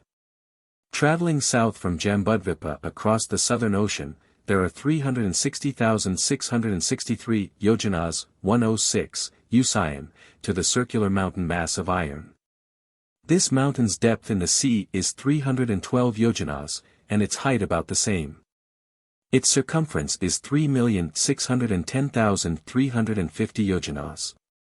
Each iron-bound world has a Sumeru mountain in its center. Supposing the world to be under the eternal law of change sketched above, Buddhist authorities give no account of its first origin, not feeling the need of a doctrine of creation. The physical causes engaged in its periodical formation and destruction are water, wind, and fire. These are 3 of the 4 elements Ti, Shui, Hwo, Feng, earth, water, fire, and air, which are supposed to form the basis of all things. They are perhaps to be taken in the sense of elemental causes rather than elemental atoms. Over and under this world of mountains, seas, and continents are 2 others, heaven and hell. Of celestial regions there are 32 inhabited by the divinities of the older Hindu mythology. For the Buddhas and Bodhisattvas, peculiar to Buddhism, other abodes are found. Among the 32 heavenly regions, 10 are called worlds of desire. Including, among others, the heaven of the sun and moon, the heaven of the 4 kings of Devas, and the heaven of the 33 or paradise of Indra Chakra, who has under him 33 powerful Devas. There are also the Yama paradise, the Tushita paradise, the Animala paradise, Walo, and the paradise of Paranimita, Tawatiasaitsai. At the base of the Sumeru mountain reside Shans, spirits, and Yakshas. Halfway up the mountain is the paradise of the 4 kings of Devas. On the summit is the Tauli or Trayastrincha, 33, heaven, i.e., the paradise of Chakra, king of the gods.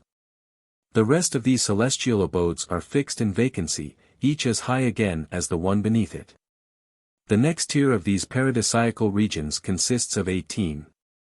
They are called heavens of form, denoting that the senses are still in activity there, though there is freedom from that influence of the passions which is still felt in the regions of desire near the world of men. The 18 heavens of form are divided into stages of contemplation. 3 belong to the first, second, and third stages, and 9 to the fourth. The first stage is appropriated to the Brahmas, divided into three classes, the Mahabrahma or king, officers of state, and people. Each of these classes has a paradise assigned to it. The heavens above these have various names compounded of the ideas of purity, light, virtue, abstraction, and tranquility. In the highest of them all, Akanat A, resides Maheshwara, or Maheshware. The uppermost tier of four, formless, as they are called, derive their names from the notions of vacancy, knowledge, destitution of all properties, and negation of all thought. Of these 32 heavens, 5 are inhabited only by sages, 25 by sages and common men together, and 2 by common men alone. One of the latter is the paradise of Mahabrahma. A wise man can never be born in the abode of Brahma, say the Buddhist cosmogonists, because that deity, in his ignorance of causes, asserts that he can create heaven, earth, and all things. He being so arrogant as this, no wise man would go to live in his heaven. The other is the paradise of abstraction, where those heretics who disbelieve in the Nirvana, but aim to gain a state of perfect mental abstraction, will hereafter be born. They will there enjoy 500 years of freedom from the sufferings of life in a state of mindless vacancy, but since they will not tread the path of the Nirvana, evil desires must afterwards arise, and they must be born subsequently in hell. No wise man, therefore, would willingly go to that heaven. One of the higher worlds is assigned for the residence of those disciples of Buddha who have attained the rank of anagamans and lohairs. Those who are shortly to become Buddha are first born into the Tushita paradise. Mara, king of the demons, Moque, resides in the space below the Brahma heaven. These heavens are peopled by devas. Men from the 4 continents of our own world may be born into them by transmigration into the body of a deva. The devas are born and die, their bodies are of great stature, they wear clothing, have horses and elephants to ride upon, marry, eat and drink, and perform many other actions resembling mankind. Above the worlds of desire, there is no distinction of sexes. To become an inhabitant of these worlds is regarded as a reward for good actions, for those who have lived previously in lower states of existence. But it is still a punishment when viewed in comparison with the attainment of nirvana or any of the higher grades of discipleship under the teaching of Buddha. The Buddhist hells, in Sanskrit, Nilaya or Naraka, the prisons of the lost, are in some cases situated under the region inhabited by man. 20,000 yojanas, 280,000 miles, below the Jambu continent is one called the Avachi Naraka, or the Hell of Unintermitted Torments. The Yama Naraka is halfway between. Others are among fabled mountains, or on the shores of a great sea. In Chinese books they are called by a common name Tiayu, earth prisons. In the Tisang Sutra is a story of a maiden of the Brahmin caste, whose mother had been condemned to the Wukien Tiayu, or Avachi Naraka. Full of distress, she went to a temple to pray for help from an ancient Buddha whose image was there adored. In reply to her offerings and prayers a voice addressed her, that of the Buddha represented by the image. She was told to sit at home and meditate on the name of the same Buddha. While doing so she fell, after a day thus spent, into a state of deep reverie, and found herself on the banks of an ocean. Here she saw many beasts of prey with iron bodies, flying and walking on the sea. Multitudes of unhappy men and women were also swimming there, and were constantly bitten by these ferocious animals. The maiden, supported by the power of Buddha, did not feel terrified.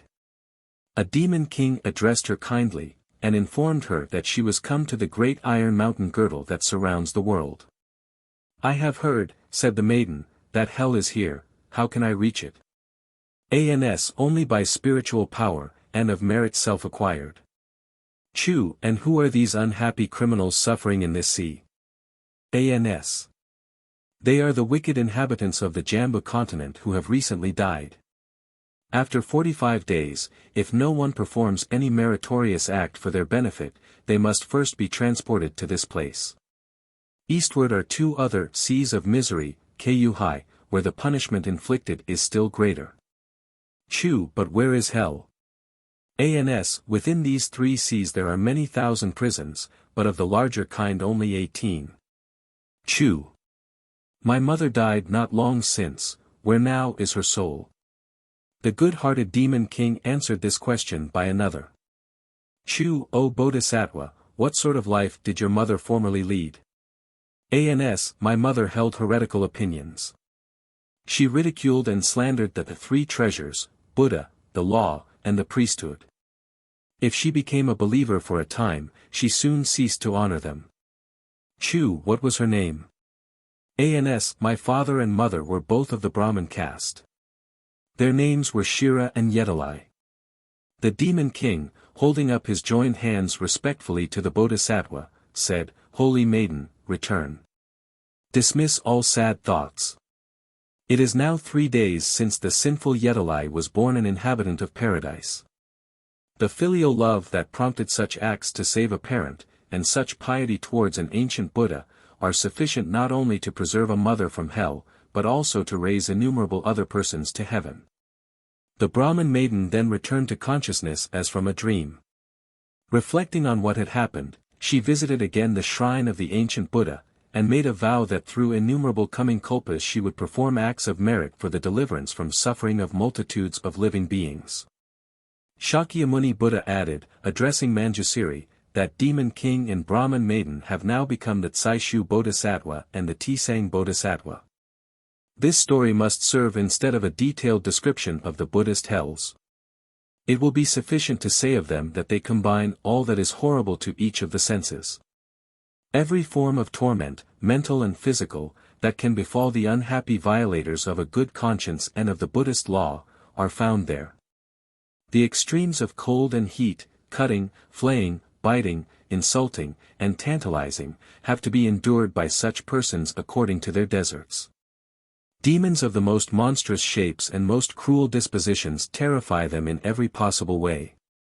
All that fire and water, knives and clubs, can by ingenuity be made to do in tormenting, is there done. The preceding brief sketch of the three worlds, Sankhya, almost all refers to what is common to the other native Hindu sects.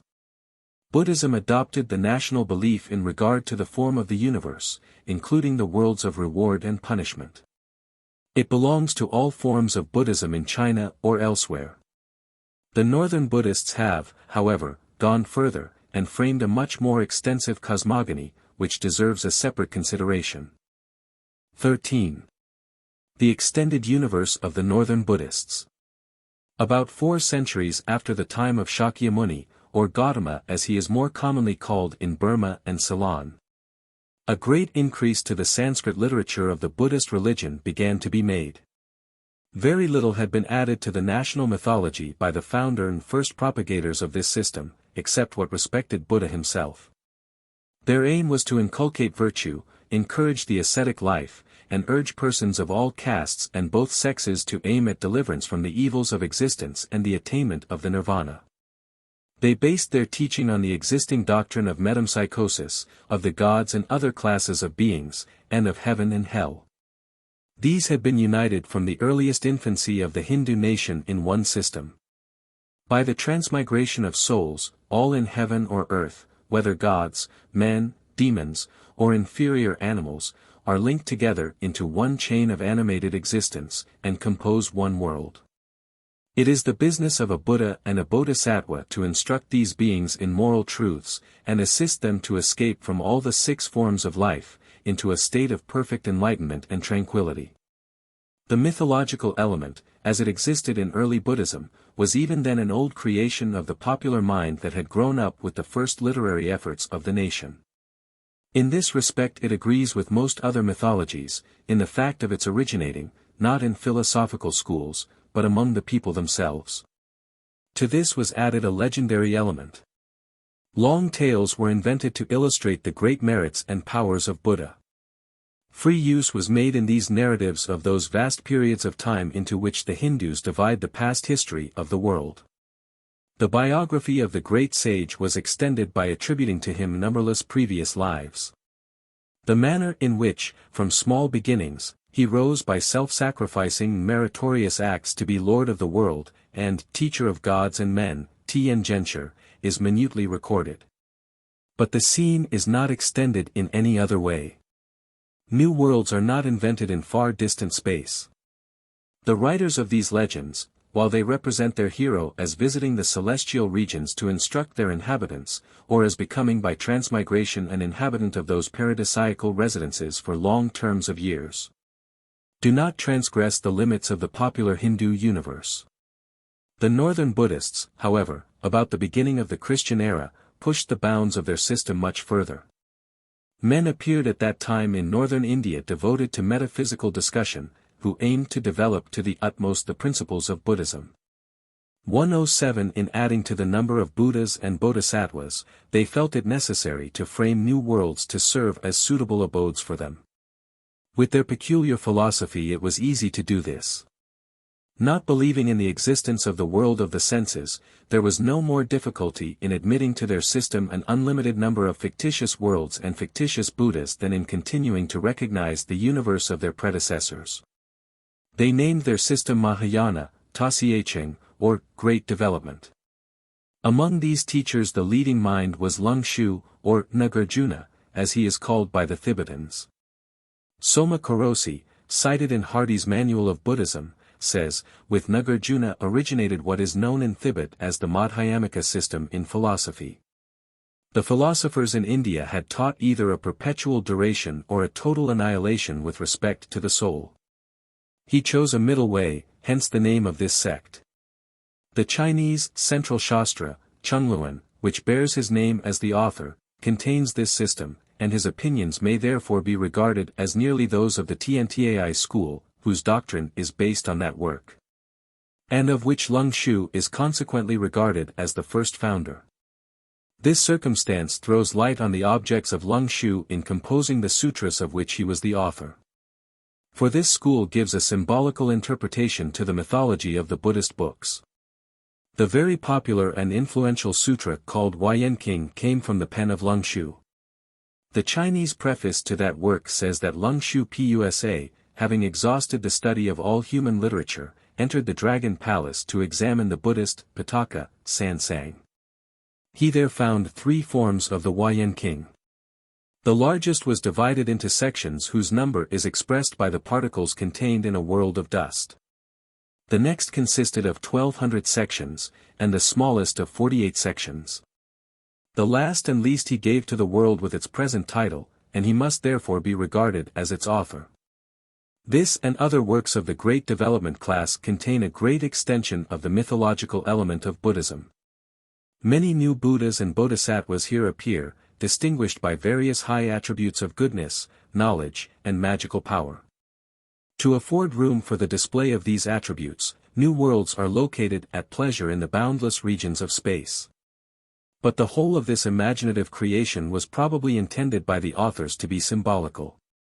According to the explanation of the Tiantai school, and of the esoteric Buddhists, the whole of this fictitious universe was meant to illustrate certain Buddhist dogmas. It was the extreme skepticism of the Buddhist philosophers that paved their way to this mode of teaching their system. In the Tiantai commentary on the Huayan, the symbolical method of interpreting this mythological creation of the fancy may be seen exemplified. See Huayan. Some specimens of this mythology will now be given. The Huayan-King says that, on one occasion, Buddha was presiding over an assembly at a place of meeting called Aranyaka, in the kingdom of Magadha. He saw approaching a multitude of bodhisattvas from distant worlds. They asked to be instructed in regard to the lands where the Buddhas resided. Focha, spelled in full in the old pronunciation, Chatala, in Sanskrit, Kshetra, land. 108, Buddha accordingly entered on a description of the kingdoms of the Buddhas. To the east, after passing worlds equal in number to the dust of 10 of these kingdoms, there is one termed the golden-colored world. The Buddha of wisdom unmoved presides there. Wenshu, Manjusiri, and a crowd of other bodhisattvas attend his instructions, as he sits on a lion dais surrounded by lotus flowers. To the south, west, and north, and to the northeast, southeast, southwest, and northwest, are other worlds at a distance equally great. Towards the zenith and nadir 2 other worlds make up the number 10, each having a governing Buddha, and a countless number of bodhisattvas, who perform to him an act of worship, and humbly receive his instructions. The same work also describes the 10 worlds that come next to the one in which we live, on the east, south, west, and north, and the other directions as before. Each of them is ruled by a Buddha, to whom prayers are to be offered, in which he is to be addressed under 10 different names. The moral import of these worlds and their Buddhas is contained in the names that are given them. These names are formed symmetrically, and carry the reader and the worshipper round a circle of Buddhist ideas. Thus the significations of the appellations given to the Buddhas are such as surpassing wisdom, self-possessed wisdom, Brahmanical wisdom, and the leading bodhisattvas receive such denominations as chief in the law, chief in merit, chief in visual power, and it was thus that these Buddhist philosophers employed the imagination as an instrument of moral instruction, just as Western authors write a poem or a novel for a similar end. They were men whose minds were cultivated to the utmost subtlety in argument, as the Shastras, works by the same authors, and taken up exclusively with philosophical discussions, abundantly show. They did not, therefore, believe in the truth of these fanciful creations. Their metaphysical creed would prevent it, and there is not wanting such indirect evidence to the fact as has been already adduced. But what shall be said to the morality of such modes of teaching a religion? These skeptical writers cannot be shielded from the charge of practicing a vast and systematic deception on the common people, in inducing them to regard these imaginary beings with religious reverence. Falsehood is involved in the very form of the Buddhist sutras, for they are attributed unhesitatingly in all their multitudinous variety and voluminous extent to Shakyamuni himself. Ananda, the cousin and favorite disciple of the sage in his declining years, is put forward as the compiler from memory of all these works. The practice of worshipping the divinities introduced in these new mythological creations was also directly encouraged, and this new idolatry spread with great rapidity throughout the countries where Northern Buddhism prevails. To illustrate these statements more fully, reference must be made to the more popular personages and better-known worlds in the new mythology. Among these fabled worlds located in distant space, the best known is the paradise of Amitabha. In the Huayan Amitabha Sutra, Buddha tells a tale of a king in a former kalpa who left the world, adopted the monkish life, assumed the name Fa Sang, treasure of the law, and became, by his rapid growth in knowledge and virtue, a bodhisattva. To the Buddha who was his teacher he uttered 48 wishes, having reference to the good he desired to accomplish for all living beings, if he should attain the rank of Buddha.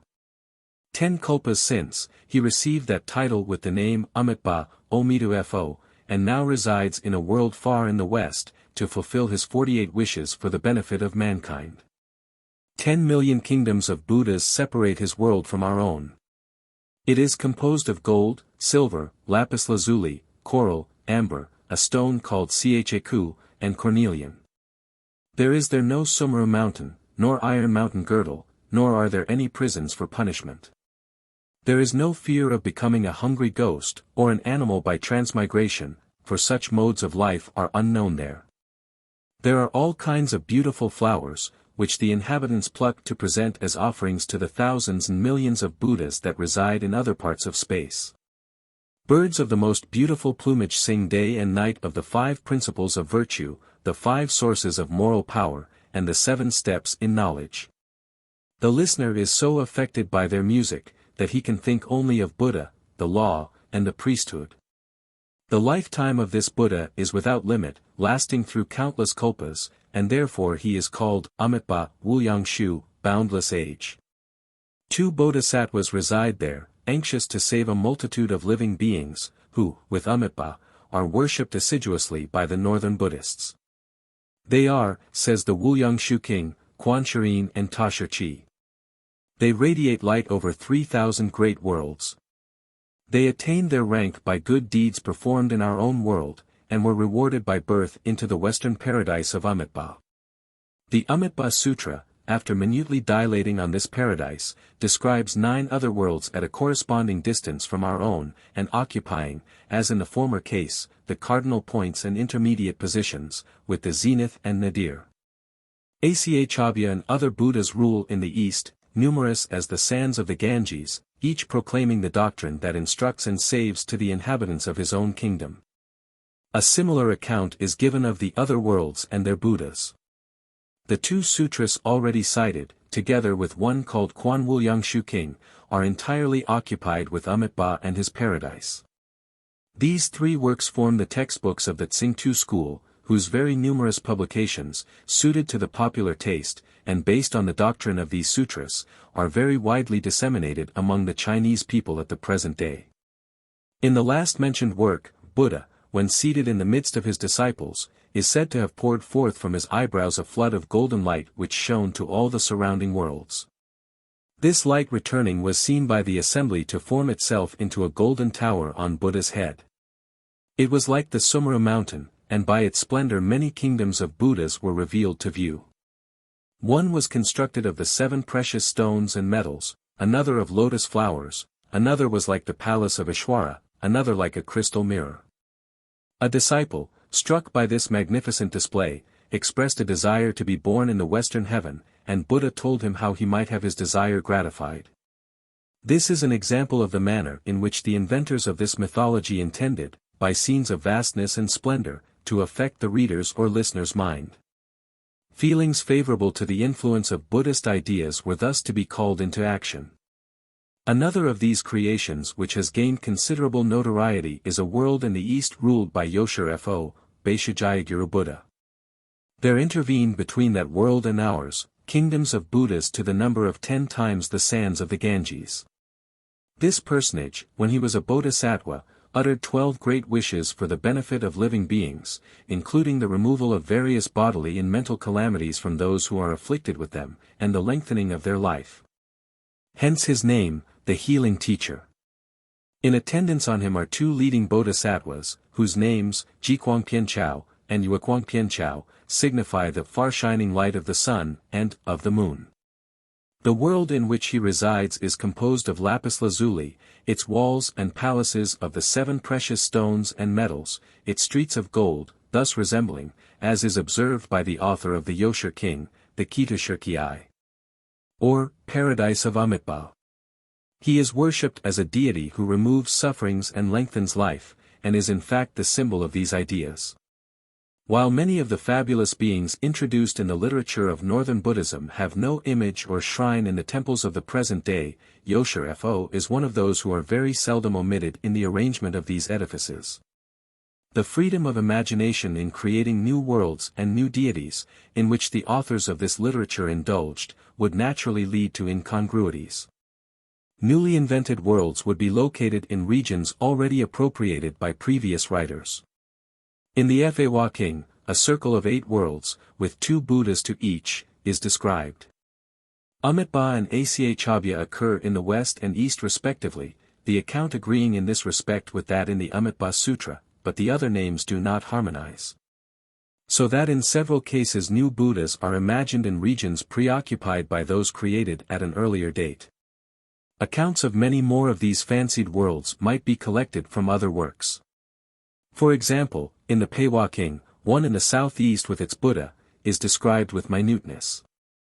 The symbolical character of this mythology is seen very clearly in the attributes of the bodhisattvas, who play in it such an important part, and who are the objects of such extended popular worship in the Buddhist countries of the north. In Kuan Yin, mercy is symbolized, wisdom, in Wenshu, and happiness, in Puhien. To the philosophic Buddhists, these personages, with Amitabha, Yosher-Fo, and the others are nothing but signs of ideas. The uninstructed Buddhists believe in their real existence, but all the evidence goes to show that they were invented by the former class of Buddhists, and pawned upon the people by them as real beings proper to be worshipped. A near parallel to this is the setting up of the image of reason to be popularly adored, by the atheists of the First French Revolution. If, as some think, the pantheism of Germany will, according to the common law of progress in human perversity, result in polytheism, we have here an example of the way in which such a new idolatry will possibly be introduced. I append here some further account of Manjusiri, the bodhisattva honored at Wutai Sha in North China. These notices will also show how in the expansion of the mythology which we meet within the Sutras of the Great Development, even China is made one of the countries, and Wu-Tai one of the mountains, where Buddha delivered discourses. We learn from the Mongol account of Wu-Tai, that Manjusri is addressed in prayer as the enlightener of the world. His wisdom is perfect, and is symbolized by the sword he holds in his right hand. Because his intellect pierces the deepest recesses of Buddhist thought, and cuts knots which cannot otherwise be solved. He is also represented as holding in his hand a volume of Buddha's teaching, of which a flower is the symbol. He is styled also the lamp of wisdom and of supernatural power. He is said to drive away falsehood and ignorance from the minds of all living beings, and on this ground the Lama who compiles the books prays to him for knowledge in reverential terms. The Huayan-King, called in Mongol Alangi Sodar, is cited in this work as recording an assembly of numberless bodhisattvas at Wu-Tai, among whom Manjusri is conspicuous in power and in honor. To faithful Buddhists, the mention, in a discourse of Buddha, of a Chinese mountain, is evidence of the superhuman knowledge of the sage. But as we know that Nagarjuna was the real writer of this work, we look upon it rather as proof that the geography of China was known to the translators of the works of this copious author. And that they lived in a time when this mountain had already become a favorite abode of the devotees of this religion in that country. In another book quoted by the author, Manjusri is informed by Buddha, that it is his duty to seek the instruction and salvation of the Chinese by making his home at Wu-Tai. And they're causing the wheel of the law to revolve incessantly on the 5 mountains of the 5 different colors, and crowned by 5 variously shaped pagodas. The lotus will not grow at Wu-Tai. It is too cold. How shall Manjusri be born from its ample couch of leaves? The magical power of Buddha causes a lotus to grow from the seed of a certain tree. Thus he was without father or mother, and was not stained with the pollution of the common world, Orkalang. The legend of Manjusri at Wu-Tai seemed to require the authority of Buddha. The translators of the Mahayana Sutras in the Tang dynasty, in order to supply this want, did not scruple to insert what they pleased in their translations. Certainly Wu-Tai was not a Buddhist establishment till some centuries after Nagarjuna. If some Sanskrit scholar would consult the Nepalese Huayan-King, he would probably find nothing there about Wu-Tai Shan. It would be curious to note what the original says in those passages where China is introduced by the translators. 14. Buddhist images and image worship. The temples of the Buddhists, like other Chinese structures, usually look south. Their architecture also is similar. Temples cut in rock, like those of the same religion in India and Java, are not found. In natural caves, however, and on hillsides images are sometimes cut from the stone. Temples consist of several halls and chapels called by a common name, Tian. In the entering hall, Sa-Yen-Wang-Tian, 2 colossal wooden statues meet the eye on each side. These are the Maharajas, or 4 great kings of Devis, or Sita Tian Wang.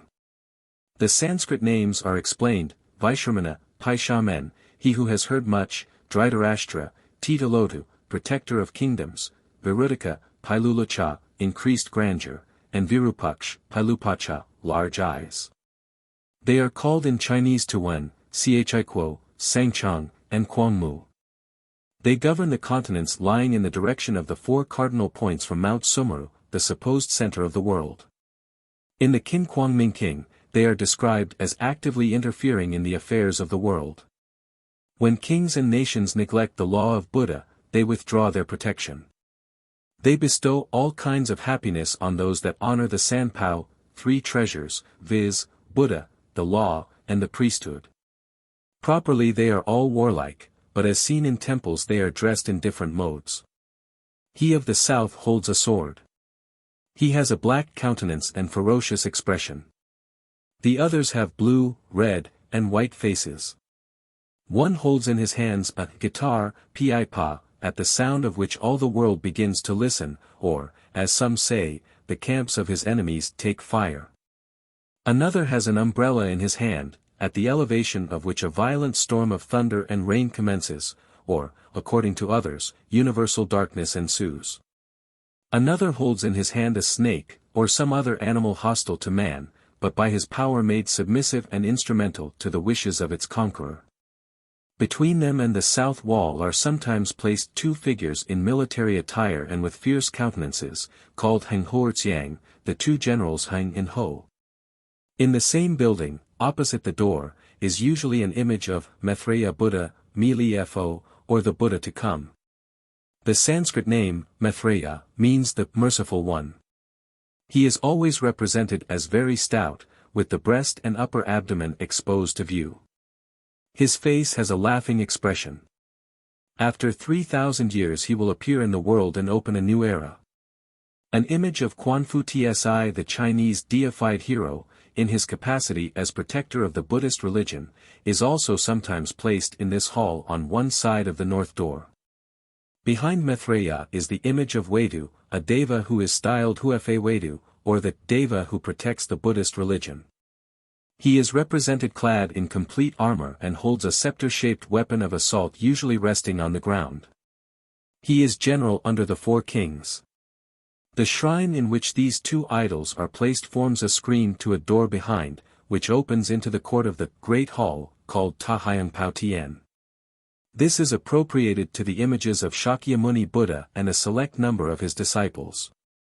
He is represented in an attitude of contemplation, sitting on a lotus leaf dais. Ananda, a young-looking figure, and Kashyapa, an old man, are placed on his right and left. On the east and west sides of the hall are arranged 18 figures of Arhans, Lohans. They are represented as possessing various kinds of supernatural power, symbolized in some instances by wild animals crouching submissively beside them. They listen to Buddha, some with thoughtfulness, some with pleasure. Along the north wall are often to be seen the images of Janteng, an ancient Buddha, and of 6 bodhisattvas and disciples of Shakyamuni, viz., Kuan Yin, Puhien, Shirchi, Wenshu, Shariputra, and Maudgalyana.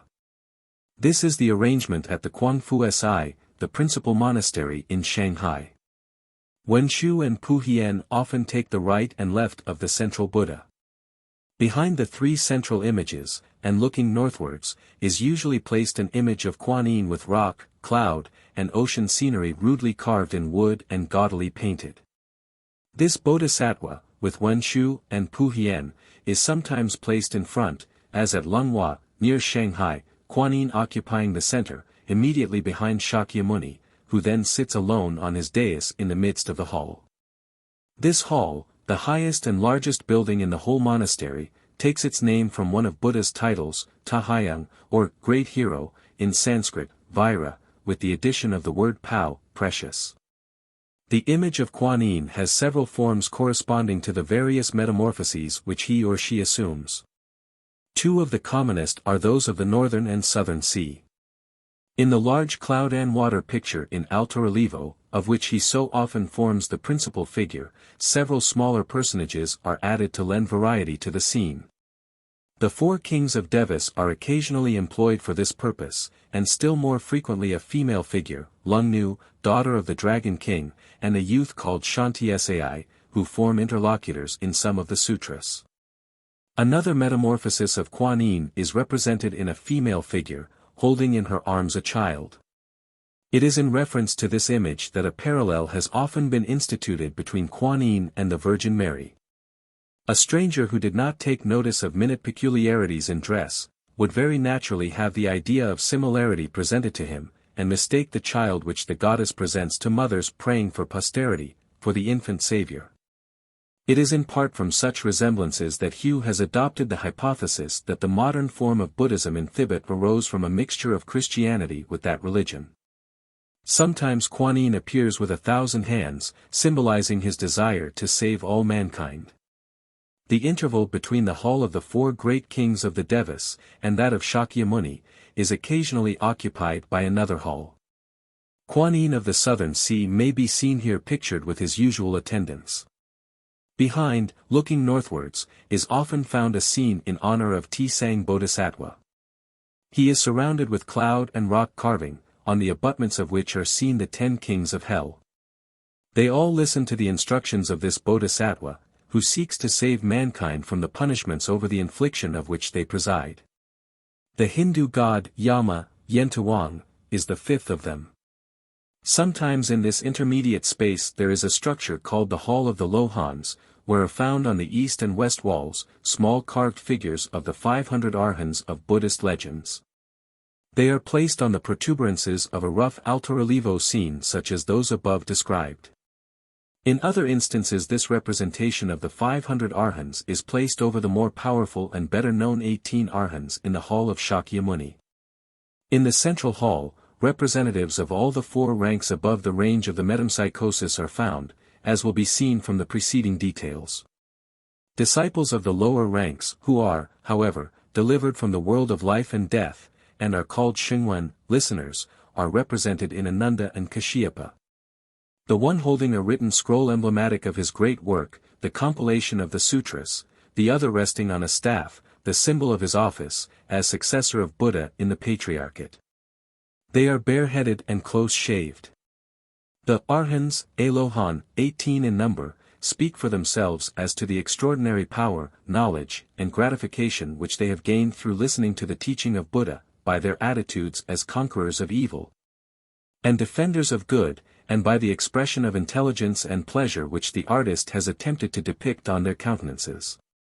The rank above this, that of Bodhisattva, uniting great knowledge and power with strong desire to save those beings who are still involved in the metempsychosis, is represented in Wenshu and Puhien wearing crowns gilt and ornamented in the lotus leaf shape. To the highest rank of all in wisdom and power, that of Buddha, belong Shakyamuni, and his instructor in a former life, Janteng. They have short curly hair formed of shells, and painted a dark blue. Devas sometimes appear there, e.g. Brahma, Fan Tien, and Chakra, Tishi, who in some temples make 2 of 6 auditors of Buddha, the others being Ananda and Kashyapa, Puhien and Wenshu. As the principal hall is appropriated to the 4 highest classes of beings recognized by Buddhism, so the Hall of the 4 Diamond Kings, or Kings of the Devas, contains the images of those beings still involved in the wheel of the metempsychosis, so far as they are considered by the Buddhists as proper to be worshipped. Wedu and the 4 kings with their attendants all belong to the class of Devas or inhabitants of heaven. The presence of Maitreya there may be accounted for by the fact, that he as the predicted successor of Shakyamuni in the office of Buddha, now resides in the Tushita paradise, from which at the appointed time he will descend to the earth, to assume the duties assigned him. He is not yet therefore exempt from the metempsychosis. In the monasteries of Ceylon, a small temple termed Dwala is placed before the chief building, and dedicated to the worship of the Devas, vide Hardy's Eastern Monachism.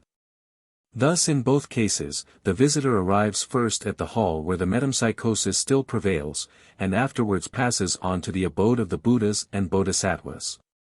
Looking at the arrangements of these 2 parts of a Buddhist temple from another point of view, the large central hall already described is intended to symbolize Buddha giving his instructions to an assembly of disciples, while the leading idea of the entering hall is the representation of the powerful protection by celestial beings enjoyed by the Buddhist religion and its professors.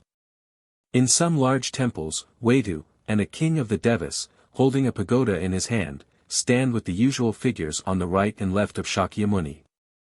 20 Devas, 10 on each side, are also sometimes placed at the south end of the 2 rows of arhans that line the eastern and western walls.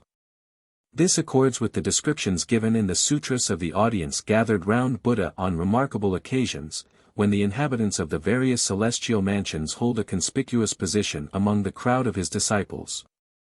The carrying out of this thought is doubtless the prevailing aim in the choice of personages, attitudes, dress, and positions, and all is in agreement with the developed sutras or those of the Mahayana class used by the northern Buddhists. Exceptions to this rule occur. For example, figures illustrating the 32 points of personal beauty belonging to Buddha are in some temples placed where the arhans are usually found. So also, in large temples, instead of the 2 disciples on each side of Julai, are 2 other figures of Buddha, representing the future and the past, as the central one does the present. The 3 images are much alike, and each of them wears the close-fitting skullcap of painted shells which is always appropriated to Buddha. Facts of this latter class point to another aim as influencing the arrangement of the figures, that of presenting to the mind of the visitor a picture of the conception of Buddha, in its most expanded form. Each image exhibiting a distinct feature of the ideal whole to the contemplation of the worshipper. This principle of arrangement is, however, followed much less frequently than the former. The idea of celestial protection as prevailing in the arrangement of the entering hall, has already been illustrated in the description of the four kings and of Huayan. It may be further observed, that the beings called Kyalan, Ga-Lam, or protectors of the monasteries, Sangharama, viz., Tiantai, the god of war, and others, are placed here in vacant spaces, as in a suitable spot. The other chapels, Tien, or halls are erected on the side of or behind the central structure. They are appropriated to Yoshur Fo, Omitu Fo, Tisang Pusa, and the 10 Kings of Hell. Other names occur, such as the Hall of the Thousand Buddhas, but these are the most common. In some instances, as for example in the Kuan Tien, there are 2 images, one light enough to be carried in a sedan chair for processions, another larger for daily worship. Kuan Yin is sometimes represented in 8 metamorphoses, assumed for the purpose of saving men from 8 kinds of suffering. Shipwrecked sailors, in one part of the carving, are seen reaching the shore. In another some traveler escapes from a wild beast. The deliverer Kuan Yin stands by. In a scene of this kind, the image of this divinity is thus repeated 8 times, besides the larger one in the center. The whole is called Panan Kuan Yin, the Kuan Yin of 8 kinds of suffering. Kuan Yin is also occasionally found in a subordinate position, as one of the 2 supporters of Amitabha Buddha, Omitu Fo, Shirchi being the other. They are called together the 3 sages of the West. Omitu is also called Sayin Fei, or the Buddha who receives suffering mortals to the rest of the Western paradise over which he presides, and to which he guides them. The usual right and left supporters of Yoshur Fo, the Buddha of the East, are Yosang Pusa and Yowang Pusa. These preside over medicine, but the jurisdiction of the Buddha himself is not limited to healing, it includes all kinds of calamity. He is sometimes represented like Shakyamuni with 3 images, denoting the past, present, and future. Tisang is often attended by the 10 Kings of Hell, from whose punishments he seeks to save mankind. All of them, except Yama, have Chinese names. Some of them point to particular localities, as Pianxiecheng, or the city of Kaifeng-Fu. Taishan is a mountain of Shantung. Others refer to attributes, as Pianjiting, even, Chenluen, the turner of the wheel, of doctrine. Criminals receiving punishments and attendants are also represented by small earthen or wooden figures. The 10 kings all stand when in the presence of Tisang Pusa, but if Tung Ngiotiai Kaiun, a Taoist divinity, presides, they may sit, he being little superior to them in rank. Most of the names of these 10 kings are of Chinese origin and not many centuries old. Tisang is represented by the priests as the son of a king of Siam. He has a full round countenance of mild aspect, with a lotus leaf crown, the usual head furniture of a bodhisattva. The figures on his right and left are sometimes Mqianlin and Pangkusher, disciples of Shakyamuni Buddha. Elsewhere Minkung and Mintsi take this position. The former was a Chinese who gave the land at Kiowa, the hills some miles west of Nanking, on which is erected a large monastery in honor of Tisang. Mintsi is his son. 2 other disciples, who act as servants of the Bodhisattva, Shirche, are also represented by 2 other smaller figures. The idols called Pusa sit when in their own shrines, but if in the presence of Buddha they stand. Taoist idols are numerously employed in the Buddhist temples. Quantiai, Leng-Wang, and Wakwang have been formally adopted by the sect as protecting divinities. Several of a medical character are also extensively made use of, obviously to attract those who in time of sickness seek aid from supernatural sources. Diseases of the eye, ulcers, the smallpox, and bodily ailments in general are assigned to the care of various heavenly beings, and the sick in large numbers seek their assistance. He who presides over riches, Tsai Shen, whose popularity is unrivaled among all the Chinese divinities, has also a shrine bestowed on him. There are also many others, such as Sanquan, Uti, and K, which, as properly belonging to Taoism, will not be described here. Celebrated Chinese Buddhists have also images where the arrangements of a temple are complete. That of Bodhidharma, Tamo Chushur, is frequently met with in temples where priests of the Tsungmen reside, as also that of the founder of the monastery.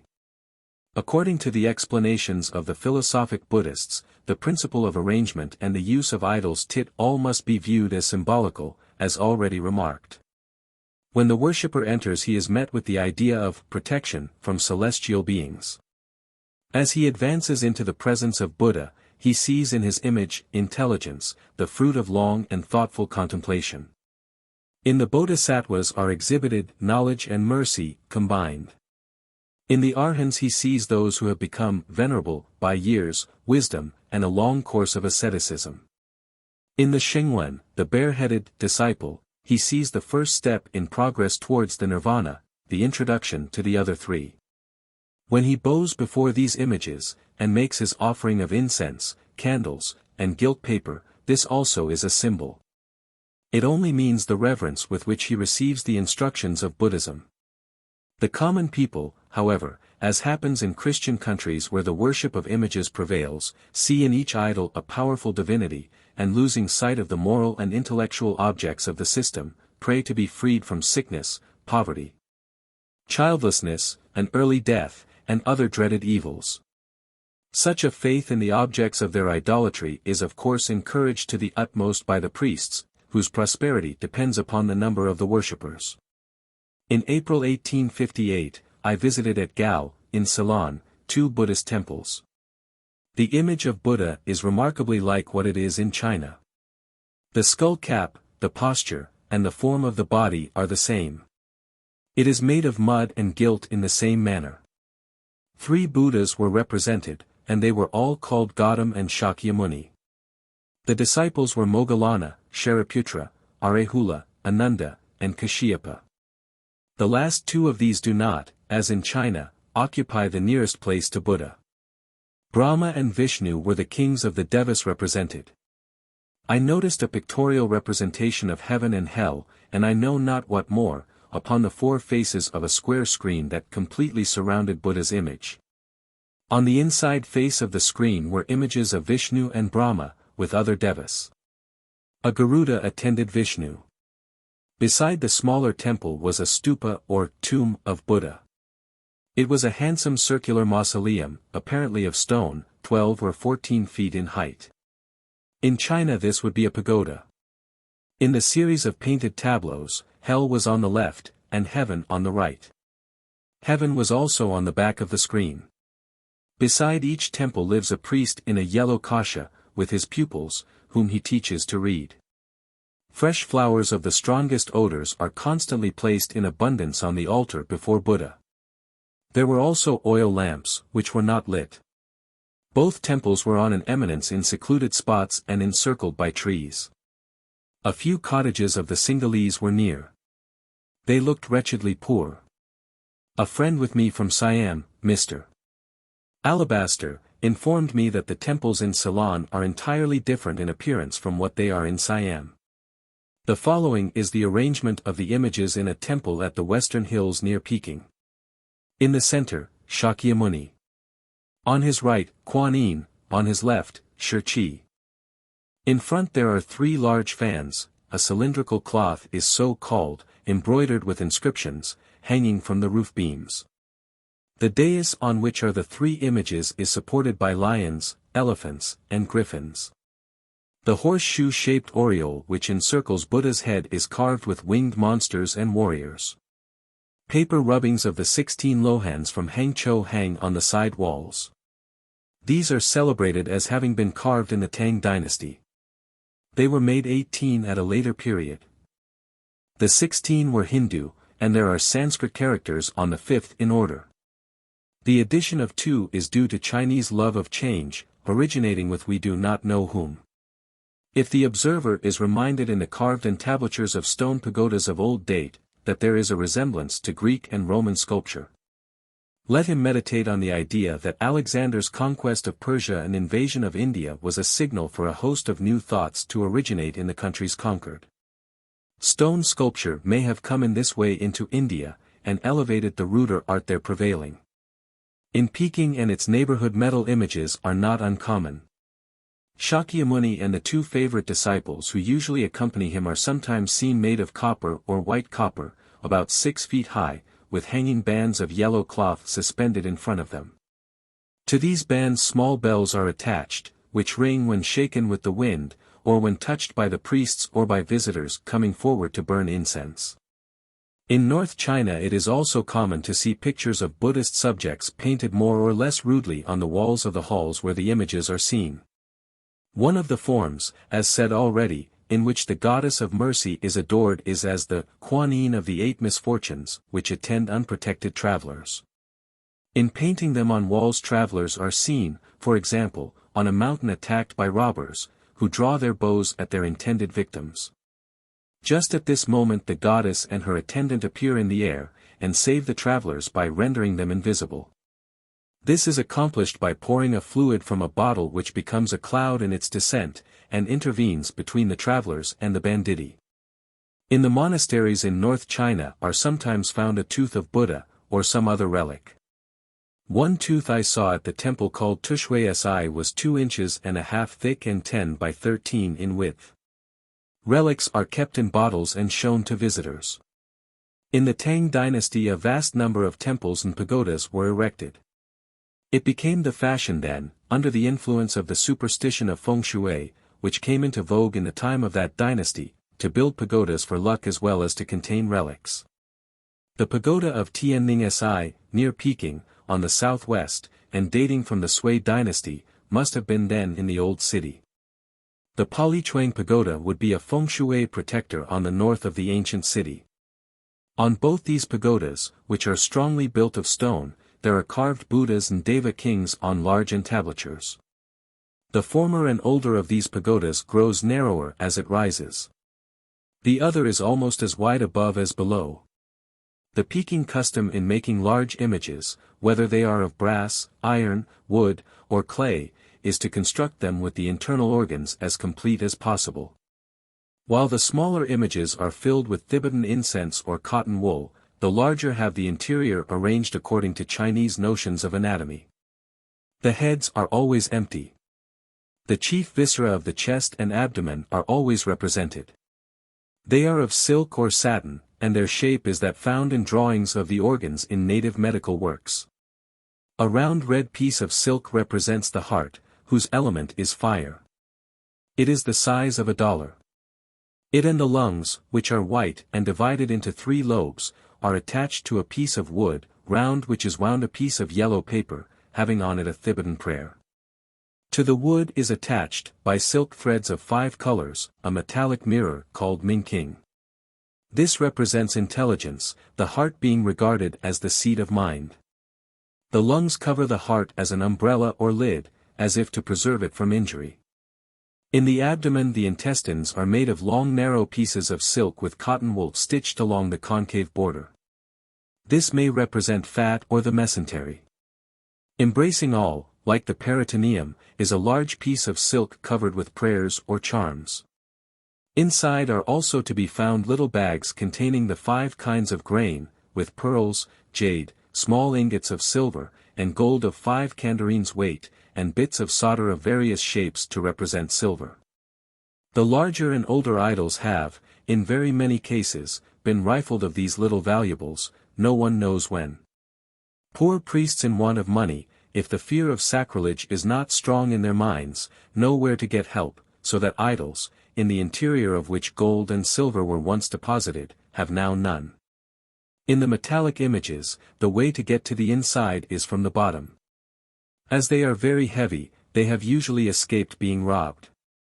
But the clay and wooden images are packed from a hole in the back, and are more liable to thievish depredation. When the idols are set up there is a ceremony of consecration. The priests prostrate themselves before them, and a film of clay or some other substance is cleared away from the eyes of the idols. It is called the ceremony of opening to the light, and the day is spoken of as Kai Kwang Gtsi. I am indebted to Dr. Dudgeon for the preceding statement of the contents of Buddhist images in Peking. The richest temple at the western hills near Peking is that called Tancho Si. It has a revenue of 12,000 taels of silver a year. This is between 3 and 4,000 pounds. In 1866 I arrived there one evening with some friends and slept in a guest room. At the evening service there were about 40 priests performing. In addition to chanting they struck the wooden fish, clashed cymbals together, and had several other kinds of simple instruments. At the end of the service they all walked in single file round the hall twice behind the images. The reason why the three principal images in front of the great central door are placed with a space behind them is, that a procession behind may be practicable. It is also convenient to have a door there, and in front of the door an image or picture, which is, consequently, at the back of the three principal idols. In a box given a century ago to this monastery by the emperor, and placed near the western wall of the large hall, is a snake 2 feet long. Beside it is a porcelain tray of fresh water. When a rap on the box is given by the attendant priest, the snake moves its tongue out about half an inch, vibrating it in token of reverence and submission. It takes nothing but water. So the priest assured us. If we are to believe him, it had been there for 2,000 years. The snake is not worshipped as a divinity, but rather represents the power of Buddha in charming and taming a savage nature. It was a snake with brown body and black spots, and its head was small. The power of Buddha keeps the animal in subjection. That is the theory. If the snake goes out of the box, as it does occasionally to take an airing, it returns to it as to its home. We also saw a structure called the Leng-Yen-King. It has 8 sides, and is used as an altar to represent in its carved ornaments the scenes of the Leng-Yen-King. The central figure is what is called a Pratika Buddha. Rounded on the 8 sides are carved 8 representatives of Shakyamuni. Above them are crowns of flowers. Singularly enough there are placed here 6 Portuguese sailors, with iron cuirassas and broad-brimmed hats, in European fashion. Each of them kneels on one knee, and holds up with both hands an offering to Buddha. They are small iron figures, made in the time of the Ming Dynasty, and are called Xiangzhen. This is the name by which the Portuguese are known in China. There is behind the Leng-Yen-King an altar for receiving new monks to the vows, that is, a Kiai-Tian, consisting of 2 stories. On the upper story or terrace are arranged chairs for the abbot and his assessors. The abbot sits on the central chair, and 6 monks on each side. The neophyte kneels with his face toward the abbot or Feng-Chang, from whom he is separated by a table. The rules are read by the abbot while the neophyte kneels. Tan also belongs to the school of the Vinaya, or Lumen. There had been a storm of rain, and we were invited by a friendly priest to go and see the foaming and dashing water near the great gate of the monastery. The bed of the stream is steep, and filled with large stones. The water coming down the mountain after a storm rushes madly over boulders and gravel to the bridge, and is shown to every visitor. Near this spot is a small temple in honor of Pratika Buddha. The temple is called An Loyan Shutang. The terrace on which is placed the image of Pratika Buddha is supported by 4 protectors of the law of Buddha. These 4 personages were once in a robber band of 500 men, and they lived at that time for nothing but crime. They were subdued to virtue by the teaching of Buddha. In gratitude for the enlightenment they received, they offered to carry Buddha henceforth on their shoulders. The Pratika Buddha wears the skullcap of the ordinary Buddha. It is supposed to be the form assumed by the hare after several years of ascetic retirement in mountain solitudes. At P'U-To, a temple 12 miles west of Peking, there is a hall of 500 lohans. The building is a large square, and contains 6 galleries.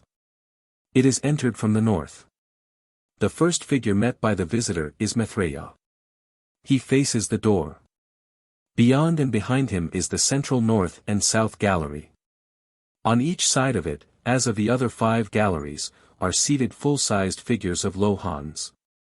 They are of clay and seated on a stone terrace 2 feet in height. To the right and left are parallel galleries. For small courts in the centers of the 4 quarters of the large square give light by continuous rows of paper windows to the galleries. On a beam overhead, near the entrance, is a small figure, the 501st, which was placed there as a supplementary image. The story is that this Lohan came too late, the places were all filled, and, therefore, he was accommodated with a seat in the roof. In another court are representations of the future state. Mountain scenery, clouds, bridges, lakes, as well as men and other living beings, are represented in clay. The 5 principal bodhisattvas preside, and especially Tsang. Good Buddhists are seen crossing a bridge with happy faces. Bad men are pushed by demons into a place of torture below. Various cruel punishments are represented. Everything is in carefully molded and colored clay. Kuan Yin is associated with Tsang in presiding in the side halls. Along with the 3 other divinities, Wen Shu, Pu Hien, and Ta Shi Chi, they preside with equal honor in the center hall. On the colored rockwork, the tortures of the wicked and the happiness of the good are mixed, to indicate the results of Buddhist teaching as imparted by the 5 divine instructors. Above these courts is the chief court of the temple with Shakyamuni's hall, the residences of the priests, and the guest rooms. In the principal guest room there is a large picture hung on the wall descriptive of an ancient Chinese princess, Chao Qian, who was demanded by the king of the Huayan Tartars as an indispensable condition of peace. And was sent to Tartary accordingly. She leaped into the Black River and was drowned. In the picture she looks unhappy at the forced exile from her home and country. At some distance behind her is the Shan Yu or emperor of the Huayan. Above this hall is a very handsome marble gateway. It is flanked by large stone lions. The pillars are surmounted also by lions. The cross beams are carved with phoenixes above and dragons below. 2 large entablatures have carved scenes representing the triumph of the 4 virtues, Haiyao, filial piety, Chung, loyalty, Lin, official purity uncorrupted by bribes, and Tsai, chastity. Certain celebrated persons are here represented. Above this is a pagoda of the shape called Kinhang Paotso, diamond throne. It is very massive and is built with blocks of marble. On the square flat summit are 7 small pagodas surmounted with bronze caps. The larger ones have 13 stories, but they are very shallow. There are various inscriptions cut in the stone, Tibetan and Chinese. The view of Peking from the summit is very fine. In the province of Zhejiang I have seen 2 large stone images of Buddha cut out of mountain rock. One is at Hangzhou, and the other at a town called Xinchang. The second of these is the larger of the 2. The road to it extends 1.5 miles to the southeast of the city, and it is 70 feet high. That at Hangzhou is not, I believe, more than 40. The Xinchang image is more than 1,000 years old, and was cut by the labor of a father, son, and grandson, requiring the chiseling of 3 generations. It is an image of Maitreya, the coming Buddha. Being so majestic in height, the sight of this image is very impressive. It is about the height of Nebuchadnezzar's image on the plains of Dura, and has a reflecting benevolent aspect.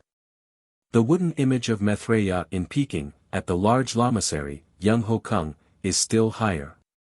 The traditional height of Shakyamuni, the historical Buddha, is 16 feet. That of Maitreya appears to be 60. Let it be remembered that teeth of Buddha and also his footsteps in rocks are of monstrous size. In Huayan Sang's travels he mentions a statue of wood at Dardu, to the north of Kashmir and the Punjab. It was 100 feet high, and was executed by the Lohan Madhyantika, who converted to Buddhism the king of Kashmir and all his people. By magic he raised a sculptor to the Tushita paradise to see for himself the wonderful form of Maitreya. After going up 3 times he executed this image. An enormous tope, or Buddhist tower, was seen by the traveler 10 li east of Peshawar, in the Punjab. It was 350 feet round, and 800 feet high. Every Buddhist structure in China is dwarfish beside this. From its erection till the year AD 550, a period of 842 years were said to have passed. This would show that in BC 292 Buddhism was the prevalent faith in the Punjab, Köppen, page 191. Modern travelers have found it west of the city, and still remarkable for its immense size. It was built, if this statement can be accepted, in the reign of Chandragupta, Sigma Alpha Nu Delta Rho Alpha Kappa Omicron Tau Tau Omicron, with whom Seleucus concluded a treaty, and at whose court at Pataliputra, the Greek historian Megasthenes appeared as an ambassador. But the Chinese travelers ascribe it to Kanishk, and this can be believed, for it is only in the time of powerful monarchs that monuments of this size can be erected, and Kanishk was a most devoted Buddhist. He was a contemporary of Augustus and Antony, as is known by coins. See in Köppen, page 192. The prayers are chanted by the priests either sitting, kneeling, or standing. They consist of extracts from sutras, or special books containing charms. The extracts are statements of doctrine, of the mercy and wisdom of Buddha, and the glory attaching to him. The prayers are not prayers in our sense. They work a sort of magical effect. The law of a secret causation connects itself with the act of the reader of the law, or the offer of incense, flowers, and fruits. Music accompanies the worship. The following instruments I have noticed: the drum, small bells, cymbals, tang tsi, ching, wooden fish, yin, and the large bell. The drum has a clapper called kuchui. The cymbals are of brass. Each has a cloth holder through the center tied inside. The cymbal is called quo. The tang tsi is a small gong, and is held by a half-cross, to which it is tied by strings. It is of brass, and is struck by a small clapper. The ching is a flat metallic plate cut in the shape of flowers. It is supported by a wooden cylindrical box, and this again rests on a low table. It has a cloth-covered clapper. A small kind of ching is called yin. A thin iron rod strikes it to keep time for the chanters. This yin is 2 inches long by 1 deep, and is fastened tightly to a long carved wooden handle. The large bell is struck by a wooden mallet. In the images and the worship offered to them by the Buddhist monkish community, may be found a key to the solution of the question, how Buddhism as a religion has lasted so long. It does not need faith, or conviction, or zeal. The monk's life is a quiet one. His work is very light. Nothing is expected of him but orderly conduct, and the chanting of the instructions of Buddha, with invocations, and the beating of the wooden fish. The indolent become monks. Of real religious activity there is none. There is no God to worship but Buddha, and Buddha is a teacher, an uncrowned God, in the sense in which Confucius was an uncrowned king. The monks kneel to adore images, not to pray. When seated in a large hall, they recite together the teachings of their Shakyamuni. It is to favor contemplation and reflection. The reflex influence of the images on their minds is all important. Good luck is expected, not through the will of any god, but through an impersonal fate. Yet they go beyond this, and rest their faith on the legends, with which their books are crowded, relating the powerful interference of the Buddhas and Bodhisattvas. And thus these personages become, in the religious faith of the people, virtual divinities. If however this is so, there are no printed prayers. If Omitu Fo, or Shirkia Fo, or Kuan Pusa, are believed in as gods by the more credulous, the worship is not altered on that account. The monks still read the traditional passages out of the books of Buddha which teach the nothingness of the universe, and seem to be so many sermons on the old text in Ecclesiastes, vanity of vanities, all is vanity. In the Buddhist literature, prayers with special ends in view, directly addressed to either of these personages, I do not remember ever having seen more than once or twice. There is nothing but praise and invocation in an exceedingly brief form. It is a prayerless and godless religion, if looked at from the Christian point of view. 15. Monasteries at P'U-To. This island has long been known to foreigners as a celebrated spot, to which multitudes of zealous Buddhists make pilgrimages. It has of late years been a favorite summer residence of foreigners, and has been frequently described in recent books on China, so that its natural features need not be here repeated. The peculiarities of the monasteries, however, need some remarks, for travelers have hitherto said nothing to explain them. Their interest is modern compared with that of some other celebrated seats of the Buddhist religion. For antiquities they cannot vie with Tiantai, or with Wutai Shan in Shan Si. They are remarkable rather as forming a connecting link with the Lama Buddhism of Tibet and Mongolia. This connection is seen in several circumstances. Kuan Yin is the patron deity of Tibet and also of P'U-To, leading to a peculiar arrangement of the images in the monasteries, and the substitution of this deity for Shakyamuni Buddha in the center of the Great Hall. Lama priests at Peking have always been accustomed to visit the island, and perform worship there till recently, of which Tibetan inscriptions still on the island are monuments. The monastic establishments now on the island date principally from the Mongolian dynasty in the 14th century, and the Manchu emperors have, from motives of policy, always shown favor to the national religion of their western tributaries. Yet the regulations of the monasteries are all Chinese, and the schools to which the monks belong are those which have sprung up in China itself. One establishment belongs to the Lin Tsi school, and the other to that of Tso. The following is the mode of teaching in these schools. The instructor utters a few sentences to his pupils adapted to enlighten them on some point considered of importance. The pupils in the Tsungmen division of Chinese Buddhism, to which both these schools belong, depend not on books or on a regular course of study, but simply on the living teacher. The founder of the Lin Tsi once said, in answer to a disciple's questions, "What is really Buddha? What is Dharma, the law? What is religious progress? That the heart be pure and calm, is Buddha. That the mind be clear and bright, is Dharma. That hindrances in all directions be removed, and the mind calm and bright, is religious progress, Tao." There appear to be more monasteries now belonging to this school than to any other. The visitor to the Buddhist sacred island will notice the green and yellow tiling of the two large monasteries. The same material was employed in the Nanking porcelain tower now destroyed, and is found in the monasteries of the Lamas in Peking. This glazed pottery is of the 5 colors at Nanking, viz., blue, yellow, red, black, and white. Here it is only green and yellow. It is called luliwa. Luli is a word introduced to China, like pali, glass, by the Buddhists. It is one of the 8 precious things, and is called at full length in Sanskrit Vidurya.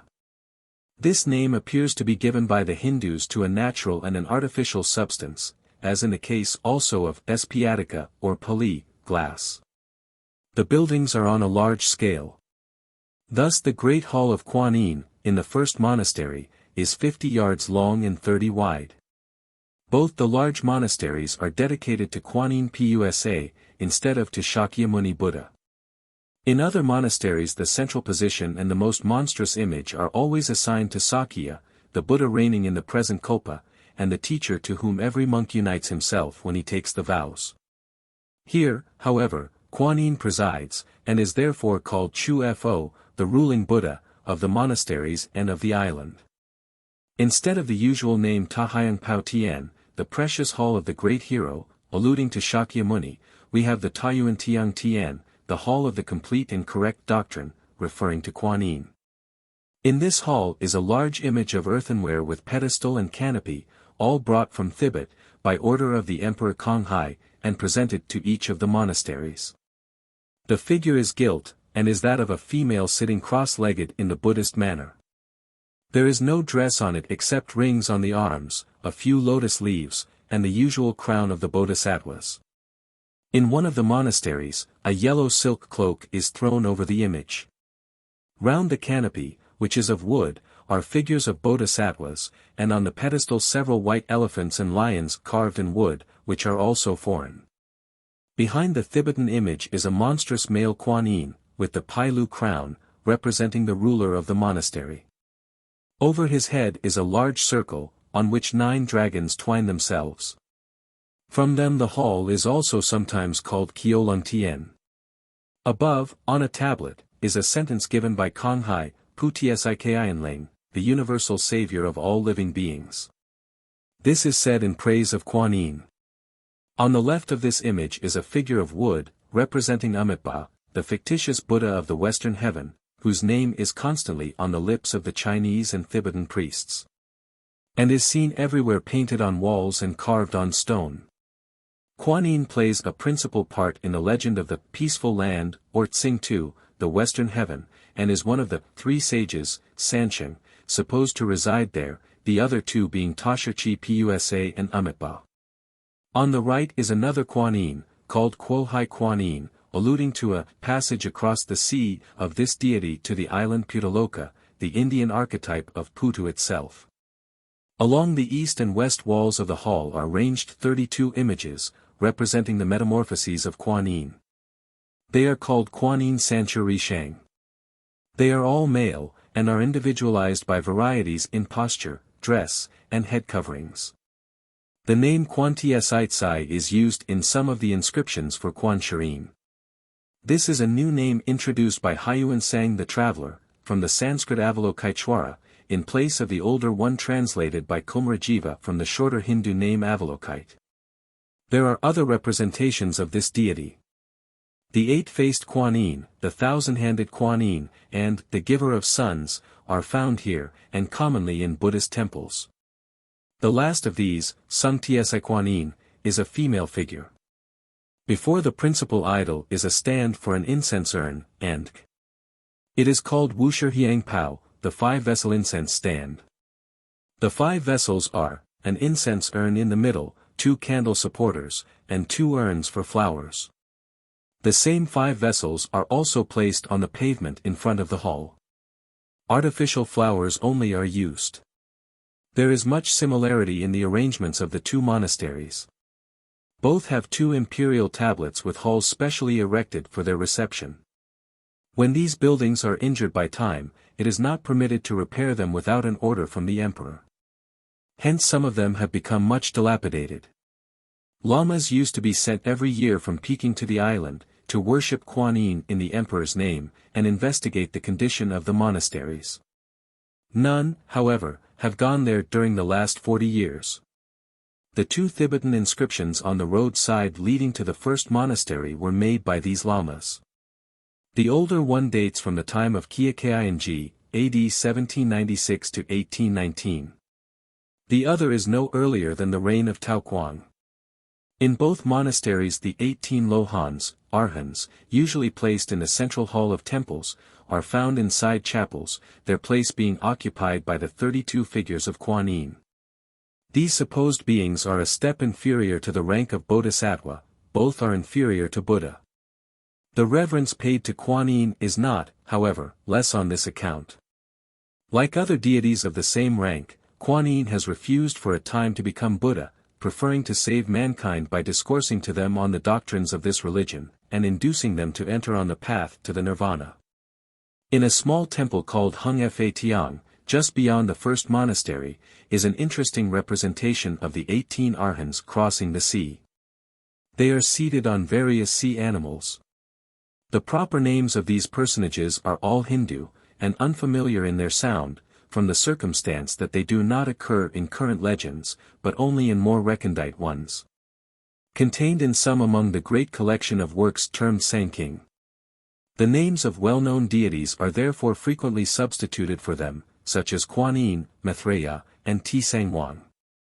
The last of these is seated on a large sea quadruped in the representation here referred to. While he sleeps, a star with a stream of light issues from his head.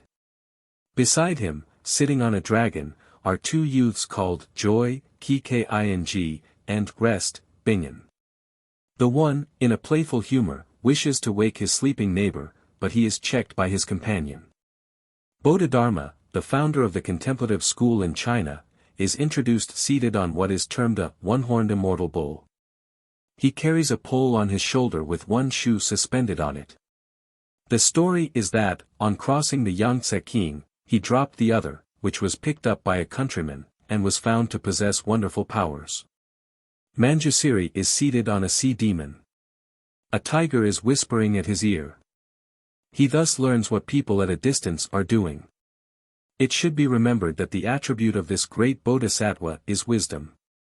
In the same representation Kuan Yin sits on some other sea animal.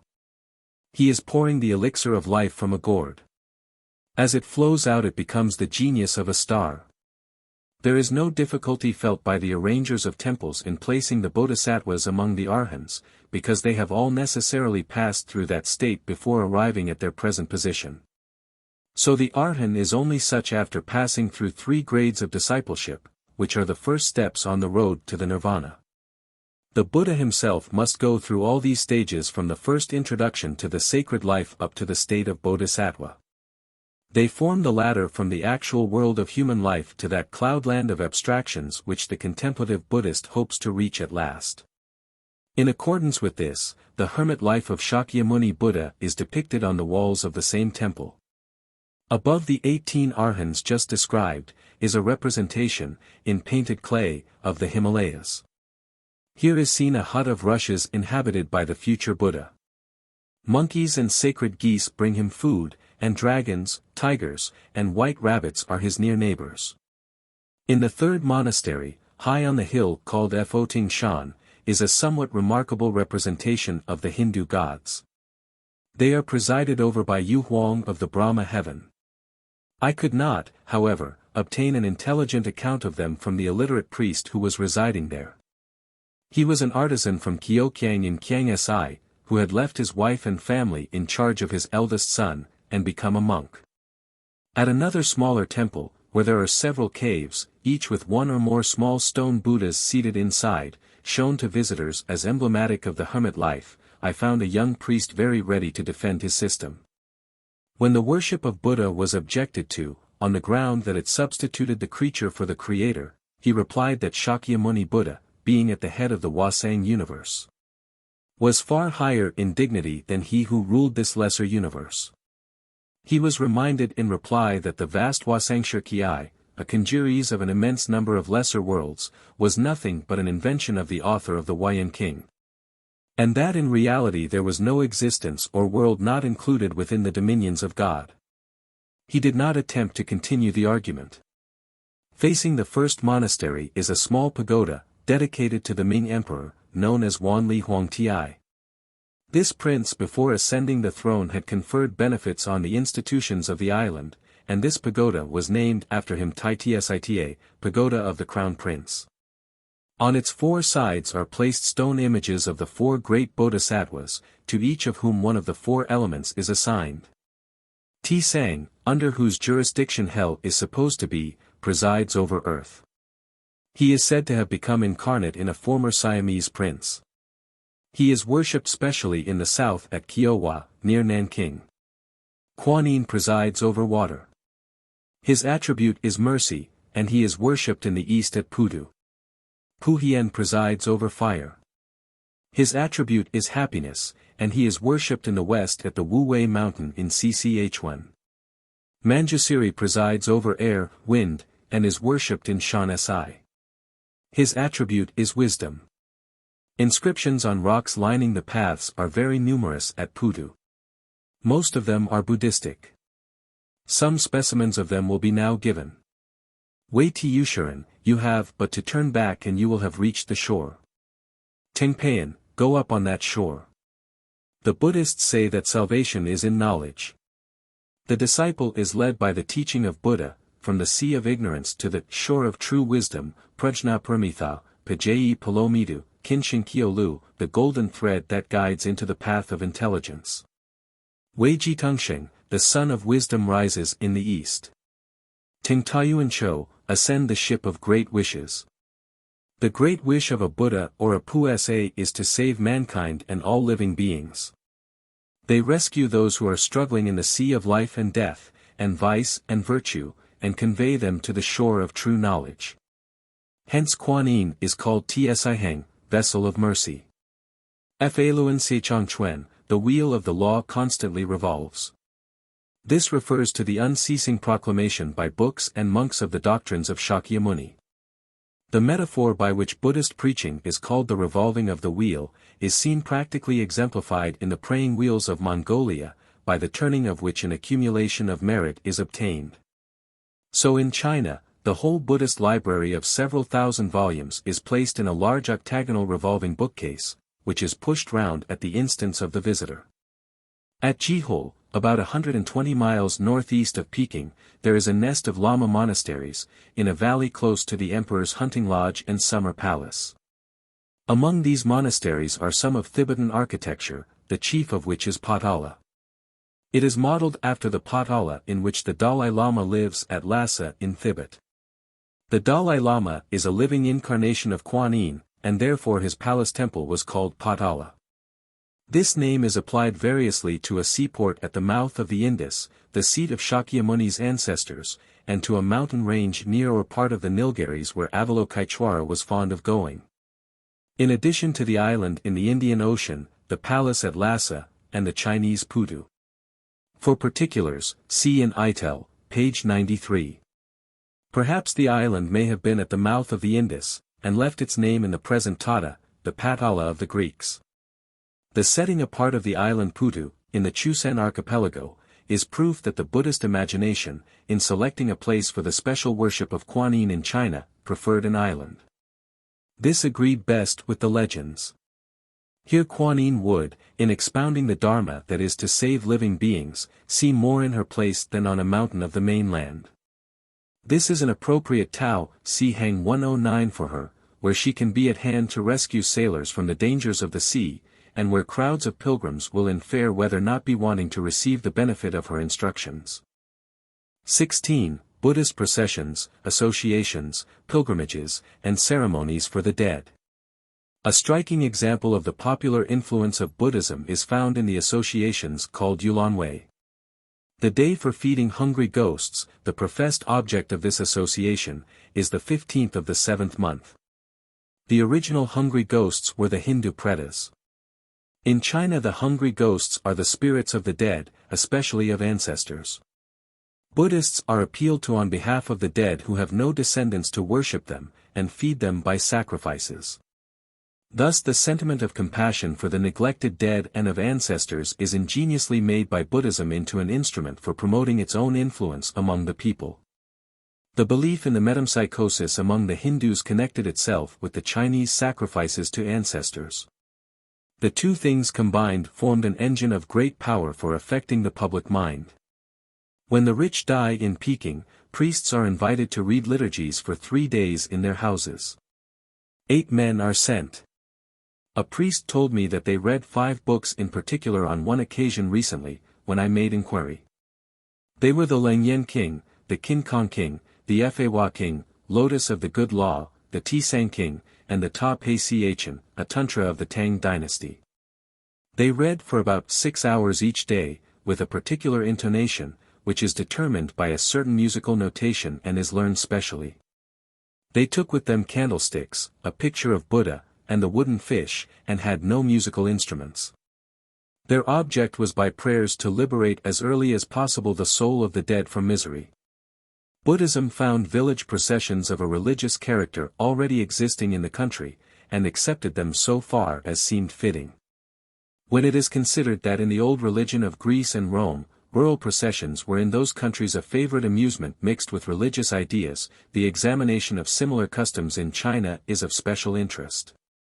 In the Discourses of Confucius it is said, that when the agricultural laborers came out to drink wine, or to perform a ceremony intended to drive away pestilential diseases, and the old men appeared leaning on their crooks. Confucius himself also came from his house in his court robes and stood on the east side on the stone steps. This was an indication of his desire to conform to the habits of the country. He abhorred all irregularity. The play or spectacle here alluded to was a procession of singers. It was called No. The custom at present representing the ceremony of the No is called Yonkeo. The performers, about 10 in number, go about the villages and hamlets on high stilts in fancy costumes. One is a fisherman, another is a wood gatherer called Chai Wang, Prince of Fuel. There is a begging priest, or Ho Shang, and an old woman called So Tsi, and some others. They sing as they go.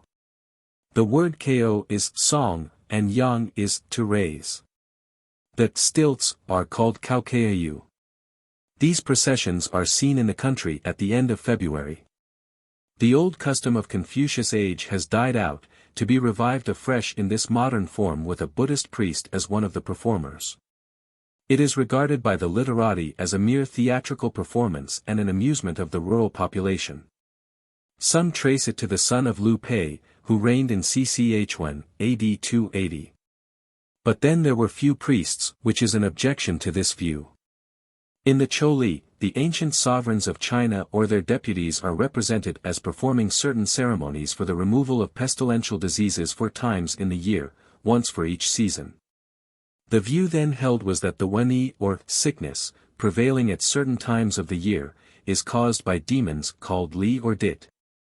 These customs could only be introduced on their present basis at a time when Buddhism was rife and shorn priests were found in every village. Probably they are earlier than the Tang dynasty. Some natives think they belong to the Sung, because it is customary to represent in masquerade the robbers of the novel called Shui Hu, the scene of which is laid at the mountain Liangshan in Shantung. These robbers all at last submit to control, and are made officers of the government, which was that of the Sung dynasty, when Qianliang was the capital. But the main object of these village amusements being religious, it is perhaps better to regard them as Buddhist, and as parallel with the theatrical shows of the lamas in their monasteries in Peking and Mongolia. Buddhist nunneries in Peking have theatrical shows once a year. A large mat shed is erected, and play actors are invited to perform an ordinary play. The nuns wait on the spectators of the play, and the money collected helps to defray the expenses of the nunnery for the current year. Plays are considered religious, because they are supposed to be performed to amuse the gods in whose temples they are performed. Every year, in the 3rd and 9th months, are April and October, a procession is organized in Peking to Miaofeng Shan, a Buddhist place of pilgrimage, the journey to which by the pilgrims occupies 3, 4, or 5 days. Money is subscribed, and is placed in the hands of a committee who erect lofty mat sheds on the line of route for the entertainment of the pilgrims. The worship consists of bowings, kneelings, head knockings, burning incense, and offering of money to the attendant priest. Large pits are filled with copper money to a depth of 2, 3, or 5 feet. With the money thus obtained the priests return to their monasteries, leaving this particular temple shut up and unoccupied at the end of the season, till the time of pilgrimage comes round again, 6 months later. In the autumn or spring as the case may be. The chief divinity is Pai Hia Yuan Chayan, a Taoist personage, but the temple is cared for by Buddhist priests. It is placed among the mountains to the northwest of Peking. On one occasion I passed a pilgrim going from Peking to Miaofeng Shan to fulfill a vow. He was a Manchu of 27 years of age. He had been ill, and while ill had vowed to walk in chains to the temple and back. An iron chain bound his feet and hands. It was borrowed from a temple where such gear is kept for the occasional use of pilgrims. The next day I met another such pilgrim returning, but stronger in body and livelier in appearance than the one I conversed with the day before. Both were attended by a companion, and both wore a red dress in token of their being malefactors. For the pilgrims style themselves on these occasions criminals, and the chain is a sign of voluntary bondage undertaken in the spirit of confession of demerit. They at first look like prisoners in charge of police, but their submissive air and the red dress show that they are devotees. 3 sisters, called the 3 Nyang Nyang, are worshipped at Miaofeng Shan. The second of the 3 is chiefly worshipped there. The eldest is honored at some place in Shantung with special reverence. The prayers of the Ho Shang are supposed to have the power to break open the caverns of hell.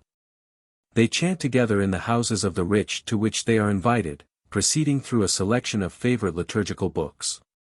This is called Sokungti, performing meritorious acts.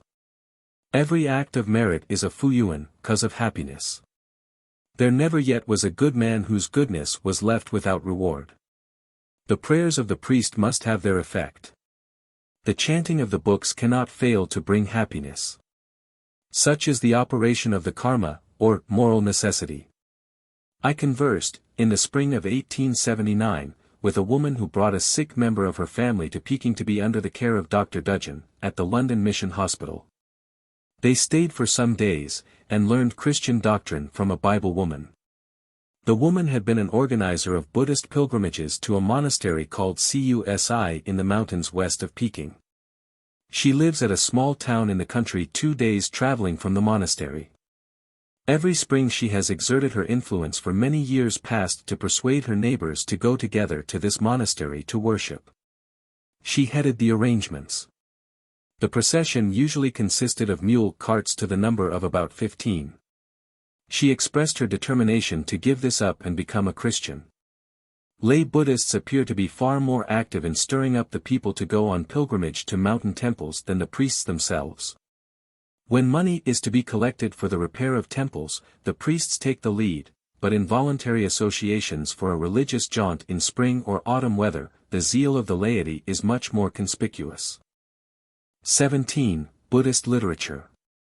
The first fixing of the Buddhist canon was at the councils of Rajagriha and Pataliputra. The northern and southern Buddhists held together till the council of Pataliputra, under Ashoka.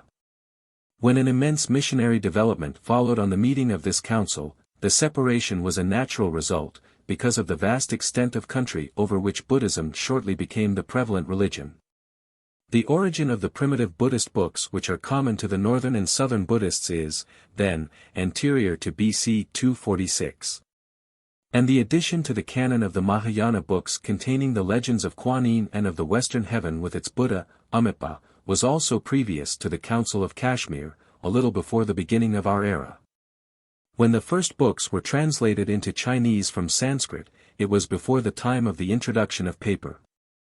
Bamboo tablets were still employed, and they were painted on with a brush. Papermaking soon came into use, and in the 4th century the present system of Chinese writing was fully in use. From that time till the invention of printing, 700 years later, copies of the sacred books would be made from time to time in the monasteries. As in countries where the palm grows the monks have continued to write on the palm leaf, so in China, till printing was known, transcribed copies of all needed books would be made and preserved in monasteries.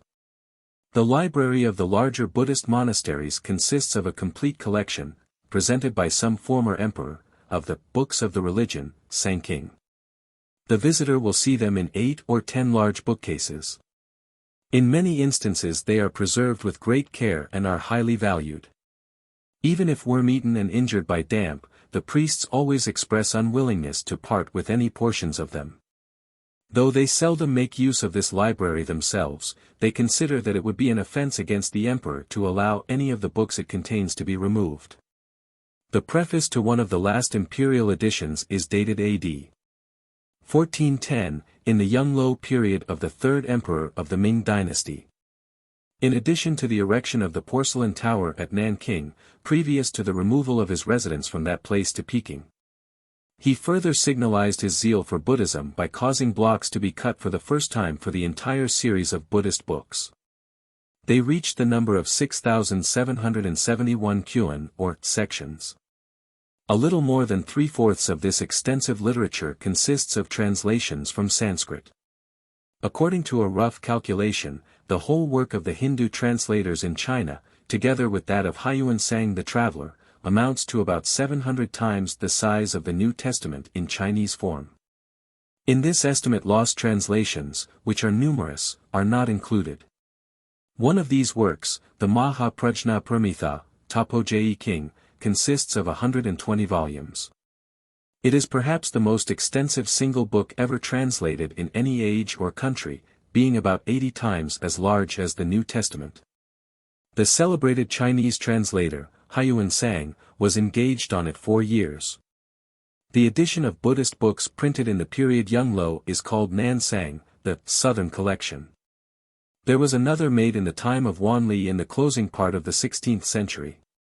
The imperial residence having been already removed from Nanking to Peking, this edition was called the Peisang or Northern Collection. A new set of blocks was cut at the expense of private persons from this last, by a priest called Tiantai Buddhism, not many years after. They were placed in the Leng-Yen Monastery at Kegon near Hangzhou, and were still there before the Taiping Rebellion. In 1723, a former governor of Zhejiang repaired the blocks, and wrote a preface to a catalogue of these books under the title of Peisang Mulu. It contains a reprint of the imperial preface to the first complete edition dating in the 7th century, Tang Chengsung.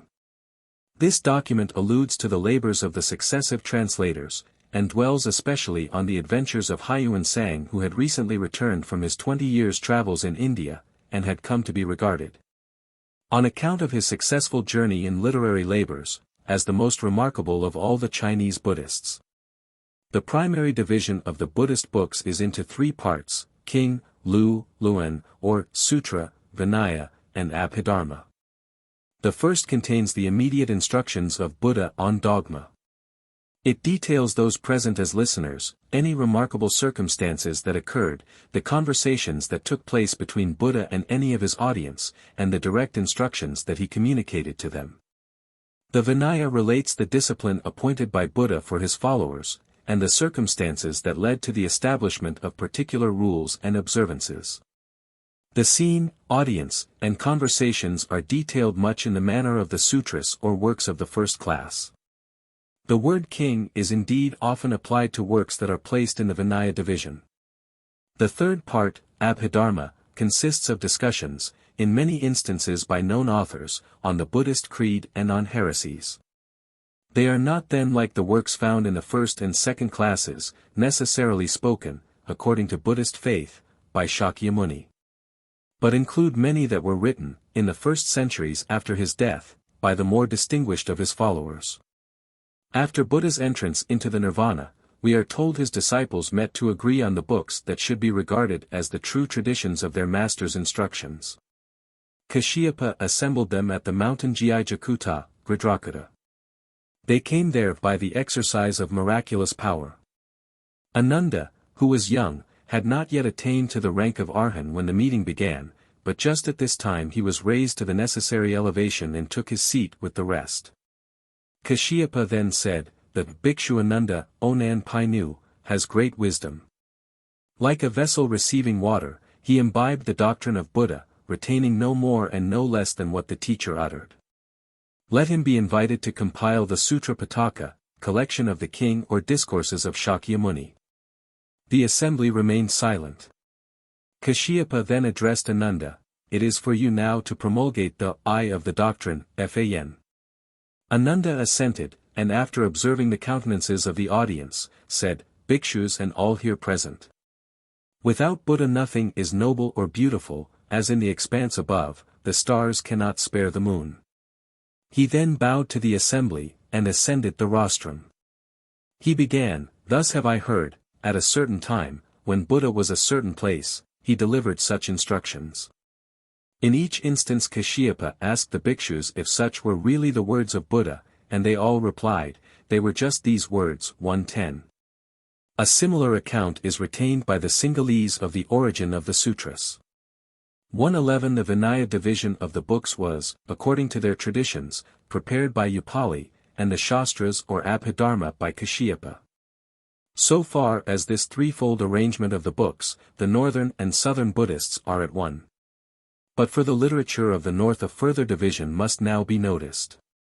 The distinction of Mahayana, Tasiacheng, or Great Development, and Hinayana, Xiaoxiacheng, or Lesser Development, runs through the works of all the 3 classes above described. The works of the Lesser Development, or Vehicle, there can be little doubt are the original books of Buddha, for their dogmas and legends agree with the religion as it is still professed in Ceylon and by all the southern Buddhists. The Mahayana is, on the other hand, unknown there. Burnouf attributes the books of the Lesser Development to the first Buddhist council already described, and those of the Greater Development to another held a little more than 400 years after Shakyamuni's death. It is his opinion that the Mahayana books were composed in Kashmir, in the reign of Kanishk 112, a king of northern India, Kabul. A council, the third or fourth, was then called to decide what books should be canonical, and it was then that these extensive additions to the Tripitaka or 3 collections were agreed upon. The same learned writer interposes another council 110 years after the first, in the reign of Ashoka, also called Piyadasi. This prince, from his extensive empire and his patronage of Buddhism, is called a wheel king, i.e., a Buddhist king to whom the world is subject, and who causes the wheel of the holy doctrine to be kept turning. There need be no hesitation in adopting Burnouf's view, for we know the names and many of the writings of influential Buddhists who lived at the time and place indicated, and whose opinions and qualifications were such as to render them fitted for the authorship of the Ta Siecheng or Mahayana books, and much presumptive evidence of the fact will be found to exist. Among them were, 1. Ma Ming, or Ashwagosha, the 12th Patriarch, who wrote Ki Sinluen, the Shastra for Awakening Faith, 113, 2. Lung Shu, or Nagarjuna, the 14th Patriarch, author of Vipasshaluen, Chungluen, Tachituluen, Prajnatingluen, Shuramenluen, and several other works, including the most venerated of all the Buddhist books in China, the Huayan-King. 3. Tiantai Sin, or Vasubandhu. It is said of him, that when he first became a monk he was a bitter enemy of the Mahayana books, and destroyed them whenever he had opportunity. By the influence of his elder brother Asenga 114 he was brought to change his views. His remorse was such that he would have wrenched out his tongue, but Asenga said to him, as he had formerly used his tongue to revile the great development books, he should now employ it to praise them. This would be an expiation for his fault. After this he wrote more than 100 works, which were placed in the third division of the sacred books. 115. 4. Wu Cho, or Asenga, brother of the last. 5. Huafa, or Dharmapara, protector of the law. He was born in the Dravida country in South India. He wrote the Shastra Siecheng Weisherluan. 6. Maithreya. 7. Deva. 8. Shintian. These and one or two more are mentioned among the authors of Shastras. All these persons are dignified with the name of Bodhisattva. The authorship of the Huayan-King may be ascribed to Lung Shu, on the ground that he is said in a Chinese preface to have discovered it in the Dragon Palace, and first promulgated it as one of the Mahayana Sutras, or books of the Great Vehicle.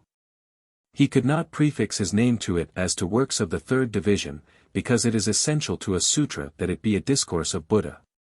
In conformity with this principle, the Great Development Sutras, or as they are called in Chinese King, are by a fiction ascribed to Shakyamuni, though their real authors were, as there is every reason to suppose, the acute-minded Hindus whose names have just been given.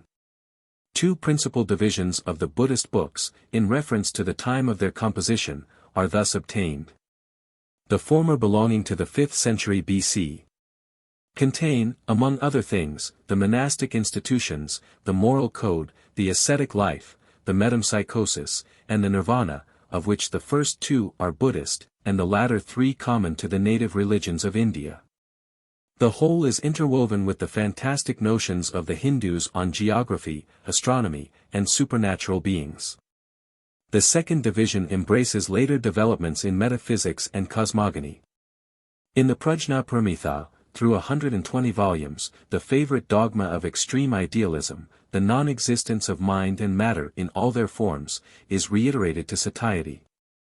In the legends of the Eastern and Western Paradise, that of Achabya and that of Amitabha, and regarding the formation of various other vast worlds and powerful divinities, the new mythological tendencies of this system are exhibited.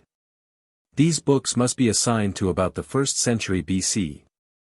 By help of the catalogue of Buddhist books published AD 730, Huayan Shirkyao, the earliest and most noted translators may be divided between these two schools. Works of the Xiao Siecheng or lesser development, i.e., primitive Buddhism, were introduced by the following persons. Translator, Kashyap. Country, Central India. Date AD, 70. Translator, Chuefelan. Country, Central India. Date AD. 70. Translator, Anshir. Country, Ansi. Date AD, 147. Translator, Chiao. Country, India. Date AD, 185. Translator, Kongmeng-Tsiang. Country, Kongku, Thibet. Date AD, 194. Translator, Dharmati. Country, Ansi. Date AD. 254. Translator, Chuluyen. Country, India. Date AD, 230. Translator, Chikian. Country, Massagetti or Taiwechi. Date AD, 250. Translator, Kongsengwei. Country, Kongku, Thibet. Date AD, 250. Translator, Faku. Country, India. Date AD. 300. Translator, Chudarmalan. Country. Date AD, 380. Translator, Gautam Sanghadeva. Country, Kapen. Date AD. 390. Among the translators of the books of the larger development, were the following individuals. Name, Anshirkau. Country, Ansi. Date AD, 147. Name, Chilukatiesen. Country, Massagetti. Date AD. 147. Name, Kongsenkei. Country, India. Date AD, 254. Name, Payen. Country, India. Date AD, 258. Name, Chikian. Country, Massagetti. Date AD, 250. Name, Chudarmaraksha. Country, Massagetti. Date AD, 313. Name, Malake. Country, Yudin. Date A.D. 299. Name, Dabadara. Country, Central India.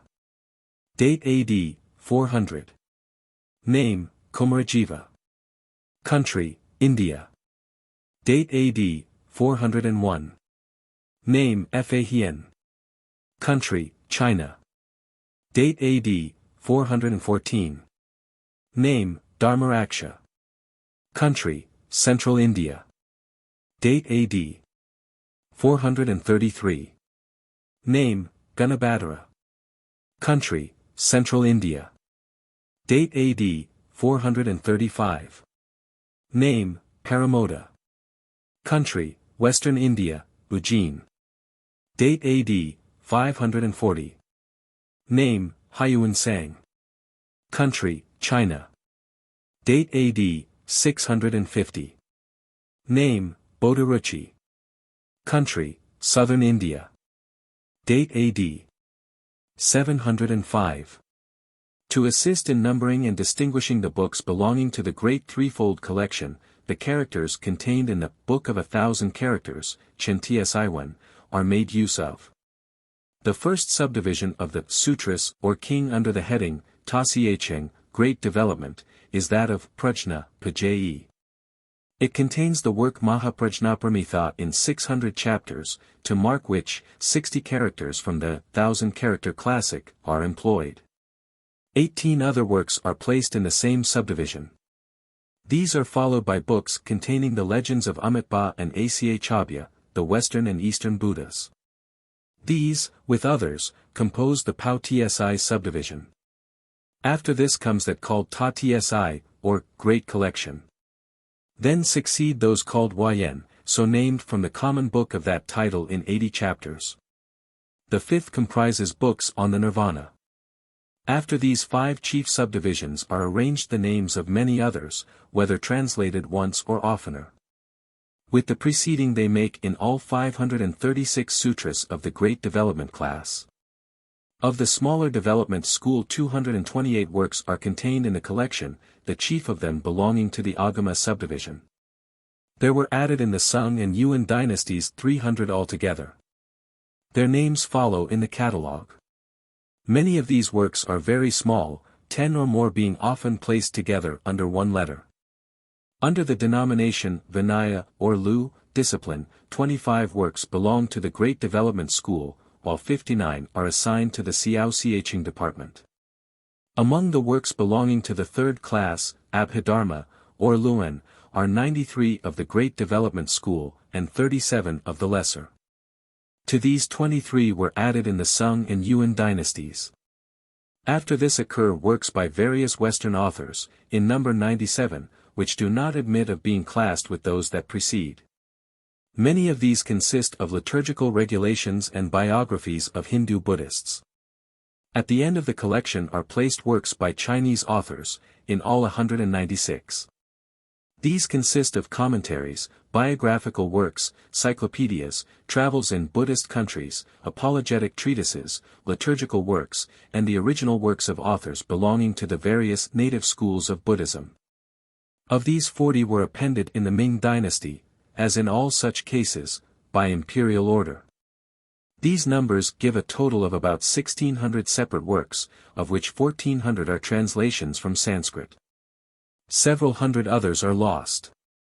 Many productions of less importance, probably amounting to several hundreds in number, by native authors, are commonly read. In an estimate of the extent of Chinese Buddhist literature these should be included. They consist of popular treatises, with anecdotes of the power of the Buddhas and Bodhisattvas, and the benefits of chanting the sacred books. Woodcuts are much used in these books, illustrative of the Buddhist future state, of Shakyamuni instructing his disciples, and of the Hindu cosmogony and geography. Descriptions of remarkable monasteries and sacred places, and many works on the various schools of this religion in China, should be added to the list. I place here some remarks on the councils held by the early Buddhists. Professor Max Muller says, the northern Buddhists know but one Ashoka, the grandson of Chandragupta, and but one council held in his reign, viz. The Council of Pataliputra, under Dharmashoka, and this they place 110 years after Buddha's death. The Sinhalese Buddhists speak of two Ashokas, viz., Kalashoka and Dharmashoka. 12 kings intervened between them. A council was held under each Ashoka. If we admit the last, it must have taken place either BC 242 or BC 246 at Pataliputra. The fourth council, under Kanishk, presided over by Vasumitra, was probably a little before the Christian era. Nagarjuna's works and system were recognized, and from this time the Great Development spread among all the northern Buddhists. The attention of the student of Buddhism may be directed especially to those works in the Sansang, or Three Pitaka, of which translations have been made. Of these the most elaborate is that of the Fa King, Lotus of the Good Law, by Eugene Burnouf. It is rendered from the Sanskrit, and illustrated by a vast body of notes. On comparing it with the Chinese version of Kumarajiva, I found considerable lacunae in the Chinese copy. Kumarajiva came under the influence of the Chinese literati, to whom the ponderous verbosity and extensive repetitions of the original were intolerable. He wisely cut it down, and made a much shorter book of it. Burnouf would have been wise to do so too. The small books with a prominent moral element are extremely interesting. Some of these are translated by Mr. Beale in his Katina. The Book of 42 Sections was translated from Sanskrit by the first Hindu missionaries. An edition in 5 volumes, with very full notes, by Su Fa, and published a century and a half ago, is a signal example of the industry and fullness of illustration and comment of a Chinese scholar when editing an ancient book. In this and other small but interesting works may be seen the principles of primitive Buddhism as taught by Shakyamuni. The monastic life is here portrayed, and the duties of those who entered upon it are clearly pointed out. But though vows of celibacy, and living in society with fellow believers in the Buddhist doctrine, or in solitude in woods and caves, were recommended by Shakyamuni as the most suitable mode of carrying out his system, he did not make them absolutely essential. In the Weima Sutra, Vimakita, Wayamoki, a layman native of Vaishali, living in society, is represented as having made great progress in the knowledge of the principles of Buddhism. He is contrasted with many who had taken the vows, but were far inferior to him. Manjusiri, Wenshu Pusa, and Vimakita are held up as equally good models of Buddhist excellence, the one, as to form, being without a rival in the monastic society. The other, as to action, being the most advanced student of the Buddhist law outside the circle of those who had taken the vows. Many of the Buddhist books are valuable, on account of the stories illustrative of ancient life which they contain. The following story of travelers killing a guide, to sacrifice to the devas of a certain place, reminds the reader irresistibly of the narrative of Jonah. A company of merchants undertaking a journey selected a guide. With him they set out across an uninhabited region. On the way they arrived at a temple to the devas, at which it was the custom, that a man must be sacrificed before the travelers could pass on. They consulted as to what should be done, and said one to another, "We are all friends, neighbors, and relations. None of us can be sacrificed. Only the guide can be." When they had put him to death and finished the offering, they proceeded and lost their way. Weary and broken-hearted, all one by one died. So it is with men. They wish to enter the sea of doctrine in order to get the pearls hidden in its depths. They must take virtue for their guide. If they slander and destroy virtue, they will be sure to lose their way, and never emerge from the desert of life and death. Their sufferings must last for long ages. A story of the shadow of gold and water is told to illustrate how ignorant men seek for golden doctrine in places where they will never find it. The story says that formerly a foolish man went to a lake and saw at the bottom of the water a shadow of what seemed true gold. He called out, "Here is gold." He then went into the water and sought it in vain till he was tired and the water grew muddy. He sat down and waited till the water was clear, when he saw it again, and once more he tried fruitlessly to get it. At last the father came to look for his son, and asked him why he was so weary.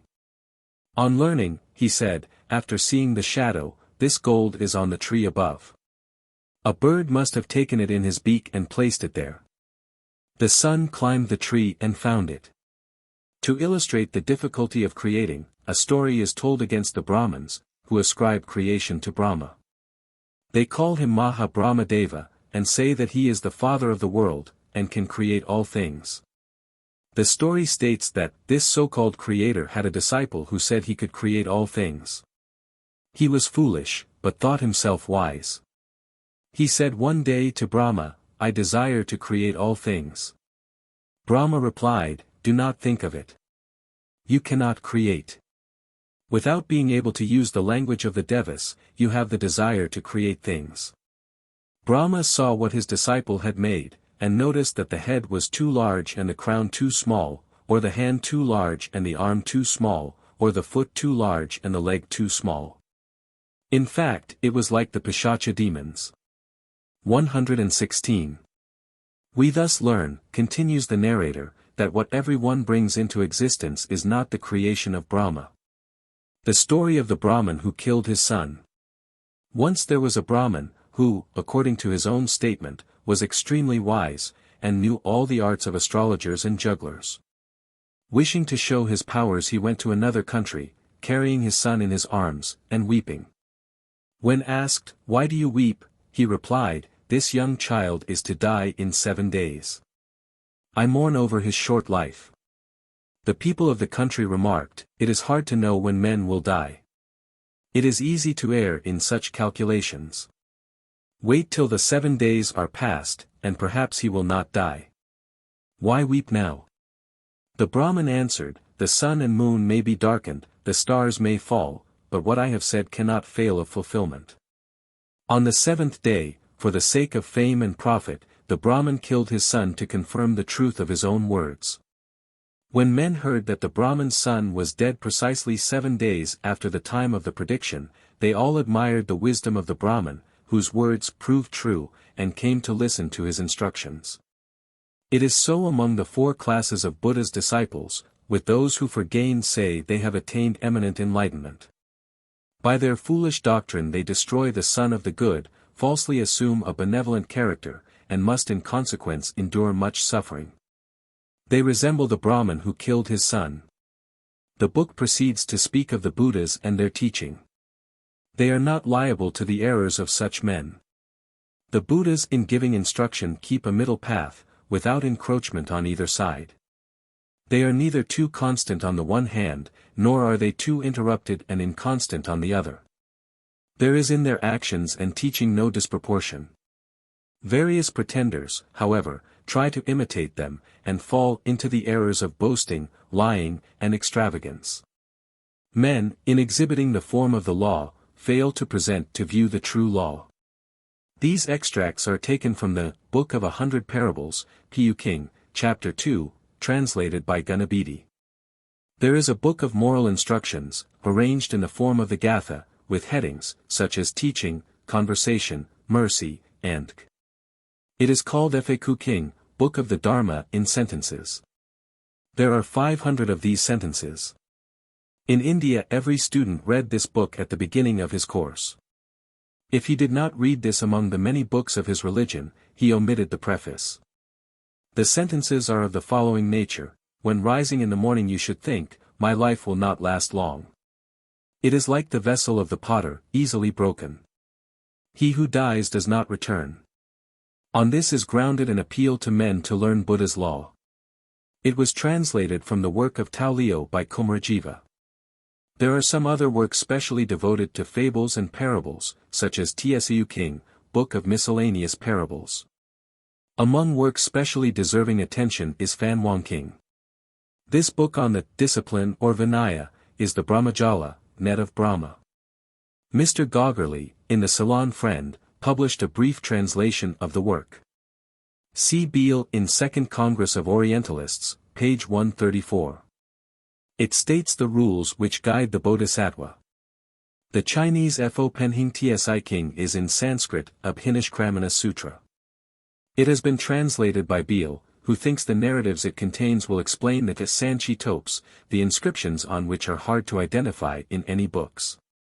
It is a life of Buddha, with many episodes, which may also illustrate the inscriptions at Bharhut, Amravati, and Mr.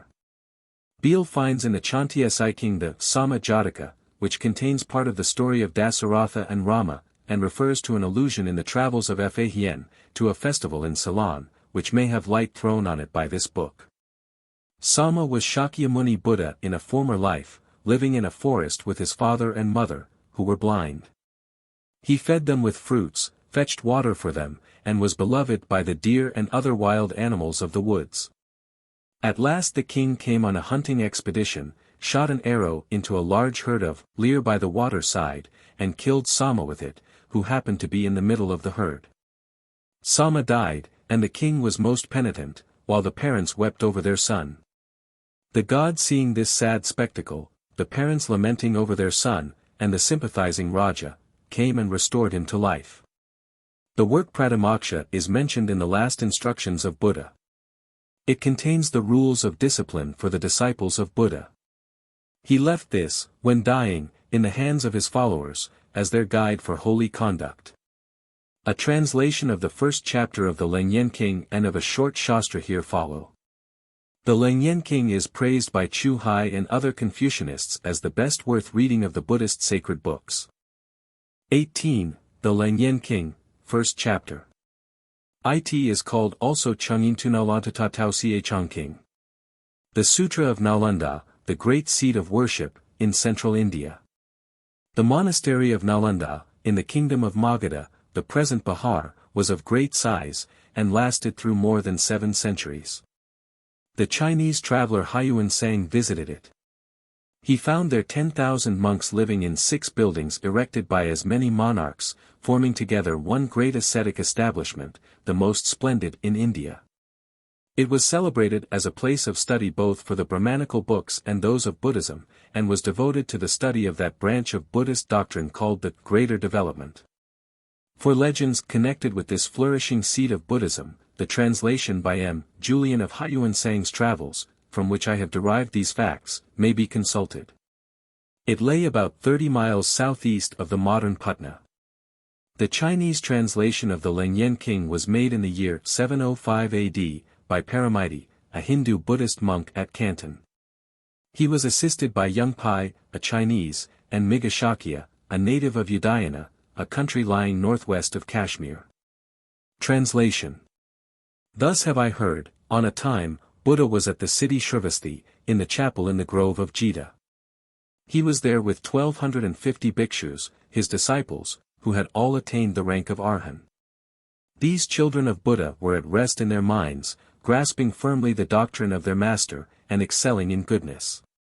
They might in any country be patterns of virtue and dignity. They attended to the monastic rules, Vinaya, with exemplary carefulness. Assuming without limitation whatever bodily form was needed, they could save men from misery. Their names were Shariputra, Maha Madgalyana, Maha Kuhila, the son of Puruna, Mitarani, Subhuti, Upanishada, and others. Besides these, innumerable Pratyeka's, together with many who had just begun to desire improvement in knowledge, came to the place where Buddha was, at the close of summer, repenting of their former evil acts. Remarks. Shrivasti was situated in what is now the province of Oudh. Pratyeka's are called in Chinese either Pittiai, or Pittiakala. They are in Sanskrit denominated, Pratika, Buddha, and in Chinese Yuan Kaio, those who have attained intelligence by the study of causes. When a period occurs in the world's history without a Buddha, the Pratyakas appear, and, arriving at the perception of doctrine in his absence, take his place as teacher till he arrives. It happened to be the time when the bhikshus at the close of summer were released from restraint. From every region bodhisattvas came to ask questions and have their doubts removed. They listened respectfully, and sought to know the secret thoughts of their teacher. Tathagata sat in a tranquil attitude, and addressed to his audience profound doctrines which they had not before heard. His voice, like the singing of the Kalavinka, penetrated to the boundaries of the world. Bodhisattvas, numerous as the sands of the Ganges, crowded to the assembly, and Manjusiri was chief among them. At this time King Prasenajit had, in memory of his father's death, prepared a vegetable repast for Buddha. He invited Buddha to the interior apartments of his palace, and came himself to conduct him in. He also invited the bodhisattvas. In the city there was a man of rank who had also bidden the monks to a feast, and was waiting the arrival of Buddha. Buddha directed Manjusiri to send some of the bodhisattvas and arhants to attend the feast in place of himself. Ananda alone had been invited elsewhere at some distance, and had not returned. He was too late to take his place with the others, and there was no older monk with him nor an Ajli to admonish him. He was coming back alone and empty-handed. As he passed along the streets he held in his hand a rice bowl, and asked alms from door to door. He was desiring that he might be entertained by someone who had not already invited the monks. He would not ask if the viands were pleasant to the taste or not, whether the host was of the Kshatriya caste, or belonged to the Shandaras. Feeling the same kind disposition towards rich and poor, he did not choose honor in preference to poverty, but was anxious that all with whom he met should obtain unmeasured happiness, by almsgiving. Ananda knew that Buddha had blamed Subhuti and Kashyapa, because they had not obtained the even-handed justice of the Arhants, and he had reverently listened to his wise advice for relieving scruples and preventing suspicions and slanders. He crossed the moat, and slowly approached the gate. His demeanor was grave. It was that of one who reverently observed the dietetic regulations. He passed on his way the house of a prostitute, and fell under the influence of enchantment. Maitna, by means of a charm obtained from Brahma by one of the Sabikaras, drew him to her couch, and he was about to break his vow of chastity. Tathagata knew that he had been enthralled by the charm. On returning from the repast to which he had been invited, the king, his courtiers, and many persons of reputation in the city, came to hear Buddha discourse. Light shone from the head of Tathagata, seeming to combine the several rays of all precious stones. Out of this mild radiance was seen to spring a lotus flower with a profusion of petals, and upon it Buddha sat cross-legged with metamorphosed body, uttering a mighty charm. He sent this charm by the hand of Manjusiri to save Ananda. The messenger went, and the influence of the wicked charm being broken, he brought Ananda with Maitna to the presence of Tathagata. Remarks. The bird called Kalavinka had a very soft, rich voice. Prasenajit, the king of Shrivasti, was very favorable to the Buddhist religion. It was his minister Sudatta who bought the garden of Jita from the prince of that name, and erected in it a residence for Buddha. See Julian's Memoirs sur les Contres Occidentales. Many of the sutras attributed to Buddha are said to have been delivered here. At the time of Huayan Sang's visit the city was mostly in ruins. He observed the remains of the monastery formerly standing on the site of the Garden of Jita, 2 miles below the city. See Julian's Histoire de la vie de Huayan Sang. It was here that the bhikshus assembled to listen to Buddha. During 3 months in summer the bhikshus lived in seclusion, forbidden to travel or to see Buddha. At the end of this time they met before Buddha, and gave liberty to each other to point out any faults in their conduct, in order that they might undergo a penance appointed by Buddha. The word ajili means an instructor in the ascetic discipline. It was required that, in going to a distance, at least 3 should be in company. A monk in the position of Ananda should have had with him a superior in rank and also an ajili. When Buddhism was flourishing in India, the Kshatriyas and Shandaras were at the 2 extremes of the social scale. The kings and nobles belonged to the Kshatriya caste. The Shandaras were butchers, and belonged to various humble trades. Subhuti asked alms only from the rich, because they were able to give. Kashyapa preferred to beg of the poor, desiring to increase their happiness. Buddha blamed them both for transgressing the rule of justice. The Sabikaras were a heretical sect, with brown hair, who fasted on rice. They obtained this charm by special worship of the god Brahma. It was capable of being communicated to others, and Maitna made use of it. The commentator, Tsng, a Chinese Buddhist monk of the Ming Dynasty, says that a superficial reader might wonder why this sutra, which unveils the hidden nature of man, points out a secure place of rest, and unfolds a doctrine in all respects complete, should make such an ordinary incident as the temptation of Ananda its point of departure. He says, in explanation, that it is the passions which prevent men from attaining the nirvana. Among the passions sensual lust is the most powerful, and therefore it needs a remedy of corresponding strength to remove it. Ananda, on seeing Buddha, bowed his head to the ground and bitterly wept.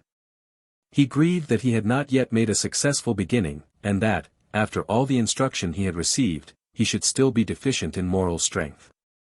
With earnestness he asked to know how the Buddhas of all worlds had obtained entrance to the region of rest and contemplation.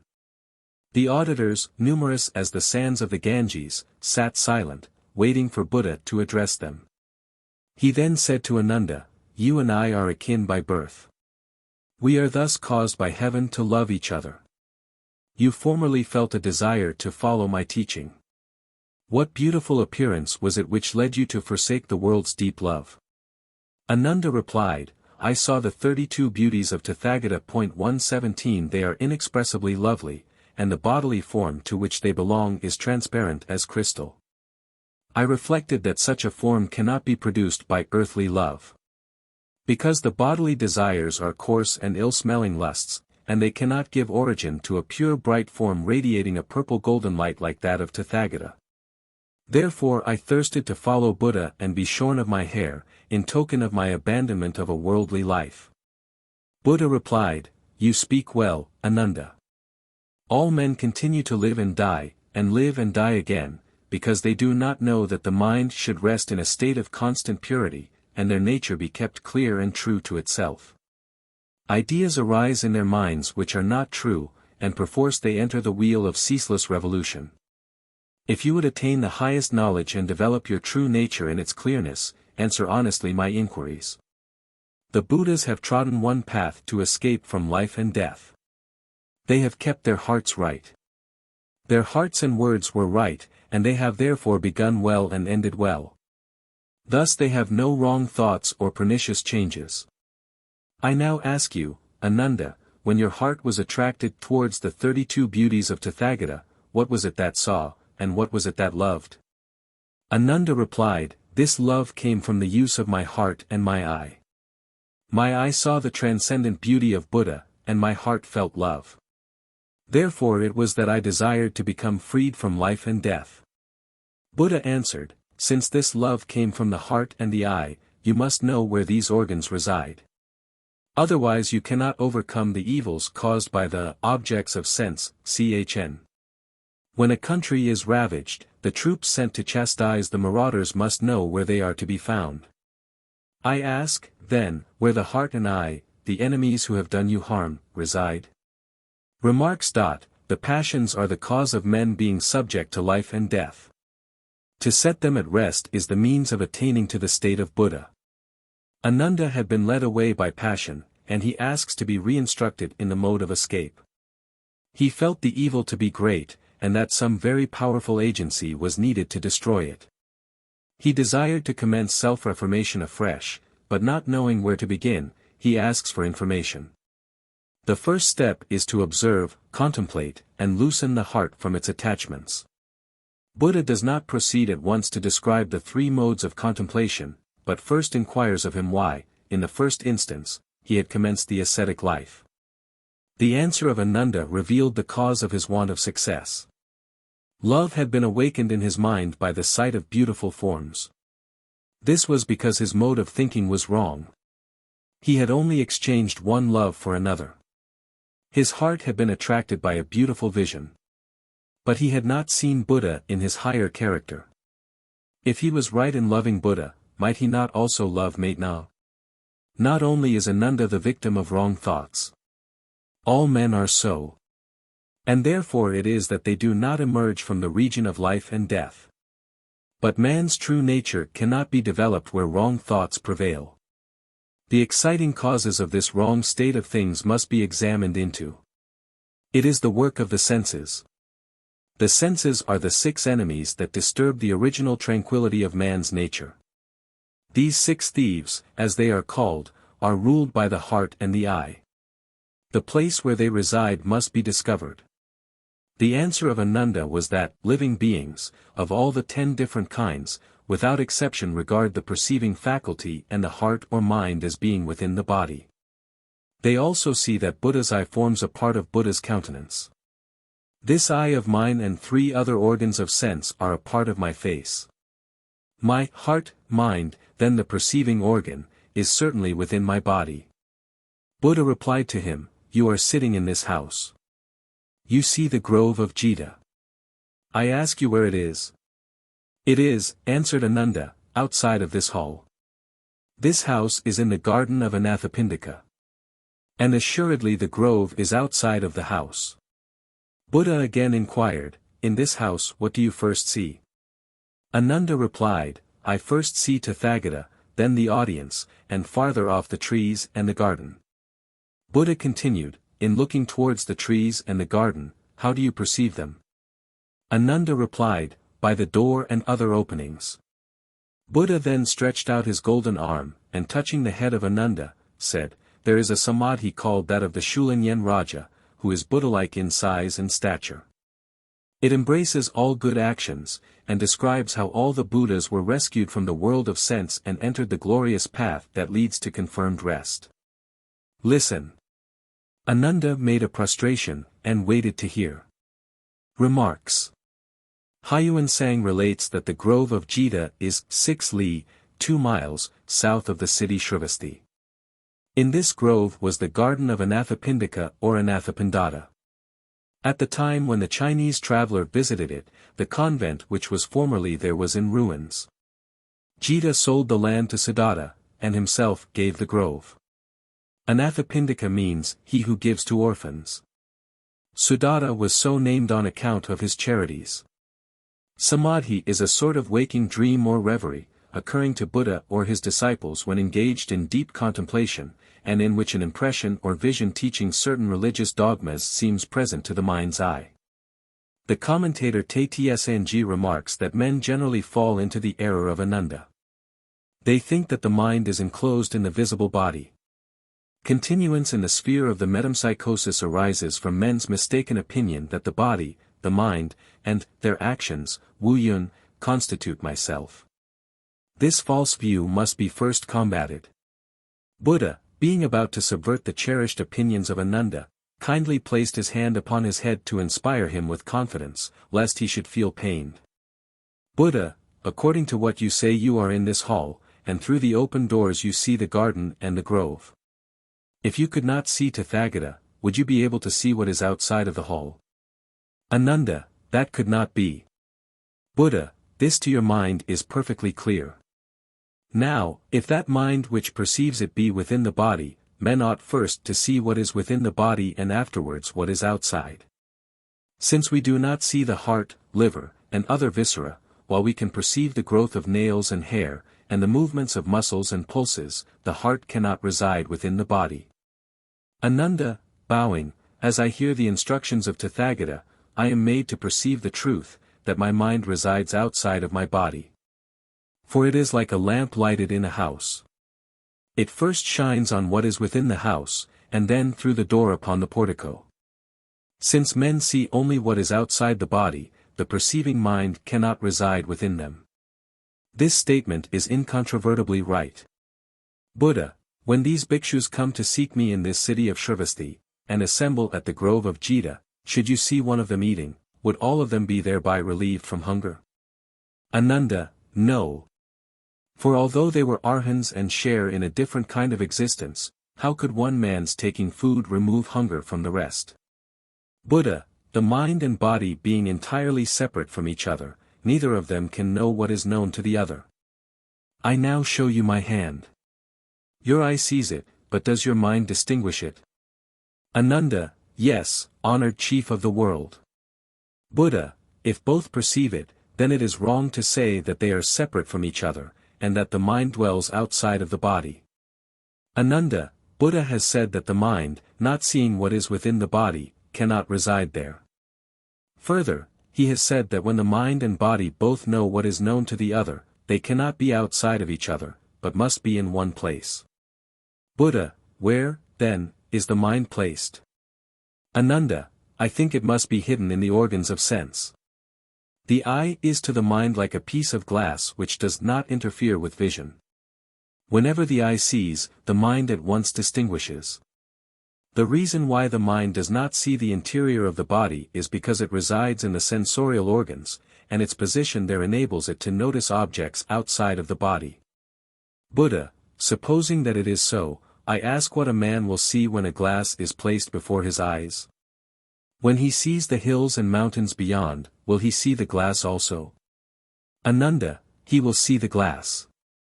Buddha, if so, why should not the eye be seen at the time when hills and rivers are visible through it?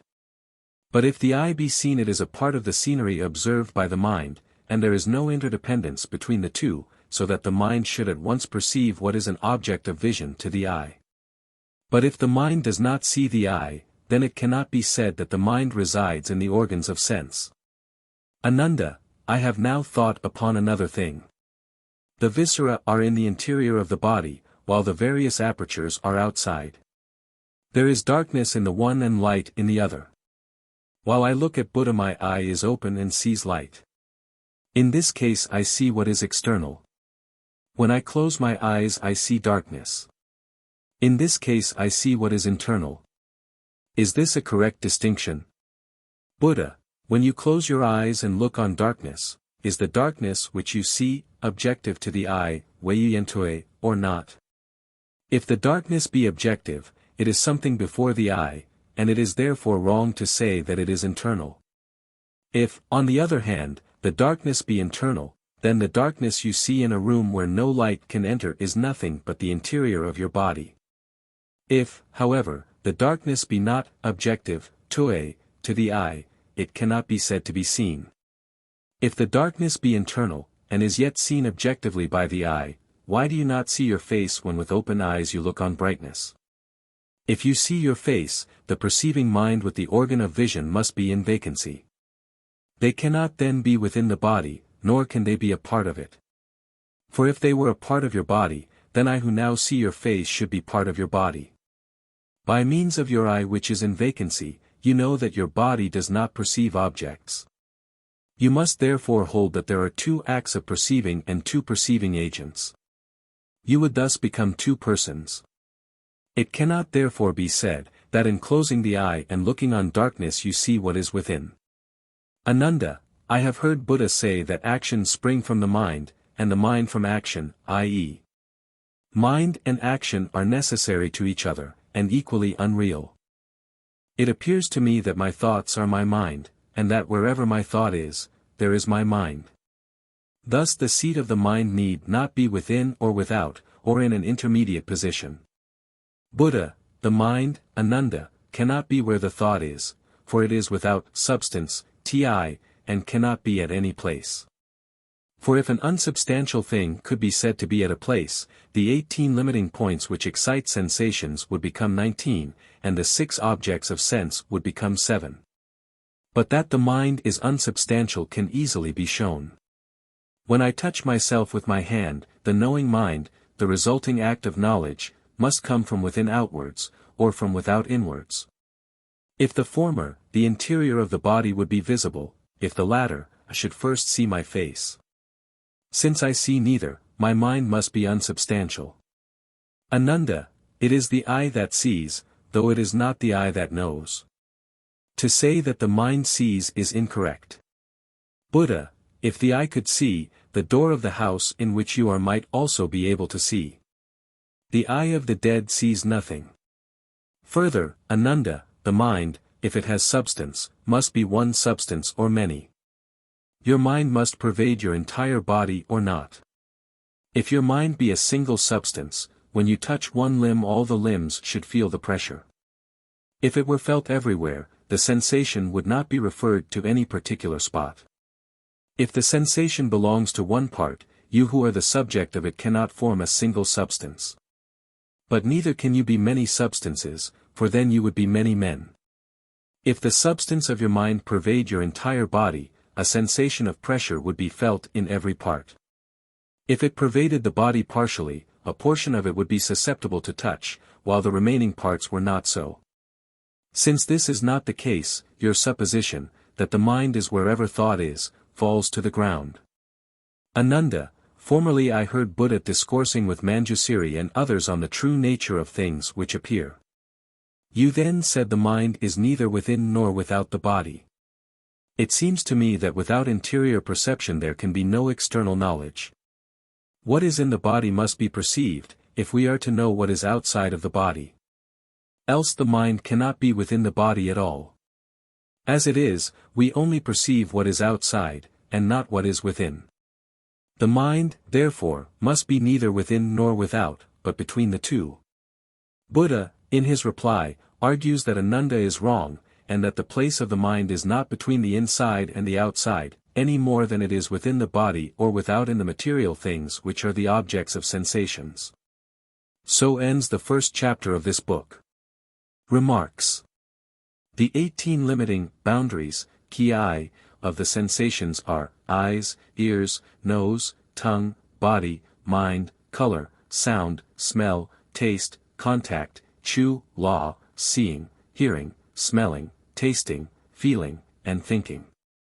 These 18 items are otherwise arranged as 6 roots, the sensorial organs, 6 kinds of dust, color, taste, smell, and 6 kinds of sensational knowledge.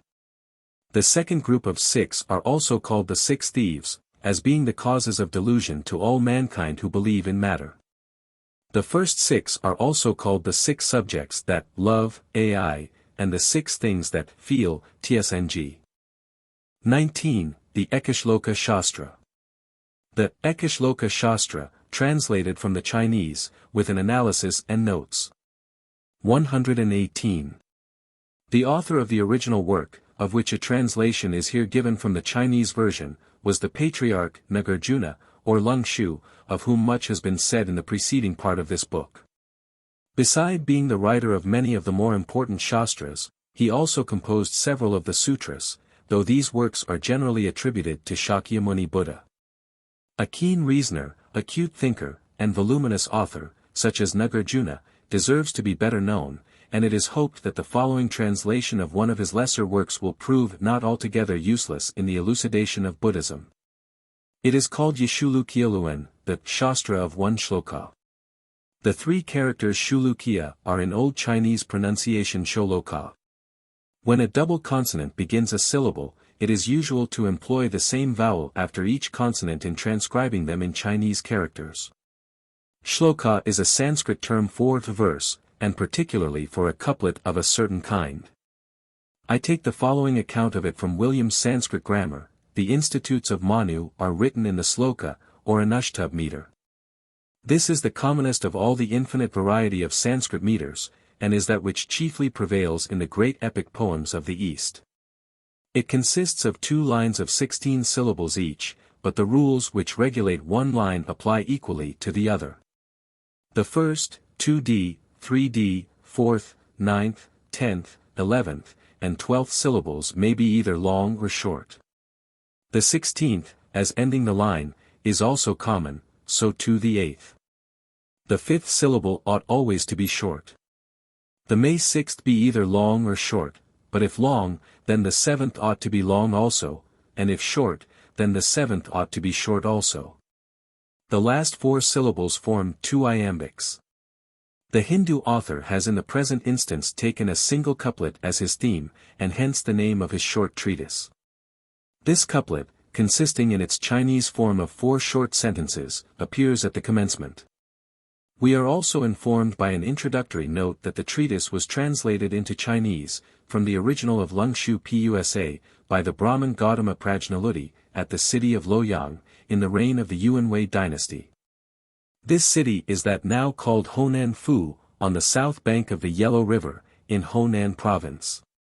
The time of the translation is the 4th century of our era. Translation of Whshulun. The Shastra of 1 Shloka. My body, or substance, in its nature is not permanent. Thus, then, my body is not a body. My body in its nature not being a body. I therefore say that it is empty and not permanent. It is asked, why write this stanza, Gatha? What is its meaning? What man's opinions is it intended to overthrow? I reply, it is written on account of those, who in reading Shastras of great length grow weary. And also for those intelligent persons, who have studied many Shastras, and exercised their thoughts, deeply, in the sea of Buddha's law, but growing fatigued have begun to doubt about the doctrine, not by any means to be questioned or suspected. Of the non-permanence of things and the nothingness of my own body. To destroy such doubts I have composed this Shastra. What says my doctrine? That all kinds of acting, fa, are non-permanent, and my own body is nothing. The non-reality of my body is not separate from the non-permanence of all action, my nature and my body being nothing. Therefore there is no such thing as permanence. All the Buddhas, and their disciples of the 2 classes Yuan-Kyo and Xingwen, listeners, Shravaka, have obtained their liberation from ignorance by means of this principle of nothingness. Not by the opposite principle, which maintains the existence of breaking off, and of permanence in actions. The Gatha says, lose sight of this principle of nothingness, and prefer to reside in body. You then obtain a view of things as permanent. If you say that afterwards they are to be destroyed, you thus come to see things as having cessation. With this meaning I speak of all actions as being in themselves without real embodiment. The Buddhas, the enlightened, Yuan-Kyo, the listeners, and the Arhans have gained their benefits and successes by believing in this principle. I will now speak of what men are to be opposed. If a man who has gained some knowledge says that, without reference to action, hing, there is non-permanence, his view is not the correct one. If the so-called non-permanence is separated from existence, yue, or actuality, in order to be called non-permanent, then permanence becomes nothing. Thus, then, actuality and non-reality are not essentially different. If actuality and non-reality combine, the actual being joined to the unreal, a bottle cannot be broken, which is absurd, a bottle being an actual thing. If the unreal and the actual combine, the unreal being joined to the actual, the nirvana is destructible, which is absurd, the nirvana being not an actual thing. If the actual and the unreal are, as thus argued, identical, all kinds of teaching, or action, fa, are indestructible, like the nirvana, which is permanent, and is, therefore, not produced from any cause. If actions, hing, are not produced from causes, they do not differ from the empty nirvana. In this case, the method or state of actuality, Yue, need not be called constant. But if the things done, being not produced from causes, are still non-permanent, then the empty nirvana is not called permanent. If this be true, the methods of actuality and of non-reality are neither of them good. If the non-permanent is parted from actuality and is still called non-permanent, then actuality apart from constancy ought to be called constant. But this is not correct reasoning. In which of the sutras are there such words as these? What ideas are to be discoursed upon? What meaning is there in that which you now say? There is much in it that is unreasonable, such as your crooked mind cannot fathom. Therefore what you say, is not correct doctrine. If men, who have gained some knowledge, maintain that the action or law of the past, present, and future is in each case completed from and in itself, this is to be regarded as a false view. Why so? Because it is a view which omits the notion of cause.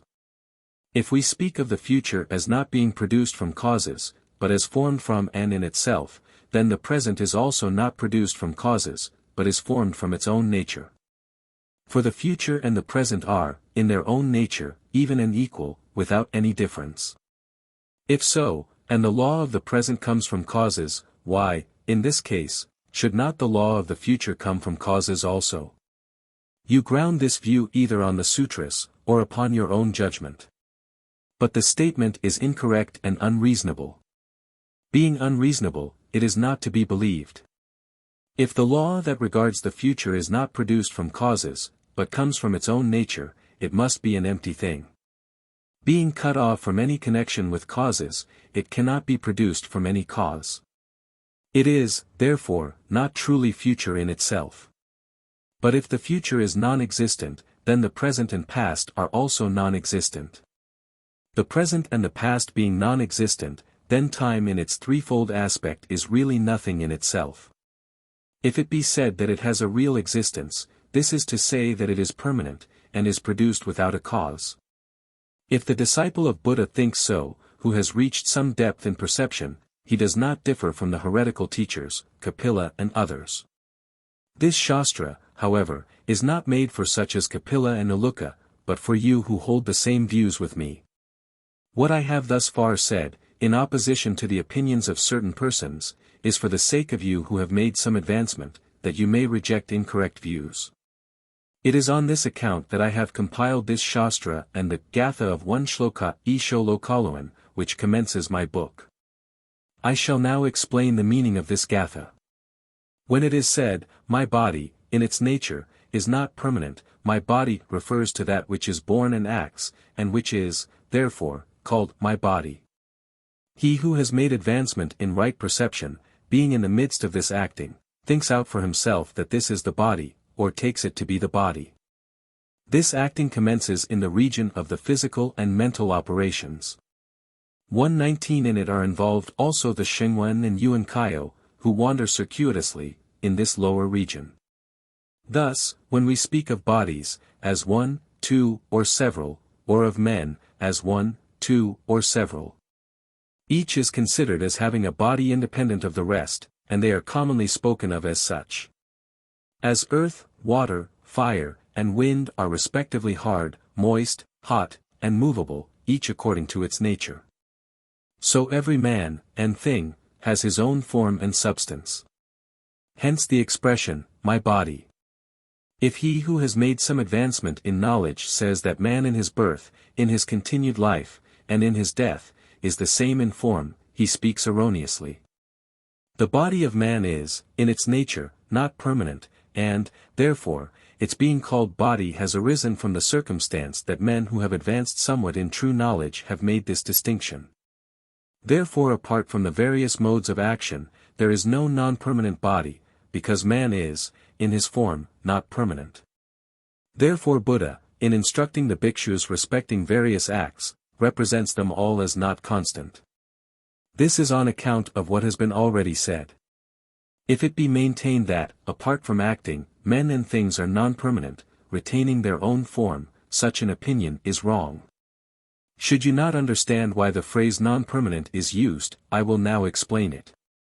It is because of what is said in the opening stanza, body is not body. The notions of body and not body you easily distinguish. The non-permanent, what is it? It is without body. Therefore it is, that body is not body. In its own nature it is not body, and therefore it is formally stated to be without body. When it is said, my substance, in its nature, is not substance, it is asserted that there is no substance but that which is not substance, wuti. For this reason it is said that substance in itself is not such. If you hold that there is some substance existing beside wuti, you are wrong. This mode of arguing is not that of the sutras. If you assert that the absence of body, wuti, is what constitutes substance, this also is incorrect. Because the sutras do not say so. In what sutra has Buddha, the world's honored one, taught such a doctrine? It is not to be found in any sutra, for it is not correct teaching, Kingshuo, the teaching of the classics. Such arguments cannot succeed, because they are not the doctrine of the great holy sutras, they ought not, therefore, to be believed. It is, then, not only my own words that I bring as evidence. The last sentence says, therefore it is stated to be empty and not permanent. Refer, for example, to the sutra, Taiao Fa Sanmai King, narrative of Buddha pacifying and subduing Samadhi, which says, that Buddha addressed Samadhi with the words, the eye of man is empty and not permanent. There is no eye that does not move, that does not perish, that does not change. And why? It is its nature so to do. The ear, nose, tongue, body, and mind have all the same changeable and destructible nature. Buddha, the world's honored one, speaking in this sutra of emptiness and of non-permanence, on this account expressed the opinion here stated. Thus we know that all acts are empty and non-permanent. Being not permanent, they are without body, ti. Consequently all acts are, in their nature and of themselves, without bodily form. It is in this way that the meaning of the words wuti, without body, is established. If, in this manner, an opinion be tested by the sutras, it will be well established. If it will not bear this test, it must fall to the ground. In my view, what is in the sutras must be completely satisfactory. Therefore it is that the opinion, that, my, nature, sing, is in itself without body, has been now employed to bring to its completion the Shastra of one shloka. All kinds of action, or existence, such as body, nature, act, doctrine, thing, matter, existence, you, are different in name, but the same in meaning. Whichever of these we speak of, the only difference between them is in the word you, to be. This word you is, in the original language, subhava. 120 It is translated in several ways, as, the substance which gives substance to itself, tsiti, or as, without action and with action, ufa, or as, the nature which has no nature of its own, wutsing. Analysis and remarks. The author begins with stating, in a rhythmical form, the principles he is about to establish. My substance or body, i.e. my whole nature, material and intellectual, is a passing, changing thing, and is, consequently, not a real substance at all. It is, therefore, only right to say of it that it is empty and not permanent. This principle agrees with the description given of the Buddhists by Colebrook, who observes that they are called by their adversaries the orthodox Hindus, sarvavinasikas, or those who argue total perishableness. They deny the permanent existence of atoms, and only allow that images of things are formed which immediately pass away. The author then gives his reasons for composing the treatise, and the gatha or rhythmical statement with which it commences. He wrote it for the sake of such persons as cannot read through the very long and tedious works found in the Buddhist library. He also wished to place in a short compass the argument for the transitory, unreal nature of all existing things, for the use of advanced students. Lest they should be influenced by those arguments, self-suggested or presented by others, which go to prove that the world is real and that the information given by the senses is trustworthy. The composition of Buddhist works is varied by the frequent introduction of passages in a rhythmical form, not indeed with rhymes or any fixed succession of long and short syllables, but with lines constantly of the same length. In the Nepal originals, there is also a difference in dialect between the prosaic and rhythmical parts, the Sanskrit and Prakrit being interchanged. There is no such transition of dialects in the Chinese translations. The rhythmical parts are called gatha, ki, in the Old Chinese pronunciation, gat. The author lays down as his order of procedure, that he will first unfold his meaning, then attack the upholders of opposite views, and afterward support his own opinions. He holds that all kinds of action are transitory and not lasting, that the actor or observer is himself nothing real, and that these two things are connected. Hence the doctrine of non-permanence. The Buddhas and their disciples, he says, had in the belief of the principle of nothingness obtained liberation, moksha, from the bonds which restrain the soul. The opposite doctrine, which holds that things are permanent, or break off, has never had such an exemplification of its truth. Colebrook says that the followers of Conade maintain that things are partly perishable and transitory, but in part also unchangeable. His followers are called Vaishikas. The disciples of Buddha here alluded to, Yuan Kyo and Xingwen, occupy the third and fourth rank in the Buddhist scale of being. Their position will be understood by the following scheme copied from a Buddhist work. 4 degrees in holiness, Sheng. Buddha, intelligence. Bodhisattva, knowledge and mercy. Yuan Kyo, perception gained by the study of causes. Xingwen, listeners, Shravakas. 6 states of ignorance, Fan. Devas, gods, Tien. Asuras, monsters, demons. Men. Pretas, hungry ghosts. Animals. Naraka, hell. 4 lines in the form of gatha are here introduced, representing the doctrines of opponents. 2 views are given, that which regards the universe as permanent, and that which describes it as liable to cessation. Both are considered as erroneous by the champion of Buddhism. Safety is only to be found in the doctrine of nihility. In again appealing to the testimony of the Buddhas and their disciples, he mentions the Arhans. These form the last in a series of 4 grades of discipleship. The attainment of a certain amount of enlightenment in the Buddhist doctrine is represented as fruit. These 4 grades of discipleship, or fruits, are called Sudawan, Siddhagam, Anagam, and Elahan. In Sanskrit these names are read Srotapanna, Sagardagam, Anagaman, and Arhan. They are also called the 4 paths to the Nirvana. Leng-Shu proceeds to controvert by argument the opinions of 2 classes of reasoners, and first of those who hold the doctrine of non-permanence in an incorrect manner. It ought not to be held so as to deny the reality of action, or so as to confound action and inaction. These terms in Chinese, yu-wei, wu-wei, may perhaps be translated actuality and non-reality. Their meaning will be seen by the illustrations used. An earthenware bottle is adduced as an example of an actual thing, yu-wei, while the nirvana belongs to the non-actual or wu-wei class. These instances are brought forward to show that things of the 2 classes of objects must not be confounded. For if actuality be identified with non-reality, a bottle, it is said, would become a non-actual thing, and it would be wrong to say that it was destructible. So if non-actual things were identified with what is actual, the nirvana would cease to be indestructible. The distinction, then, between the actual and the non-actual must be preserved. The sutras are again appealed to in proof of this doctrine. These works are thus seen to be, in the view of the Buddhist, the standard of truth. They contain the very words of Buddha, which are held to be necessarily true. Several hundreds of these books, thus shown to constitute the scriptures of this religion, have been translated into the language of China, and of the other countries where Buddhism prevails. These treatises are not said to be divine, or to be inspired, for the Buddhist has neither God nor inspiration in his creed.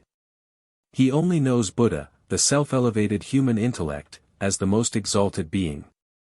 And he looks on his teaching to be the purest truth and the highest wisdom. Throughout the Shastra, which is now presented to the reader, Leng-Shu supports his opinions by the authority of the sutras which Buddha has left for the use of his disciples as the repository of his doctrine. He goes on to overthrow the notion that the past, the present, and the future are self-produced, and do not come from the action of causes. He observes that the present and the future are as to their nature similar, and controlled by the same laws. But the present results from causes, and therefore the future must also originate in the same manner. If the past, present, and future do not come from causes, he argues that they can be nothing real at all. The holder of such views would thus fall into the error of Kapila and other heretical teachers. Kapila, here referred to, was a remarkable personage, perhaps the most noted of the Indian philosophers. He founded the Sankhya school. This system, says Cousin, in his History of Modern Philosophy, 121, is at once a system of physics, psychology, dialectics, and metaphysics. It is a universal system, a complete philosophy. Cousin says of Kapila that he advocated sensualism, and that, one of the ideas which are most opposed to sensualism being that of cause, Kapila made an effort to destroy it. The argumentation of Kapila is, in the history of philosophy, the antecedent of that of Anaxidemus and that of Hume. According to Kapila, there is no proper notion of cause, and that which we call a cause is only an effect in its relation to the cause which precedes it, which is also an effect for the same reason, and continually thus. So that the whole is a necessary concatenation of effects, without veritable and independent cause. Professor Wilson, in his learned comment on the Sankhya Karika, criticizes this statement of the French philosopher, and denies that Kapila asserts the non-existence of cause. He admits, however, that he may so far agree with the philosophers referred to, in recognizing no difference between material cause and material effects, and adds that his doctrine is that of Brown in his lectures on power, cause, and effect. There being such a difference of opinion on the views of this Hindu philosopher, it is interesting to notice in the treatise of Leng-Shu, that Kapila is incidentally condemned for denying the existence of cause. Our Chinese evidence goes to uphold the statement of the French philosopher, where he is called in question by his English critic. Colebrook questions whether Kapila be not altogether a mythological personage. With this distinct allusion to him in our little work, dating indubitably from near the beginning of the Christian era, we may perhaps infer his historical reality, and we also obtain an approximation to the period in which he lived. Leng-Shu proceeds to say that he did not write for the purpose of confuting such philosophers as Kapila and Aluka 122 but for the sake of correcting and confirming the views of the disciples of Buddhism. The philosopher, Aluka, I have not found mentioned by Colebrook or other writers on the metaphysical systems of India. It appears to me that Leng-Shu is not explicit enough in his argument for the production of events from causes, where he asserts that the present proceeds from causes, and therefore the future does also, being in all respects similar to the present in its nature. He does not first make plain that the present proceeds from cause. 123. As already remarked, Leng-Shu appeals repeatedly to the authority of the sutras. So the advocates of the Sankhya philosophy appeal to the sutras of Kapila, which are, however, brief aphorisms, and not, like those of Buddha, long treatises. Yet Leng-Shu has besides this another test of the validity of doctrines, namely, their reasonableness or unreasonableness. To this second test he here brings the doctrines he opposes and condemns them. In explaining the introductory stanza, Leng-Shu first discusses the origin of the phrase, my body. He observes that it consists of the body and its actions, i.e., it means myself. In the region of mental and physical actions, we come to the consciousness of myself. In this region the inferior classes of Buddha's disciples continue to wander partially enlightened. Advancing from this incomplete view, we speak ordinarily of men and things, in the singular, dual, and plural numbers, as separate beings existing independently of each other, thus increasing the first error. The four elements, earth, water, fire, and wind, differ in their nature, as being hard, moist, hot, and moving, and so each man and thing is looked at as having its characteristic differences from others. Hence the common but erroneous expression my body, myself. Leng-Shu complains that some persons maintain birth, duration, and destruction to be the same thing. He then proceeds to state that the body in its nature is not permanent, that its being called body has arisen from the distinctions which men in their ignorance have made. And that the correct doctrine of the body being non-permanent is inseparably connected with the various physical and mental operations which spring from the body. Because, he adds, man is in his entire form non-permanent. Buddha, in the instructions he gave to the bhikshus his disciples, always held the doctrine that actions are non-permanent. This must ever be kept in mind in making the statement that the body is non-permanent. Bhikshu is one of the names given to the followers of Buddha generally. They are also called shaman and hoshang. The author then undertakes to prove the second sentence of his theme, namely, thus, then, my body is not a body. The doctrine of non-permanence has been introduced to aid in proving this. The non-permanent is necessarily unsubstantial. The things we see are liable to perish. Therefore they are not real things. We must speak of things as they really are. Hence the words, my body is not body, are correct and appropriate. The third sentence, when it says, my body in its nature is not body, asserts that, apart from the unsubstantial and the vanishing, no body exists, and that therefore it is right to say of my own body, that it does not exist. Cousin, in his lectures already referred to, speaks of the psychology of Buddhism as being contained in two propositions, extracted by Burnouf from Buddhist books. First, thought or spirit, for the faculty is not distinguished from the subject, appears only with sensation, and does not survive it. 2d. The spirit cannot itself lay hold of itself. And in directing its attention to itself, it draws from it only the conviction of its powerlessness to see itself otherwise than as successive and transitory. Burnouf adds, these theses are radically opposed to Brahmanism, whose first article of faith is the perpetuity of the thinking subject. We see that the non-permanence of things, which is so important a principle with our author, also pervades the books of Nepal which Burnouf studied, and constitutes a watchword of Buddhism. Leng-Shu proceeds to observe that some persons hold false views on this subject.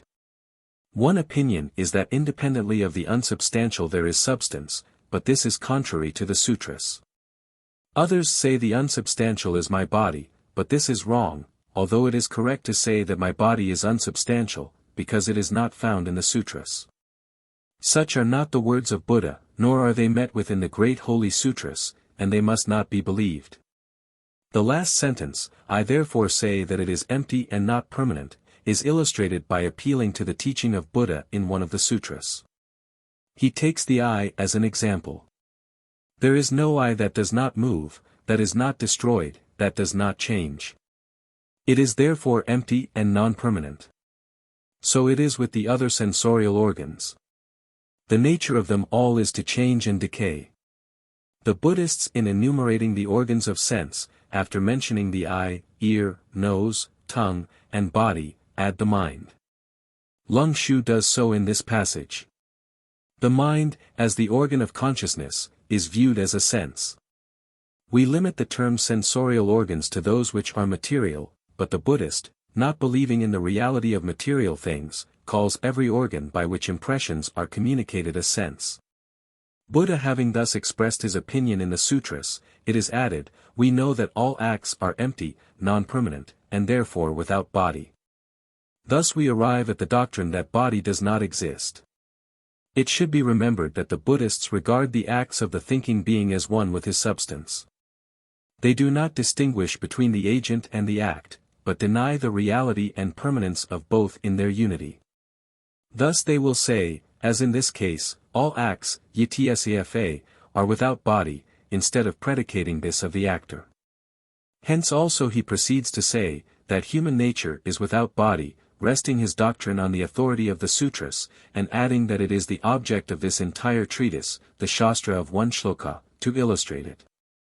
The same confusion of the agent with his acts presents itself in the closing sentences of the treatise, where it is asserted that all kinds of action, including body, nature, acts, thing, being, are but different names for the same thing. All these varieties in phraseology, he adds, are but differences in the term you, being. The original word, adds the translator into Chinese, is subhava, which is variously explained, the substance which gives substance to itself, without action and with action, and the nature which has no nature of its own. Bao, says Goggerly in his essay on Buddhism 124, is twofold, consisting of moral causative acts and the state of being. Of these, he adds, Kamabao, or moral causative acts, are merit, demerit, and all those actions which lead to existence. The various worlds of the Buddhist universe are designated by the term Bao. Worlds of sensual pleasure and pain are Kama Bao. The Brahma worlds are Rupa Bao. The incorporeal worlds are Arupa Bao, and so on. Here the term Bhava means states of being. The numerous modifications of meaning belonging to this word help to account for the three translations of the related word subhava, which close the treatise. I may observe here, that it is common with the modern Chinese Buddhists, to defend the doctrine of the non-reality of material things, by appealing to their liability to destruction. A priest will contend that a wooden table, on the application of fire, passing into smoke and ashes, there is necessarily nothing real in it. The truth is, that reality and changeableness are both rightly affirmed of a table, or any other material thing. The Buddhist asserts with perfect correctness, that the objects of sense are non-permanent, but he is wrong when he argues that therefore they are unreal. Christianity, modern science, and all sound philosophy agree in ascribing reality and changeableness to the objects of sense. Lung Shu erred in not seeing that these two things can be reconciled. 20. Effect of Buddhism on the philosophy of the Sung dynasty. The Sung philosophers were separated about 1500 years from Confucius. During this long period differences might well spring up, which accordingly we find. In reverence for antiquity and the inculcation of the five constant virtues, in teaching the principles of perpetual and universal morality, and in drawing the attention of their countrymen to the ancient models of wisdom and virtue. They agreed with Confucius. In their cosmogony, their philosophy of nature, their attitude in regard to the ancient practice of divination, and in their explanation of the sovereign power in the world as an abstraction, they differed widely from Confucius. For great stages of literary and national development may be pointed to as intervening between the great sage and the age called that of the Sung Ju. Each of them embraced the course of 3 or 4 centuries. The first is that of Mencius, Leng-Yen-King, Mati, and Ku Yuan. Orthodox philosophers, heretic philosophers, and a highly popular poet indicated the medley of unfixed thought in which, at that time, the public mind was involved. It was a time of struggle for Confucian orthodox doctrine, against various speculators in morals and politics who wished to advance some one principle to the detriment of others. But Taoist doctrine was growing yearly in strength. The second is the Han period. A cloud of critical expounders of orthodoxy, fine historians, editors of the classics, astronomers, astrologers, alchemists, and Taoist philosophers marked this age. Though the authority of Confucius was upheld, and the classics maintained in profound veneration, the tone of speculation was predominantly Taoist. The air was rife with legendary lore. Taoist magic, the hermit life, the medicine of immortality were fervently believed in, and magicians were honored with popular veneration. The fault of the age was its superstition.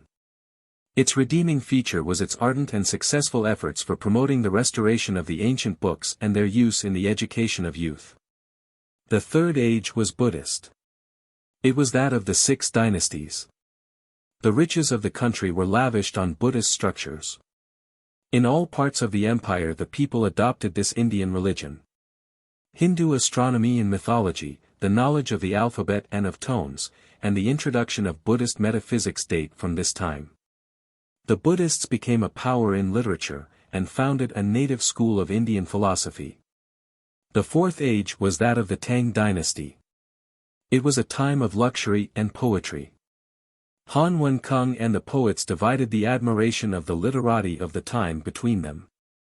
The books made in the department of criticism were tonic dictionaries based on the new Indian spelling. No sages appeared, no philosophers of name excepting Han Wen-Kung. Such an age of mental inaction and enervating prosperity must be succeeded by a period of mental energy. Such a period ensued. It was that of the Sung-ju, the philosophers who now undertook the restoration of the weakened Confucianism, which, while retaining its position, had lost its influence over men's minds. When they appeared on the scene, it had become impossible to retain the system of the ancient sages in its pure and simple form. The religion, the politics, the customs, and superstitions of the people had all changed.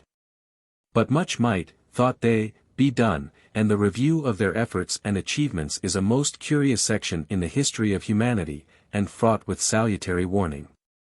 They proceeded under the combined influence of Buddhism and Taoism, to extend and reconstruct the ancient system of cosmogony.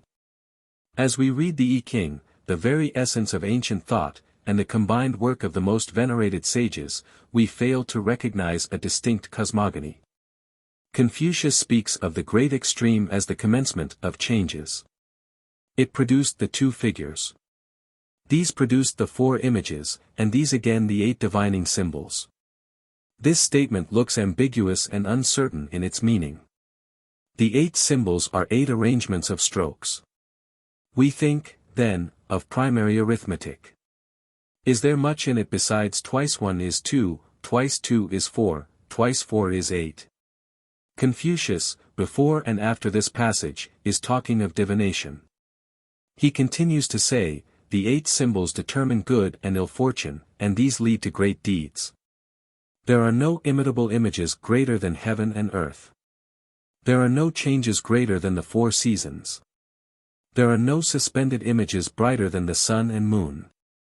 In preparing things for use, there is none greater than the sage. In determining good and ill luck, there is nothing greater than the divining straws and the tortoise.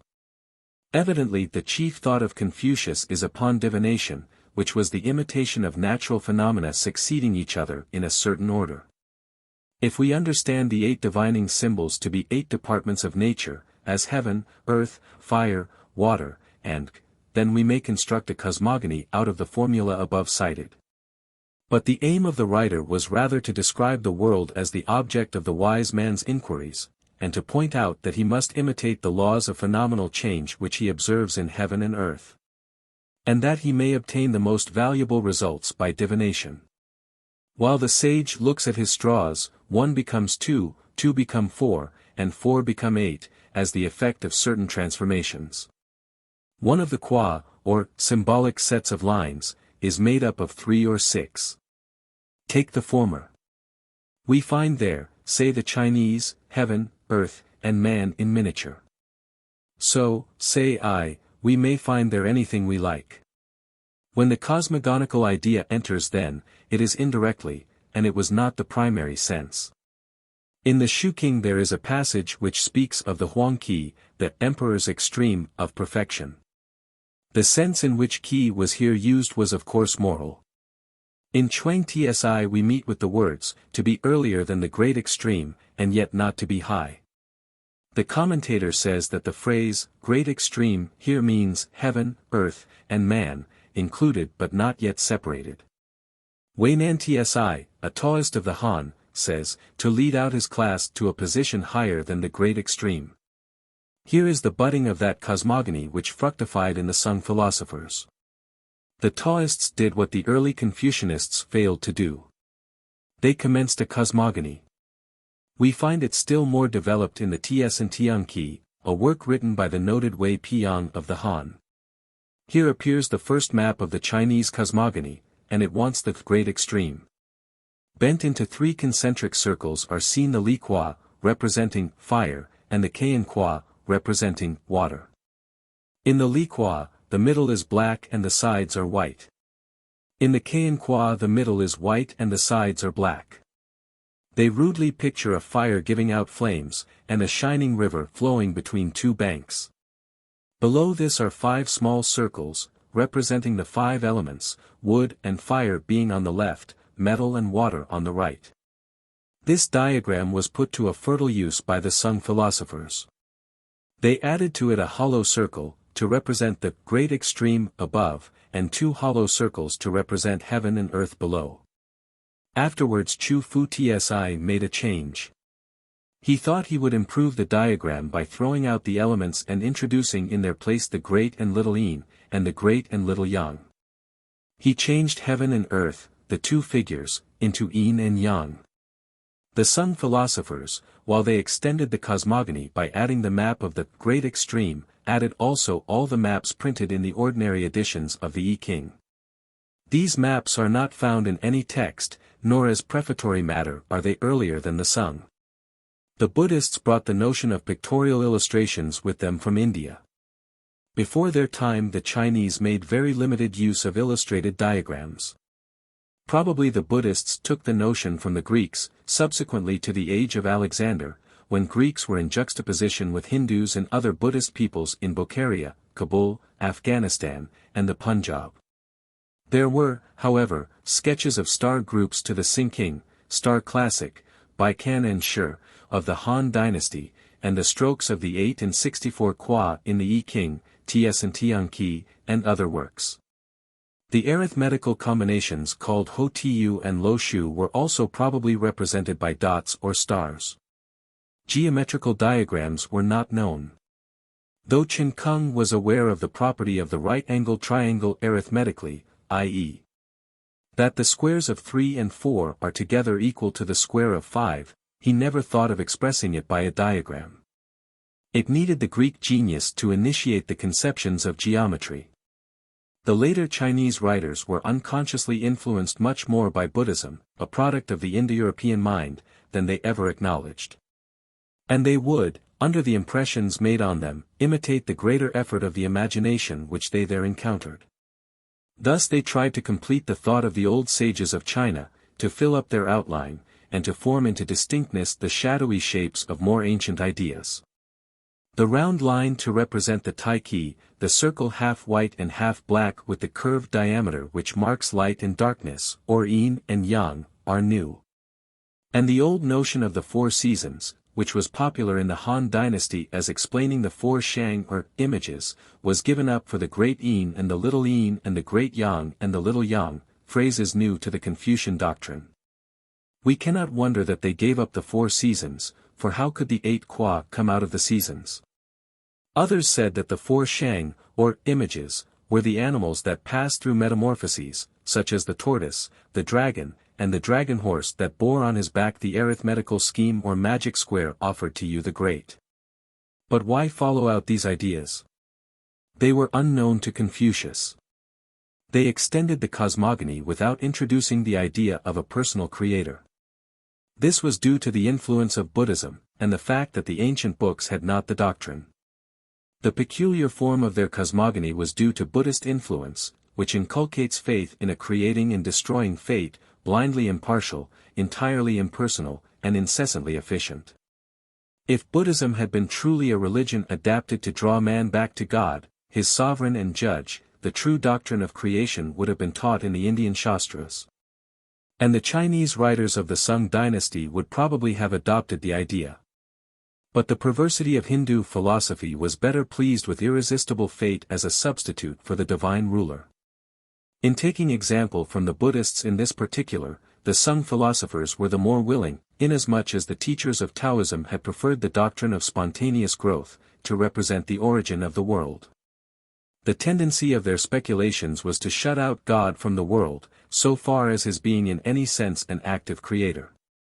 This remark brings me, by a natural transition, to speak of the difference between Confucius and the Sung philosophers in regard to their philosophy of nature. In ancient China, the notion of 5 elements was already in existence, but it was not till the Taoists of the Han developed the doctrine that it assumed its modern form. It is remarkable that, after so great an interval, no gleam of a true science of nature should have entered into the intellects of the Sung philosophers. They were too much devoted to antiquity, and too lacking in independence, to shake off the yoke of a materialistic nomenclature. The minds of Confucius and Mencius were warmed by moral considerations. Political and social questions were to them deeply interesting. They accepted the divination of the Book of Changes, because when Wang and Cho Kung were the saviors of the state and the advocates of benevolence and integrity. If divination by straws had been introduced, subsequently to the epoch of those sages, by men not taking the rank of sages, the moral instinct both of Confucius and Mencius would have absolutely refused all countenance to it. Like credit cannot be claimed for the Sung philosophers. Wei Piyang, the Taoist of the Han Dynasty, and others from whom they drew ideas, were not the representatives of a system which made morality its center, but of alchemy and a doctrine of self-cultivation which inculcated physical aids instead of the simple teaching of genuine morality. The extension of a physical philosophy weakens moral and religious sentiment. The alchemy and astrology of the Han made the Chinese nation less disposed to religious reverence. The occupation of the mind with materialistic ideas and aims obscures the spiritual vision and appetite. It was in this way, to no small extent, that the Chinese nation was prepared to receive Buddhism, partly from religious indifference, and in part also from a desire for fervency in ritual and the acquisition of new spiritual objects on which to fix the soul's gaze. 1,000 years more and Buddhism had had its trial, and been found wanting. What, then, should have been the course to be steadfastly pursued by the Confucianists of the Sung period? Undoubtedly, if they desired to follow the example of the sage, they should have opposed tooth and nail the Taoists and Buddhists. Both these religions are defective in the moral element, and that is the very soul of the Confucian system. They would have then done for the superstitious and heresies of their time what Confucius and Mencius did 15 centuries before. When Luther, in Europe, made a stand for pure doctrine and against asceticism, he did what might to some small extent have been done by the Sung philosophers. Instead of this, they bowed their heads to superstition, allowed idolatry to increase in the land of Confucius, and raised no voice against it. The most melancholy example of decay in moral and religious instinct is in the denial of a sovereign moral ruler in the universe, and the identification of God with reason and with primeval vapor. This is practically done by Chu Fu Tsi, and he is on this account sharply condemned by writers of the present dynasty. The ancient Chinese understood by Tien either the personal ruler of the world, or the physical firmament. Chu Fu Tsi said Tien is nothing but Li, reason, and elsewhere he identifies Li with Ki, vapor. Such was the unhappy result of the spread of the Taoist physical system and the Buddhist atheism in China. The last thing I shall mention is the different attitude of Confucius and the Sung philosophers in regard to divination. When Confucius lived, the ancient magic was still in existence, and, if we take for granted the statements of the Kiyu, he practiced it himself. However this may be, he praised it to the skies in the Yi King. Nothing was to be compared with the straws and the tortoise for solving difficulties in politics, and for unraveling the enigmas of nature. He believed in divination because of its antiquity and the great names connected with it. The whole of it was swept away about the time of Tsin Shihuang, BC 220, not by that emperor himself, for he highly venerated it, but from want of faith on the part of the people. It is said that the reason was that the books were lost which taught the rules. If so, it was not by order of Tsin Shihuang. Want of faith is the more likely reason. The Sung philosophers certainly did not believe in the benefits attending the use of the straws and tortoise in divining, or they would have recommended to the reigning emperor that the old divination should be restored. The Sung writers do not in so many words deny the efficacy of divination.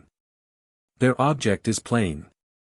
They wish to veil the weaknesses of the ancient sages. It is necessary to do this in order to maintain the reverence accorded to the sages.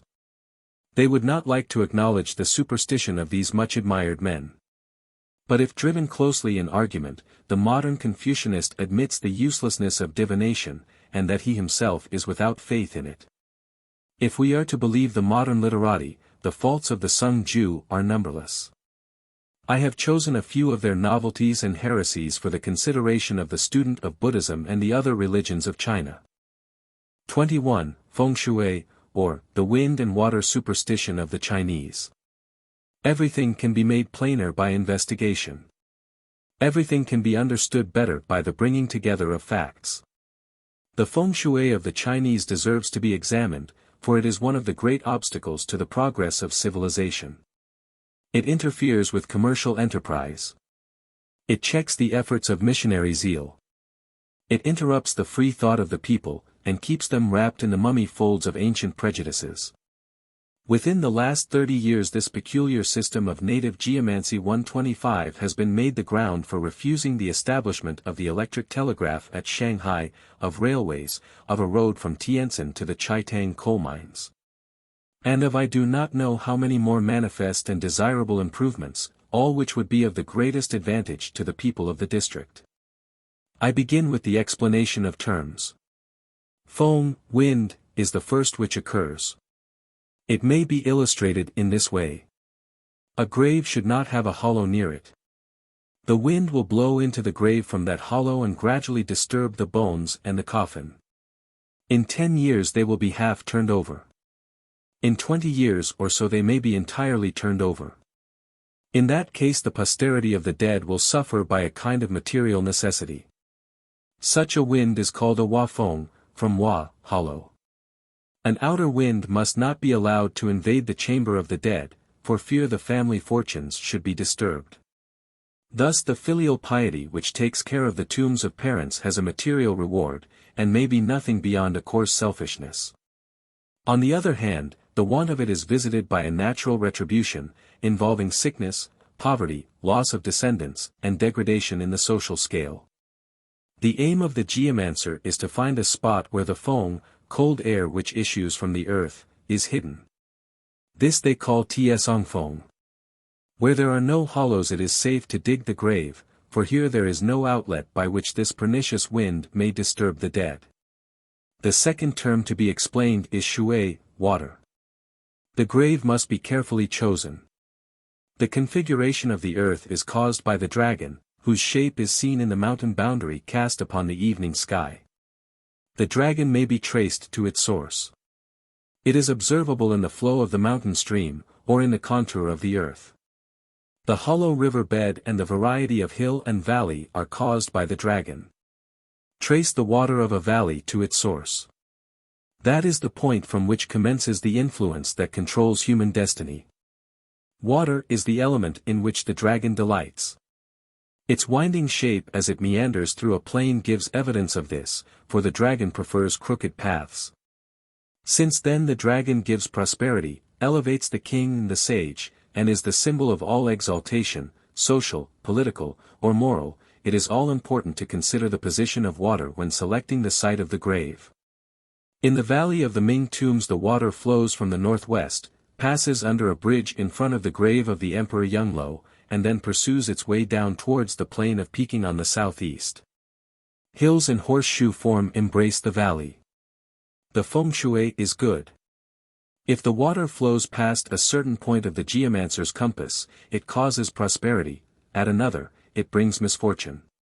If, for instance, to be more particular in detail, the branching point of water be at the northeast, northwest, southeast, or southwest points of the compass, it is possible that there may be prosperity. If it be at the east-northeast, west-southwest, south-southeast, or north-northwest, the elder sons and brothers of the deceased will become scattered and poor. Water at the east by north, west by south, south by east, or north by west points, will ensure happiness to his children, they not being the eldest or youngest. The same children will suffer misfortune if water flow past the north by east and west points. The chief use of the geomancer's compass is to determine, in regard to the water, the direction of flow, the primary source, the points of junction, and the points from which it starts afresh at a new angle. The grave must be chosen so that the presaged fate, as fixed by the manual of geomancy, may be of the most favorable kind. The cutting of a new road would alter the course of water, and in various ways affect the calculation of the geomancer. And, as the graves of the past generation are found everywhere, there is no spot where the minds of the people will not be disturbed by projects involving the construction of roads. If the mistake in the selection of a grave site leads to poverty, sudden death, and other calamities, may not a railway cutting, or any disturbance in the course of streams, be equally deleterious? The faith in feng shui must be first eradicated before the Chinese can be induced to look with favor on railways or any description of new roads. If the government should consent to such improvements, their action ought to be accompanied by edicts and publications authoritatively condemning the superstition, and showing what solid reasons there are for disbelieving the whole system of the geomancers. This would aid greatly in soothing the minds of the hostile and calming the fears of the ignorant. But to proceed, the water before a tomb must be running water. Riches and rank flow like water capriciously from one point to another. Hence riches and rank are supposed to depend on the undisturbed flow of the stream which passes under the bridge in front of the tomb. Man inhabits the tomb, and his destiny is affected by the surrounding circumstances. Riches and rank are attached to flowing water, and, if due care is taken by the geomancer and by the posterity of the dead, a perpetual stream of worldly honor and wealth may be expected to flow into the possession of the family. It may be instructive to dwell for a moment on this superstition, proving, as it does, that quite as dense a cloud of ignorance rests on China as upon Europe before it was illumined by the sun of Christianity and of modern knowledge. On the geomancer's compass the 12 cyclic characters, Su Chu, In, and K, are inscribed at equal distances interspersed with other cycles. The first, Su, begins at the north point, and is at the back of the tomb, which faces the south. The order of the words is from east to west, according to the diurnal motion of the sun and stars. Let the observer imagine himself standing at the back of one of those common tombs, which are protected on the north side 126 by a long curved bank overgrown with grass. Behind him on the horizon is Tsu, next on the left is Chu, and so on to the south point, Wu. If there is a bend in the course of the water, or a junction of two streams on the north at Tsu, the posterity of the occupant of the grave will be thieves if poor, and robbed if rich. If on the northeast they will die young, and be left as widows, and men without children. At the third division, they will be greatly subject to diseases. If the geomancer notices that the bend is in the east point of the horizon, he will be bound to foretell that the posterity of the dead will be vagabonds.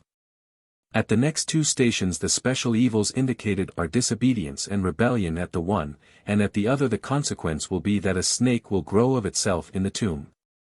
This is a very bad sign, and presages restlessness for the bones of the dead and the fortunes of the living. It brings the evil wind of unhappy destiny with special force upon the occupier of the tomb.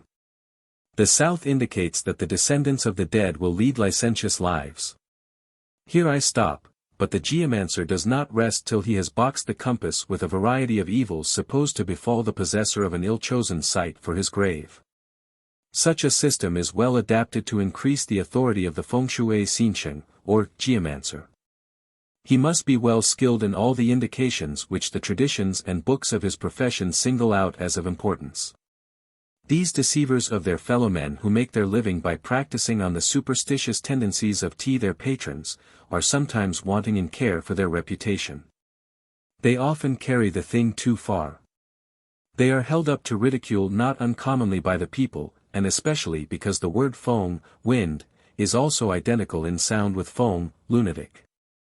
The country people ridicule them as they stand on the grave site to make observations, or creep on the ground, or sit on their thighs, or superintend the erection of a mound of grass clods, or come out at evening with a lantern to set on the mount. As an assistance to them in considering at a distance the desirable or unfavorable features of the site in question.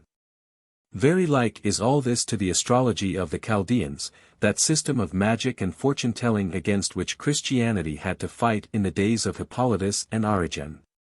The one applied the cycles of astronomy to divination with the object of making gain by telling fortunes. The other makes use of the same cycles in geomancy to obtain money by forefending evil and coaxing a good destiny upon him who pays the conjurer.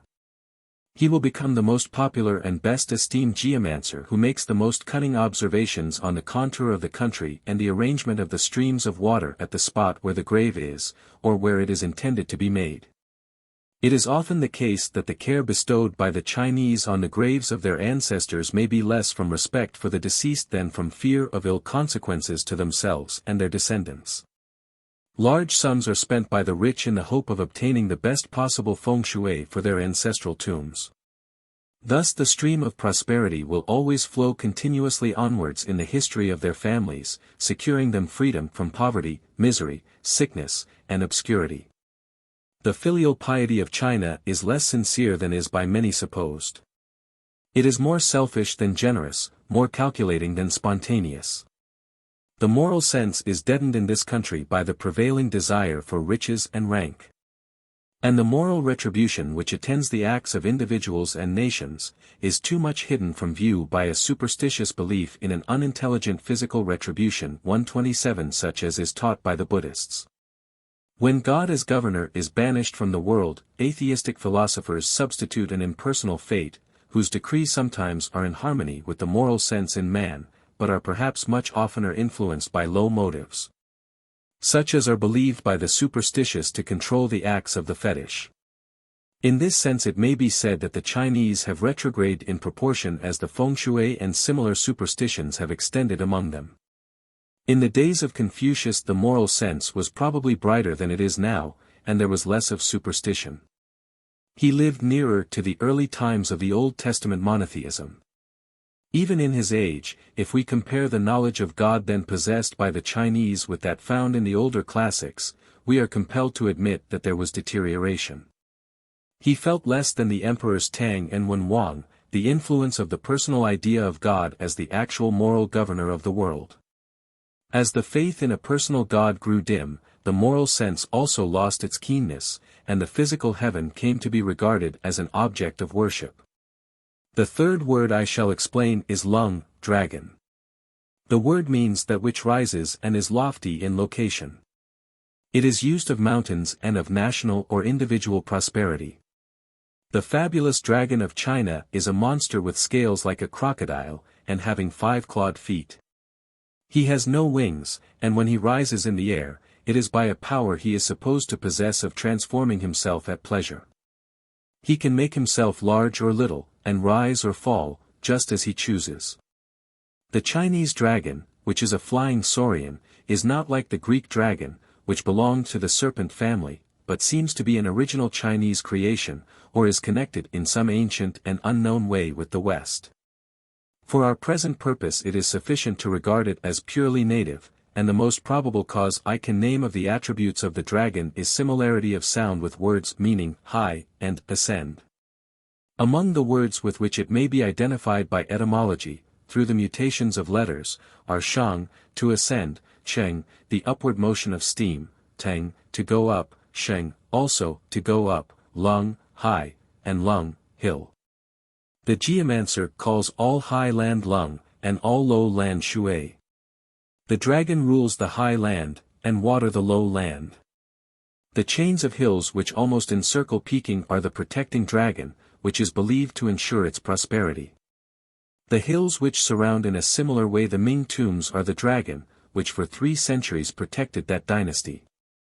The mountain chains which bound the province of Qili are connected with the Manchurian mountains which cradled the imperial family in the days of its comparative obscurity. As the seat of empire is in Peking, and it is there the reigning family resides, it is of the highest importance not to disturb its protecting dragon. On plains the Chinese make a long mound behind a tomb. This is also the protecting dragon of that tomb and of the family it represents. It is called the hill, and its office is to keep off the north wind. When high land is wanting, trees make an excellent shield against bad influence. 128. The geomancer's books say that the dragon follows the course of the water. He originates his influence where the water takes its beginning, and remains permanently where 2 streams meet. They mean here the influence which produces happiness and misery by a capricious retribution mixed with a coarse natural philosophy. Divine providence is here kept out of view, and is by implication denied. The elements, fire, air, earth, and water, dominate. It is by their combinations and activities that human fate is determined.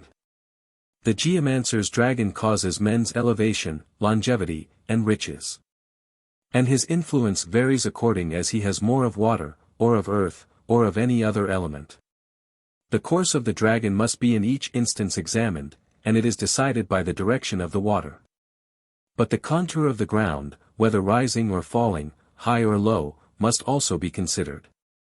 Such investigations were made, for example, in regard to the site of the grave of the Emperor Yongle, and hence the selection of that beautiful valley where the Ming emperors are buried. The Manchu emperors afterwards despoiled the tombs of that dynasty. Much of the teak timber and marble was brought away to use in the new edifices of Yuan and the other pleasure grounds of the imperial family. Then they began to fear the consequences on themselves and their descendants. The influence from the Ming tombs on the north might have a disastrous effect upon them while enjoying their summer retirement. They therefore erected those geomantic walls which are seen on the hillsides facing north-northeast on the way to Heilongjian from Peking. These walls, it was supposed, would check the pernicious influences which might otherwise strike them from the invisible retributive power, which was still supposed to watch over the last resting place of the once mighty dynasty of the Ming. It is plain that the geomancer's capricious retribution, if believed in by a nation, must have most injurious consequences in its manifest interference with the doctrine of moral retribution. It is of a piece with the luck of the Chinese calendar, the belief in the efficacy of red color and favorite moral sentences in keeping off demons, the choice of days for marriages and funerals, and the remainder of the endless list of native superstitions still believed in this country. In describing the effect of the dragon, the geomancers say he can remove the spirit of death, the Sha-Chi, and preserve life. The Sha is a malicious principle, the Shed of the Hebrew and Arabic languages, and the Ca-Chikr of the Mongols. When this principle invades the body, man dies. They believe, however, that this enemy who kills and injures men is not invincible. The dragon has the power of checking it. It is curious to notice that here we have to do with impersonal yet living principles. The Sha does not receive a proper name. In a Western country these superstitions would have been clothed in the language of a graceful mythology. The Chinese, belonging altogether to a more primitive and prosaic type than the Greek race, are content with simply calling them good and evil principles. I shall now say a few words on the professional names assumed by the geomancers. They call themselves professors of Ti Li, the doctrine or description of the earth, geography. This name is in contrast with Tianwen, astronomy, which means the description of heaven astronomically and astrologically, as Ti Li geographically and geomantically is of earth. What astrology is when compared with astronomy, such is geomancy when compared with geography. The astrological section in the geomancer's books is bulky. They tell us that the stars shining down, or coming down, for they suppose them movable, give the mountains their form. Some adopt the Hindoo nomenclature, and make the Sumera mountain the center of the mountain and river system of the world. Others, who object to offer so great a concession to the foreign doctrine of Buddhist books, prefer to assign this honor to Kunlun, the old Chinese name of the mountains dividing Tibet from Tartary. On the north side of these mountains, the Chinese probably resided for a time before proceeding to take possession of their present home, and the same chain has always taken a prominent place in their notions of geography. It is the backbone from which the other mountain chains proceed, and they form together a kind of terrestrial skeleton. The rivers form the veins and arteries, and the mountains the bones, of a living earth. The whole is imagined to be so like the heavens, that certain stars correspond to certain terrestrial spaces, and exercise rule over them. Kunlun rules the hills, as the pole star rules the stars. When the geomancer takes his position to inspect a site for a grave, house, or city, he fixes upon a spot which is called Hayu, a name that may be translated into English by, what are indeed possibly, its etymological equivalents. Hole or hollow. The windings of the surface in its neighborhood, whether stone, sand, or loam, extending all round until the view is bounded by hills or the horizon, constitute the constellations which encircle it as the stars do the pole. As in heaven, the 28 zodiacal groups represent the blue dragon in the east, the red bird in the south, the white tiger in the west, and the black warrior in the north. So it is supposed to be in the limited horizon of which the center is the required site. It is in accordance with this system, half astrological and half geomantic, that the professor of Ti Li proceeds in searching for what he calls the true dragon, in each case. The expression Knu is also used. This is a favorite name on the signboards of Peking geomancers. The best explanation of this phrase seems to be that which represents Kan as heaven, Yu as earth. Kan is the covering let down over an idol, as in the phrase Fo Kan, a shrine for Buddha, and it here represents the sky as a canopy stretched over the world. Yu is the chariot in which man is born. It is not so well known as it should be, that in China in the Han Dynasty a gleam of true light shone on the minds of some of the literati in regard to the system of the world. They accepted the noble idea, probably propagated from the West through Central Asia, that the earth moves, while the heavens are at rest. Pythagoras, if this be true, had disciples even so far away as China. It is possible that the phrase Knu may hint at this idea. Hence the application of the Yu, chariot, to geography and the earth. Another term requiring explanation is Shakyamuni. It is this which is feared when a ingpei, or shield wall, is erected before a house door. The dangerous vapor known as Shakyamuni, causing various calamities, might enter by an unprotected door. Every house entrance in Peking has its devices for preventing straight access. The path must wind, and many methods are employed to save the house from the unwelcome intrusion. But there may be some confusion here. For the idea of a winding entrance to a house arises from the desire to keep men at a distance, as well as demons, and to make a limit between what is public and what is private. The secret arrow, Anchen, is a name given to evil influences coming by a small lane in front of a door, or the lane itself is so called. To oppose the bad influences traveling along a lane towards an open door, a stone lion on a pillar, carved with characters indicating the capability of resistance, is placed opposite the entrance. And it is thought to be so useful that nearly every lane in Peking is thus defended. This and similar protecting shields are termed chenwu. Some Buddhist structures are built to act as chenwu. Such are pagodas and temples. In the same way operate inscriptions and tigers cut in paper.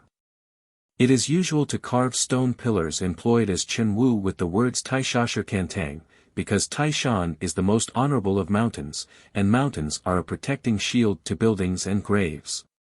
The carving of the above sentence, meaning, this stone from Taishan dares to resist, is supposed to constitute a sufficient barrier. Among other things that should not be opposite to a house door are a well, a grindstone, the corner of a wall, a temple, two streets crossing, and the entrance to a lane. Among things that protect a house and its inmates is a little image of Quan Ti, god of war, erected on the roof. A stone arrow is also employed for a similar purpose. It is believed to be a defense against the dark arrow of the malignant demon. Among inscriptions over a door of great efficacy is one in honor of Qiang Taikung, a hero of the Qin dynasty. Qiang Taikung is here, there is then no fear, Qiang Tai Kung Tsai Tsi Pu King Ku. To have a temple behind a house is a most favorable sign. To be on the east side is also lucky. But to be on the west is bad, and on the north worse. Yang Chai, Yin Chai, the lighthouse and dark house, each has its Feng Shui. In regard to the origin and history of Feng Shui, a few notes here appended may be found useful in the absence of minute information on an obscure subject. It professes to be based on the I Ching, where a rude system of nature is traced by means of a cycle of 8 elements, including heaven, earth, mountains, lakes, thunder, and K. On this are founded methods for seeking good fortune and avoiding ill. On account of its classical authority and repute, every fortune-teller naturally claims that his rules find their origin here. The real Feng Shui of the present generation is, however, to be found rather in the Han Leng-King and such works which are of modern date. The name of this treatise means the book for shaking the dragon. It is of the last century. It is a system which has been in course of formation since the Han Dynasty, and has in it Buddhist, Taoist, and Confucian elements, or, as it should rather be stated, Buddhist and native. Let us begin with the Buddhist. The very name Feng Shui has in it a tinge of Hindu notions. The Buddhist Hindus in China taught the Indian natural philosophy. Their elements were four, namely, Ti, earth, Shui, water, Hwo, fire, Feng, air. As these agree with the Greek doctrine of physics, we may perhaps ascribe its origin to Greece or rather to Babylon, that great center of ancient civilization which deserved still more than Egypt to be called Mother of the Sciences. Writers on India tell us that the natives of that country, when they speak of climate, always call it air and water. 129 Since then the Chinese word feng, wind, was used by them for air, one of the four elements, it is highly probable that the Hindu physics have something to do with the origin of the name by which the Chinese geomantic doctrine is known. To illustrate the way in which the old Hindu philosophers discoursed on the elements, I shall here mention 130 that they speak of white clouds as having in them more of the element of earth, of black clouds as having more of water, of red as having more of fire, and of yellow as having more of air. Thunder they believe to be caused by the meeting in the clouds of the wind area with the water area, of the wind area with the earth area, and of the wind area with the fire area. Calamities caused by wind, fire, and water have local limits in the Buddhist universe. Thus fire works destruction no higher than to the paradise called Kuan-Yin Tian, the heaven of brightness and sound. 131 So also with the other elements, each has its sphere and its period of efficiency. The kalpas are terminated by one or other of these powerful elemental forces. By their interaction the world is formed, changed, destroyed, and renewed. It was under the influence of such a philosophy that Milton said, for in his time the Greek doctrine of the elements was still undisturbed in Europe. Air, and ye elements the eldest birth of nature's womb, that in quaternion run, perpetual circle multiform, and mix, and nourish all things, let your ceaseless change vary to your great Maker still new praise. The heaven of Brahma is said to have been formed by wind blowing on water, in which grew up of itself a vast mass of moist matter.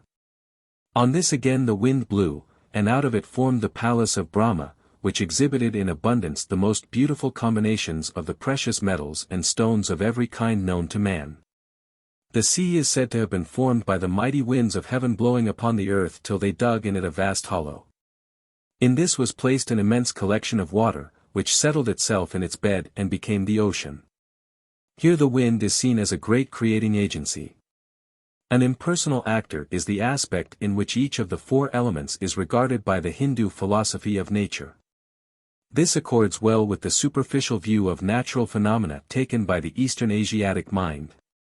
The Semite and the believer in the Bible view the events of creation and of universal nature as caused by God.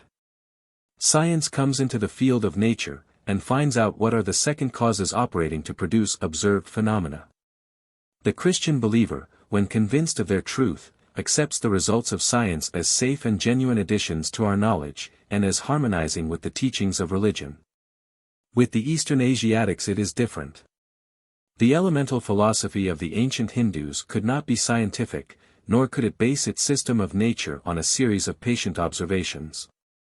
It was not in the capacity of the Hindu to undertake such inquiries. He was content, then, to imagine where he could not discover. He therefore willingly adopted that view of nature, probably in its origin Greek, and ultimately Babylonian, which made of the four elements as many active powers controlled in their working, not by a conscious will, but by a blind yet retributive necessity. It is interesting to note the resemblances between the Hindu physical system of the world and that of the Ionian philosophers. Thales of Miletus, who lived BC 600, held that water is the origin of things. Out of water everything is derived, and to it everything ultimately returns. Heraclitus of Ephesus believed the one principle which underlies all phenomena to be fire. The world is formed, he taught, by evolution from fire, not made by God or by man. This fire is a rational intelligence controlling the universe. It also is the human soul. Anaximenes said that the physical principle which originates nature is air, and all the elements may be resolved into this. Air made dense gave birth to the earth, and from the earth were formed the heavenly bodies. The air acts by motion impressed on it from eternity, causing in it alternate rarefaction and compression. This air he thought to be eternal. Anaximander of Miletus was a friend of Thales. He held the elements of the world to be simple and unchangeable, and taught that they formed all things by concurrence with homogeneous particles already existing. 132. Let it be observed that all these philosophers regarded matter as the cause of all things.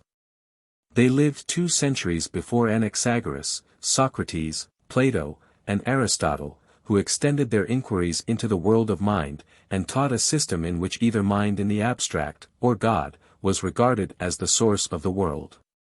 No more do they resemble Pythagoras, who, living early enough to be the contemporary of some of them, formed a system of his own based on numbers. The secret soul of the world which causes its various phenomena is a principle of harmony. Zeno, founder of the Stoics, coming after Socrates and Plato, went back to that principle of the Ionian philosophy which finds the origin of the universe in physical elements. The universe, he said, comes into being when the primary substance passes from the state of fire into that of air, then takes the form of water, and finally throws off both its thick portions to become earth, and its rarer parts to become air. Afterwards fire. He also held with Heraclitus and with the Hindus, that the world passes through successive periods of decay and reformation, that is to say, the Indian Kalpas. There does not seem much danger, then, in ascribing the Hindu philosophy of the elements to the Ionian school for its germ. The effect of Alexander's conquest was felt in India in new views communicated on mathematics, astronomy, architecture, and physics. Hence we learn why the doctrine of the 4 elements was so extensively taught by the Buddhists in Chinese literature of that religion. According to this view, the Feng-Shui of the Chinese may be traced to the early Greek philosophy as one of its causes. During the 3 centuries before the birth of Christ, the region of the Punjab was ruled for a long period by Greek kings, and it was here that many of the Buddhist books were written. Some of the most prolific writers of this religion resided in the Punjab and its neighborhood during the Greek domination over Persia, Parthia, Bactria, and a part of northwestern India. What wonder if they proceeded to supplement their system by the materialistic philosophy of the Ionians? They were pleased with a cosmogony which had no recourse to the doctrine of a creator. The following account of what took place in the 8th century will illustrate the influence of Buddhism on the geomancy of that time. Su Qian, an official of high rank, when about to bury his wife, inquired of a friend how he should construct the grave with regard to its mound and limits. His friend told him of a Buddhist priest of the city of Huangzhou, who knew how to connect the affairs of men with those of demons and spirits. The grave should be deep and narrow, deep for darkness, and narrow for security. Below the surface 12 feet is the limit of earth, and 11 feet lower is the commencement of water. The earth and water regions have each a dragon to take care of them. The dragon reveals himself in the one case in 6 years, in the other case in 12. If a trench be of ordinary limits, the spirit's path is not tranquil. The grave should therefore be 24 feet deep. Instead of lime plaster, use starch. Do not place earthenware pitchers in the tomb, because they are allied to the element of fire. Do not place gold in the tomb, lest it should become an elf. Do not place orpiment or arsenic in the tomb, because they are hot by nature. Let the grass and trees on the tomb be withered and not fresh. Melt iron into the shape of cows and pigs, they will keep the 2 dragons in subjection. Smooth and clean jade stone has the power to harmonize the 100 spirits of nature. Place it in the tomb to illuminate the path of the spirits. As a further proof of Hindu influence on the Chinese mind in the formation of the circle of ideas known as the Feng Shui, Tianwen, and Ti Li, may be mentioned the names Rahu 133 and Ketu. To denote the genius of the ascending and descending nodes of the moon's orbit. Also the use of the triangle, connecting 3 points of the horizon 120 degrees apart, in casting the horoscope is common to China and India. Then also from the mention in books of geomancy of the Sumera mountain as the center of the world, it is evident that they have borrowed from India. It was for such portions of Buddhist teaching that the Chinese mind had a special affinity. The Chinese are fond of materialism. As Shakyamuni taught Buddhism, it was an ascetic morality. His followers soon gave it a decidedly metaphysical cast. Then followed the materialistic phase, when magic, astrology, and geomancy were developed. The Hindu Buddhists who taught in China brought with them the whole educational system of their time. In it was included much belonging to the three branches of superstition just mentioned. In accordance with this view, Feng-Shui as now believed is a very modern thing, and subsequent to the spread in the country of Hindu thought. The mixing of Indian with Chinese ideas produced both the Sung philosophy 134 and the modern Feng-Shui, which has been chiefly developed in the present dynasty. I now proceed to the native element in the Feng-Shui. This may be made, so far as it is physical, to include astrology and the doctrine of starry influences and the elements as taught in the native Chinese literature. The 9 fancied stars which move about in the air, and are either lucky or malignant according to circumstances, must here be referred to. They form an extensive portion of the geomancer's system of follies. All this may be described as the Taoist part of the Feng-Shui. After this, a few words must be added respecting the moral or Confucian element in the Feng-Shui, and the effect of the example of distinguished Confucianists in encouraging popular superstition on this subject. After a brief allusion to the North Star and the chief northern constellations, the writer of the work called Leng-Yen-King goes on to describe minutely the influence of the 9 stars, or influences, which move through the atmosphere and cause prosperity and adversity to men. The first is Tanlang, covetous wolf. It has 12 characteristics. Of these 5 are lucky and 7 unlucky. The lucky are pointed, round, flat, straight, and small. The unlucky are not in the middle, crooked, one-sided, precipitous, turned over, broken, and empty. The pointed is shaped like a bamboo sprout. The round is complete on all sides. The flat is perfectly level like a lying silkworm. The straight indicates absence of one-sidedness.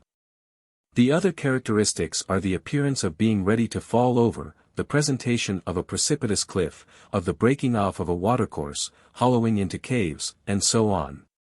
Diagrams in accordance with these indications are given of neighboring hills which are supposed to exert a corresponding influence on a grave according to their shape.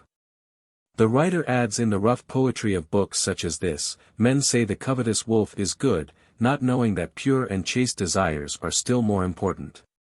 With all the advantages derivable from the covetous wolf, without pureness and honor, no person, even if he acquired rank, would attain to the 3 highest, anciently known as the San Kung. The prevailing element is wood. Looking at the diagram only, the reader sees a conical hill or elevation, a mushroom-shaped outline, and a series of 4 or 5 conical hills presented in half-profile. These appearances all prove the presence of the covetous wolf. The second moving star is Chumen, Great Door. The form loved by this spirit is flat at the top and square on the sides. When a hill presents the appearance of a square or trapezium with the upper line horizontal, the phenomenon is caused by the presence of this influence. Wood is the prevailing element. The third star is Lutsun, rank preserved. 9 shapes in hills mark its presence. Its favorite shape has a flat top, a cylindrical body like a drum, and at the bottom it spreads into 5 branches like the toes of the human feet. Properly it should be a malignant star, because its shape partakes of a spotted and mixed nature. But it is able to adapt itself to conditions which secure good luck.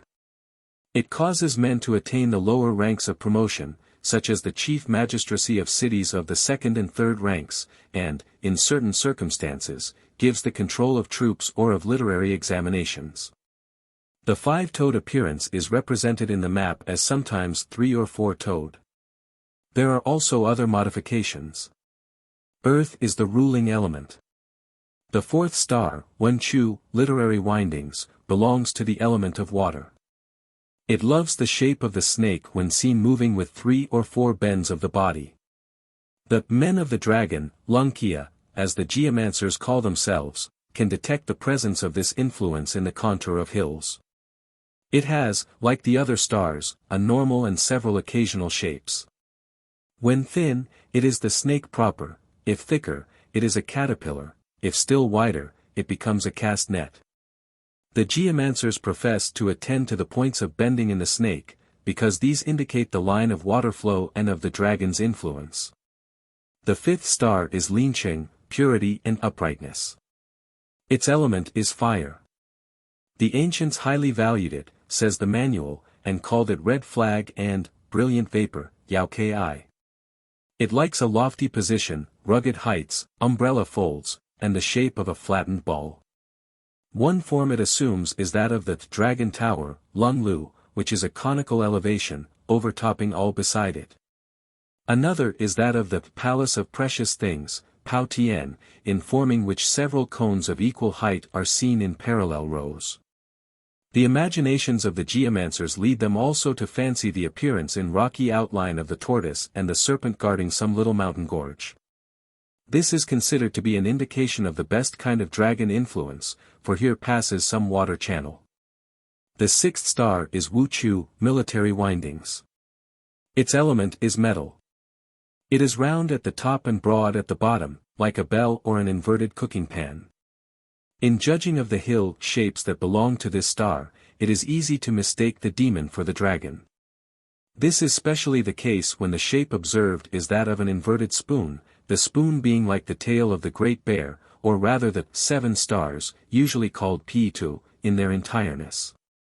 The demon and the dragon are both in the habit of assuming the shape of an inverted dustpan, Qi, an inverted spoon, Shou, and an inverted palm, Chang, palm of the hand. The skill of the geomancer is displayed in distinguishing the appearances. The demon may affect any one of the 9 stars, and, as there is the fourfold form, square, round, crooked, and straight, there may be 36 shapes to be considered. Generally speaking, the locality of the demon is behind the grave site, Haiyu, and the corresponding genius in front of it is called Quan, officer. If the demon and the genius of office look at the tomb site, it is a lucky sign. If they turn their backs to it, the dragon of prosperity will not take up his place there. The 7th star, Pakayun, breaker of the phalanx, is referred to metal. It has 1 normal and 4 peculiar shapes. The normal shape is that of 3 round-headed cones, seen one rising above another like the folds of a flag when carried by a person walking. Below it has ugly-looking points like spear points. Persons seeing these conclude too hastily that this star is malignant and unlucky. It is so, but in certain circumstances it may become highly serviceable for acquiring riches and rank. Consider what stars it corresponds to in the sky. Its power is formed by the descending influence of the 3 terraces, Santiai, 3 pairs of stars in our Great Bear. Upon high hills the celestial essence of these stars collects, and becomes formed into 6 terrestrial or atmospheric stars, called Lufu, the 6 palaces. They are all mingled with the influences of the 5 elements. Stars of the 6 houses. 1. Round, metal, Taiyang, great light. 2. Oblong, round, metal, Taiyin, lesser light. 3. Round head, long body, wood, Tsiki, purple vapor. 4. Alive, crooked, moving, water, Yuapu, moon disturber. 5. Square, earth, Qi, plan. 6. Conical, fire, low, net. The 8th star, Tsofu, left assistant, is under the influence of the element of metal. Its normal shape is that of a head with a napkin wrapped round it, in front high, behind low. This star is a servant to the great dragon, who gives shape to the constellations of astronomy. Fu, the 8th, and Pi are 2 stars seen near Alpha in Hercules, called by the Chinese Titso, Emperor's Throne, and by European astronomers, Ras Aljathai. On account of their proximity to the throne, it is assumed that these stars confer honor on men by their influence if happily directed. The 9th star, Upai, right assistant, has no fixed shape. Its element is water. Flatness is its favorite characteristic. Where hills break off and give place to the plain, it loves to be. It rules even surfaces. It is therefore called Yinyao, hidden glory. It is also fond of narrow threads and dim vestiges of things. The snake creeping through grass, the fish leaping on sand, the spider's thread, the traces of horses' hoofs, and the strings of the lyre are presided over by this star. It likes that which is half real and half unreal, and which is scarcely visible to the eye. The aid of this star is said to be particularly valuable in cases of doubtful feng shui. The unskilled geomancer will say, "This is a level plain, I can make nothing of it, I need some elevation to guide me in the diagnosis of the neighborhood." He forgets that water flows not only down a hill but even on a plain, and that there is a difference of level there. 1 inch is enough for the true discerner of the dragon. Or the tyro in the mysteries of the feng shui folly may say, "This ground is wet. The fault is fatal. You must not bury your dead here." Fool that he is, he perceives not that to decide so hastily is most unwise. Does not the wetness come from an unusual flow of water? When the water disappears, this place will be soon as dry as those which are higher. The right assistant loves this state of doubt, and hence the differences in opinion between geomancers respecting the characteristics of the same spot or region. It may be said generally in regard to the 9 stellar influences that, when seeking for a lucky hollow, you find, for example, here the appearance of a breast, there of a swallow's nest, here a plowshare, there a comb, here the turned-up hand. There the spear or lance, and there a hanging lantern. These effects of starry influence point out the true nature of the desired hollow, Hayu. The dragon makes the hollow, and in seeking it the correct indications of the dragon's action must be followed. It would be of little use to follow the Chinese geomancers further into the lucky and unlucky effects of these stars, their division of hills into male, Huayan, and female, Tsi, into patriarch, Su, and small hills, Xiaofeng. And into branches, Qi, and stems, Can. Enough has been said. This whole doctrine of starry influences may be readily traced back to the system of the Taoists in the Han period. Huayan Tsi, Wei Piyang, Pao Pa Tsi, and others, taught just such a philosophy of nature as might give origin to the more modern views of the geomancers. Astrology and alchemy were then in their glory. The former of these influenced geomancy and encouraged popular belief in moving starry influences. From whence came that astrology? The answer should be from Western Asia and India, but full data on this point are wanting. Not only the imaginary stars of the geomancers must be traced to the Han period, but all those star genii and demons of the imperial calendar which are popularly believed to be in perpetual movement in people's houses, in streets, and in the air, may be assigned to the same origin. It was then that the habit began in China of regarding the stars as movable beings regulating the affairs of kingdoms, cities, and individuals. Though the names of the 9 stars are new, they are identified by the geomancers with the 7 stars of the Great Bear and 2 neighboring stars. They move up and down in the ether of space, and are either visible as individual stars, or, if invisible, traverse the world each with an elemental force of its own, to give form, character, and vigor to those parts of nature to which they attach themselves. The remaining element in feng shui which now comes to be considered is moral. The choice of a grave is to be made in accordance with the rules of geomancy, because filial piety requires it, and it is sanctioned, it is said, by the example of the sages. To prove, however, that Confucius himself believed at all in any of the nonsense connected with geomancy is very difficult. It is said in the biography of the sage by Sima Qian that, not knowing where his father's grave was, he inquired of the mother of a friend. Learning from her the locality, he buried his mother there. In the Li Qi it is said of Confucius that he was at first unwilling to make a mound over the grave, because the ancients did not. At last he consented to carry out the suggestion, but the person left in charge of this duty soon came to the sage to announce in an agitated manner that rain had fallen and reduced the mound to a level. Confucius regretted that he had allowed himself to depart from primitive simplicity. These little incidents seem to show that he had no notion of geomancy, and that he loved simplicity. In early times it was enough for emperors to be buried on high mountains under a large mound, while feudatory princes were content with hillocks, and the common people found their last resting place in the plain. There was no thought then of the course of water flowing past the tomb. An ancient said, "I have been of no benefit to mankind while living. Let me not injure them when I am dead. Choose my burying place where the earth yields no food for man." Others have said, "If a man dies on the hills, let him be buried on the hills. If he dies in the lowlands, let him be buried in the lowlands." This was said with a view to economy. It would be a useless expense to convey the body to a distance. For the same reason another noted person of the Han period ordered his son to bury him without a coffin in a grave dug in the ground.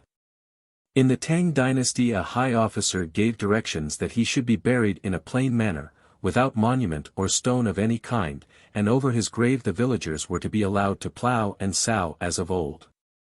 Such dying instructions as these have been carefully preserved by the Chinese literati, who felt that they were more in accordance with true wisdom than the follies which afterwards grew into vogue. They show the proper standpoint of the genuine Confucianist. With him everything must give way to moral considerations. In arguing against Feng-Shui and the other superstitions of the Chinese, we ought to find on this ground a fast friend in the true follower of Confucius. The freedom of Confucius from superstition is one of the best proofs of the greatness of his mind, and a main cause of his ascendancy over the literary class. His utterances on the danger of excessive reverence to the Huayan have been a barrier against Buddhism, and prevented the extension of its soporific influence over the whole nation. The literati have thus been kept in an independent and self-sustained position, and have not become quite overwhelmed by this intrusive foreign element.